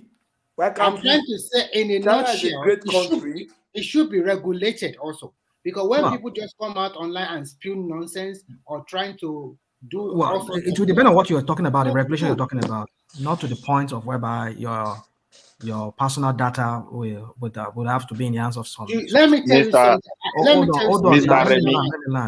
Mr. Remy. Just quickly, I just want to say this. Your IP address is that's why they have what they call IP. You cannot disguise that, even though people try to use different VPN or whatever they call it. The FBI, they have But what Thomas is they're trying able to to unmask people, even though what despite they Thomas use is trying to VPN. say that some people sit at the comfort of their home in America or Europe or wherever and trying to instigate crisis. No, let them do that. The point is, like Ola said, let them do that. Fish you out. Let them do that. What's Ravan saying? Hold on. Let them Lay do that. it up now. Don't cut it off. He's trying to make a statement. He's not in support of them, please. I'm not supporting that. I'm saying let them do whatever they want to do. The law will catch up with them. That's what I'm saying. The law will catch when several people already died, right? When they have killed several people. Well, listen. Look, let's be frank of ourselves. You cannot stop crime. People will commit crime. Simon Epper is here in Europe and instigating the people, our brothers in Southeastern, to let them not do their business. They are killing several people. What happened? You cannot stop people from doing crime. People want to do crime. No, you should continue to instigate people. No, we're not saying no. Don't get me wrong, dude. Don't you see? This is what you people do. Some of you people do here. You want to put words in my mouth. I've never said that. I'm not putting words into your mouth. I'm just trying to say the consequence of their action is not good. Yeah, that's what I'm saying. You cannot. He has agreed with you. I think he has agreed with you. For to do whatever they want. You cannot control people's action. The only thing you can do is, if they commit that action, then you can arrest them and incarcerate them. How do you arrest them when they are sitting down there in America? That is why there are regulations like this, like your IP. If somebody commits something, they will trace you, and if you are found to have committed that crime, it means that I'm here talking to you. My IP address can be traced. If they want to trace me if I commit any crime online. Even if you commit any crime, like, is it easy just to the Nigerian government? Dude, you need to understand something that you cannot prevent people from committing crime. That's one thing. People will do what I'm trying to say is this: they sit in their comfort of their home while instigating crisis in Nigeria, and then they use those people to kill one another. Are you happy with what is happening? Let me button real quick. See, to what Remy is saying. 1 second. To what Remy is saying. I agree. Also, and rational mind. Also, I don't believe in resting the sole power of the state in the hands of governments. It's equally as dangerous, right, for the government to regulate the people online. But I also understand that the people also they're committing crimes and saying things that can instigate a problem in the country that can lead to war, perhaps. So I'm not a big supporter of governments being in charge of everything. Okay, especially our personal information to that degree. But there has to be, I believe, some laws regulating and guiding the use of the internet. I think people should be held responsible for the crimes or the things they say online that lead to other people's injury or cause trouble. I think that's fair. Yeah, but then Remy Koka, but you believe that even in China you're talking about, some of their citizens they commit atrocities abroad. Do you know? I'm not. Yes, of course. I'm not exonerating them, but what I'm just trying to talk about online. In that country, no matter what you do, you register whether you are Chinese. Yeah, even with all those things, people still commit crime there. They still commit financial crime. The crime they are not cyber crime. Listen, the crime they are committing is not instigating their people to go and kill one another. Dude, crime is crime. Crime is crime. No, this is different because what these people, some guys in this advanced country, what they do is to instigate people down at home. And when they not only instigating people, there are people commit crime in many ways. So if you put all those things, register your name, put your personal passport number, the crime we are talking about is different. I mean, it is dangerous. It is dangerous to allow government to control. You put that power of control in the hand of Lai Mohammed. Just imagine. What we call it, brother Shaggy that is making 40, that is saying to that is paying 40,000 a month. You see, there are a lot of things that people use social media for. You can't say because you want to cash one. Sorry, I am just giving an example. But I would support any. But I mean, why did you continue living in China now? Regulate. They should regulate. Why did Remy not continue living in China? Now, if you know China was good then, why don't you continue? No. Because I continue to study. That's why I came here. Because I want to acquire more knowledge. So that's why I continue to. No, Remy. China is not the best model to use for anything. See, let me tell you one thing. Our peculiarity. You have to look at the peculiarity. You are not even looking at what of the day they will break into that No, database of that online? What is the consequence of it? excuse me, Ola.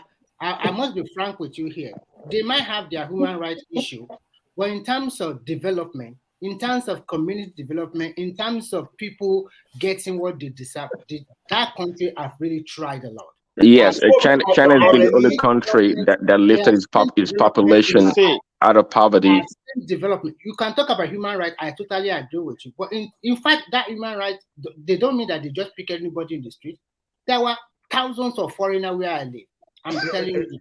Remy, we don't even need to go the extreme of what you are saying. There are mechanisms to track all these people. I just gave Remy, Listen. Like to use VPN, if they want to get you, they will get you. Forget that story. My point if you is like just today, use VPN. There are processes to get you that you are using VPN. Trust me, they will get you, even despite that you are masking. See, let me tell you one thing. Look at it this way. This is one man show, right? This is one man went to move. Do you know that they can go through StreamYard and find a way to start tracking people that uses this place? And one of these days, you might even likely that ready to give yourself up, right? So there are ways. Even if I don't want you to come online, I can say, okay, anybody that is using VPN because there are some kind of a bank data or some VPN that are public VPN that they know that they will not even allow to get into the system. You understand? For example, you may be in Canada, you want to watch a movie in America. How come that America will not even allow you to even access Netflix in America these days? You understand? So there are how did they know that? I think you guys are getting me. You are getting what I'm trying to put across. No. I got you right. I just give an example of extreme one. But what you guys are just saying is that okay, fine, we should just let it be until that country burn down. Is that what you guys are saying? No, but you have to look that we have the likes of Lai Mohammed in Nigeria too. You have to be very careful. I totally understand. Mr. Remy, please, can I also put this one in? Let us look at it from this. Okay, sir. We look at United Kingdom. Mr. Remy, let's look at it from this angle. These guys that are calling for war, like you refer to Southeast now, it is not Tinubu or Obi election that led to that. They have been in this crisis with Nigeria government. So wait, I want to fully put this one to it. And if someone who is a supporter of Peter Obi, and among those supporters, somebody is saying, if the judge don't do it the way I want, there will be this, there will be that. I don't want to say it in this platform. There will be giddy, gra, gra, gra. That is his own. Let me tell you, the people you're supposed to be afraid of, that will open their mouth and threaten the country called Nigeria, and you will believe that there's an issue, is people like Tinubu. I'm just telling you the truth. The man that is standing before you is not somebody you should undermine. I'm giving you an example. Please, let me add this one to it. I know you will not do that. I'm giving you an example. When you see people that are influential beyond your border, the people that can even control people, large people inside your country, you know he has power. These are people you should be afraid of. Look, the reason why the Southeasterners are behaving that way is because there is a vacuum. And that vacuum, they allow someone to, feed their people for good many numbers of years. The leader did not act. So it's a quite different something. Like this one, somebody is saying, if the judge not do it, my own way. Midwest, yes, for me personally, whatever they want, if they want to get out from Nigeria, it's fine by me. But what I am against is that no matter what happens, these are our brothers. They are stopping them from doing their business. They are maiming them. They are destroying their property. They are killing several of them. This one, I don't feel comfortable with. This is election. Also with me. This is election. To me, election is just a game. There must be a winner or a loser. Whatever you do now, in the next few months, everything will die down soon. Whether they like it or not, even if they say Tinubu is not the winner, if it's Obi will be there. If it's not Obi, Tinubu will be there. If it's not Tinubu, Atiku will be there. Either of the three people will be the president, no matter what happens. So, but when you look at what is going on over there, as a human being, you felt for that. It's sad. It's very sad. That is what I'm just trying to say. I don't care about what please. people are saying about politics. To me, that is just an empty threat. But for the same set of people, these are our brothers that we talk together with. We dine together. We go out together. They also have family down at home. And how can you receive a news that you just lost a brother this week, and the following week you lost a sister, and then you lost an uncle, and then your parents are also in trouble? How would you be happy? So can I interject? Yeah, you can interject, please. Okay, thank you. You see, I've been listening very patiently to the discussion. I can understand where my brother Remy is going to, and I think we all can also understand as well. You see, this election has opened so many things. And one lesson that every one of us must learn is that the people of the Igbo extraction have taken the politics of that region 3 steps backward. Why did I say so? You see, it is clear to everybody now what happened in this election because they didn't win. If you look at the zoning arrangement of APC now, the ruling party, they have invariably removed the Southeast for one simple reason: the way they voted. Now, before, if the president is from anywhere, they always zone the senatorship to the Southeast. This time around, no Senate, no speaker. What does that tell us? We must learn to play politics the right way. Politics can't be a do or die. You must have to build bridges. If you don't win this time, step aside, come again, meet up other people. If they thought for any reason that somebody will come from the blue and contest the presidency in Nigeria and win for the first time, that I don't even know where that thought came from. I don't even know. I just want to quickly put this one out to support what my brother. Obasanjo did. Obasanjo did. How many times? Obasanjo did. Hold on. How many times did Tinubu Yaradua did. Hold on. Jonathan did. Hold on. We are talking from a political party. You see, PDP, those that handed over to Obasanjo, they were all PDP people. Babangida to the last. If you look at Tinubu, it was APC, which was the ruling party. To come from Labour, you see, when this election started, my brother Midwest, I think you can get this voice. My name is Jim Oheron. I got it already, sir. We were on Nigeria Watch, and I told them that the person that will be the president was already known 4 years ago. They were angry. You said I told them that I can remember. Obi will go nowhere. Before I left the platform, I told them that Obi will go nowhere, not because he's not a nice person. You see, politics is not all about nice person. You could be nice. That's not the issue. Politics is a game. You must, before Tinubu came out, he has been building bridges. There is no state in Nigeria where Tinubu has not made somebody. No state. Now, you can't just come from somewhere because the reason why there's acrimony like this is because the reason the people from the Southeast believe that it is their turn. When they say it, it is right. But when Tinubu says it, it's wrong. Or somebody else. You see, politics is not about turn when you belong to a political party. You negotiate.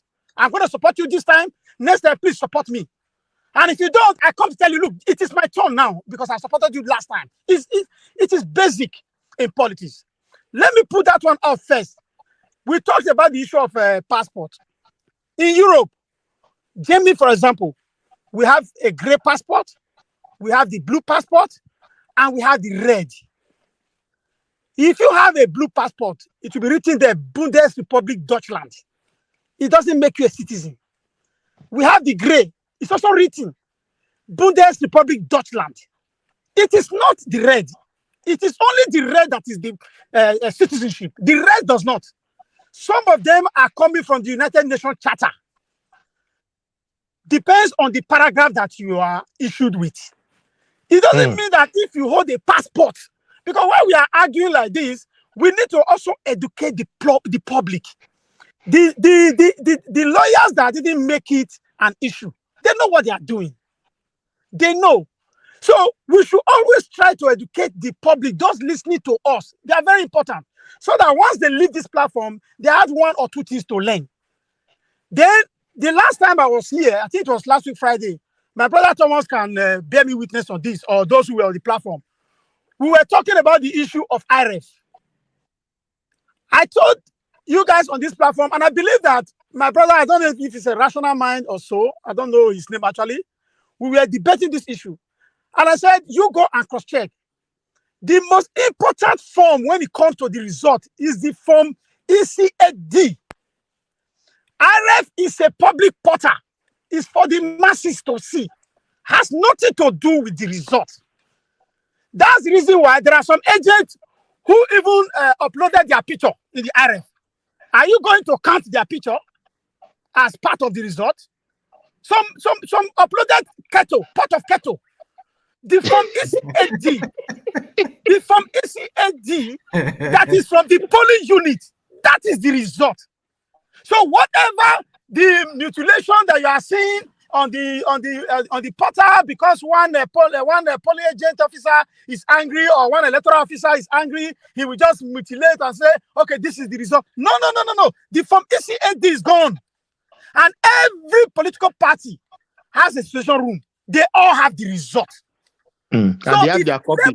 The police, I said it that day. The police have their results. The DSS have their should results. bring the polling unit result from ECAD and tell us they win. That's what we are looking for. We're not waiting for IRF, which is just a public view. You know, my brother, sorry that I'm taking guys here. I'm taking your time. Can we address you now? Can we address you now? Jimo, Sorry, can we address you? Time. No, that's all right. That's all right. We welcome new voices, new inputs. Let me greet my Papa Jimo Domo. We have met here. Are you sure you are not cursing us? I don't say Yoruba people the verse now. They'll say I don't cause me beneath for their platform. Are you sure you are not cursing? They are very sometimes Yoruba people they do that tribal bigotry through. We are all big gods. We are all big gods from Yoruba to Hausa to Igbo. Because I know. One man went to Mo was always coming to Nigeria once. The way he was attacked, I always stood by him because the man is somebody with knowledge. He's somebody that speaks from a very neutral point of view. But if you are not, but you just spoke now. You did not speak from any neutral. But not in all location. I know one man sometimes he can like to switch. What I do is to speak to facts and truth. If you have there's no fact to what you just said. Now, if you have a superior argument, then bring it down. Rational mind, come on now. Bring your superior argument down. You are talking to my boss. You are talking about my boss. You are talking about my boss here. Anybody can debate me on the. It's not only your boss, but sometimes one man can do some kind gree and one this thing there. So I don't want to mention. No, if you understand the meaning of that language, you interpret it. I don't remember. He was 95%. Rational mind, go ahead and dispute it, please. Thomas. Let me piece all. Sorry, rational mind. Hold on, everybody, hold on, please. Rational mind. Sorry to cut everybody off. Let's hear from Adiwale. It's time for offering. That's what I'm back for. Offering, yeah. This is a congregation. The church is full now. It's time for offering. Before I go to bed. The choirs are not available. Who will see for us? I will call daddy on every one of you. I need the offering right now. Good night, y'all. Good night. Yeah. My regards to the family. Yeah. Good night. Yeah. Yes. Rational mind. Yeah. Coming. So you came here and you were like, for the first time you cannot contest and win. I mean, what are you talking about, my friend? On a new political platform. God, for my goodness! You see, you people just come here. You just have truth, have lies. And that is right. I got rational mind on a new political platform. Yeah, I hear you. Yes, that is right. I mean, let's not do all of this. I mean, Obasanjo came and rational mind. Is it right or wrong? Hold on, on a new political party. No, you can't. You don't use Obasanjo as a yardstick. We should not. Obasanjo. Hold on. Let him use it. Let him use it. Obasanjo. I'm actually quite interested in that. Go ahead, rush that man. Me too. Well, I know you guys say he has been once an head of state, blah, blah, blah. I mean, you can say all of that, but then these were newly created political parties and they ran. And you can say maybe because we only have two of them of a kind. We've never had what's it called? PDP before. We've never had any party called ACN. But Rashtraman, was PDP not a federal party, meaning it was a one-party state back then? Who was the opposition? When we had this new dispensation, this new civilian dispensation that began in 1999, they were all both new political parties that came. No. But PDP had a different status. Let's be real. Let's not go to all this minute. No, allow him to finish so I can respond to him. So my point is this: you came here and you were like, "Oh, you cannot expect to be." I mean, this guy has contested before as a vice presidential candidate with a party that had a spread, which is PDP before, with Atiku. Then he had to defect to another party called Labour, which has also been in the. It's not a political. Mind you, point of correction. Labour Party is not a new political party. It has always been. Maybe you can say it doesn't have a spread like other party that has been there, like PDP and maybe APC that came later. You can say that. I can agree with you. But PDP, Labour is a new party. Where are you getting that? I mean, we've seen governors that ran on that. Labour produced. Allow him to finish. Allow him to finish. So Even Oshomole too. I think Oshomole too. So what are you talking about, dude? I mean, you can't come here and be using half truth, half lies. I mean, half whatever to come and tweet. I mean, we've seen that people can always realize. Even Tinubu has never contested, because what you said was that you cannot expect to contest for the first time and you expect to win. You never say political party. Even with the political party you're talking about, it doesn't even make sense because Tinubu has never contested for presidency before. Well, I disagree. Okay, Technically, I would say that Tinubu. This is Tinubu's third election. Just a minute, please. Just for point of correction, right? Labour Party was founded 2002. So just for you can to give the date. Can I respond to him, please? No, respond. Go on, respond. Good. You see, when we are discussing politics, if you are not inside, you take yourself out. Because from what you have just the way you have spoken from the outside point of view. You are just not in politics. Let's start with Obasanjo. Obasanjo came in through the power that be. Because of Abiola, they brought him out of prison. He has not that one. Just, you see, when you are speaking about Obasanjo, he came in through the power that be. Those people were the owners of PDP that gave him the power. Do you agree with me? It's not because of the strength of Obasanjo. The PDP was formed by those powers that be, and they remained there. That is one. If you are talking about Tinubu, what you said is different from what you're talking about. You said no, hold on now, hold on. Because you said, listen. Okay. If the people that owns a party formed the party and brought out somebody and gave him the presidency because of the humiliation of the Yoruba people, you cannot come here and compare that to Obi. Obi was not known before he was made the vice president. As part of the governors in this country, nobody can beat his chest and say, "Oh, I know Obi." Maybe those of you that live in Anambra or his environs there. But those of us in Nigeria those days, we know about Donald Duke. Nobody introduced them to us. We know about Odili. Nobody introduced them to us. Peter Obi was needed to be introduced by the Obasanjos. Jimo, name me five governors from the north that you know during Obasanjo time. Look at El-Rufai. No. El-Rufai was never a governor. No, not governor. These are people we already know. No. Did we know of Obi? Hold on.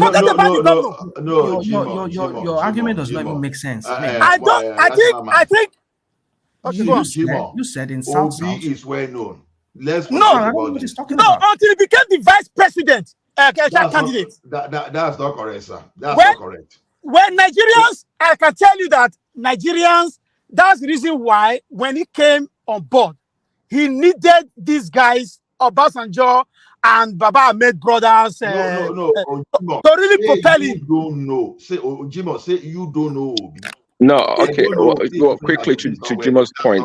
Can you compare Obi to Donald Duke when they were governors? Forget about comparison. How many people even know Donald Duke today? How many people even know? Everybody. No, it's not even technically true because Obi that was always on the newspaper is either today court case or something else. See, it's see that type of argument. Personally, I would not accept it. Obi is a well-known figure. I don't know Obi is different from Obi is not well-known. Obi is well-known. If it is known for court cases, then it's not known. How will governors not known? You see, it's just like hold on. I think it was talking more nationally that Obi is not known, and quite frankly, I knew about Obi for the first time. Quite frankly, when it became Atiku's VP, that's about 5 years ago. That's when I knew about him. I did not know about his court case. I did not know if he was a governor. Actually, I didn't know that. He was known regionally, of course, and he's known amongst the governors and the people in politics. But to Nigerians, I'm not sure. Prince Daddy, can you give me five? Sorry, Prince Daddy, hold on. That many people don't even know Deputy Senate President. Okay, yes, that's true. So that is correct. Prince Daddy, does that mean that? Wait now. That's what people don't know. Some people don't know that they are not well known. Can you give me name of the 5 governors during Obasanjo's time, or even during Jonathan's time that you know from the north?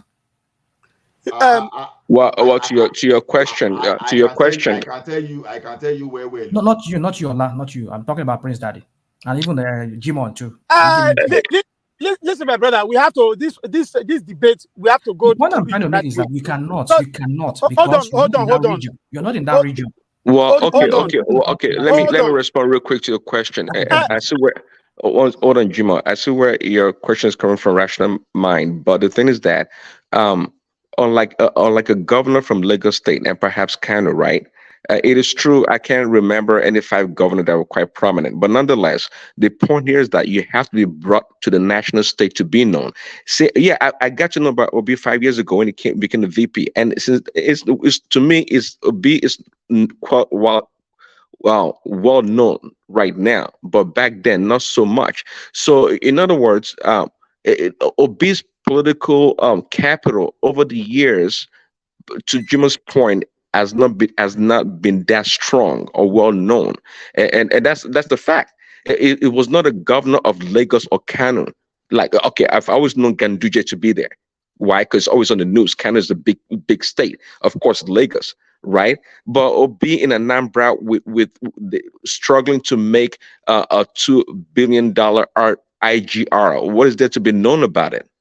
There's nothing to be known. It wasn't doing anything exceptional. That premise is faulty. It's faulty because even the person you're talking about, the Kwankwaso you're talking about, how many did he garner? No, I didn't say Kwankwaso. I said Ganduje. Abdullah Ganduje is well known from Kano.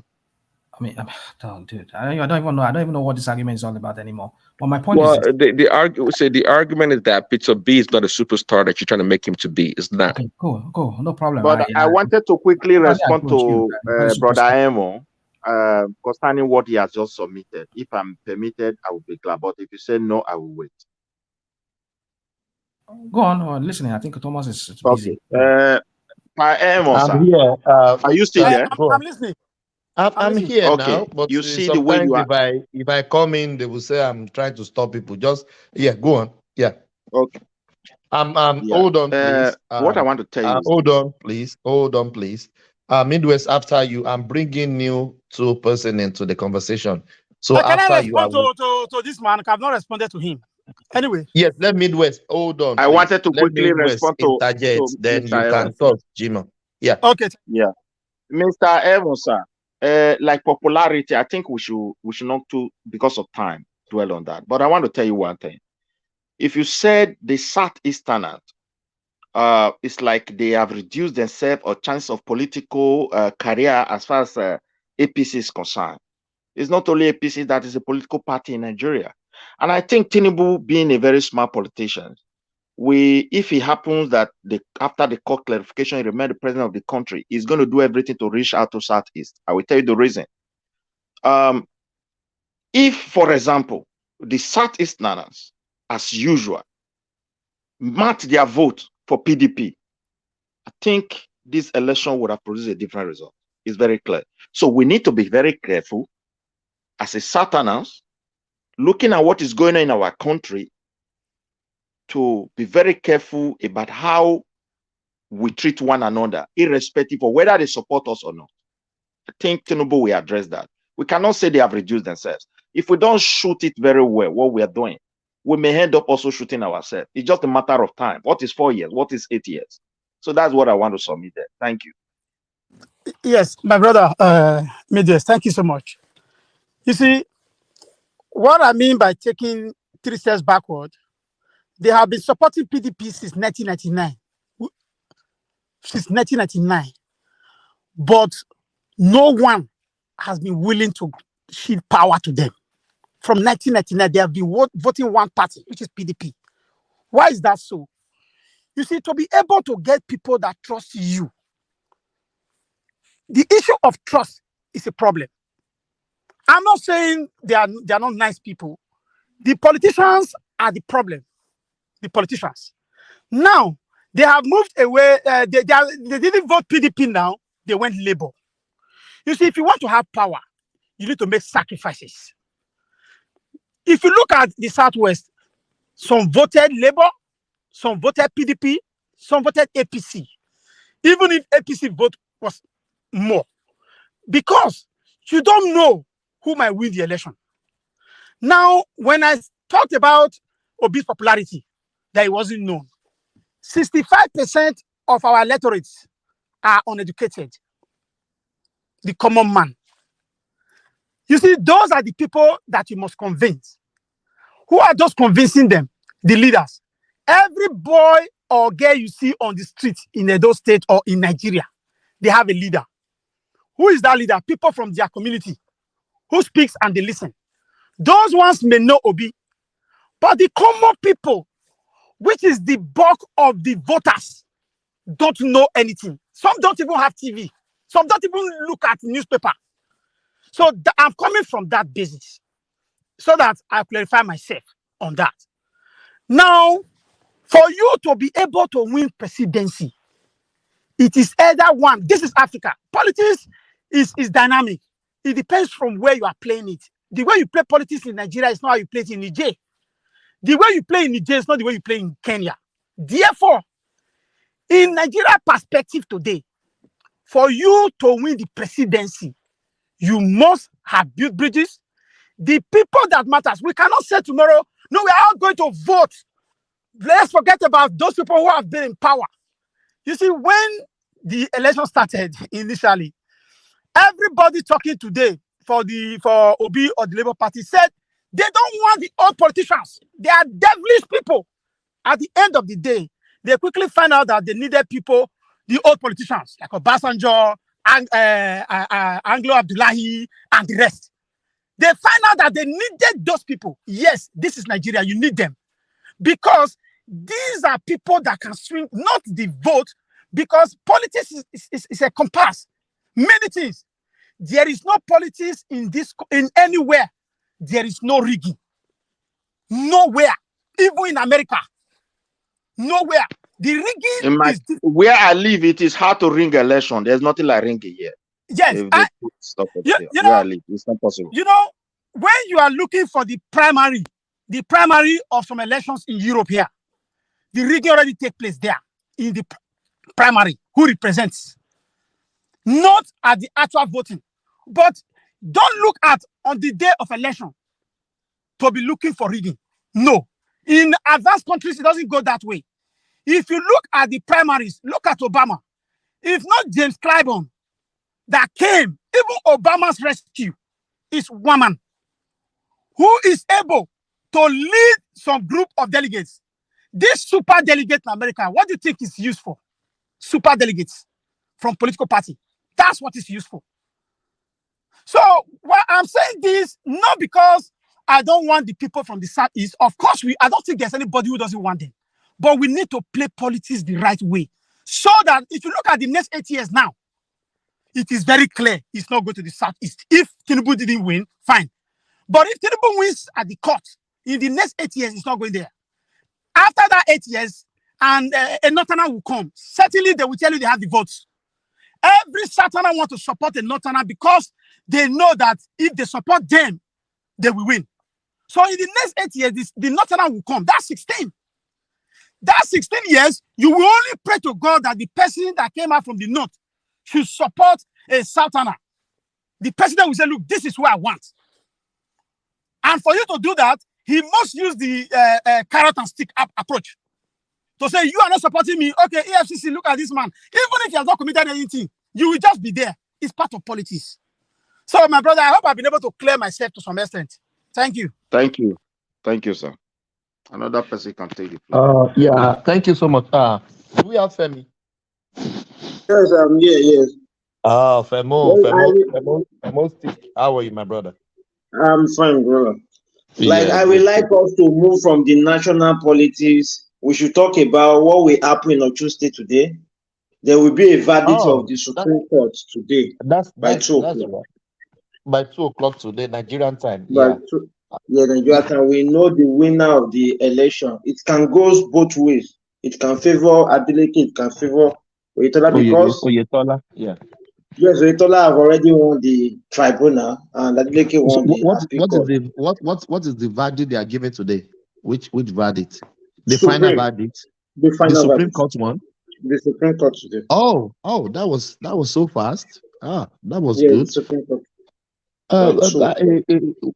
What is your take? What is your take? In the way I see it, I think it will favor Adeleke because I think the appeal court have already seen the case. I think the tribunal made a mistake. Femi, can I confess? Okay. I want that guy to be thrown out because of this ridiculous. I don't. That is my own bias, but I want him to be thrown out. I prefer the devil that we know than the angel we don't know. Yeah. Yes. Go on. Like presently, the Osun people really love Adeleke because he's paying their salary. He does not pay percentage. Before, this man pay like 40%, 60% of salary, not 100%. That is why people are not interested in Oyetola. But Oyetola did very well. Did some good project. See, in over 150 days, this man we have not seen any good thing from him. Like I'm talking of like a project. I'm talking about infrastructural project. Nothing. In max 100 days. In max 100 days with how many kilometers of roads? Just few kilometers of road. But you know what he inherited now? What did he inherit? Yes, he inherited debt. So how do you expect he inherited structural development when already is that an excuse? Yeah, it is an excuse. No. You should be, when you are going to an office, you should be envisage what you're going to meet in that office. So is he going to conjure money out of the tin air? But is it the same thing we are talking about Buhari, that he should stop complaining about the PDP era? Yeah. Let's allow Femi land. Femi, I just want to throw that in. Just continue. I don't want to break it. Okay. This is why today it will go both ways. Like some people are saying that Oyetola will won the appeal because they prove it. If the Supreme Court can agree with them that there was overvoting in 100 polling units, that is what Oyetola is saying, that there was overvoting. If they with the result on the beavers, there was overvoting over 100 polling units. But the appeal court said that there was no overvoting. They can call for a rerun. There cannot be a rerun. The election can go just both ways. There's nothing like a rerun. They are just contesting on the polling, not the generality of the election. APC is just contesting the 100 polling, and this man does not have his wife's certificate was forged also, Adeleke.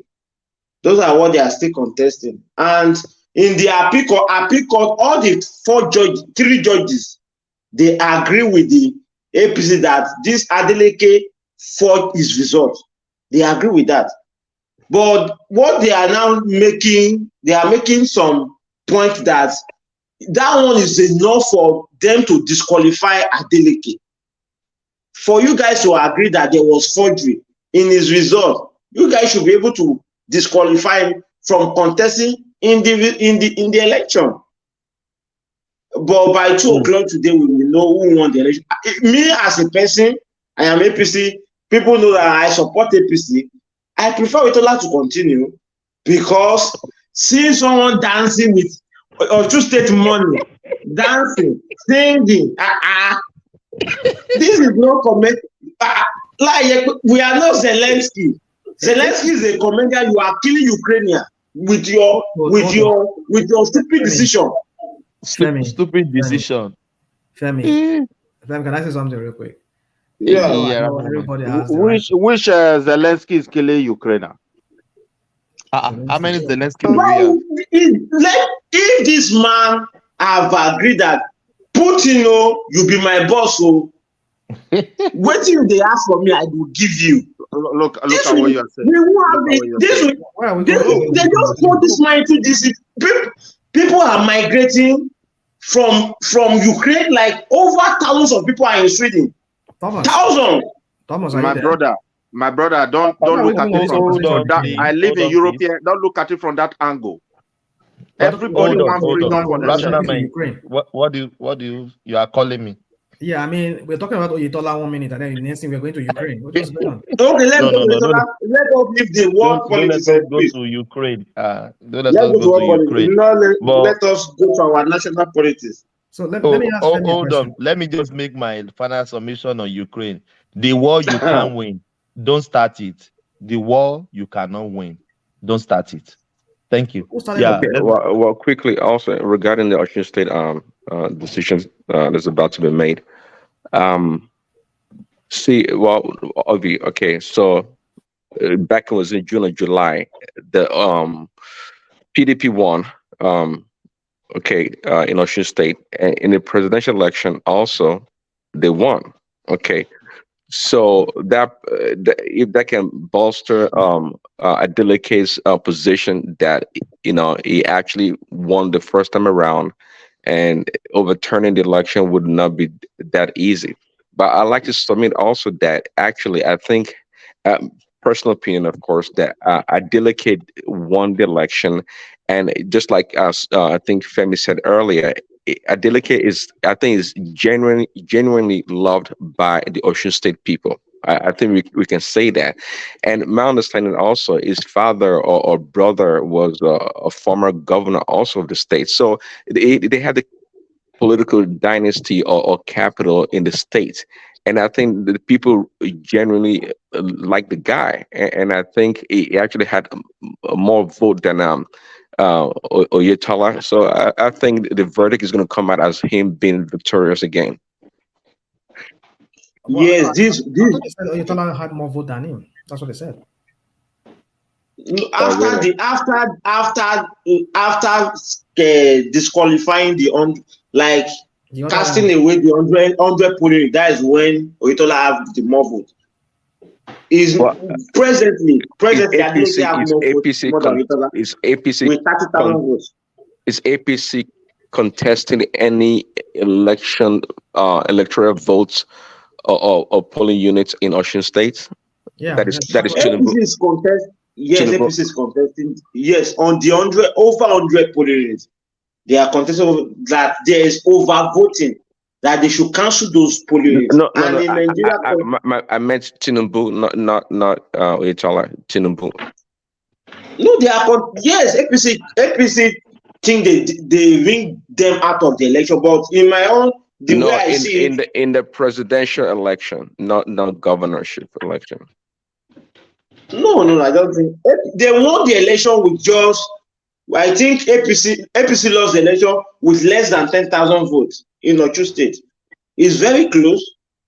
300,000 votes. Both of them have 300,000 votes. In the gubernatorial election, how many votes did Oyetola?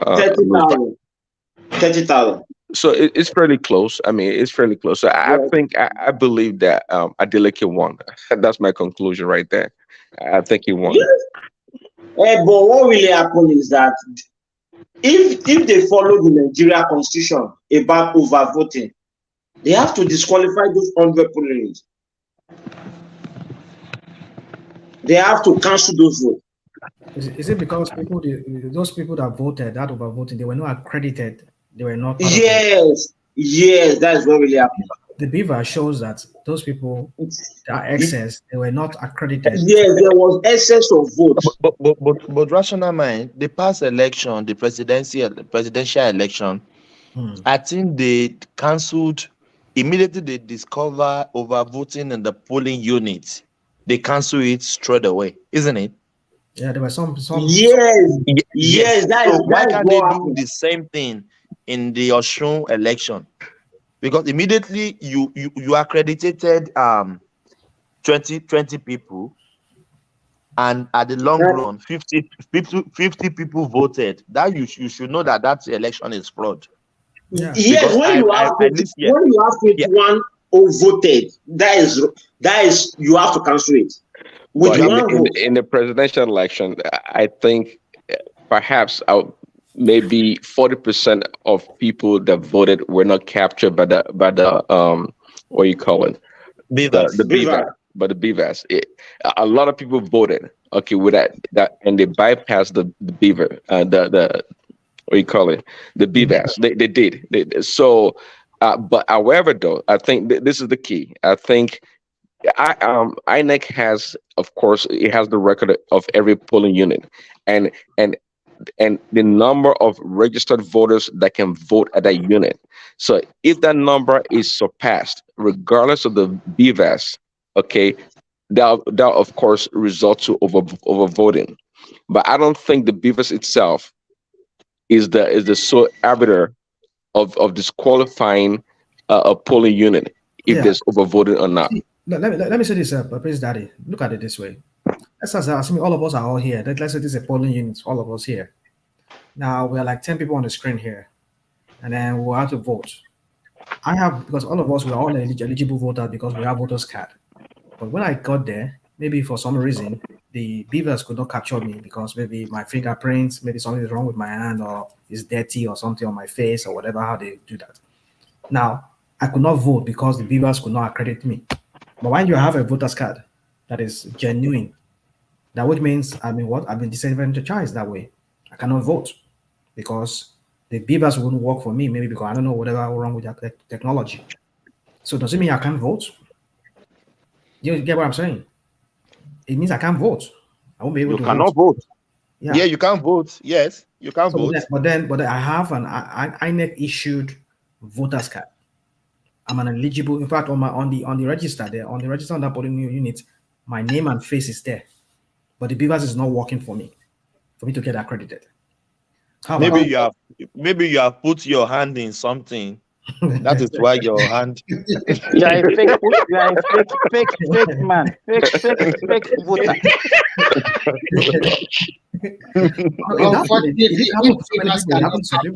You cannot vote.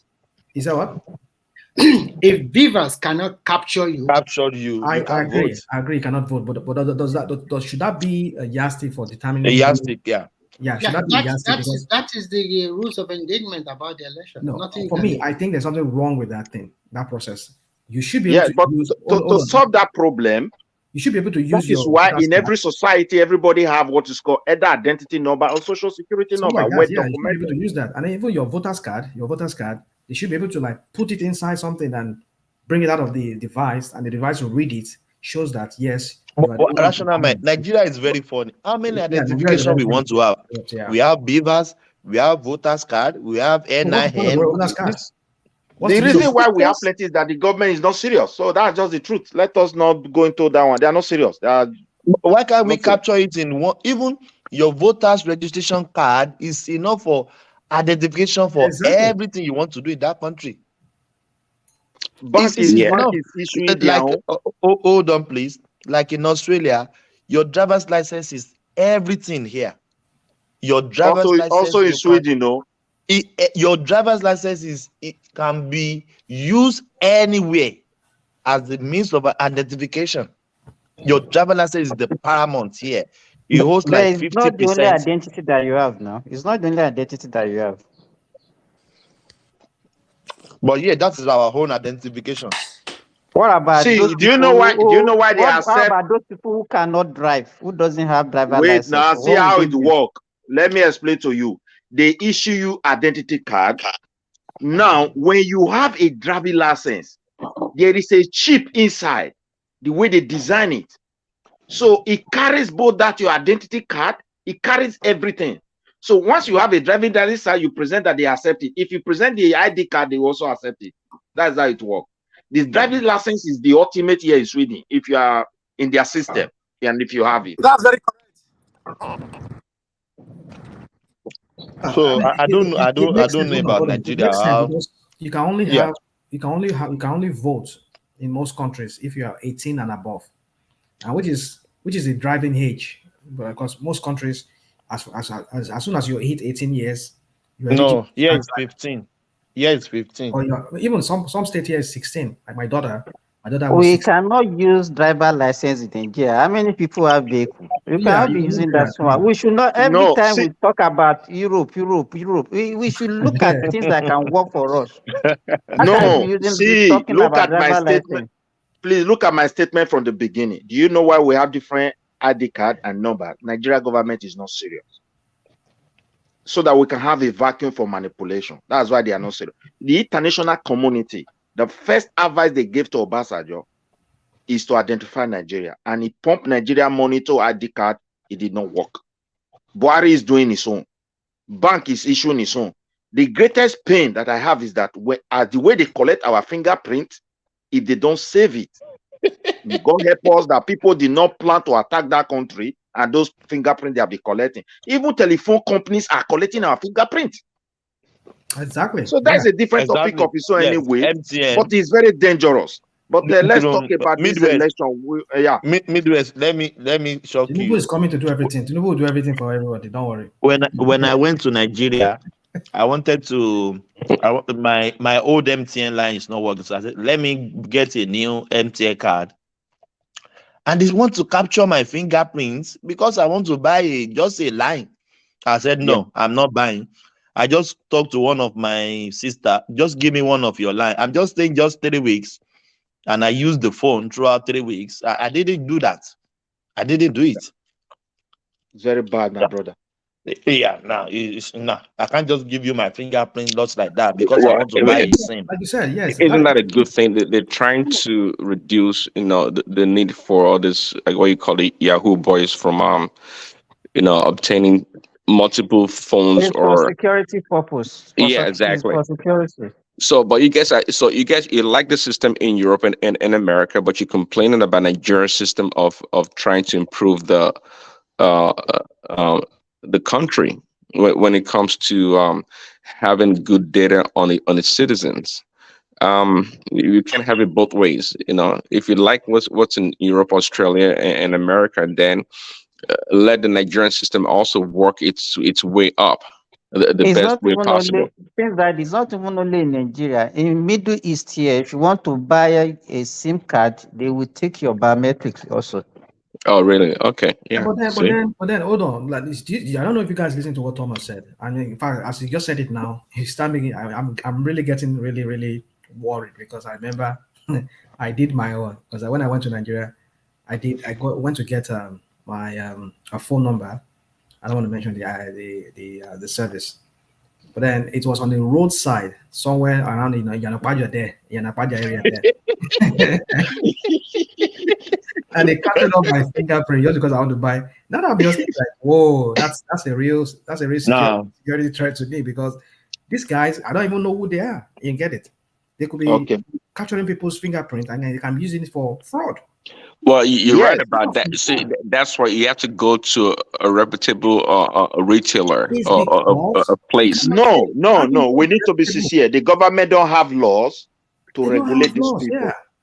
And they are not mandatory how to protect those data. This is our worries we are talking about. Now, even the banks. Sir, when it comes to data breach, come on. In America, yeah, with all the security, they are stealing data left and right that are worth billions of dollars. Trust me. It happens here all the time. They steal data of millions of consumers all the time. So, see, you guys, again, Nigeria needs time to grow and perfect its system. But even in the so-called perfect system that we live in, there are a lot of screw ups, a lot of. Well, I I mean, don't, you'll be but I surprised don't know. I sometimes. don't know. Wait, oh brother, I don't know of America. We are talking data is of different categories. We're talking about fingerprinting here, and the danger of fingerprinting is very, very enormous because that is why many countries they make laws. Wherever they fingerprint you, there are measures they put there. People can steal your name, they can hijack your telephone number, they can do so many things. But that your fingerprint, my dear brother, no country joke with it. They know the danger it carries. So, like in our place, they just allow private companies that have no proper protected database Even to be roadside people, fingerprinting the citizen, roadside people, which is very bad. That's what we're printing here, and we need to condemn it. Even sometimes our government don't even know that this thing is tomorrow. People, you can become a profile. Well, circumventing the system and criminality in the system cannot be avoided. Even here in America, it's done. Midwest. Yes, sir. Midwest. Yes, the sir. machine that these people are using to capture or and all those by that is not to them. You will not be able to use SIM card. So it's not that the one taking Simba, you are with breaking. them. We are breaking. We can barely hear you. Yeah, I can't hear him clearly too. Hello? Yeah, Ola coming. Let's Simba fix his system. So, Midwest, I just want us to be aware. What are you afraid of when it comes to fingerprints? I just want to sample your opinion. Okay. I will talk from a little experience. When I came to Spain, that was my first time in Europe. So the kind of job I was doing, Nigerians, it involved a lot of immigrants. So it gets to a point we're having a problem with the government because it was farming work in Spain. This orange, harvesting of farming, and particularly this orange. So most of us were all documented immigrant then, and so though they were paying us well, but because of too much problem when the police stop us, people don't have documents. But however, the government were losing millions because nobody wanted to do that job, and they calculate the amount of money they were losing. And you know something of Europe sometimes is based on state and region. So the region itself now decided to pass on certain laws that enable us to do the job. So, and at the same time, they were now, giving some fine to those agents that gave us those opportunities to work because we don't understand their language. So the agent, they now bought computer, they were fingerprinting us. In order for another person, when they fingerprint, they will be sure this is you. So that because people were now almost using one person document to do, we don't even know how those things work at the beginning. So those companies that is a job agent, they were now, so because of when the authority find out my brother, the way they reacted, it was worse than any other thing I've ever seen in my life. They never take it lightly with them because they want them seriously. That if this thing fall into the hand wrong people, tomorrow your this fingerprint they collected can be dangerous for these people. That these people that are not documented, tomorrow we don't know whether they will come and handle big position in this country. So those kind of stuff. I think from there, and what people were trying to say, I don't want to say it here. It was very, very bad. You see, I can tell you the danger of this fingerprint that anybody captured anyhow because you don't know the scrupulous element. My brother, the way they reacted from that, it was the worst thing. The God authority never take it lightly with them. That was because imagine yourself, your fingerprint with our security agencies, especially police that are crook. Just imagine someone taking your fingerprint and associating you with crime that you never committed. Do you know that's a possibility? Yes, that's what I don't want to say. That's what they said. They said that my fingerprint. That my fingerprint can appear with somebody who committed murder in their country. I'm telling you, it's a security risk in Nigeria, and people don't know. Even as advanced as these places, there was a time I was doing all this secret clearance, especially when you are dealing with organization that crosses border with the US. So we go on e-verify. You know, anytime they even ask me for my mother's maiden name, I'm always reluctant, especially because the thing I don't like there is this: you give in Excel sheet and ask me to fill. How am I so sure of the manager that I want to take that in there? You understand? Because all Yeah. those things, I'm always mad. Wait, see, even though my social insurance number, I'm not supposed to give you anyhow, but you know, some employers he ask you give them. Even I'm still not comfortable, I can do that. But once you start asking for my mother's maiden name, man, no way. I'm like going mad. Why they Yeah, ask that's me, the why last do you need secret. my If they, mother's maiden name? yeah, with your fingerprint, they lay hands on that, my brother, be wala. Ola, You do you understand? know mother's maiden name here is like a security as well? I'm telling you, Security see, name if in I have Australia. my Yeah. way, if I Also, find yeah, myself in where I government live. today, that's one of those bills that I will sponsor to say stop asking for people's mother's maiden name, because once people know your mother's maiden name, they've known everything about you. You can still joke with others, you can replace your secure social insurance number or whatever, but mother name maiden name, oh my goodness, I like get mad whenever people ask about that. So to me, too much information outside is dangerous, and breach of information happens in this country we are to. It happens in America, and that thing is very scary. Now, But imagine not the that kind of fingerprint. no, you Because know, nobody, nobody will fingerprint you if you don't commit yes. crime Well, yet. see, the fingerprint. Ola, let One me second. The sorry. fingerprint issue. Um You're super Fingerprint, the Prince Daddy. fingerprint is only when you commit crime. If you do not commit crime, exactly. nobody asks for It's your only it's fingerprint. only government officials that collect the police and whatnot, customs that collect fingerprints. Yes. Well, by the way, soon, if Sorry, private before we go, companies even are my allowed to do passport, that. even my Canadian passport, they say I've forgotten. Someone can remind me. I'm not sure I even have fingerprint on my Canadian passport. I'm not sure. If they allow the private companies to collect your fingerprints, pretty soon that data also will be breached. But keep in mind also, some of us that use our fingerprints for biometrics on our phones, that too can be hacked and be collected also. So companies like Apple, Samsung, they have your fingerprints also.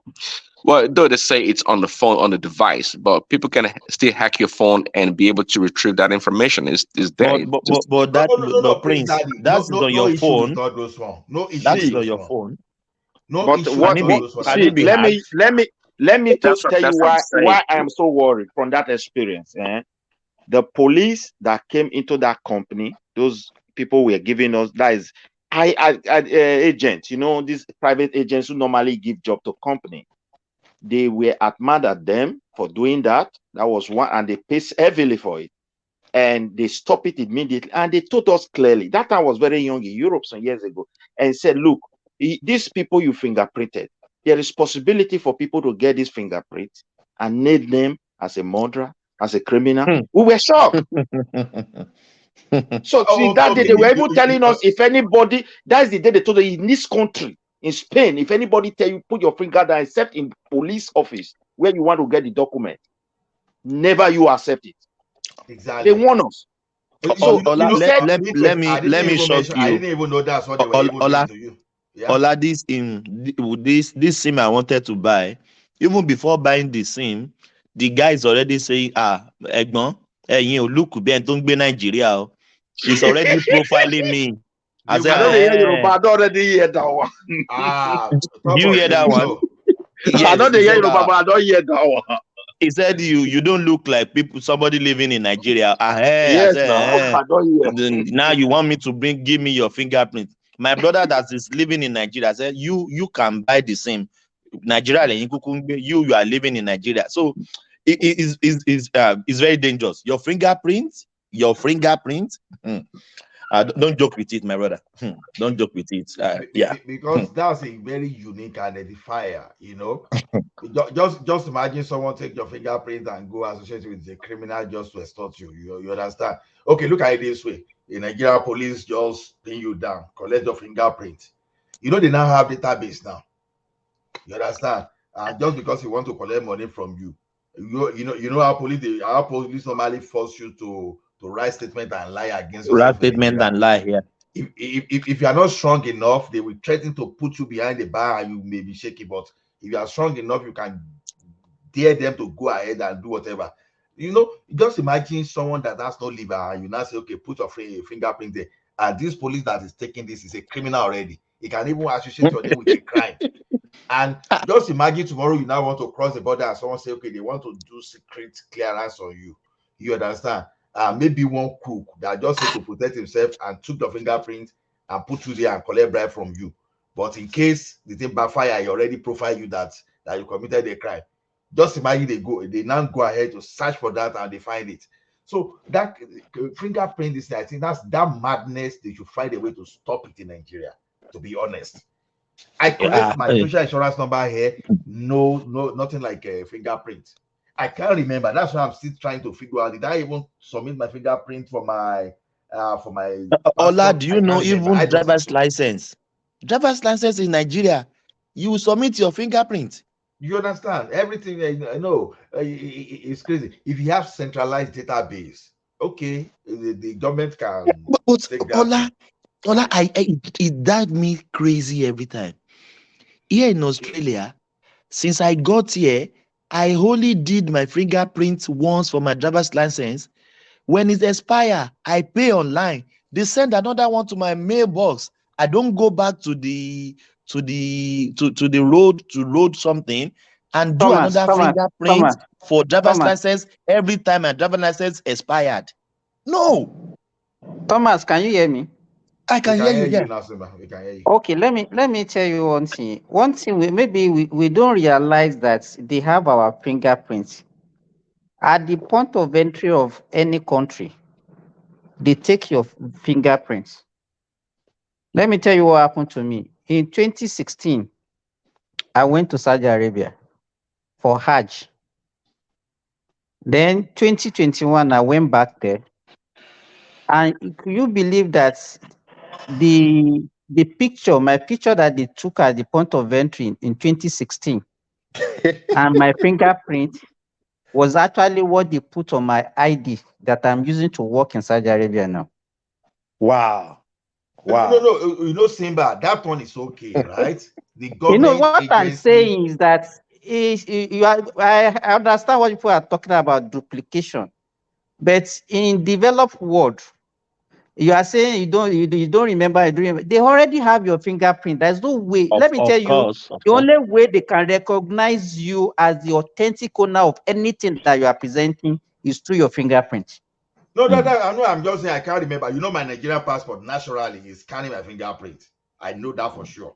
But my Canadian passport, I can't remember, honestly. What I'm saying is that when you enter Canada, did they take your fingerprint? Already have your fingerprint. Yes. No, I only submitted the hard copy of my They've fingerprint. taken it at the airport. You don't remember? They've taken it at the airport. No, they didn't take it at the airport. I remember while I was doing my apply for my permanent residence from Nigeria, I did my fingerprint at Ikoyi, and that's the one I sent. At when the I embassy. came to Canada, they didn't. Yeah, no, not at the embassy. The police, you know, you will do police police report. Yes. Police report. Yeah. You understand? Now that is the only fingerprint I can remember that I have so far. Other than that, because once they are doing security background check, one of the first thing is that to know that you commit a crime before is that your fingerprint will appear with the RCMP.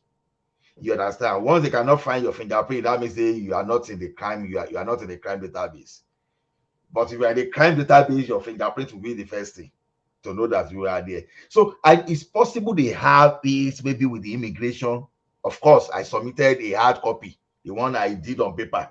I know that for sure. Ola, don't be surprised. They have your fingerprints. I can't doubt very it, bros. sure of that.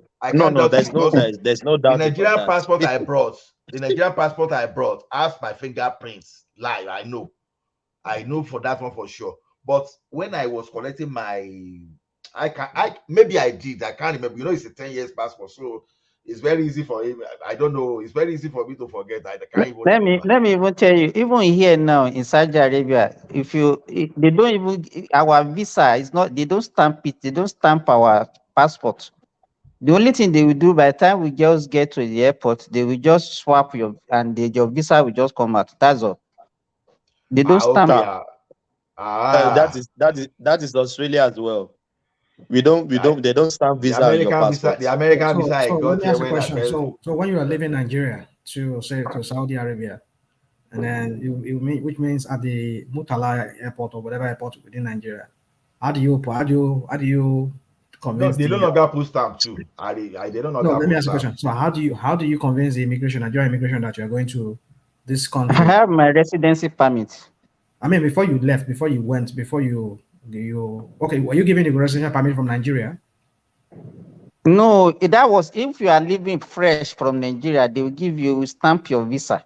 Aha, Yeah, They will your give you. passport.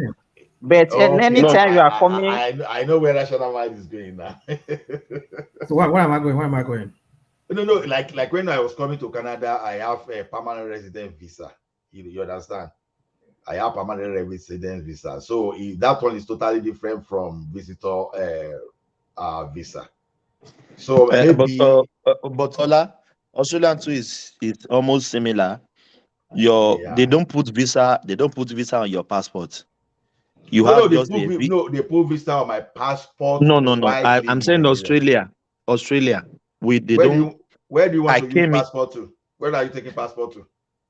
I mean, on my Nigerian passport, when I came to Australia, there was no stamp of visa like US. You know, US always put their visa on Did your they give you passport. another document apart from visa? Did they Yes, give you you will another have like document? visa page, like a paper, just a paper. That's your visa. Now So they don't so put Yeah, it so you on show your that to the that's visa. your visa.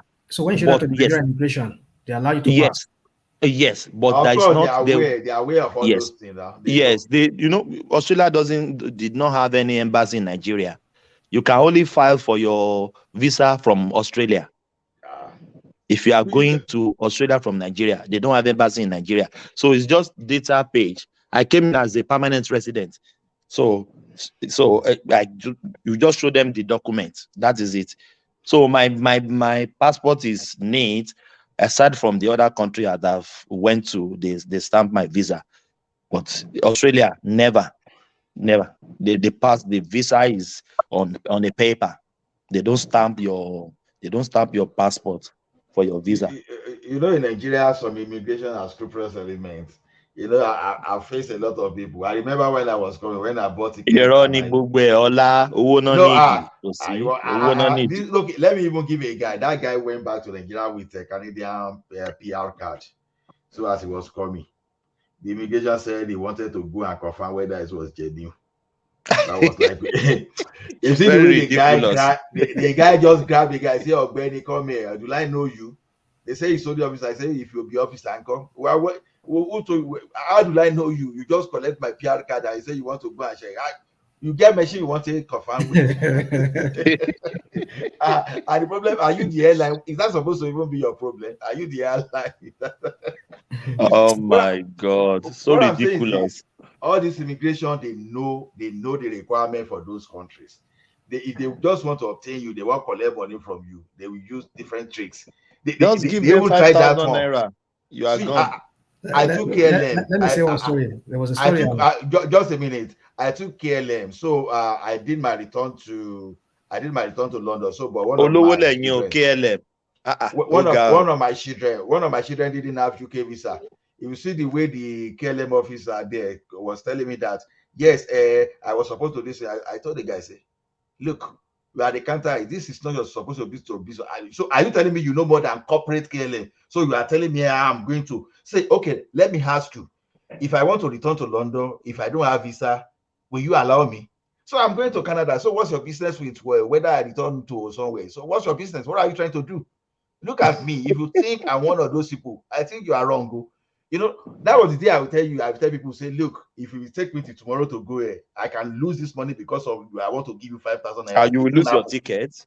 So because I look at you. When I want to drive Surutu with you, especially when you are not the type of person I know, say you can threaten me.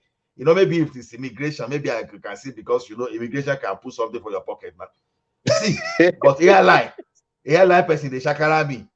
In fact, if that guy no losing job, that's what he could make because I will drag the guy to the last guy. But I say, what? I return. It is me to lose my money. It is not your business. You are just to attend to me on the counter. Do you know more than corporate KLM? And you want to know more than those people that put the policy that I can return there. Then go and visit on your website. When it's on a bus, it's just the bus that just signed on that. The bus just look at that and look at it. One of the should say, safe journey, sir. You know, so there are so many Was scrupulous that citizens in they want Amsterdam? something you there. Was that in Amsterdam? No, in Nigeria, now one No, Nigeria guy won't tell me it is say smart. Say that I go. In Amsterdam or any Owó shit. no need kò sí nǹkan míì. I mean, Then the money they need. if you guys have ever gone through Amsterdam airport, you know that the way they treat Nigerians there is just it's insane. I mean, I've had several bad experiences Encounter. at You know, Schiphol. sometimes it depends on the type of passport you are carrying now. Well, usually I don't like flashing my US passport sometimes. I just go with my Nigerian passport, and they were like I was like, what's wrong with these guys? Well, Rational man, do you know it gets me angry when you are going to Nigeria and you are taking your international passport? I found it crazy. Crazy. In fact, there was a time I went to Nigeria, some years back. I went to Nigeria, and my Nigerian passport was expired many years ago. You can go to Nigeria with expired passports. That was before this guy, what's his name? This President, Minister of Interior, Aregbesola said, no, people can come back home without no. So some of my people were telling me, no, you cannot do that. Better go and get US. Go get Nigerian visa on your visa US on your US passport. Nibo Emi ọmọ nílẹ̀ ọmọ nílẹ̀ máa gba visa wọlé but lórí I must go. No, don't do that. So they will detain you. Blah blah blah blah blah. I said no, forget it. You know, I went to Nigeria with almost like how many years old passport? Years of passport, almost like more than 10 years. How many years old passport? I went to Nigeria, and then I was going through that Mutala, and they were like, they was like, okay, Nigerian this way, other nationality this way. That is it. On my shine is now. So our passport expire. Nigerian passport expire. Our gone. So I didn't flash my US passport when I arrived. So because I know there's no visa on it, I had to use my Nigerian passport to get entry. You know what they did? When they found out that my passport has expired, they had to push me aside, put me one side. They delayed. I have to collect money from you now. Shishing, I don't give them. No, maybe you are stubborn a little. No, if you are stubborn. But, yeah, I was stubborn, but they detained me. They detained me. They wasted my time before they could allow me go. You know. That's the logic now. But if there's no say you get crazy, then go say let this guy they go. That's just the thing. If you do not push, forget story. No. You see the way I read for that KLM guy, man. You see people they try. See, this one that Thomas is even saying that you obtain passport on your foreign or your foreign citizenship passport. You know, some immigration Nigeria crazy. They are crazy that they be asking you for your passport. Where's that's your own passport? Can you just imagine? People will be like, say, so what's your business? I have visa. They say, but you are in Nigeria. Where's your passport? Some people will say, how do you know that I'm in Nigeria? And from your accent, then how do you know? So this guy you are just black now. They just want to you are black. There was one experience I have in Schiphol. Then I think I flashed. I was one time I had to flash my US passport. They took it for me. I was like, I said, you have no right to have that passport with you for more than 5 minutes. The guy was like, all those people were like, I said, let me have back my passport. The guy was like, no, you know I can detain you. I said, go ahead and detain me. What basis do you have to detain me? Hand me back my passport. The guy, I turned out to raw for this guy. He had to hand me back my passport instantly. What year was that? I want to say something. I want to know what year. That was around 2015, something like that. Yeah.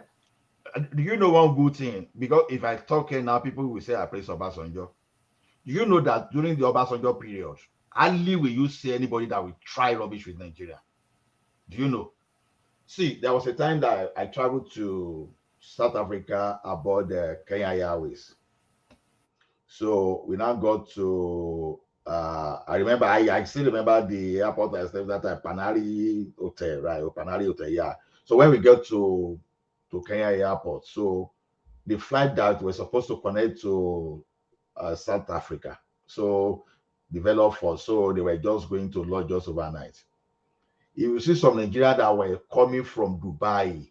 You see the way they scatter everywhere. They say no, you know, Nigeria know they take it easy there. So the thing is this: when myself and some of my and the other friends that we went together, they saw the way we behave ourselves.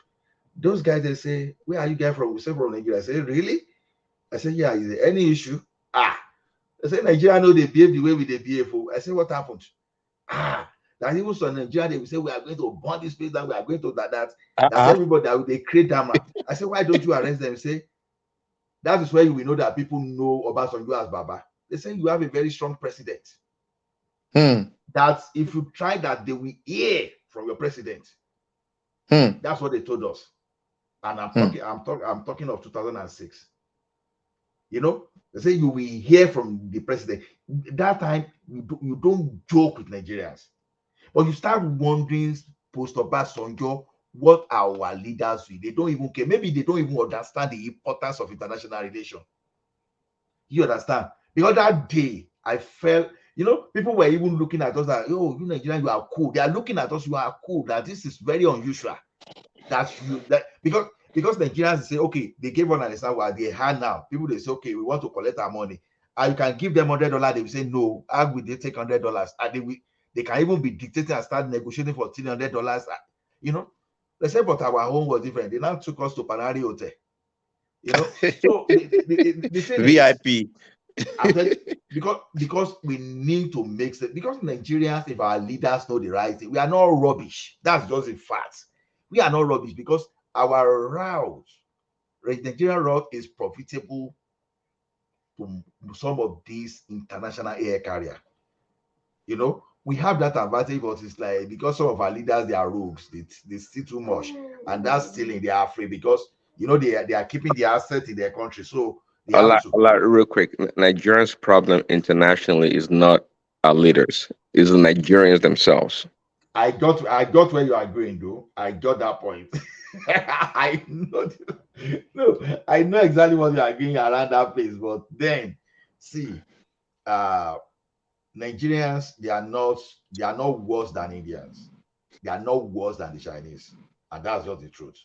The problem with Nigeria is Yeah, that I agree. But they are just Nigerians, well, okay, actually, okay, well, one thing for sure, I think everybody agrees. Nigerians are just loud. The Chinese they are are not just loud. The loud. That's the Indians are not problem. loud, They are and they just tend loud. to obey. Actually, they tend to obey. Um, they themselves. I mean, they're not righteous or pious, but we just have that Nigerian thing when it comes to behaving sometimes. But that's what it is, and not really. Exactly. Okay. Let me tell you something because I had this thing before too. That do you know that in American border, for example, it is easier for Nigerian to get into Canada without trouble than for America to get into Canada without trouble. That's very easy for Nigeria to get to Canada without the border agency disturbing you. But the same thing will not be applicable to an American citizen. How do you see that? It looks funny. It looks funny. It It sounds looks funny, funny. right? Because they want to scrutinize you, maybe a lot of things to make sure that you are not carrying firearms to the country, all those things. But Nigeria, they even naturally you won't get all those stuff, right? But Nigeria, our man do like jegede. Sometimes some Nigerians behave. I don't think is all Nigeria doesn't behave. Even though we try to flout in some laws in abroad, no. but You know, some of our guys, they don't even know how to defend ourselves. You know, for example, now when an innocent person was telling me about 419 book, immediately he told me about once you tell me something like that, the first thing I can immediately switch to even understand what you want to say, to see whether you want to come from racial or something or you want to denigrate my country. Honestly, I will switch immediately. I'll be ready for you. I will be patient for you to like, just imagine me for someone to be telling me, no, do you speak? I'm just making an example. Do you speak English in Nigeria? Where do you learn on your language? Sometimes I don't take that thing lightly. Even I see no sense that I don't take it lightly. I can say, okay, look. But Ola, they do that always here. I was conversing. No, he didn't mean to be racist. It's just acknowledging that.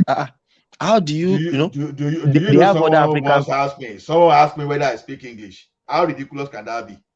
No, they don't ask you speak English. You know, we have many African countries here, even to conversate in English is very difficult, like the Sudanese. I'm not being racist here.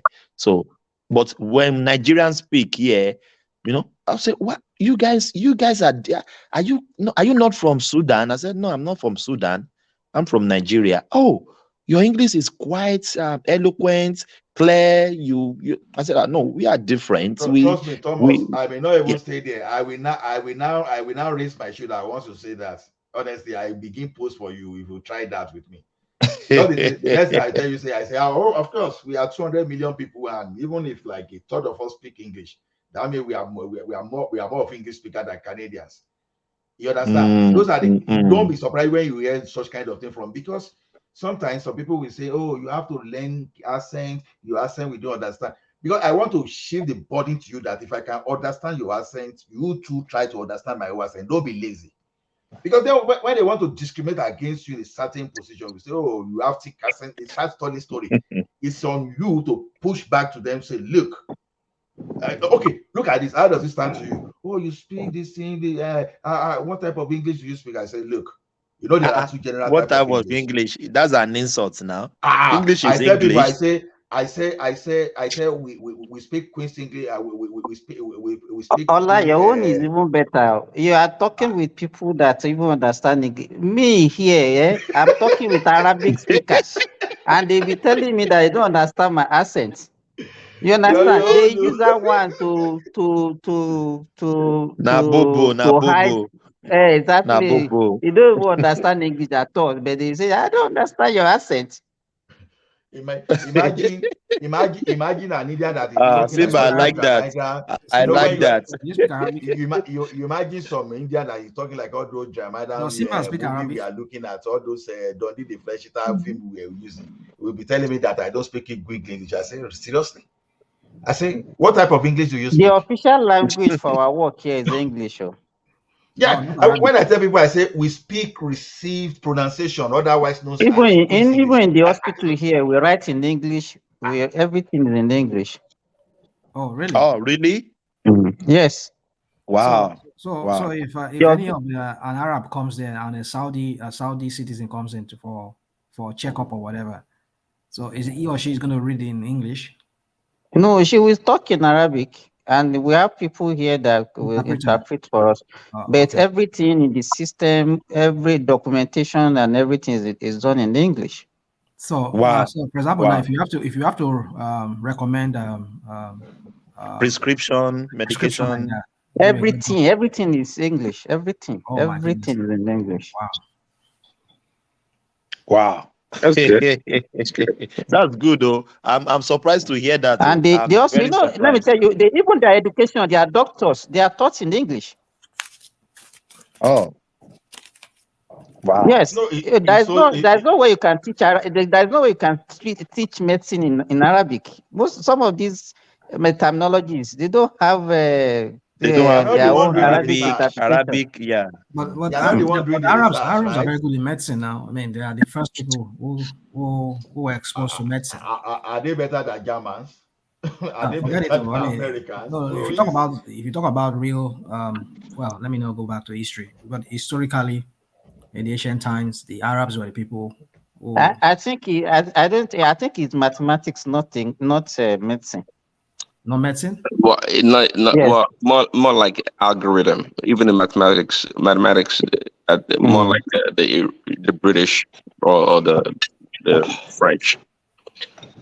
You know, you remember when we were in primary school, they would say Roman numeral, Arabic numeral, and all those things.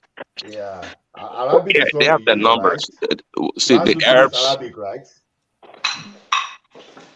I think what do you call it? Bullets, right? Even guns. I think that the Arabs were the ones that first brought that concept into play. Simba, yes, land your point, yeah, Prince, yeah. Yeah, but I was gonna say, but since the Europeans have surpassed them a long time ago, and of course then the Japanese pretty much took over. But you can only the more of course, in Simba's example or what you were saying, where there's innovation, that's where you're more likely to have more words for things that are created. So the English language is generally more robust, I think, than most languages, and that's why even the Japanese, when they learn new things, because they didn't have those things in their language, they just pretty much adopt English words and use it in their own, I guess, writing or pronunciation, just like a Yoruba pronouncing computer. We don't have computer in the Yoruba language, but how do you pronounce it? Computer. Or how do you pronounce computer in Yoruba? You know, Yes. exactly. So, ẹ̀rọ ayárabíàṣá. That sounds more like an explanation rather than the name. Exactly. Okay. Then telephone is Thomas, I want to ask a question before. Yes, I want to shut down in the next. I want to carve it under 10 hours. Thomas, I just I'm want to going, ask you. Thank you Yeah, so you're much. good. Yeah, I need to bounce. yes, just in 2 minutes or 1 minute. That means your transition to Saudi Arabia will be much easier, since you have everything in English. Yes, it's very easy for me. The only thing is just the communication with the locals. That's all. The locals. Oh, yes. The locals. Yeah. That's the level of technology that they have.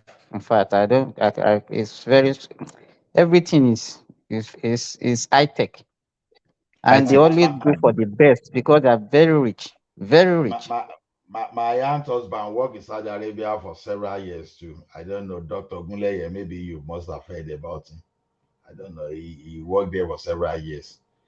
Even me, I tell you, I don't even mind if I get IT contracts in Saudi Arabia. Simba, are you a Muslim? Since I know they pay tax. Sorry, this is personal. Are you Muslim? Yes. Oh, that is why you go to Saudi Arabia. No. Don't, let me tell you. Hello, excuse me, Thomas.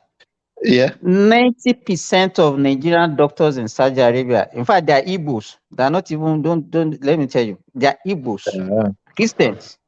So there's nothing like religious discrimination here. Saudi Arabia would be the last thing I would think of going. Bros, Saudi Arabia? Why? Bros, just free your Thomas, mind. tell me why. Bros. Because of the religion. Tell me that why. Is why I'm a Christian. So that is why. I'm telling you, else. nobody use religion to deal with anybody here. Believe me. They don't send you, Thomas. They don't send you. It's just like you are saying you can't go to United Arab Emirates because you are a Christian. Are you serious? Are people not living in Dubai?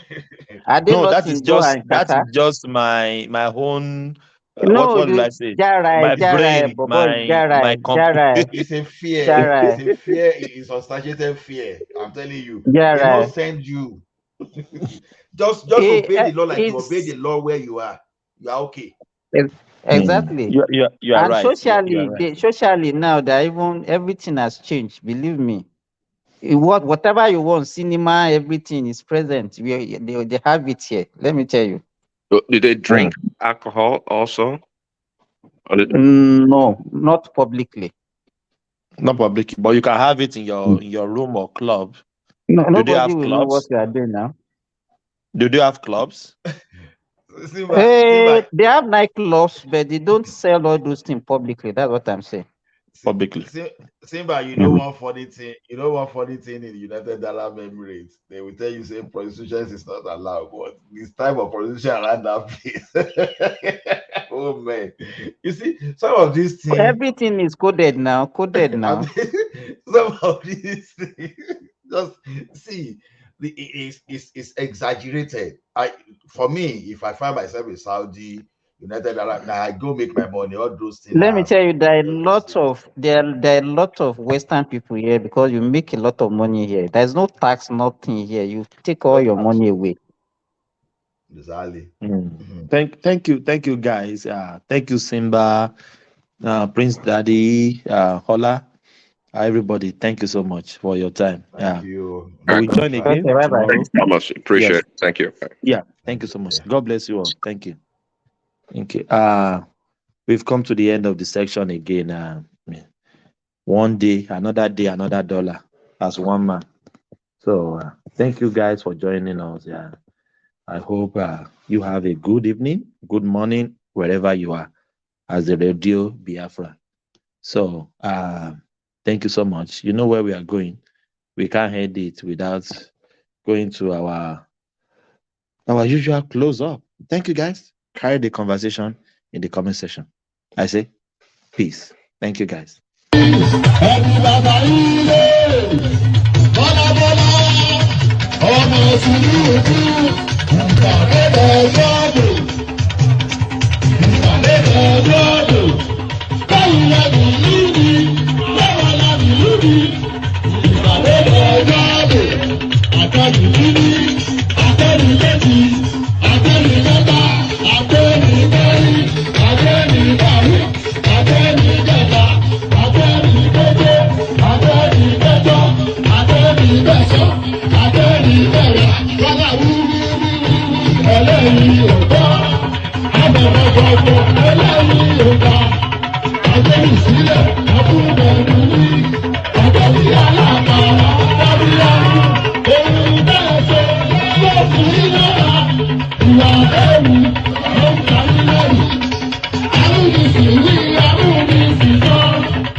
I'm going to be president of this country, whether you like it or not, and I will preside over the affairs of this country, including presiding over you.